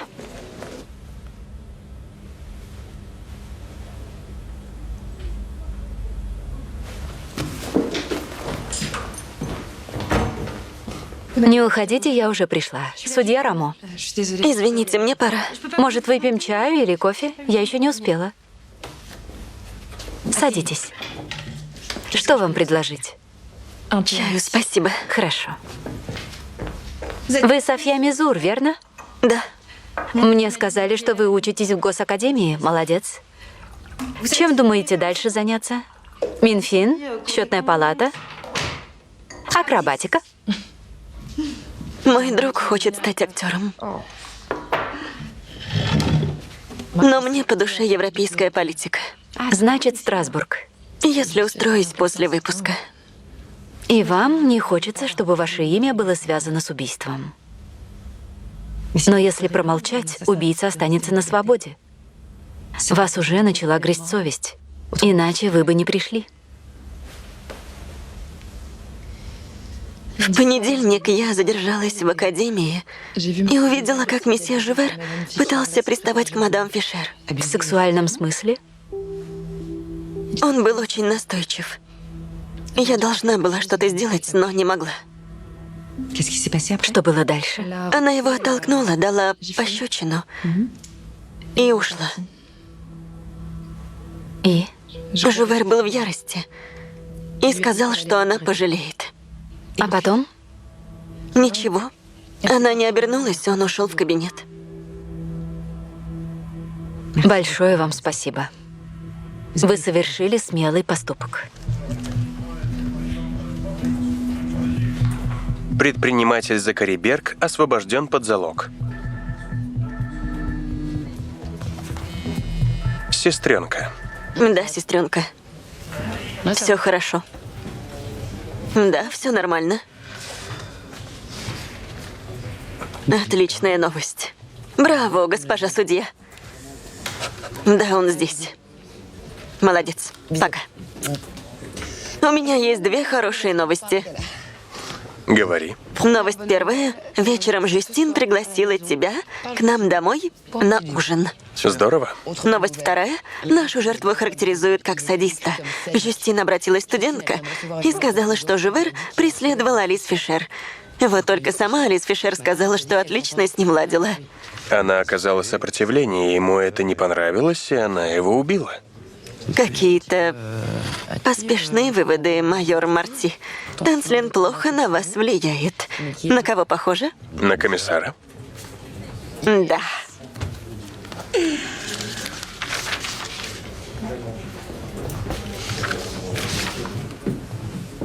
Убитый работал в Министерстве внутренних дел. Но они же его и посадили в академию. Серьезно? Он прошел туда по внутреннему конкурсу. Он комиссар Генеральной инспекции полиции.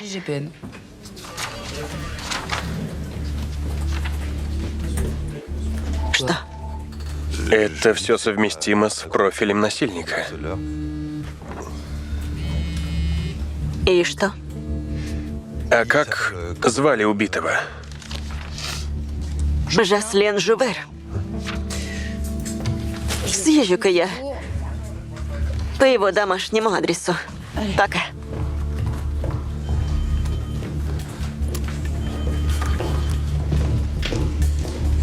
Вы только что мне звонили. Да, обращался. Я искал Алин Сент-Обен. А она не пришла на работу? Простите? Вы ошибаетесь. Она не моя девушка, и я ее не бил. Послушайте, она больна. Ей нужен уход. Мадам.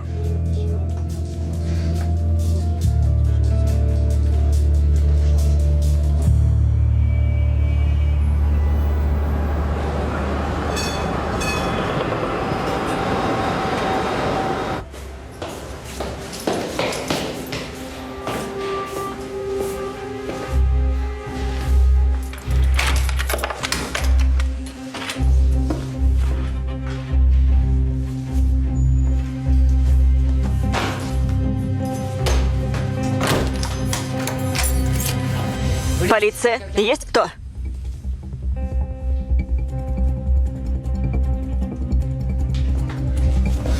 Полиция! Стоять!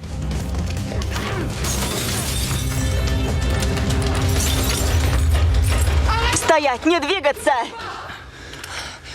Руки вверх, на колени.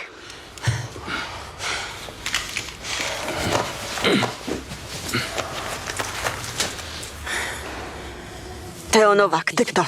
Сторожил этого дома. Работаю частным охранником. А здесь что забыл?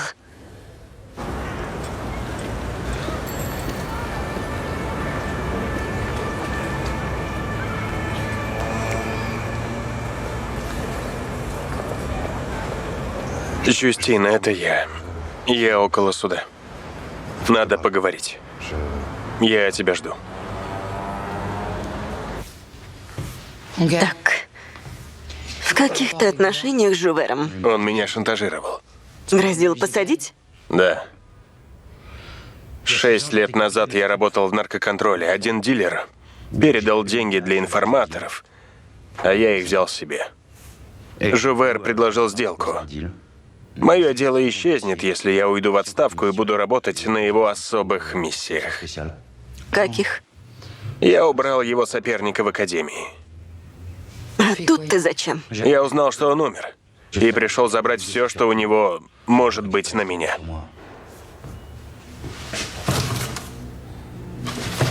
Это что? Последнее задание от Жувера. Рассказывай. У тебя кровь. Ничего, говори. Надо в больницу. Руки убрал? Ладно. Клэр, пришли подкрепление к дому Жувера.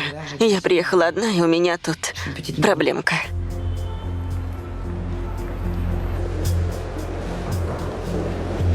Это серьезное обвинение, госпожа судья.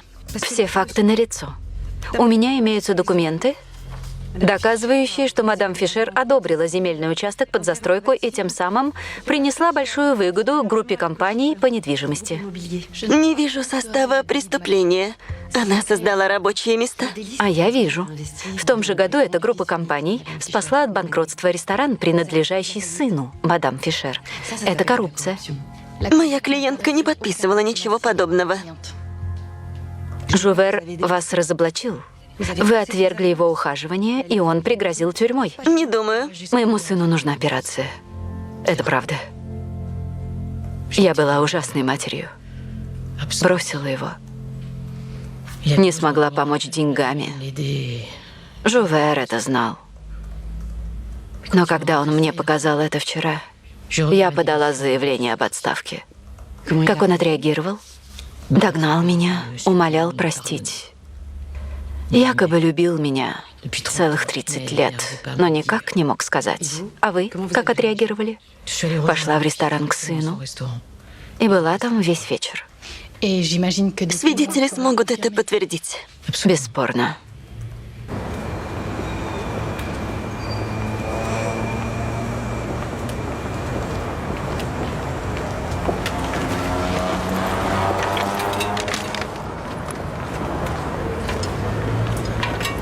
Жюстин? Ты меня ждал? Да. Ты не получила сообщение? Нет, не получила. Но мне понравился такой сюрприз. Ну что, поехали сразу ко мне или сначала где-нибудь выпьем? Ванесса разве не сказала, что я хочу позвать тебя на ужин, если ты свободен? Жюстин, ты мне нравишься. И с каждой встречей все больше. Ты мне это в сообщении сказал? Ты не хочешь уехать?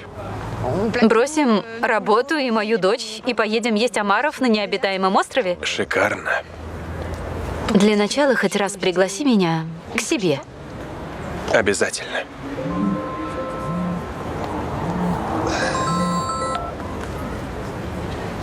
Алло, я с госпожой Рамо. Она в курсе, что ты знаешь Жувера? Жду в участке. Сейчас приеду. Нужно вернуться в участок, извини. Но постараюсь быстро. Буду держать в курсе.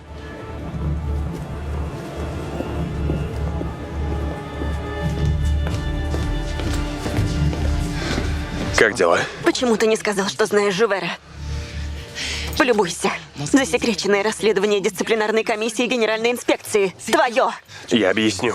Я не закончила.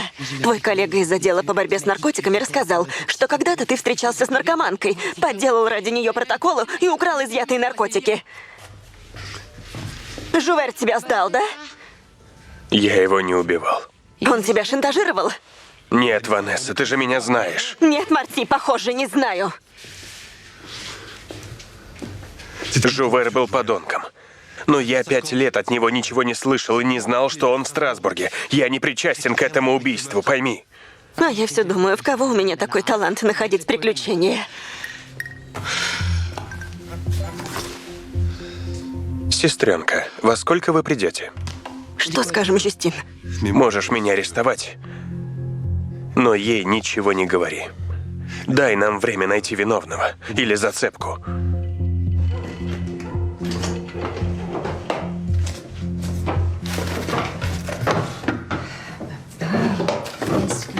Куда же я их положила?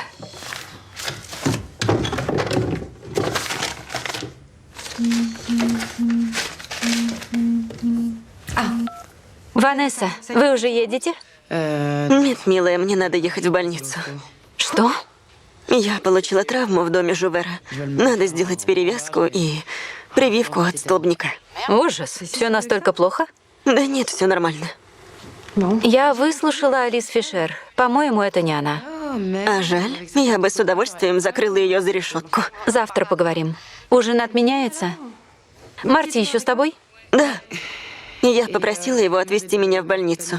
Сама не смогу. Ему очень жаль. И мне тоже. Хорошо, в другой раз. Что до папиной машины? Жюстин, ну не начинай ты заново. У нас нет выбора. Я нашла покупателя, он сразу в нее влюбился. Она попадет в надежные руки. Поль и Аньес со мной согласны. Значит, у вас там заговор. Ну ладно, позже поговорим. Извини насчет ужина. Пока.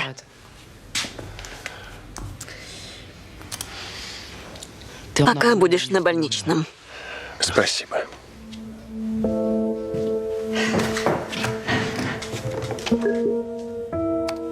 Встретимся на этой неделе. Конечно. Марти, я тебя люблю.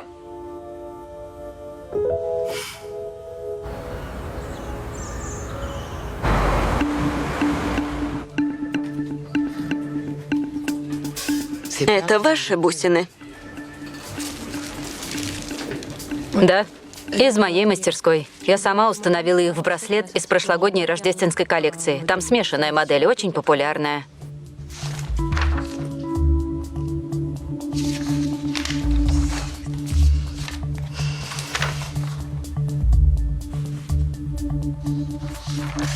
Вы не помните, браслет покупал этот мужчина?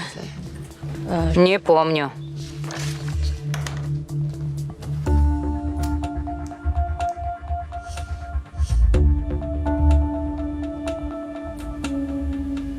А есть его имейл? Могу поискать по нашей базе.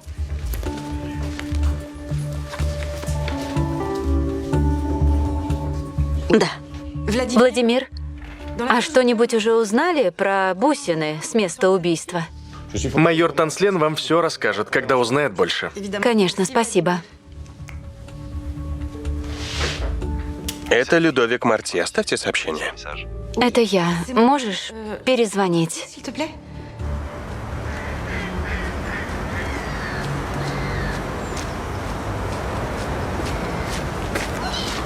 Спасибо, что позвонила. Есть что-нибудь? Кое-что есть. Счет за браслет, который ты купил в Страсбурге полгода назад. И 2 бусины, найденные на месте убийства. Сразу арестуешь или дашь объяснить? Повторите имя, пожалуйста. Спасибо. Я позвонил криминалистам. Украшения с такими бусинами продаются в ювелирном магазине Дюбан Креасьон в Страсбурге.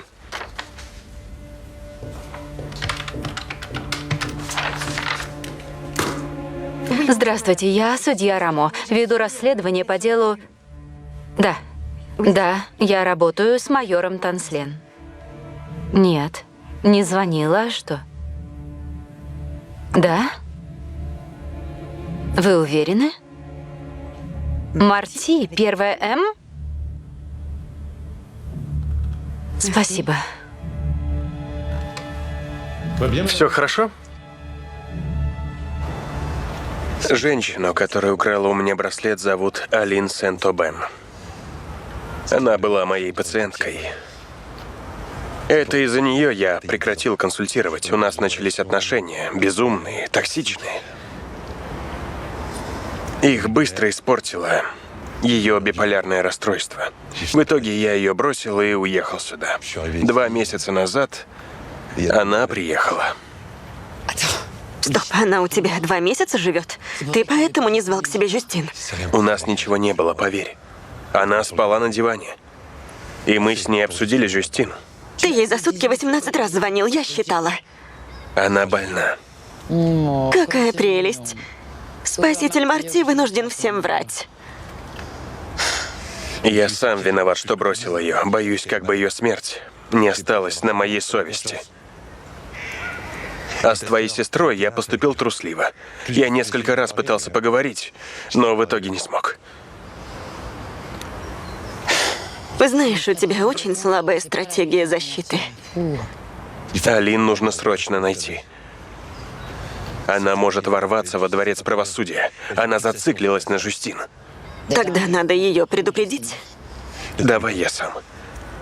И позволь помочь в поисках Алины. Я хорошо ее знаю. Не смотри мне в глаза и не вынуждай тебе поверить. Я уже 1 раз так повелась и потом очень пожалела.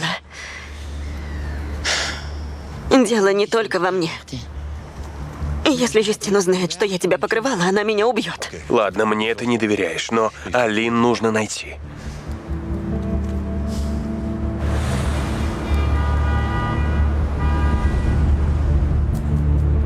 Да, я предал ваше доверие.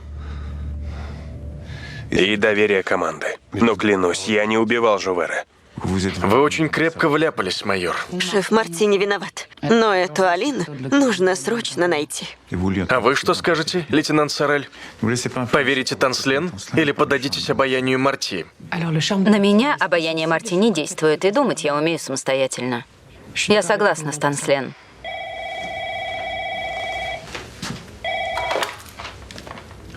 Алло? Да, госпожа судья. Да, майор Марти у меня в кабинете. Хорошо. Комиссар Сыруи, прошу арестовать майора Марти по подозрению в убийстве Жаслена Жувера и... Жюстин! Отстранить майора Танслен за несообщение о преступлении, что наказывается 3 годами тюрьмы. Да кого ты пугаешь? Хватит! И поэтому... Госпожа судья. Немедленно привезите ко мне Марти. Хорошо.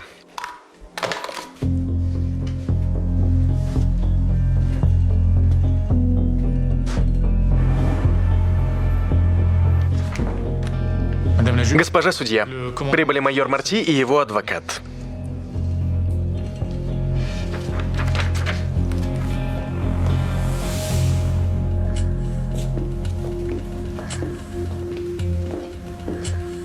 Госпожа судья.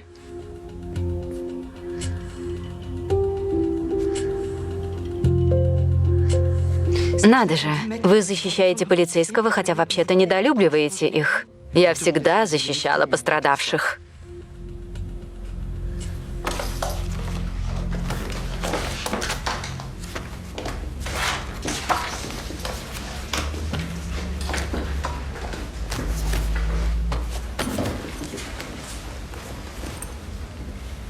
Майор Марти, я получила веские доказательства того, что вы причастны к убийству Жаслена Жувера. Но мне непонятна роль Алин Сент-Абен.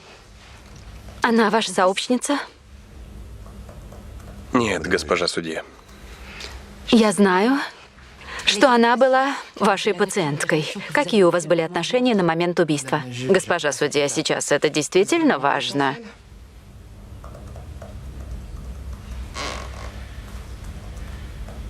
Я жду, майор. Она ушла из моего дома неделю назад. Вы жили вместе?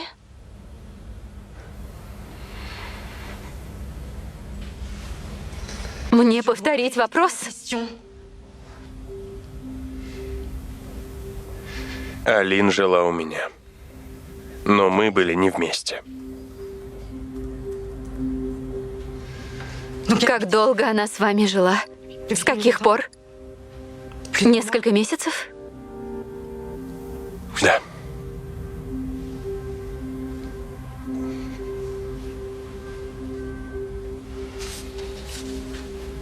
Где вы были в ночь убийства, майор Марти?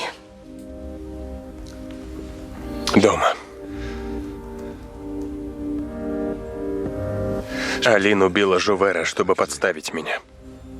Госпожа адвокат, неужели это и есть ваша стратегия защиты? Версию моего клиента проверяет комиссар Сыруи, который руководит расследованием. И который до сих пор не ошибался. Именно. Надеюсь, он продолжит расследование, а майор Марти не будет передан Генеральной инспекции для дисциплинарного слушания. Вы просите меня об одолжении? Я прошу вас учесть обстоятельства, госпожа судья. Вы обвиняете майора Марти в преступлениях, но не все из них наказуемы по закону. Если бы он действовал иначе, вы могли бы обвинить его в неоказании помощи.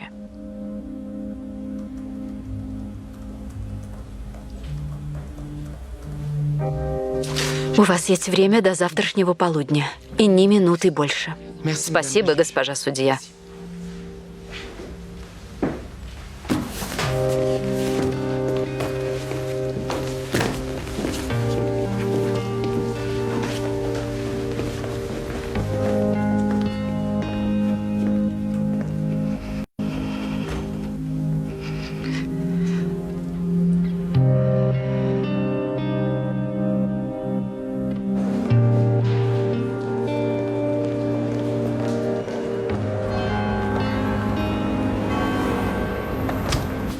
Пошел обратный отсчет.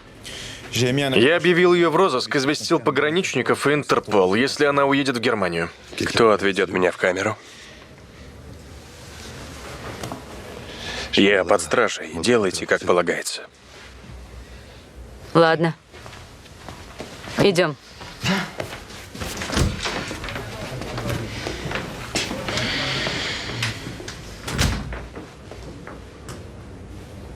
Я остаюсь здесь. Ладно, шеф? Вам же попросту не разорваться. Да, хорошо.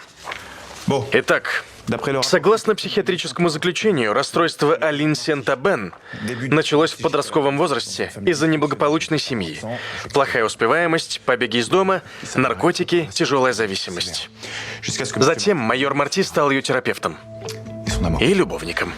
О его профессиональной этике я промолчу. В начале их отношений мой клиент перестал вести практику. И нас волнует отнюдь не это. И это тоже.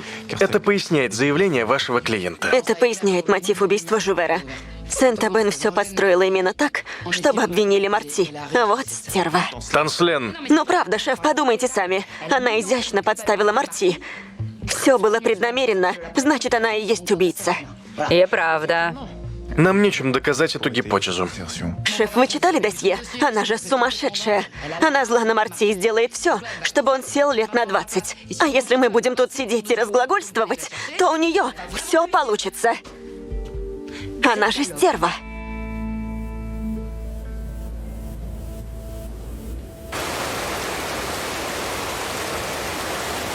Дом престарелых.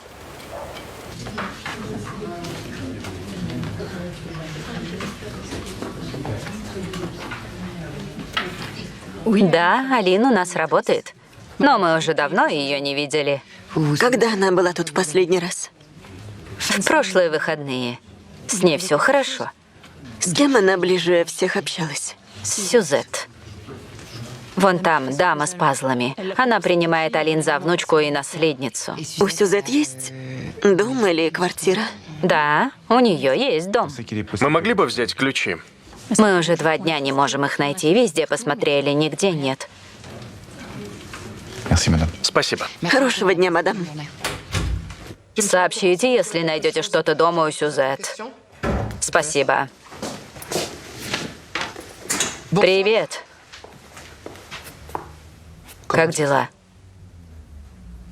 Поначалу было сложно, но я все же подумала, что мы сумели научиться друг другу доверять. Я понимаю твои чувства, но я адвокат. И защищаешь человека, который меня предал. Я его защищаю, потому что он невиновен. И потому что Ванесса попросила. Значит, я тебя поддерживаю, когда вы ссоритесь. А когда у меня все плохо, то ты идешь против меня. Жюстин, я всегда была с тобой честна, в отличие от твоих родителей. Мне не нужна твоя честность. Я ни о чем не просила. Ты позвала меня, потому что Ванессе было плохо, и ты была права. Это была ошибка. Мы заблуждались. Все 3.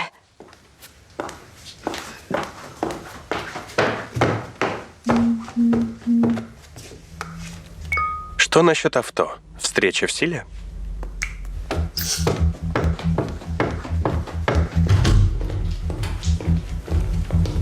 Ну что? Алин была в доме Сюзет, но уехала 2 дня назад. Что там с ее телефоном? Есть сигнал? Пока ничего, но есть кое-что интересное. Алин звонила Жуверу в день убийства. Именно она ему позвонила, а не наоборот. А я говорила, что она стерва и, очевидно, мстила Марти. Танслен, хватит уже этого злорадства, прошу.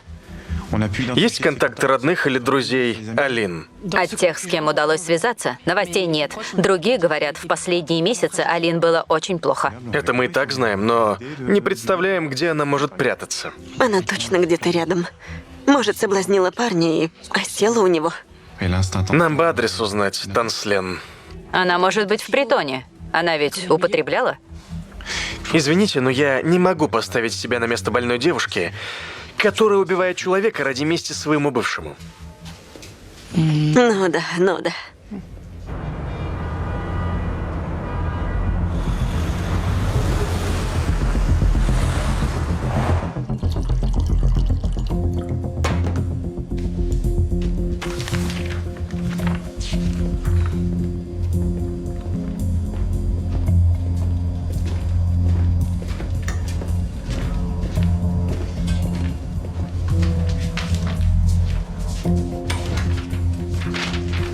Спасибо.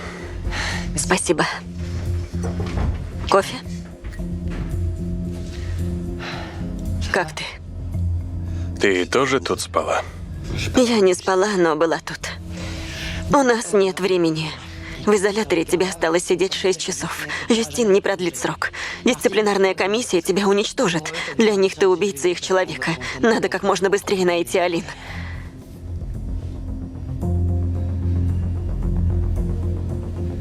Она могла покончить с собой. И тогда в этом виноват я. Я трус. Безусловно, обсуди это со своим психологом. Если Алин убила Жувера, то пойдет на все, чтобы тебе отомстить. Это не ее профиль. Сказал психолог, который спит с пациенткой. Но я-то не психолог и ни с кем не сплю. Так что точно могу сказать, она жива. Если бы она решила покончить с собой, то устроила бы такой перформанс, что ты бы его вовек не забыл. Так что давай просыпаемся, Марти. Включаем голову и думаем, где она может быть. Ясно? Ванесса. Идем. Алин создала профиль на сайте продаж и хочет купить старый кабриолет у некой Жюрам. Это папина машина. Они вот-вот встретятся. Времени мало. Еще и в глуши. Отправь координаты. А ты едешь со мной.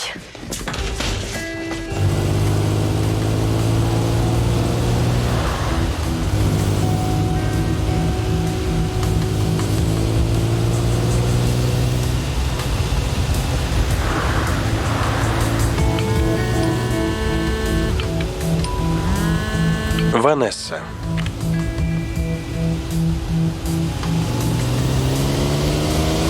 Ехать 20 минут. Позвони Жюстин и найди ее координаты.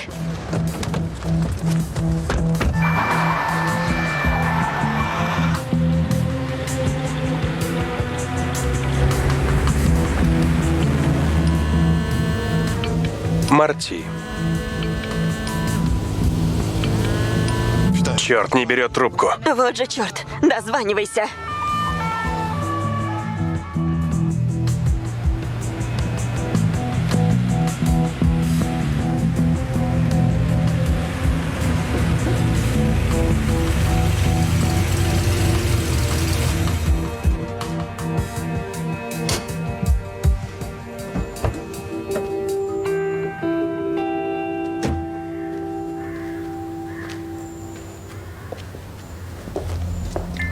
Я на месте. Вроде правильно доехала. Жду.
Никого.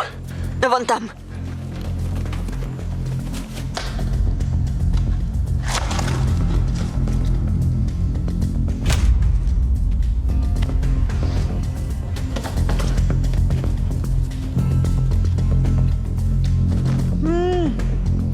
Ты его не отнимешь.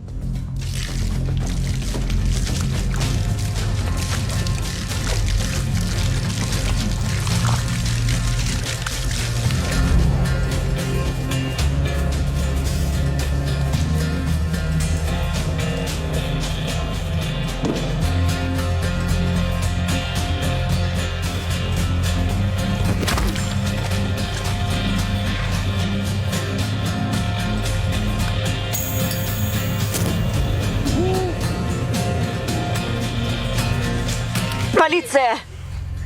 Руки вверх! Алин, давай поговорим, ладно?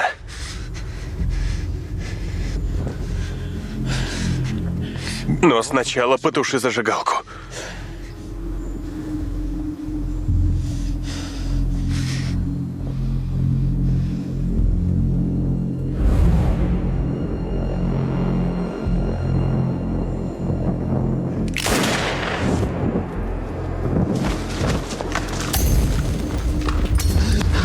Юстин! Юстин! Все хорошо. Алло. Срочно скорую. Я пришлю координаты. Хорошо.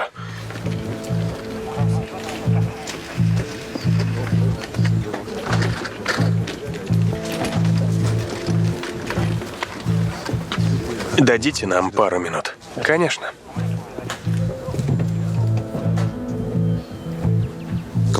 Ты как? Живая. Уже что-то, да? Я не думал, что все зайдет так далеко.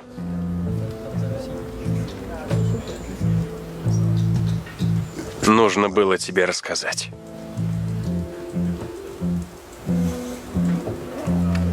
Прости, Жюстин. Отец. Муж. Теперь ты. Я больше не хочу лжи.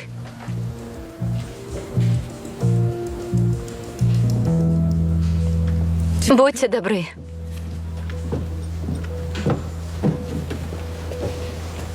У меня странное ощущение.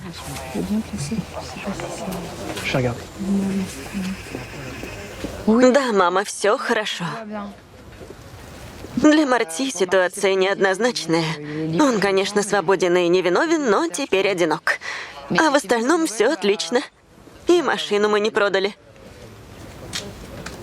Да, я навещу Жюстин. Хорошо. Целую. Пока. Майор, давайте мы вас осмотрим. Нет, я в порядке. Можно поговорить с сестрой? То есть с судьей? Позже. Сейчас она едет в больницу. Люблю тебя, сестренка. Врешь. Да. Алло? Да, это я. Анализ крови? Да, сдавала в травмпункте. Что? Вы уверены?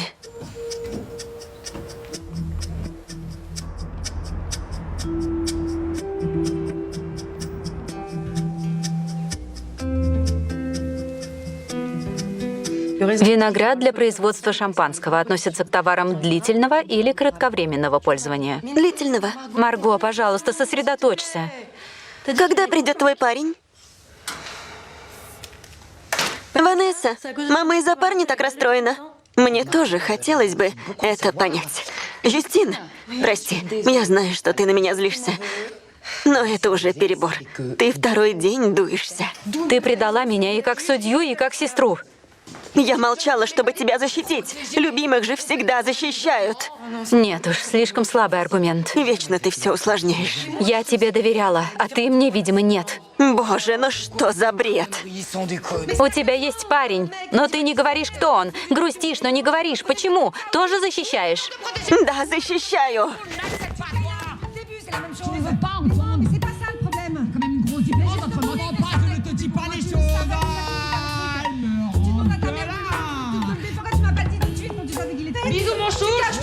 Булочка, я ухожу. С катертью дорога!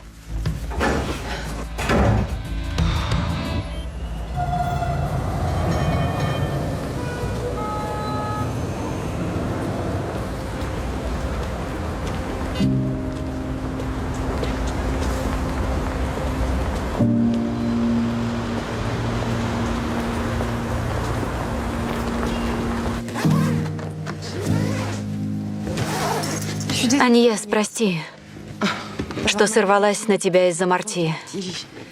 Это глупо, но я обиделась, что ты против меня. Жюстин, я никогда не была против тебя. Я делала свою работу, как ты и Ванесса. А ну-ка, осторожно. Да. Вы с ней отличная команда. Жаль, что мать и дочь не ладят так же хорошо, как адвокат и полицейский. Но мы попытались. Благодаря тебе.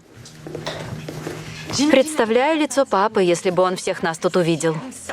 Да уж. Мне было приятно увидеть отца твоими глазами. Это помогло его понять и принять.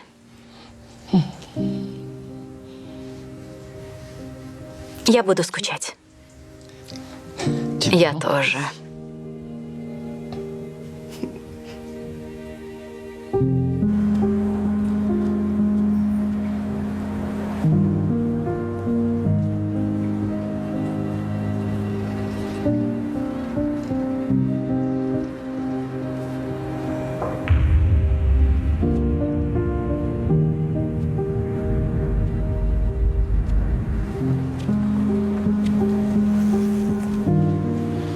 До свидания, мои хорошие.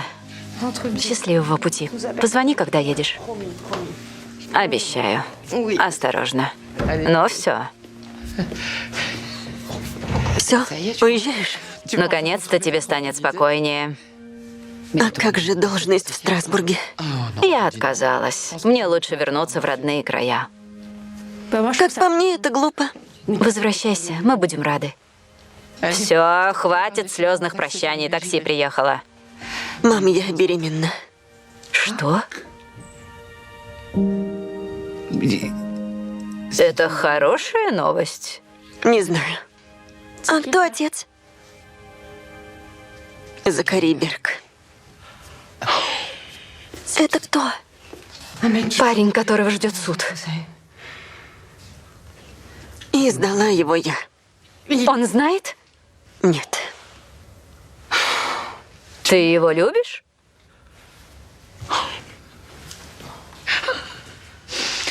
Можно попросить тебя ненадолго остаться? Вы все мне нужны. Я стану бабушкой. Я стану бабушкой. Бабушкой. Бабушкой. А ты уверена, что ребенок от Закари? А точно? Потому что... Donne-moi ton corps, baby. Donne-moi ton bon vieux funk, ton rock, baby, ta soul, baby.